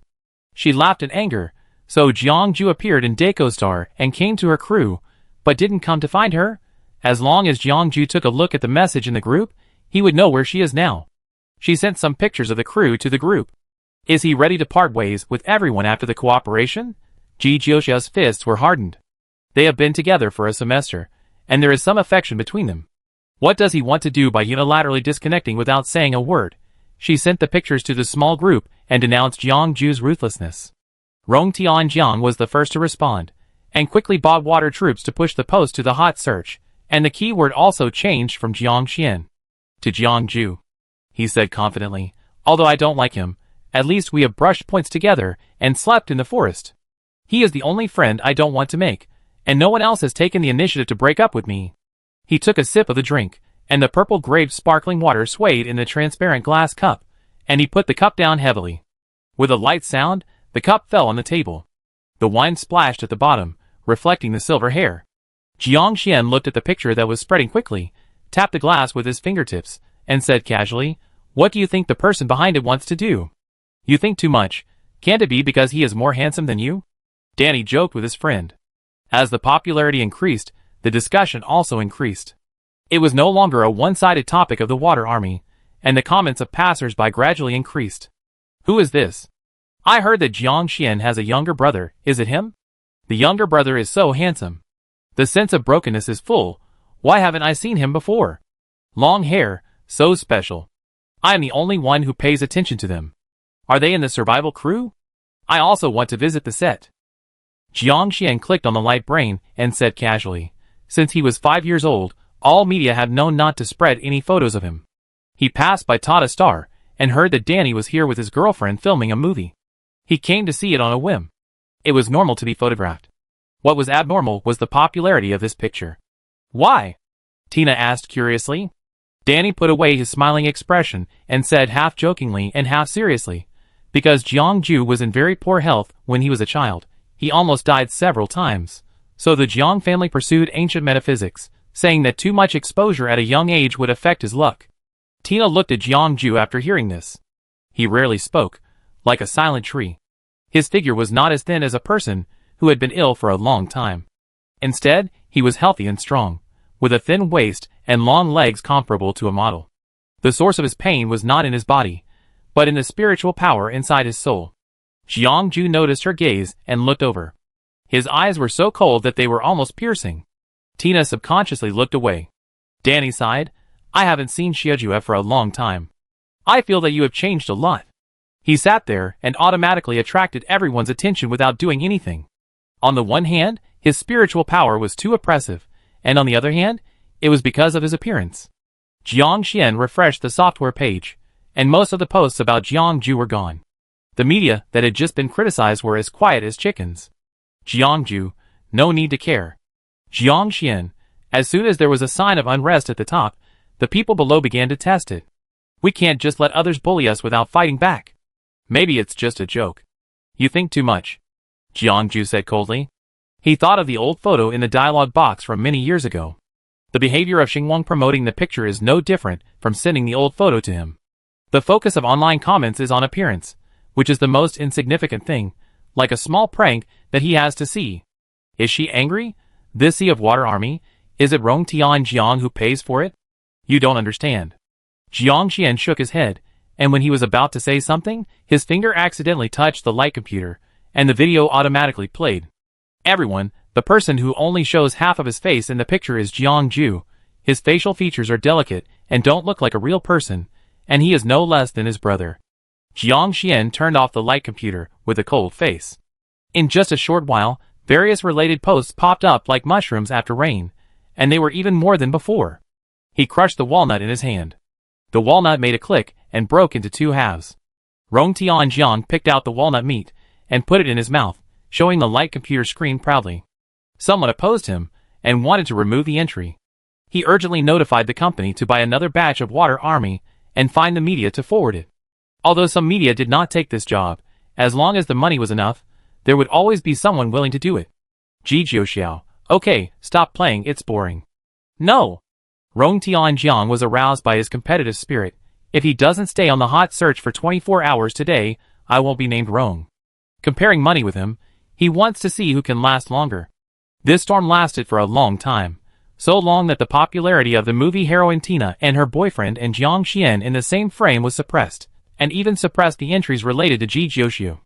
After Ji Jiuxiu went home after dinner, she continued to receive Rong Tianjiang's real-time report on the battle situation. In the middle of the night, she was awakened by Rong Tianjiang's phone call. Before she had time to curse, Rong Tianjiang shouted, "My dad called me and scolded me, told me not to go against the Jiang family, and stopped my card to let me reflect. Now all the content about Jiang Ju on Xinguang has been deleted. I'm so angry." The machine gun-like continuous barking made Ji Jiuxiao's head buzz. She said perfunctorily, "Just delete it, no big deal." Rong Tianjiang, "Aren't you angry?" Ji Jiuxiu yawned, "No." Rong Tianjiang, "Then I go to play with you tomorrow." Ji Jiuxiu closed his eyelids and didn't hear what he said clearly. He said casually, Okay. After the call was hung up, Ji Jiuxiu fell into a sweet dream again. As soon as he got up the next day, the light computer rang. Rong Tianjiang on the other end of the light computer excitedly said, "I will arrive at Deco Star in 10 minutes, remember to pick me up." Ji Jiuxiu, ? She vaguely remembered what happened last night.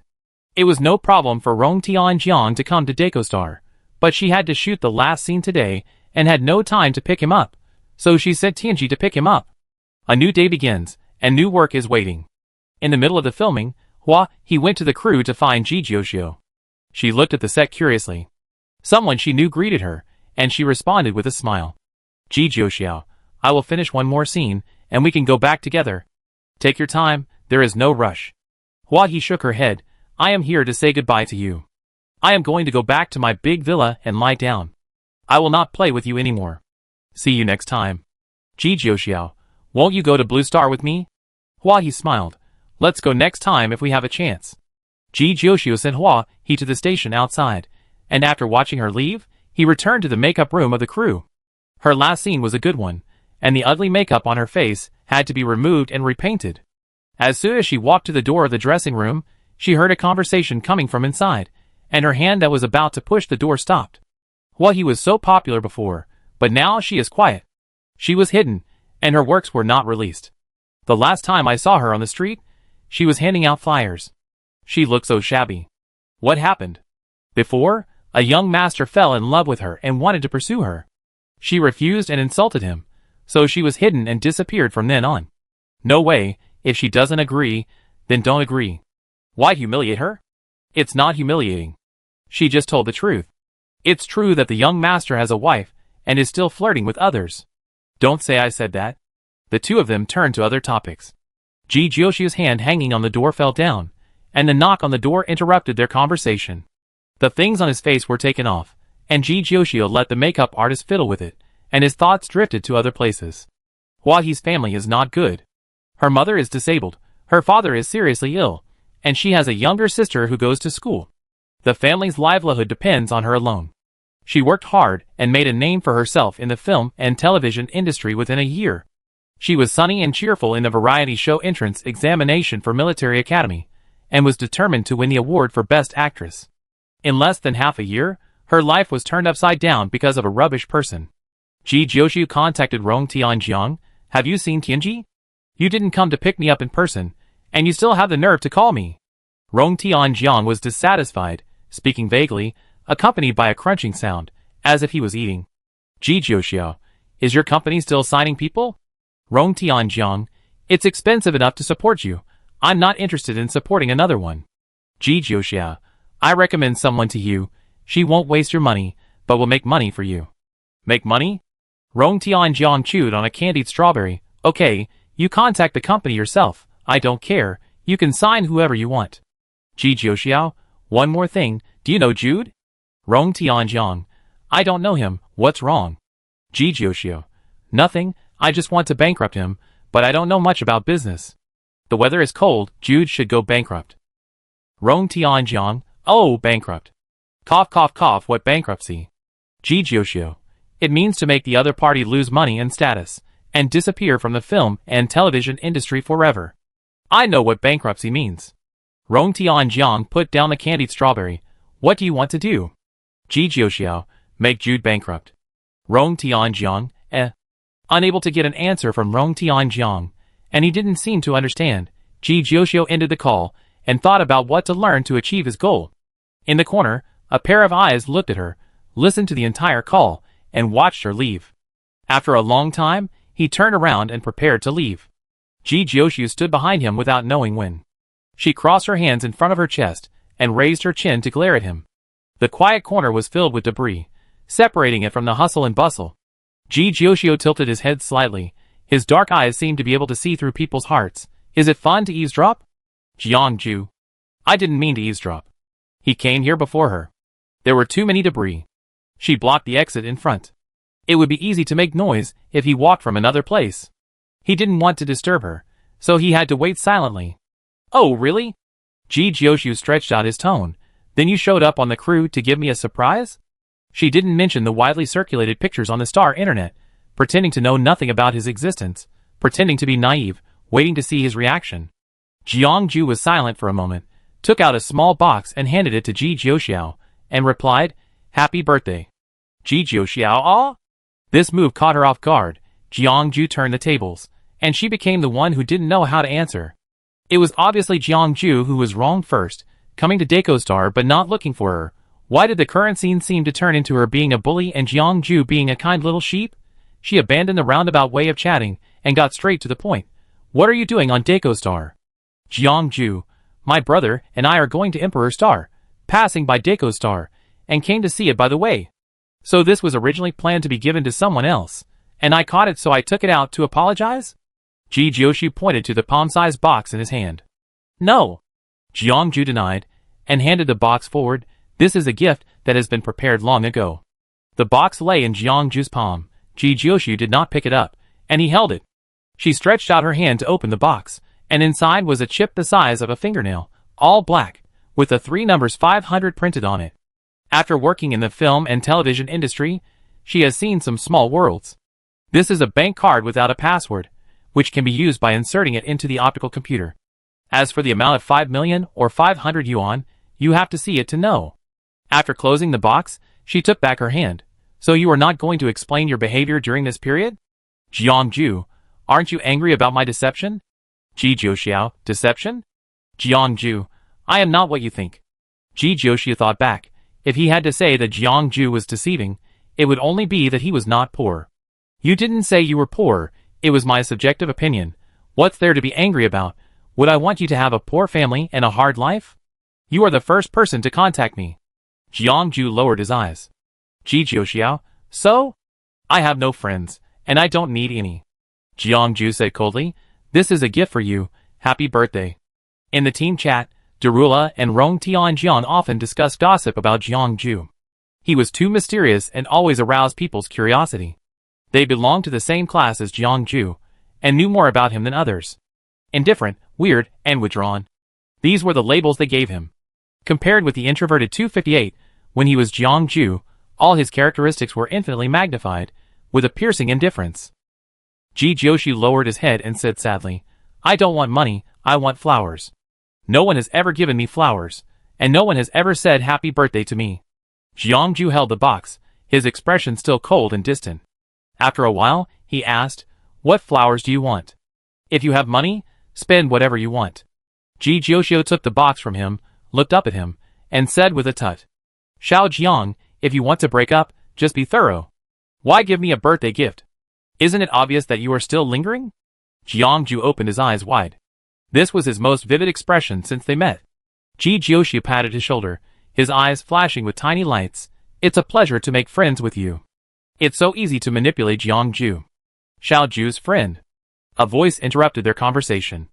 Jiang Xian approached, the black earrings on his ear bones sparkled, his face was smooth, not as delicate as Jiangju, but a bit more rebellious.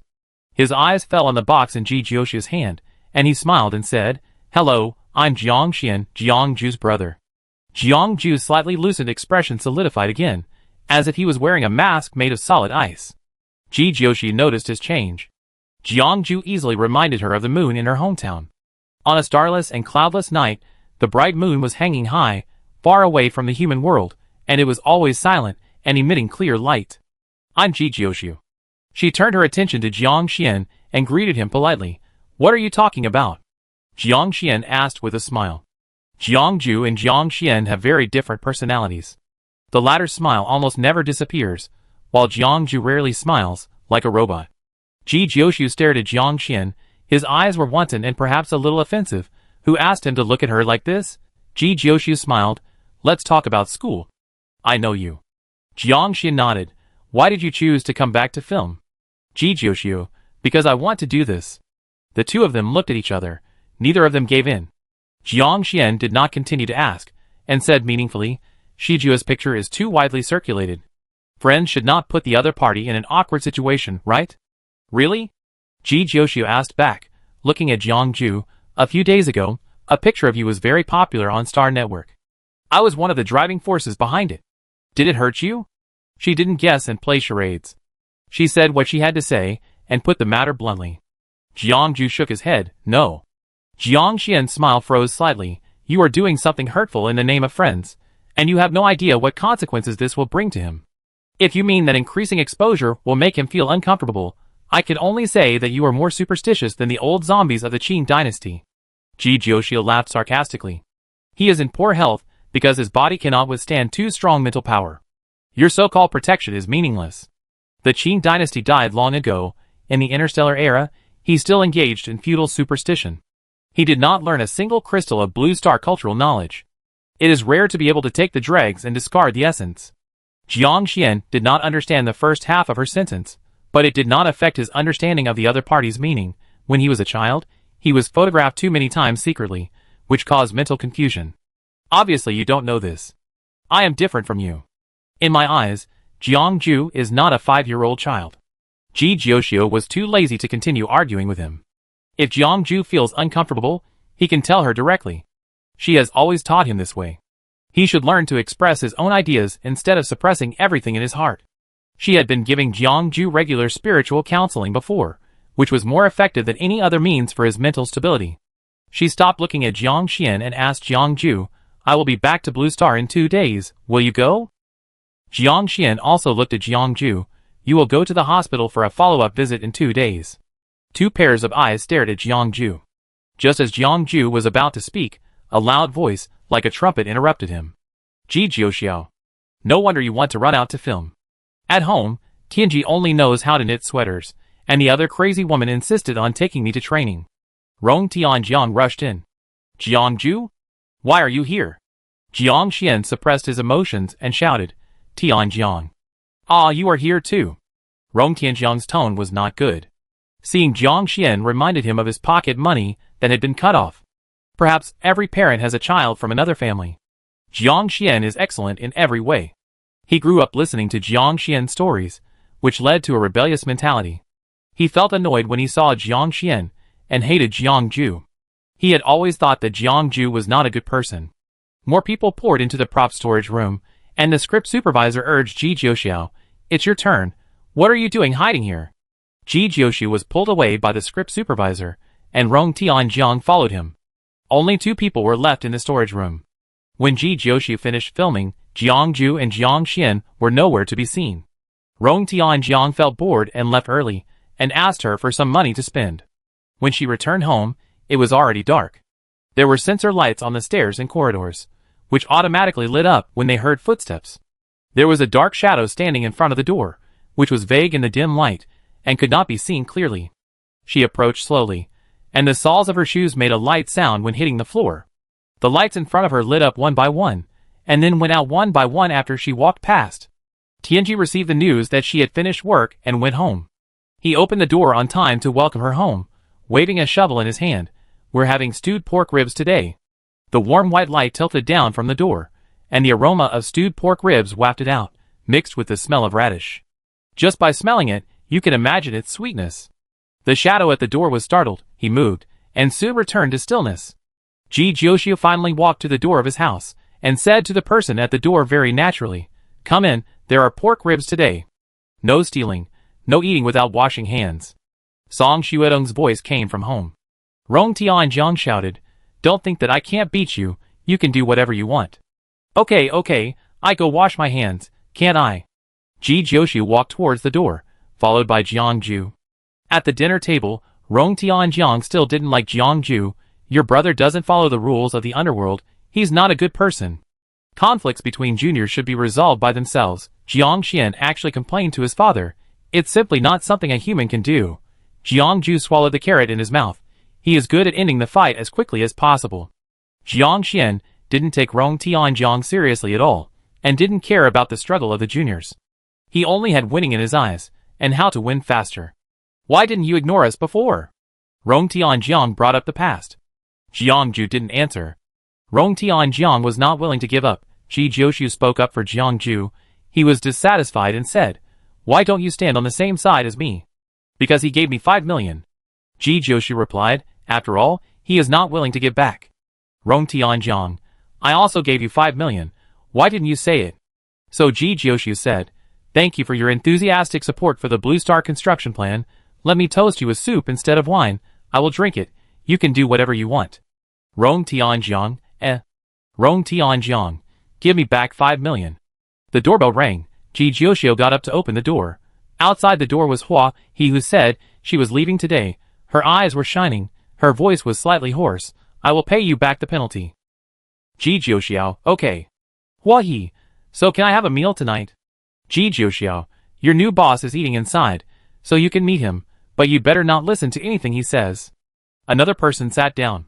Tianji particularly liked the hustle and bustle of the crowd, and was busy serving food to Hua he. Rong Tianjiang looked at Hua he critically. "Can she make money for me?" Ji Jiuxiu, "At least investing in her can make money, while investing in you will only lose money." Rong Tianjiang couldn't argue with Ji Jiuxiu, so he pointed the finger at Hua he. "What's the matter with you and the previous company? They didn't want to let you go, so I had to buy the whole company, which cost me a lot of money, and now I have no pocket money left." Everyone, Is this still interstellar language? Why is it so difficult to understand each word together? Hua he was reluctant to mention it, and spoke hesitantly. Ji Jiuxiu directly told her what he had heard. In her eyes, this was not a shameful thing, and it was not Hua he who had the problem. "No wonder you want to bankrupt that Jude. Don't worry, I asked my dad if there's any way." Rong Tianjiang understood, and immediately contacted his old father. Jiangju said, "Don't bother. He will be detained tomorrow for tax evasion and misappropriation of public funds by falsifying accounts." Everyone looked at him. He stopped talking and ate in silence. Rong Tianjiang rolled his eyes. Who doesn't have some tricks? He acted so quickly just to show off. He pretended to be so good again. "I'm so angry." The atmosphere at the dinner table was warm, and white steam was steaming in the pot. After dinner, where to go became a problem. Rong Tianjiang was penniless, and Hua He's house had been vacated. No one wanted to go out to stay in a hotel, so they squeezed into the small house. Finally, they unanimously decided to sleep on the floor in the living room. They were tidying up things in the living room. Ji Jiuxiu was driven by Tianji to the balcony to loosen the soil for the green plants. When Ji Jiuxiu was thinking about whether to rent a bigger house because the house was a bit small, the lights in the room went out. The lights in the houses next to her were all on, only her house was off. She shouted in confusion, "Is there something wrong with the circuit?" No one answered in the living room. It was quiet. She put down the shovel and walked into the living room. A candlelight lit up, accompanied by the birthday song. Tianji held a cake. "Jiuxiu, little friend, congratulations, you have gone through 21 springs, summers, autumns and winters since your successful birth. Starlight lit up under her feet and above the living room. She seemed to be in the Milky Way, surrounded by twinkling stars. Song Xuedong, happy birthday. Rong Tianjiang, happy birthday. Hua He, happy birthday. Jiangju, happy birthday. Tianji took out a lot of things like a magic trick. Come on, this is this year's longevity noodles. This is flowers. This is a gift. Do you celebrate her birthday every year? Jiangju, who had never known about this link, asked. Tianji nodded. Yes, the sense of ceremony must be full. There were no real flowers before, and we could only weave them with wool. Now there are real flowers. Smells so beautiful.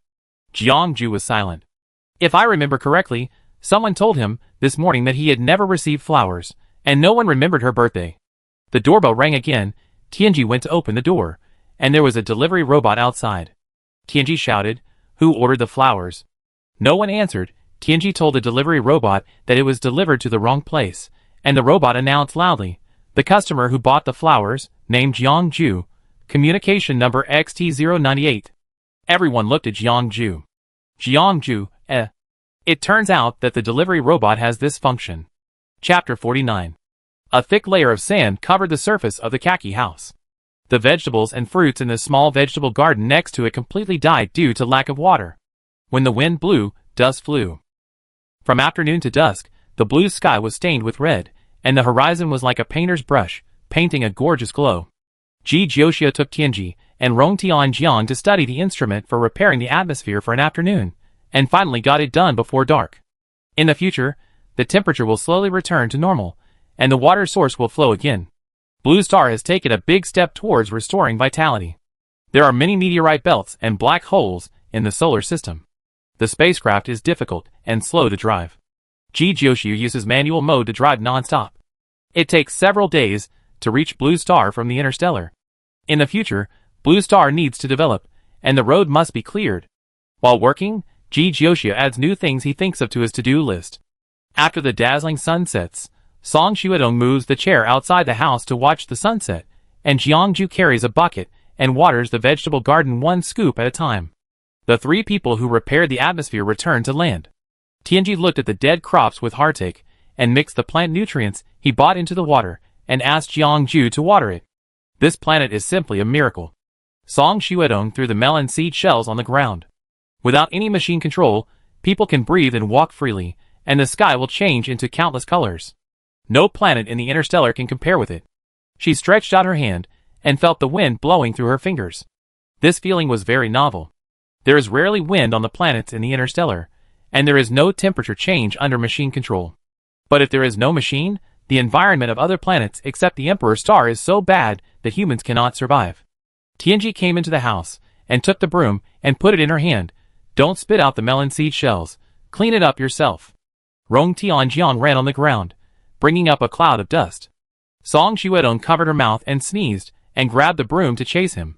The friends who came to Blue Star together without the film and television industry, Guangqi and He Guangyuan had work and couldn't leave, and Hua had to go back to other planets to pack up. Tianji called Jiangju into the house. It's cold outside at night. Go in first. I make the meals soon. How can people live in such a small place? Rong Tianjiang rushed into the hut. Song Xuedong's broom hit him on the back, and then he was driven out by Tianji to sweep the floor. Tianji opened the secret door, and a dark hole appeared in the dilapidated little house. When the door was fully opened, the passage was all lit up in the blink of an eye. Walking through the passage, a two-story building of about 200 square meters appeared in front of everyone. It was hidden underground, desolate and silent. Tianji pushed the generator bought by Xingji into the room, and connected the circuit of the room. The plaque hanging between the two floors lit up, and the four big characters Jiuxiu Home emitted colorful lights, and the radio automatically played songs. Today is a good day. Everything you want can come true. Before, there was a shortage of electricity, and I haven't turned on the radio for a long time. I didn't expect it to be so smooth. Tianji nodded with satisfaction. It pushed open the door and let everyone in. The wall was light blue, with starry sky patterns painted on it. The technique was immature. Some knitted dolls made of wool were arranged on the shelves, which had a warm and homey feel. Rong Tianjiang asked curiously, "Is this your home?" He wandered around the house. There were handwritten signs hanging on the door of each room: study, kitchen, bathroom, chess and card room, movie room, study. Because it had not been lived in for a long time, there was a layer of light gray on the surface of the furniture. Jijiushi nodded. The first floor is for eating, drinking and studying. The bedroom is on the second floor. There are still many empty rooms up there. You can choose which one you want to live in. Rong Tianjiang. There are only you and Tianji. Why do you have so many rooms? Jijiushi. I thought about this day. I will bring many friends back to play, so I have to prepare in advance. So I am the first person to visit your house?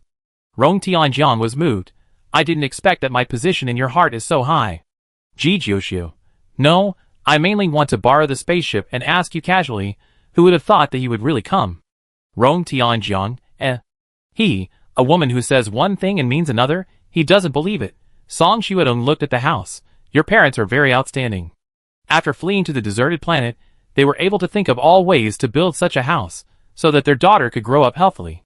It must have taken a lot of effort, but it's a pity that they have passed away. Jijiushi said seriously. Yes, they are all very good. They refer to everyone who tried to save themselves and keep the fire in the doomsday disaster. She didn't know the names of her biological parents, who provided sperm and eggs, but she was grateful for everything they did. This room is not the real underground world. The last bastion of mankind in the doomsday is deeper. Those buildings have been destroyed and corroded due to years of disrepair, full of cold death, like a tomb.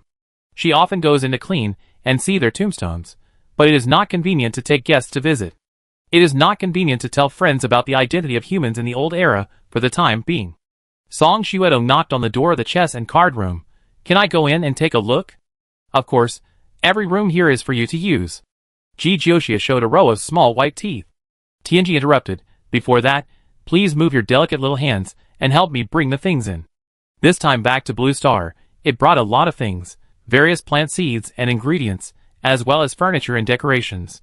If it weren't for the limited carrying capacity of the spacecraft, he would have wanted to move all the things on the whole street. Rong Tianjiang complained. As a Nani robot, shouldn't you take on all the work? Why do we have to do it ourselves? Tianji was dissatisfied. Do you understand the sense of participation? The process of working together can deepen the relationship, and you will have a sense of belonging here. What's wrong with robots?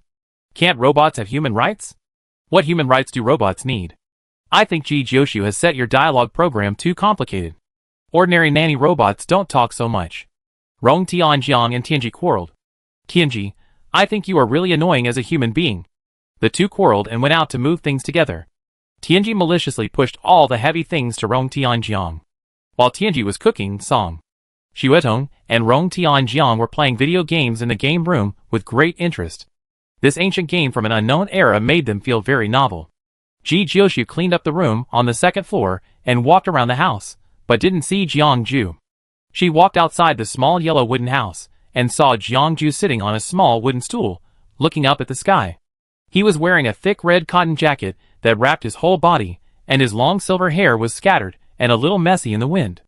The sky is full of stars. They are constantly twinkling, spreading out into a gorgeous galaxy. This is an incomparable beauty that does not exist in the interstellar. Jijiushi. Now the temperature difference between day and night on the blue planet is very large, and the machine that repairs the atmosphere has just started to operate. After a period of time, the ecology will recover, and perhaps we can see the grassland. Jiangju. After a while, some grasslands will become forests, and various small animals will run around and eat fresh green grass. It sounds like a fairy tale.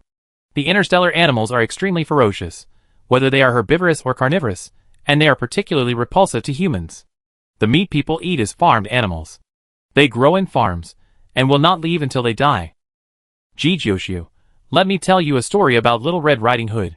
Forest, girl, big bad wolf, grandmother, hunter. In the published children's picture story, the smart and brave Little Red Riding Hood defeated the big bad wolf, and the grandmother and the hunter did not die, and the story was complete. Jiangju raised his mouth slightly, turned his head, and looked at Jijiushi. It's a very interesting story. Jijiushi picked up the camera and pointed it at him, taking a picture of this scene. This is the camera she bought specifically for taking pictures. She can print out the pictures and stick them on the wall. Compared with the virtual and convenient life, she prefers the feeling of real things. The person in the photo has a large starlight as the background. He smiles lightly, his pupils are dyed by the warm light of the wooden house, his flying hair is frozen, and he wears a flowered cotton jacket.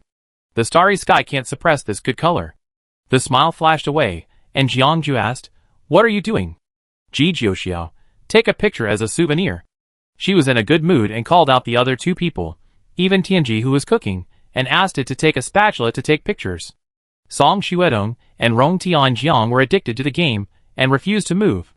Ji Jiuxiu went down and tied them up. The camera was fixed in front of the wooden house with a tripod.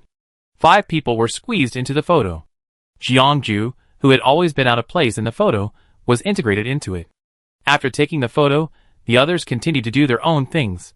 Ji Jiuxiu put on the big green flowered cotton jacket that Tianji found and sat next to Jiangju.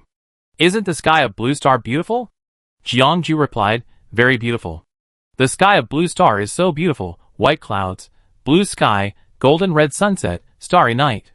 "Ji Jiuxiao, tomorrow morning, get up early to see the sunrise. Sometimes there will be no stars at night, but there will be a bow-like or round moon. If it rains, there will be a large cloud floating over. At this time, you must put away the clothes and quilts hung outside in time." She talked about the weather of Blue Star. Her eyes were as bright as the night sky. "This is a great place, it calms my mind." Jiangju tilted his head to look at her. Ji Jiuxiu put his hands into his sleeves on both sides, his whole face almost sunk into his collar. Maybe this is the charm of nature? She didn't understand, but Blue Star was indeed more comfortable than the interstellar space. "Jiangju, you once said that you wanted to build it into a tourist star. I think this project is very promising, and I can invest in you." "Ji Jiuxiao, it may take a long time to get your money back, are you sure?" Jiangju, "Sure." Ji Jiuxiu tilted his head slightly. "Do you trust me so much?" Jiangju, "I believe in my own vision, you won't let me lose money." She has an indescribable temperament, perhaps because she is too calm and confident in everything she does, making people feel that she can do anything she wants. "It's time to eat," Tianji shouted. Come on, come on." Ji Jiuxiu jumped up from the chair and stretched out his hand to Jiangju. "Let's go, my investor, let's eat." The chair Jiangju sat on was made by Tianji when she was a child. It was small. Seeing Jiangju, such a big man, sitting on it, she was afraid that her small chair would collapse. Her hands were very cold. Long-term malnutrition made her hands and feet cold all year round. Jiangju grabbed her hand, and she was wrapped in hot air, and immediately handed over the other hand. 2 ice-like hands wrapped around Jiangju's palms. He paused and slowly stood up from the chair. Ji Jiuxiu exhaled a breath of white steam, grabbed his hand and walked into the house, muttering, "Eat hot pot, eat hot pot." Tonight, everyone had a wonderful day. Song Xuedong was the first to raise questions about the various strange games and literary and film and television works in Ji Jiuxiu's home. Ji Jiuxiu said sincerely, "There are some things I have concealed from you. In fact, my parents were not trapped here because of the spacecraft accident. Long ago, my ancestors led the tribe to live on Blue Star." She brought up Tao Yuanming's Peach Blossom Spring. Many years ago, her ancestors came to this paradise to escape the war. Unfortunately, the environment on Blue Star is harsh. As time goes by, the former means of transportation have been damaged due to disrepair, and the tribesmen have gradually died. In the end, only she is left, and she has been brought up by Tianji since she was a child. Tianji added details vividly and seriously, and everyone was stunned. "I have a question." Rong Tianjiang raised his hand. "Tianji, please speak." Rong Tianjiang put down the hoe in his hand and pointed to the endless yellow earth. "You call this a beautiful paradise? It was beautiful before." Ji Jiuxiu scattered the grass seeds. Song Xuedong, "Our culture has experienced too many interruptions in wars, and there is no trace of these things. When did you hide in this galaxy? 100 or 200 years ago, I am not sure." Ji Jiuxiu lied with his eyes open. "In the history of the Interstellar, a serious war broke out 200 years ago. Humans were driven to a small corner by alien plants and beasts, and almost became extinct." Song Xuedong put her arm on the handle of the hoe. "I like it here, it's very comfortable." She felt much more relaxed on Blue Star, unlike in the Interstellar, where she was extremely depressed all the time.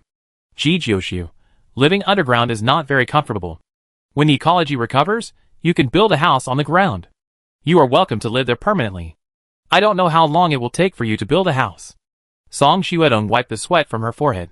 "Ji Jiuxiao, I can't do anything about it. I can't split into 2 halves. One half goes to school to earn money, and the other half stays in Blue Star to build it. She also wants to speed up the construction progress, but you can't eat a fat man in one bite." Her strength is really limited, and she can't take care of everything. When she joins the army and goes to work every day, the construction progress of Blue Star will not be fast either. I can only say that when she has money in the future, she will buy a few more robots to build, and then hire people to design. I hope that when she retires, Blue Star can be built so that she can enjoy her old age.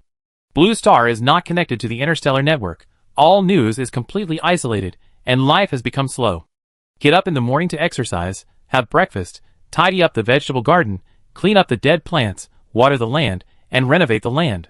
The grass was brought back by Ji Jioxiao, and some soil from his hometown was sprinkled in a flower pot. There is strength in numbers. We should cultivate the vegetable garden further, and plant the saplings. We don't know if they can survive, but we should plant them first. The sick trees are half dead, but as long as they are not dead, there is still hope. All these things are done by everyone, and sweat drips into the soil. It is winter now. Although it is hot during the day, it will be cold enough to snow at night. White snowflakes fall one after another, and Rong Tianjiang and Song Xuedong are having fun in the snow. Ji Jioxia is used to such scenes. He sits under the eaves without moving, peeling the hot-baked sweet potato skin in his hand, and looking at Jiangju beside him. She asked, "Aren't you going to play with them?" Jiangju shook his head. "I have seen snow." From light snowflakes to heavy snow, he is not curious about the snow scene. "Did you see it when you were traveling?" Ji Jioxia asked. There are many tourist planets in the interstellar space that deliberately retain harsh environments to satisfy the interstellar people's desire to explore nature. Jiangju: "No, I've been to many places, but it's not considered tourism in the general sense. I once spent a year with my father on a planet with snow all year round. It was one of the interstellar battlefields." Ji Jioxia grasped the point and asked, "Your mental power is unstable. They don't even allow others to take pictures of you. How can they take you to the battlefield?" Jiangju was silent for a moment and asked back, "What do you think of my mental power level?" "Very strong." Ji Jioxia pondered, "Stronger than everyone I've ever seen." She has not yet fully explored his mental landscape. The vast ocean has no boundaries and no depth. Jiangju turned the sweet potatoes in the stove and lowered his eyes. "I once said that no one can give me spiritual counseling, because they are much weaker than me and will be backfired. My mental power is very strong. Even if the body can't bear it, at some point, they will need me to reverse the situation." He went to the battlefield as often as his brother Jiang Xian, and he often went to the most dangerous places, sometimes with strange beasts, sometimes with strange plants, and sometimes with vicious space pirates. In short, he appeared in every place where he was needed, controlling mechas, releasing mental power, and protecting humans. It has been like this since he was 5 years old, and his mental power was measured. His name was suppressed by the army, and his fragile skin made it easy for the enemy to take advantage of him. Hiding his name was a kind of protection. People who don't know the inside story think that he is valued because of his father. Only those who understand the matter know what he has experienced. He seems to live in a glass cover, and he gets along with people through a layer. No one can be friends with him for a long time. His friends will live under the surveillance of the army like him, and eventually they will not be able to stand it and choose to part ways with him. This is also why after revealing his identity, he chose to stay away from the team in silence. It is better for him to give up on his own initiative than for his friends to be tortured and leave. Maybe it was the warm yellow light that confused people, or maybe it was too cold outside and the house was warm, or maybe Ji Jioxia was the only one who could give him spiritual counseling, and his silence opened a gap. Jiangju stared at the stove. His eyes were out of focus, his side face was stained with a layer of warm light, and his outline was clear and sharp. Ji Jioxia broke the sweet potato and gave him half. "It means that your previous friends were not real friends. Look at the people on this planet now, who would refuse to make friends with you because of your identity." Rong Tianjiang, needless to say, was fearless, and Song Xuedong was crazy, not afraid of death. So why would he worry about this? As for her, she doesn't have to worry about it. The only thing that bothers her is lack of money. This has nothing to do with class. If it's Fusong, she won't care either. Jiangju took a bite of the sweet potato, and the sweet taste lingered on the tip of his tongue. "Your house on Tata Star is a little small, and can't accommodate so many people. I offered you money to stay in a hotel, but you didn't go." Ji Jioxia was overwhelmed when he talked about this. What he said, she wanted to share a house with her, and Rong Tianjiang shouted that he had no money and wanted to live in her house. The 2 rooms were full and couldn't accommodate them. "Jiangju, I have a villa on Tata Star. There is no one in it. You can take everyone to live there. Ji Jiuxiu's eyes widened. How could he say I have a villa so casually? She immediately took back the little sympathy she had for Jiangju's words before. He is so rich, what's there to sympathize with? It's better to feel sorry for yourself. The happy time like a vacation passed like water, and after a week, everyone returned. Song Xuedong said firmly, I won't leave. I want to farm on Blue Star. Have you read too many farming stories? Ji Jiuxiu held his forehead. Novels are novels. Life is life, they can't be confused. Song Xuedong, it's boring to go back. It's better to farm here. After you leave, buy me a spaceship so that I can go back and forth to buy things. There are too many complaints. Ji Jiuxiu doesn't know which one to say first. Ji Jiuxiu, why are you farming here? I don't have money to buy you a spaceship. How come coming to Blue Star makes my brain, which is not very good, even worse? Song Xuedong said seriously, I have nothing to do when I go back. It doesn't matter to me where I am if I can't go to the battlefield. I can help you build the planet here. After the network connection between Blue Star and the Interstellar is established, we can keep in touch at all times. No, you don't know Blue Star. I don't feel comfortable leaving you here alone. Ji Jiuxiu was ready to force Song Xuedong onto the spaceship. Song Xuedong dodged sideways, raised her feet and ran away, with her hands on her waist and laughing, You want to catch me? Don't forget who taught you your skills. Ji Jiuxiu was about to rush up to catch people. Tianji stopped her. She is right. Leave her here to work. It's rare to have a labor force delivered to the door for free. It's a waste not to use it. Ji Jiuxiu and Tianji's robot faces looked at each other. The meaning in their eyes was very obvious. Although it was a free labor force, but the labor force was sick. Tianji, I can visit her regularly when I have nothing to do. When you are working hard, I can't just watch. It's not a real nanny robot. If it can do more things, what's the reason not to do it? Cooking, cleaning. It has been doing these jobs for many years. The purpose of its creation is to be a guide and educator. If it has greater value, it should not do nothing. Ji Jiuxiu finally gave in, leaving Song Xuedong alone on the Blue Star. The spaceship started, and Song Xuedong's figure became smaller and smaller. Ji Jiuxiu whispered, You didn't tell her the location of those machines, did you? Tianji also answered in a low voice, Yesterday, she dug up a mechanical arm while digging, and it has been dismantled. Ji Jiuxiu? Question mark. Ji Jiuxiu shouted outside, Song Xuedong, don't touch my things. Song Xuedong's voice came from afar, What? I want to touch your things? Okay, I will use them well. Ji Jiuxiu, Jiangju fiddled with the leaves of the grass and handed a box of cigarettes to Ji Jiuxiu. What are you doing? I don't smoke. Ji Jiuxiu pulled a face. Jiangju, these are the cigarettes that Song Xuedong hid privately. Ji Jiuxiu felt comfortable immediately after hearing this and praised, Well done. I thought Song Xuedong had quit smoking a long time ago, but she was smoking secretly under her nose. She wants a spaceship, right? When she quits smoking completely, she can leave Blue Star. Rong Tianjiang sat on the chair, finally back. Blue Star is comfortable, but staying for a long time will inevitably make people miss the bright lights and wine of the Interstellar. The first thing to do after landing is to move, from Ji Jiuxiu's small shabby house to Jiangju's luxurious villa. Jiangju didn't stay for too long and hurriedly left on a private spaceship under the leadership of a group of people.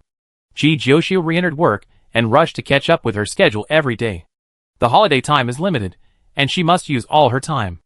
Tianji bought a new nanny robot, and spent his time studying how to connect the interstellar network to Blue Star, learning knowledge about planetary construction, and planning the future development path of Blue Star.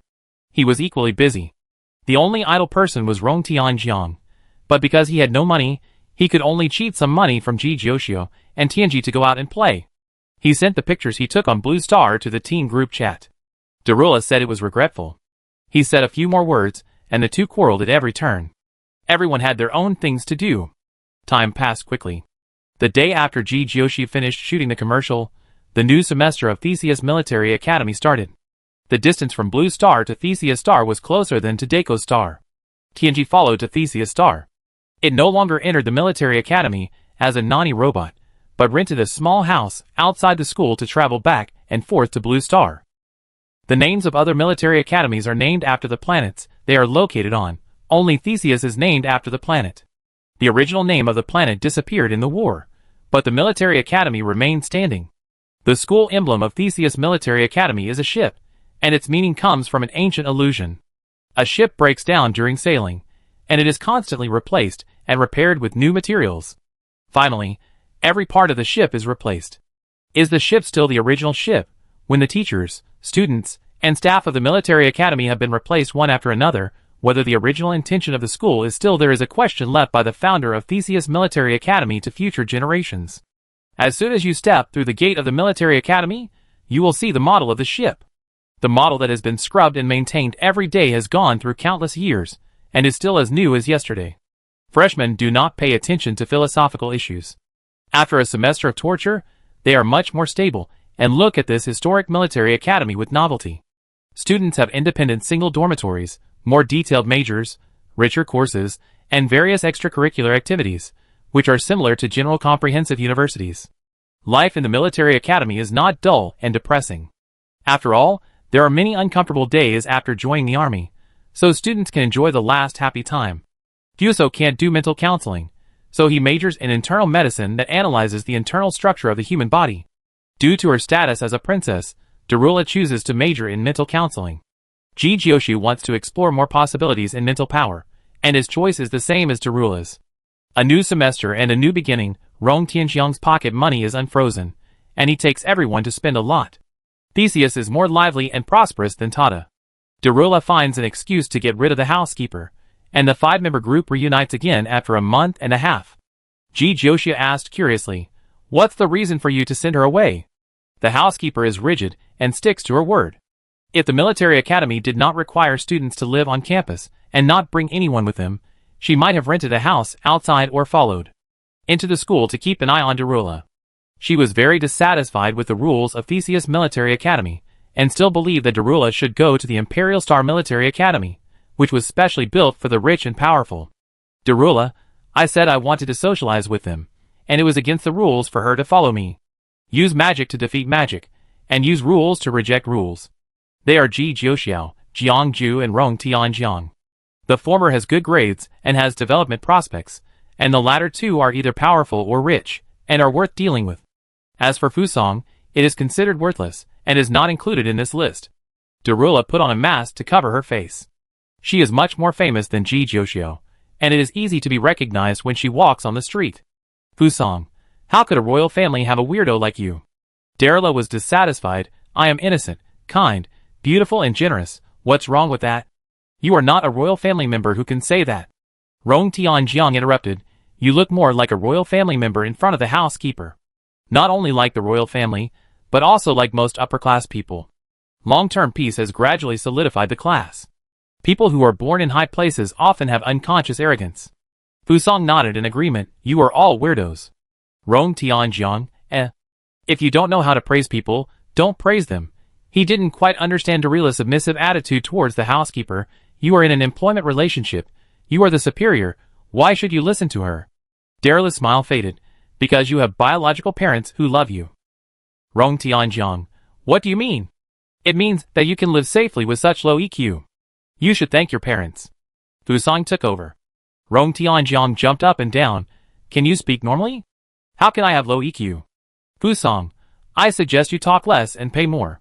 The contradiction shifted and quarreled.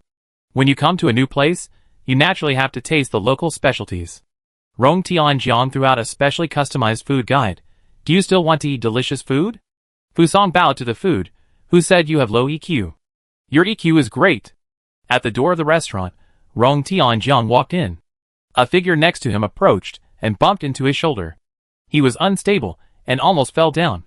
Jiang Ju reached out to support him. I was wondering who was so blind. It turned out to be you. It's really unlucky. The man who bumped into someone saw Rong Tianjiang's face clearly, and immediately raised his chin and looked arrogant. Rong Tianjiang's eyes passed him, and fell on the person behind him. His face suddenly changed. The gray-haired man looked over and was also startled when he saw Rong Tianjiang, with a flash of disgust in his eyes. Rong Tianjiang gritted his teeth and looked at the person who bumped into him. Apologize to me. Apologize? The other person laughed. The two people behind him also laughed. With mocking eyes, the gray-haired man had no expression, and his eyes moved away from Rong Tianjiang. The man looked at Rong Tianjiang's clothes. How much money did your family spend on Theseus Military Academy to get you admitted? It's a shame to go to the same school with you. Fuso, The ecological environment of Theseus is not bad, and you can hear ugly frogs croaking everywhere. Whose frog are you talking about? The man said rudely. Fusong. The frogs are croaking again, did you hear it? The man looked straight at the four people beside Rong Tianjiang, and his eyes passed over the others and fell on Jiangju. He sarcastically said to Rong Tianjiang, "You have found a new person to curry favor with. No wonder you dare to speak like this, you are stupid and weak, you can only spend some money to win people over." Rong Tianjiang, who do you think you are? How dare you talk to me like this? Come on, what else can you do besides this?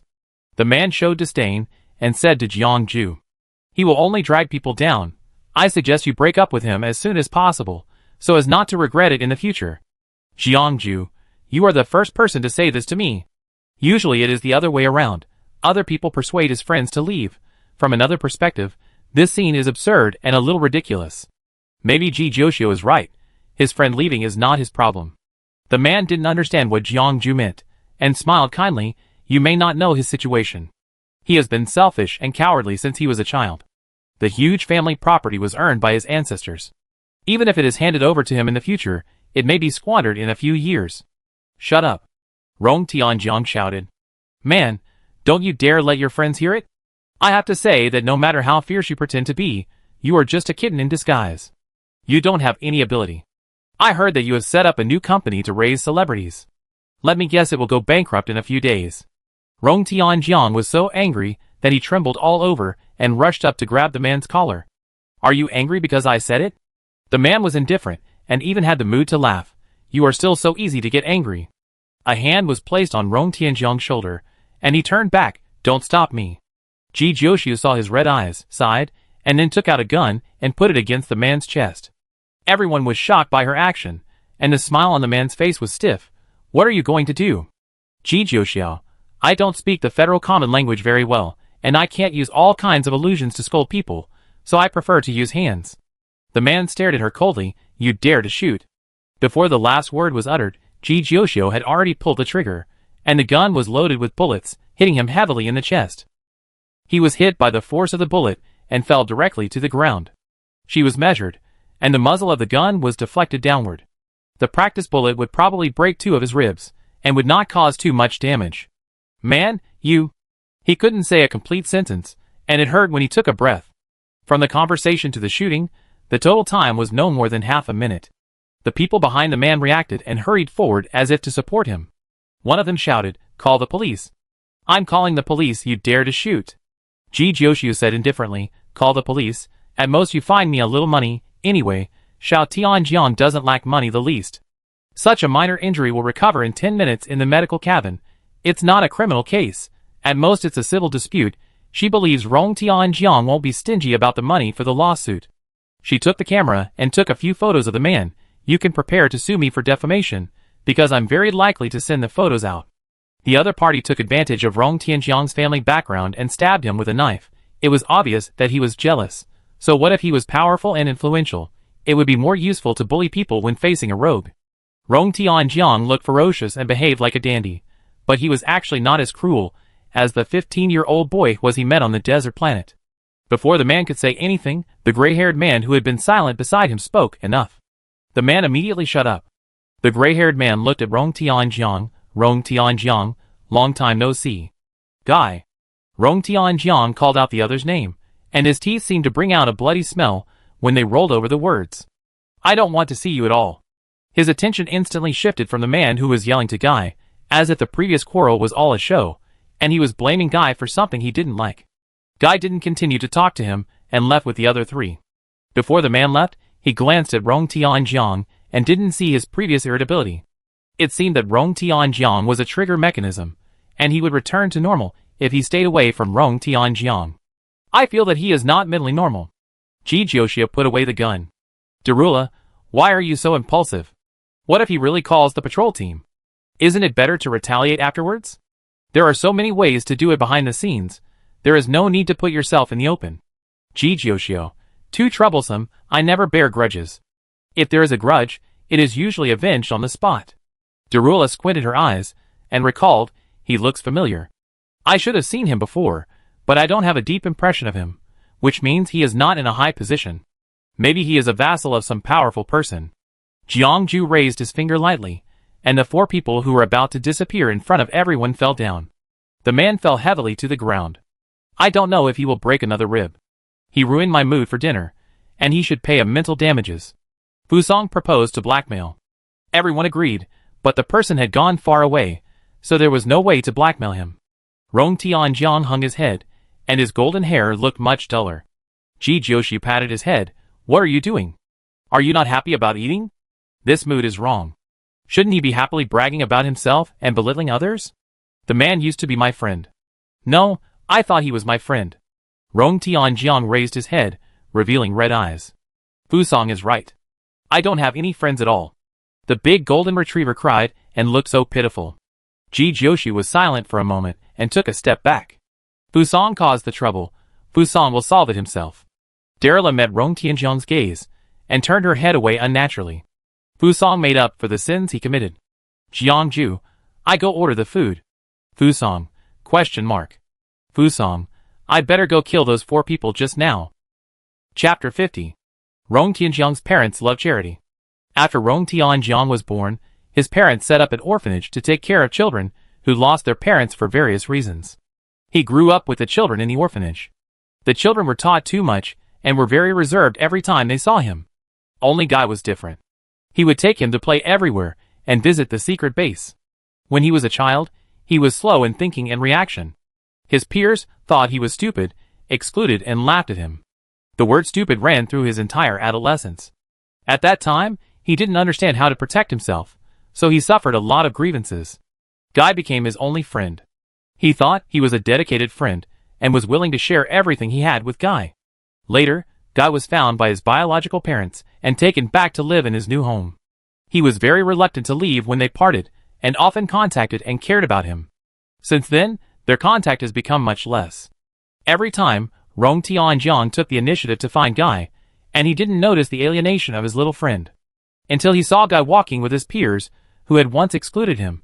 He still couldn't believe it, and thought Guy had other reasons. Guy was tired of his entanglement and talked it out. He never regarded Rong Tianjiang as a friend. Everything he did was scheming. He wanted Rong Tianjiang to say more good things for him, so that he would get more than other children in the welfare home. Every time he talked to Rong Tianjiang, he had to endure the disgust in his heart. He hated this naive young master like everyone else. That was the first time he saw Guy so cold. He was not the same person as before. The other party said sarcastically, if there is no benefit, who would be willing to play with a fool like you? You are always so naive. Your parents can protect you, but I am different. I have to fight hard to get what I want. The happy childhood in Rong Tianjiang's memory was charity in his eyes, because Rong Tianjiang had too many things that Guy didn't have. He didn't think it was friendship, but pity, and he hated this pity. Since then, the once silly Rong Tianjiang disappeared without a trace. He grew up overnight, from one extreme to another. He clearly realized what his family could bring to him, and learned to eat, drink, play, and spend a lot of money like his peers, and had many friends. His unscrupulous appearance became the best protective color, and no one knew what he looked like in the past. Guy just tore his face with him, still maintained friendly exchanges with his parents, and even ran a subsidiary under his family's name alone. Guy knew him too well, and knew that he would swallow and digest this matter alone, and would not tell his parents. His parents were workaholics, and didn't stay at home for a day in a month. The days of being apart made the relationship between him and his parents not so deep. As time went by, the story of adolescence was no longer suitable for discussion, and this matter became an arthritis that would ache on rainy days. Rong Tianjiang, who was drunk, held the bottle and yelled, "There is nothing that money can't buy. Even friends can be bought. I can call dozens of people with one phone call. What does he think he is?" He was very drunk and spilled all his past. After a loud yelling as if to vent, he hugged Fusong beside him and cried, "I'm not stupid." He spoke drunkenly. His words were unclear, but his tears were clearly smeared on Fusong's clothes. He was slow to learn everything since he was a child. People who knew that he was an S-level mental power looked at him, as if he was a fake. Did they all think that he bribed the testing agency? Fusong listened to him with a wooden face, and finally couldn't stand it anymore when he felt his shoulder wet, so he raised his hand and knocked him unconscious. The background sound of ghosts howling disappeared, and Darula rubbed her ears that had been tortured all night. She cried quite loudly, "I have recorded the footage, and will send it to him tomorrow." Ji Jiushi glanced at the time. It's time to go back. What should I do with him? From the time he separated from Guy at the door to the time they had dinner, he was still very normal, and he told the origin of his conflict with Guy heartlessly, as if he was telling the story of other people. The incident happened after he drank the glass of wine that was said to have a very low alcohol content, and he began to tell his mental journey with snot and tears. Now that he was unconscious, how to bring him back was a problem. The three people's eyes fell on the only sober male on the field. Jiangju pinched his eyebrows and resigned himself to carrying Rong Tianjiang on his back. He could only carry but not carry, for fear that he would hit Rong Tianjiang's stomach and vomit all over him. After leaving the restaurant, it was dark outside. Rong Tianjiang hugged Jiangju's neck and whispered in his ear. Jiangju clenched his fists and patiently carried him on the aircraft. Why don't we beat up that guy named Guy to vent our anger? Otherwise, I will be sorry for the noise torture I suffered tonight, Darula suggested. Fusong, I agree. Ji Jiuxiao, let me check what major he is from. He is 2 years older than us in the mechanical major, majoring in weapons research and development. The three of them conspired on how to put a sack on Guy. Jiangju drove the aircraft, and Rong Tianjiang held his arm tightly beside him. 2 days later, on an ordinary night, Guy was suddenly kidnapped and beaten, and the cameras at the place where the incident happened were malfunctioning. The culprit could not be found, and Guy did not pursue the matter further, so the matter was eventually left unresolved. From then on, Theseus Military Academy had another unsolved mystery on campus. After that night, Rong Tianjiang did not appear in front of everyone for several days, and did not reply to messages in the group. He seemed to be dead and motionless. Ji Jiuxia asked his classmates majoring in mechanical engineering, and found out that he was still alive, so he stopped caring. Tianji's research results were slightly effective. If Blue Star wants to recover, it will take too long to repair the atmosphere. The core of each planet has something called star core energy to support the operation of the planet, and Blue Star's star core energy has been exhausted. New star core energy must be added, otherwise it will be a dead planet. Star core energy is scarce and occasionally sold on the market, but the price is very expensive. The price has nothing to do with its own value. It is purely expensive because it is scarce. Ji Jiuxiu has a new goal and asked others to help keep an eye out for it. If star core energy appears, it must be bought. After seeing the approximate price set by Tianji, a string of zeros dazzled her eyes. The revolution has not yet succeeded, and Xiaoji still needs to work hard. She found a good thing on Theseus, which gave her a new way to make money. Theseus has a side of feasting and revelry, and a dark and violent side. There is an ordinary street market in the north of Theseus. It is dilapidated and old. Compared with most of the steel forests in the Interstellar, it looks like an old and dilapidated house to be demolished, but here you can buy many things that cannot be bought openly in the Interstellar, and people of various identities are hidden. Under the block is the Colosseum where black boxing is played. This kind of illegal fighting competition with gambling nature does not have too many rules and restrictions, so people in the Colosseum are more likely to be mentally confused. The rule of the black market is that there are no rules. Here, fists are the boss. On an ordinary weekend, a new clinic with no stores opened in the black market. It can treat people and repair machines. There are many such small clinics in the black market. On the first day of Ji Jiuxia's opening, people came to the door. There were two groups of people. One group was doctors who treated people, and the other group was mechanics who repaired mechas and sold weapons. The doctor was a tall and strong man, and the mechanic was a tall woman. They each brought a group of people behind them, surrounding Ji Jiuxia's clinic. In the black market, whether doing business or fighting black boxing, everyone wears a miniature mask on their face, which will not reveal their true appearance, and even their gender can be concealed, and the other party's true gender is questionable. Doctor, hasn't the newcomer asked about the rules? Ji Jiuxia asked curiously. What rules? The mechanic snorted coldly. You dare to do business here without knowing anything, you are very brave. The small advertisement didn't say what rules you need to abide by when opening a clinic here? Ji Jiuxia put his hands in his pockets. Yes, the reason why she knew this place was entirely based on the small advertisements thrown on the street. The rent was very cheap, only 1,000 star coins a month, and she opened a clinic here with a tribe mentality. There are really idiots who are deceived by advertisements. The doctor sneered. In the black market, those who can open a clinic are not ordinary people. Among 100 newcomers, if one can operate normally, it is considered a good data. Mechanic, old Wu really tried every means to cheat the rent, but it was quite effective. This is the third one this month. From the conversation between the two, Ji Jiuxiu understood the whole story. The small advertisement was printed by the landlord of the store she rented to deceive people to rent the house. It was specifically for fools like her. When she couldn't stay, it could be rented to the next person. She understood and said, "So you are kind people who come to remind me. There is still true love in the world." The doctor knocked on the door with a gun. "You just came and don't know the rules. I will teach you. A store can only do one kind of business. You can choose between treating people and repairing machinery. Another thing is that you must know how to respect your predecessors on the first day of opening the store. I just paid the rent. There are no customers when I just opened the store. Now I have no money. Why don't you come back in 2 days?" Ji Jiuxiu said sincerely. "It's too rough to touch me. We have to be civilized." The mechanic aimed at Ji Jiuxiu's leg and shot. "What's the point of talking?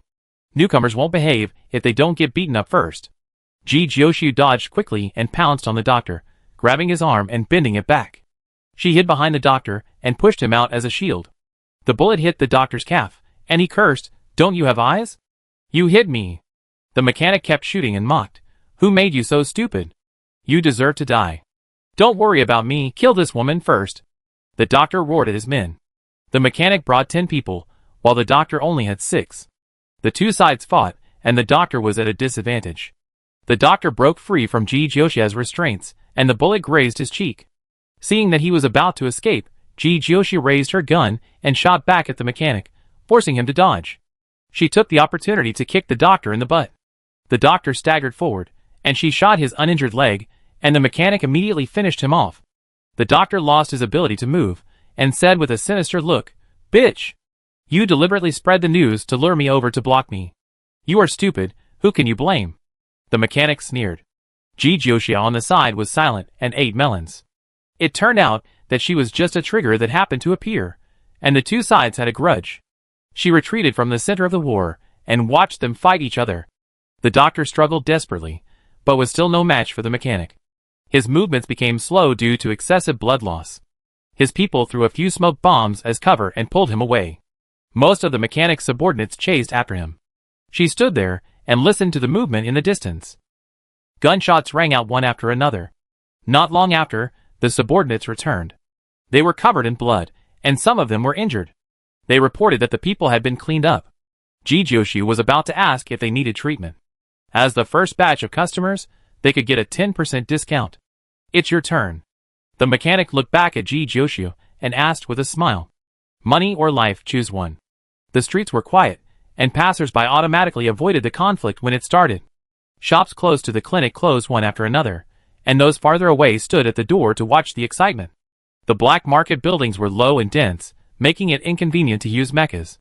Both sides used guns in the confrontation, and the walls of the houses were full of bullet holes. Ji Jiuxiu didn't want to choose either, but if she could only choose one, she sighed, "I choose life." The mechanic put down the gun. "The wise man is the one who knows what's best." "Tianji?" Ji Jiuxiu shouted back. The mechanic gave her 2 choices, but why should she listen to the other party? The mechanic fired at Ji Jiuxiu without hesitation. "What are you shouting?" "My robot." Ji Jiuxiu rolled on the ground, avoiding the bullets and hiding in the pile of debris by the door. No wonder the landlord showed off the sturdiness of this pile of debris to her when she rented the house. It turned out that its main purpose was to avoid bullets. Tianji rushed out of the door, and his 10 fingers became black bullet holes. The metal skin on his abdomen was lifted to reveal the shell holes. He stood in front of the door and raised his hands to shoot. The bullets that hit it could not leave marks on its smooth silver skin. It moved forward, and its shooting accuracy was higher than that of humans, hitting the right hands of the 2 people holding guns. It said to Ji Jiuxiu, "I'm just an ordinary nanny robot." Okay, I give you a luxury maintenance package later." Ji Jiuxiu interrupted it. Tianji was satisfied, and the bullet holes on his abdomen were brewing. The light gathered and shot out, destroying a dangerous building in front. The mechanic and his team were caught off guard. They didn't expect Ji Jiuxiu to have such a powerful weapon. They didn't have enough manpower and weapons. Tianji continued to bombard, and the half-collapsed building continued to rumble down. Ji Jiuxiu fired to assist, killing one subordinate with 1 shot. The mechanic fell to the ground. Her thighs were pressed by the collapsed house. Her head was full of dust, and she coughed and secreted tears. The remaining 2 people who could still move went to help her. Ji Jiuxiu rushed out from the back and kicked each of them to give them a concussion. The floating dust fell, and 10 people fell to the ground. Ji Jiushi raised his hand and waved the dust in front of him, and sighed, "What a good place." Tianji's skills do not need to be concealed, they can be used openly, and there is no need to worry about being discovered and taken away by the patrol team. Interstellar does not allow private ownership of combat robots. Their cost is similar to that of mechas, and they are not as flexible as mechas that can be controlled manually. They are more often used by antisocial terrorists to detonate them in crowded places. Ji Jiushi swept across the mess. His face suddenly became heavy, and he did not speak. The mechanic looked at Ji Jiushi with a little more fear in his eyes. Blood and dust mixed together, and the pain made people sober. She stared at Ji Jiushi vigilantly. After a while, she endured the pain and climbed up, always paying attention to Ji Jiushi's movements. Seeing that the other party still did not respond, she tentatively dragged her broken leg out. "Wait!" Ji Jiushi suddenly spoke. The mechanic paused, looked at her slowly, and his hand twitched because of the pain and held the gun tightly. "Ji Jiushi, do I have to pay for this building that collapsed?" The mechanic didn't understand, nodded and shook his head half a beat late, his voice hoarse. "This building belongs to the Storm organization. If they don't pursue it, you don't have to pay." "You pay," Ji Jiushi said, and when she saw that the mechanic didn't respond, she emphasized her tone. "If they ask for compensation, you pay. The building was fine. If you hadn't found fault with it, it wouldn't have collapsed." The mechanic breathed a sigh of relief. Okay. Compared to losing his life, money is an insignificant thing. She can only be glad that the other party is a newcomer, and has not learned to destroy the body and eliminate the traces. The black market is composed of many gangs, and the Storm organization is the most powerful one among them. It has been rooted in the black market for many years, and has accumulated a lot of prestige. Ji Jiushi notified the people of the Storm organization that the mechanic would not be released until he paid the compensation. She looked at the two people who collected the money. "I am a law-abiding citizen. Why do you look at me like this?" "Nothing," one of them said. The people who came to collect the money were 3 green-haired men, with a green brooch with a lightning symbol on their chests, and they looked at Ji Jiushi with a very strange look. They drove away, and there were tiny sounds in the wind. "This is the first time I've seen such a well-behaved newcomer, and she took the initiative to pay. Is she mentally ill? Are you blind? Which little good boy can beat Black Snake like that? You should go out to see a doctor in the future. The doctors here are not normal." The news of the black market spread very quickly. Everyone knew that there was a new clinic in the East District that could treat people and repair machines. Unfortunately, there were more people looking for trouble than customers. Tianji was responsible for dealing with those who were looking for trouble, and Ji Jiushi replenished its ammunition. The two cooperated tacitly, and beat out all those with bad intentions. Over time, the harassment from colleagues gradually decreased. Not to mention the ability of the clinic to treat and save people, its combat effectiveness was obvious to all. Half a month later, the clinic was finally able to open normally. Ji Jiushi had to pretend to be 2 people, one a therapist and the other a mechanic, doing 2 jobs and earning 2 salaries. She didn't tell anyone about opening a shop, only she and Tianji knew about it. Theseus Military Academy does not allow people to leave the school from Monday to Friday, and can only enter and leave freely on weekends. At the beginning, there were few customers, so she only opened on weekends. Later, more people came to the door, and she couldn't bear to give up the opportunity to make money, so she sneaked out to the clinic at night. Ji Jiushi's life became busier, with classes during the day and work at night. The customers of the clinic are all people who fight in the Colosseum. General flesh injuries can be cured by the medical cabin. Those who come to the clinic are people with mental instability or serious internal injuries. The former is easy to say, but there are few repeat customers, while the latter requires more detailed study. In addition to studying the professional courses she majored in, Ji Jiushi also had to learn knowledge in internal medicine and mechanics. With ready-made practice materials in front of her, she learned while doing, and absorbed knowledge very quickly. Anyway, she is a doctor, and she runs a 3-no clinic, so no one asks her whether she can perform surgery. In terms of mechanics, after receiving the materials, she first tinkered with them. If she didn't understand something, she would search on the Star Network. If she still didn't understand, she would go to the School of Mechanical Engineering to ask the teacher the next day. As a result, all the teachers in the School of Mechanical Engineering knew her. She pulled Rong Tianjian out as a shield, saying that he was diligent and studious, but because of face, she didn't want to ask, so she wrote down the questions and asked her to do it for her. Rong Tianjian's reputation inexplicably improved in the college, and the teacher's praise even reached his parents. His father was so excited that he spent 1 million pocket money on him. Rong Tianjiang? Question mark. Although I don't know why, life is really getting better and better. Under her diligent management, the clinic gradually became famous, and the most famous thing was mental counseling. The reason was of course that she did it quickly and well, and it was not easy to relapse. And it was definitely not because the pain was impressive. The contestants who fought in the ring under high pressure were always nervous, and it was common to do mental counseling every few days. Moreover, the clinic could slowly sort out and restore mental confusion, which was an effect that could only be achieved by long-term treatment in large hospitals.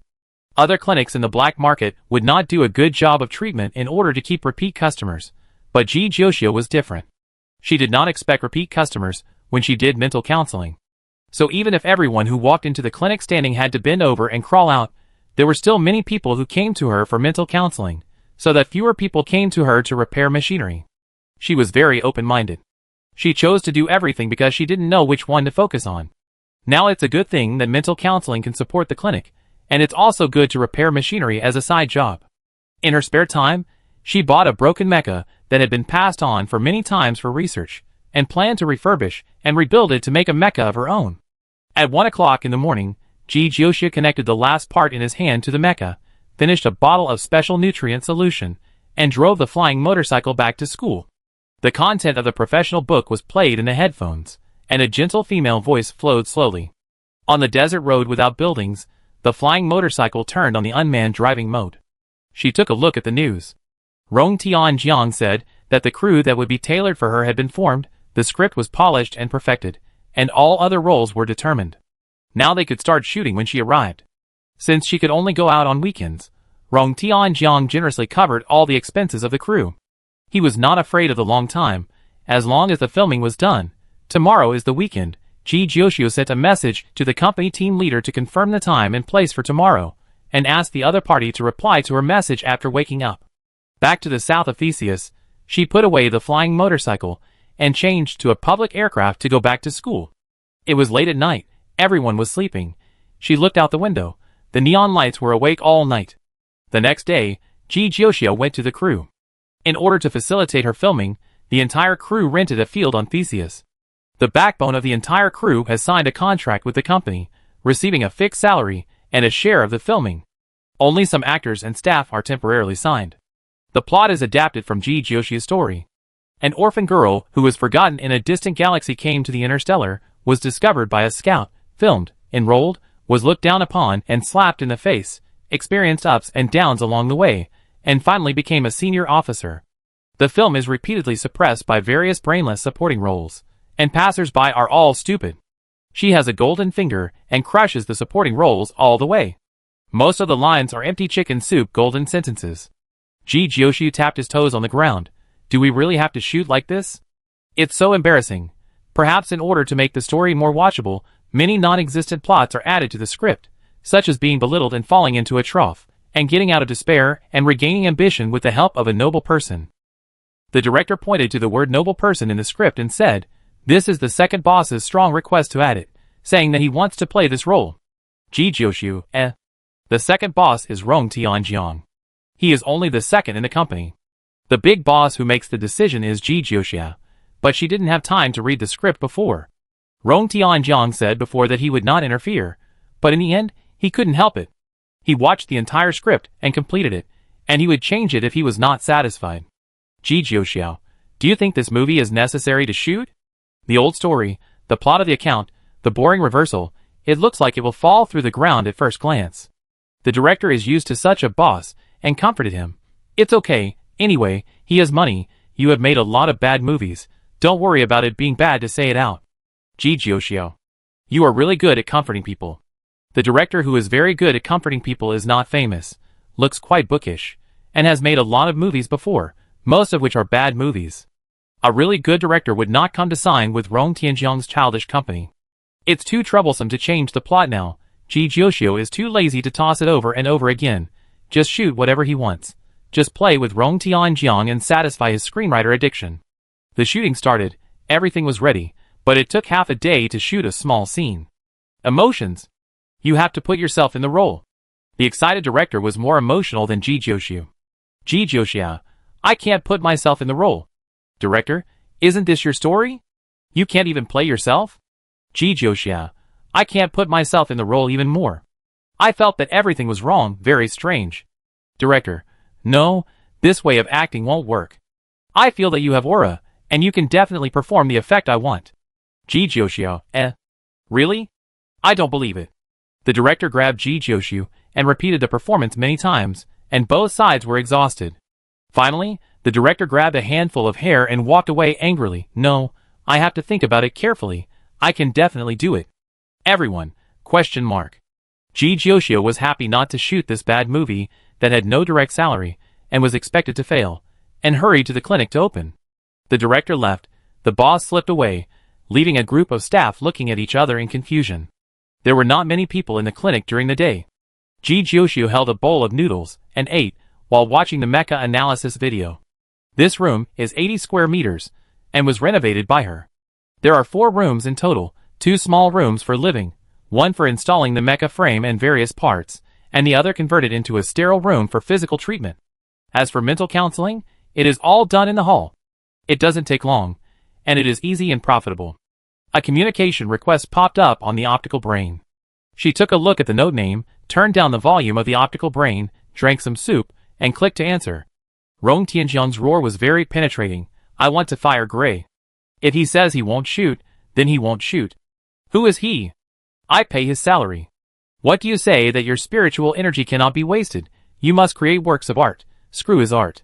Ji Joshua picked out useful information from the scolding, which roughly meant that Gray was determined to make a movie that was both popular and well received, and rewrote the script. He had seen pictures of Blue Star, and was deeply attracted. He also wanted to go to Blue Star for real-life shooting to enhance her sense of involvement. After listening to Rong Tianjiang venting, she casually said, "It doesn't matter, let him polish the script again, everyone wants to make a good movie." Rong Tianjiang was tired of scolding, and said frustratedly, "We agreed to quickly build a crew for you to shoot, but now it has turned out like this. You have done a good job. It's not your problem that others can't do things well." Ji Joshua was frightened by his PTSD when he cried with snot and tears after getting drunk before, and hurriedly comforted him. Rong Tianjiang, I want to fire him. Ji Joshua, I take care of it, don't worry, let's have dinner together tonight. Let Tianji make you sweet and sour pork ribs. Okay. Rong Tianjiang reluctantly agreed. I also want to eat braised fish. Ji Joshua, okay, whatever you want to eat. Rong Tianjiang was comforted, and hung up the phone contentedly. Ji Joshua finished the last 2 mouthfuls of noodles, thought of the message Gray sent her, and took a sip of soup. The soup base was sour and spicy, diluting her speechlessness. After Gray left, he sent her a private message. The 2,000-word essay first apologized to her, indicating that he had no intention of targeting her, and then used a large section to describe her aura and denounce her behavior of wasting her talent. Although she didn't know where her acting aura came from. He said he wanted to work with her, to make a truly good movie that belonged to her. The second half is about his experience. He made several art films that were well received but not popular. After a long time, he couldn't make any money. Gradually, no one invested in his movies anymore. He had to bow to reality, and started making bad movies. After he denounced the investors for only wanting to make quick money, he finally expressed his gratitude to Rong Tianjiang for signing him. But it did not prevent him from being angry at Rong Tianjiang for changing the script. In short, he made a scene to force Rong Tianjiang to revise the script and stop pursuing a quick completion. He wanted to return to Ji Joshua's hometown, dig into Ji Joshua's soul, and show the most vital part, instead of using a wooden actor to play a bad script. He promised that if Ji Joshua insisted on making a bad movie, he could make a bad movie to satisfy Rong Tianjiang and Ji Joshua before he was ready to make a good movie. But he could not use her personal story script. Ji Joshua poured out the remaining soup and washed the bowl, and concluded that Gray really had no emotional intelligence, and shared with him that she had read books on emotional intelligence learning. She had no opinion on Gray's approach. Now opening a clinic can also make money, and it makes more money than filming a movie. It doesn't matter whether this movie is filmed or not. If she had known that it was so convenient to open a clinic in the black market, she should not have agreed to let Rong Tianjiang mess around with. What company? She put the bowl back to her seat, and the doorbell rang, indicating a guest had arrived. Welcome. The automatically said greeting sounded, and the door opened. 3 men in black suits and sunglasses came, looking like they were in a movie. People in the black market wore all kinds of clothes. Jijoshu even saw guests wearing animal skins. In comparison, guests wearing suits were nothing. She sat on the chair and asked, "What do you want to treat?" The man walking in front bowed slightly and said, "Our boss needs to treat his mental problems. Please come with us." "No." Jijoshu refused. "If you want to get treatment, please come to the clinic. The outside world is very dangerous. Who knows if her colleagues want to mess with her again?" The man in the suit frowned. The clinic didn't say there was such a rule. Jijoshu, now there is. She typed in front of the computer, and 3 big words appeared on the large display behind her. No medical consultation. There were 3 more words in front of these 3 words, which said no credit, and the 6 words bigger than a person's head emitted a striking red light. "Man in the suit, what if I insist on you coming with me? You dare to threaten the doctor, aren't you afraid that I will do something during the treatment?" Jijoshu was surprised. It has been a long time since I saw such a brainless person. The man in the suit didn't speak, staring at Jijoshu deeply. "Are you sure you want to offend us?" "I just wanted to ask, who are you?" Jijoshu crossed his fingers on the table and looked at the 3 people. The man in the suit looked grim. The man behind him raised his hand and tapped a brooch on his chest, saying, "We are from the Storm organization." There was a lightning pattern on the brooch, and she suddenly remembered where she had seen it. When she first opened her business, she blew up a building, and the 3 green-haired men who came to collect compensation also wore such brooches on their chests, but theirs was green, while the man in the suits was red. Jijoshu tapped the table with his fingertips, his attitude unchanged. "If you want to see a doctor, you have to follow my rules." The man in the suit was completely cold. "Are you sure you want to go against us? Can you be reasonable? It's obviously you who are going against me." Jijoshu crossed his legs. "In fact, my skills are very average. I may not be able to cure you and waste your time. I suggest you ask someone else for help." She just wanted to do business honestly, and didn't want to get involved with the big shots. If the other party came to see the doctor in a low-key manner, everything would be fine, but she had to appear in such a strong way. No one could force her to do something she didn't want to do. The man in the suit left, and Jijoshu continued to read calmly. Nothing could interfere with her pursuit of knowledge. The weekend passed in a flash. Jijoshu sneaked out of the school gate every night to go to the clinic. Finally, she completed the transformation of the semi-finished mecha. It was not very good, but it could barely be driven. The first thing to do after the mecha was completed was to sign up for the ring competition.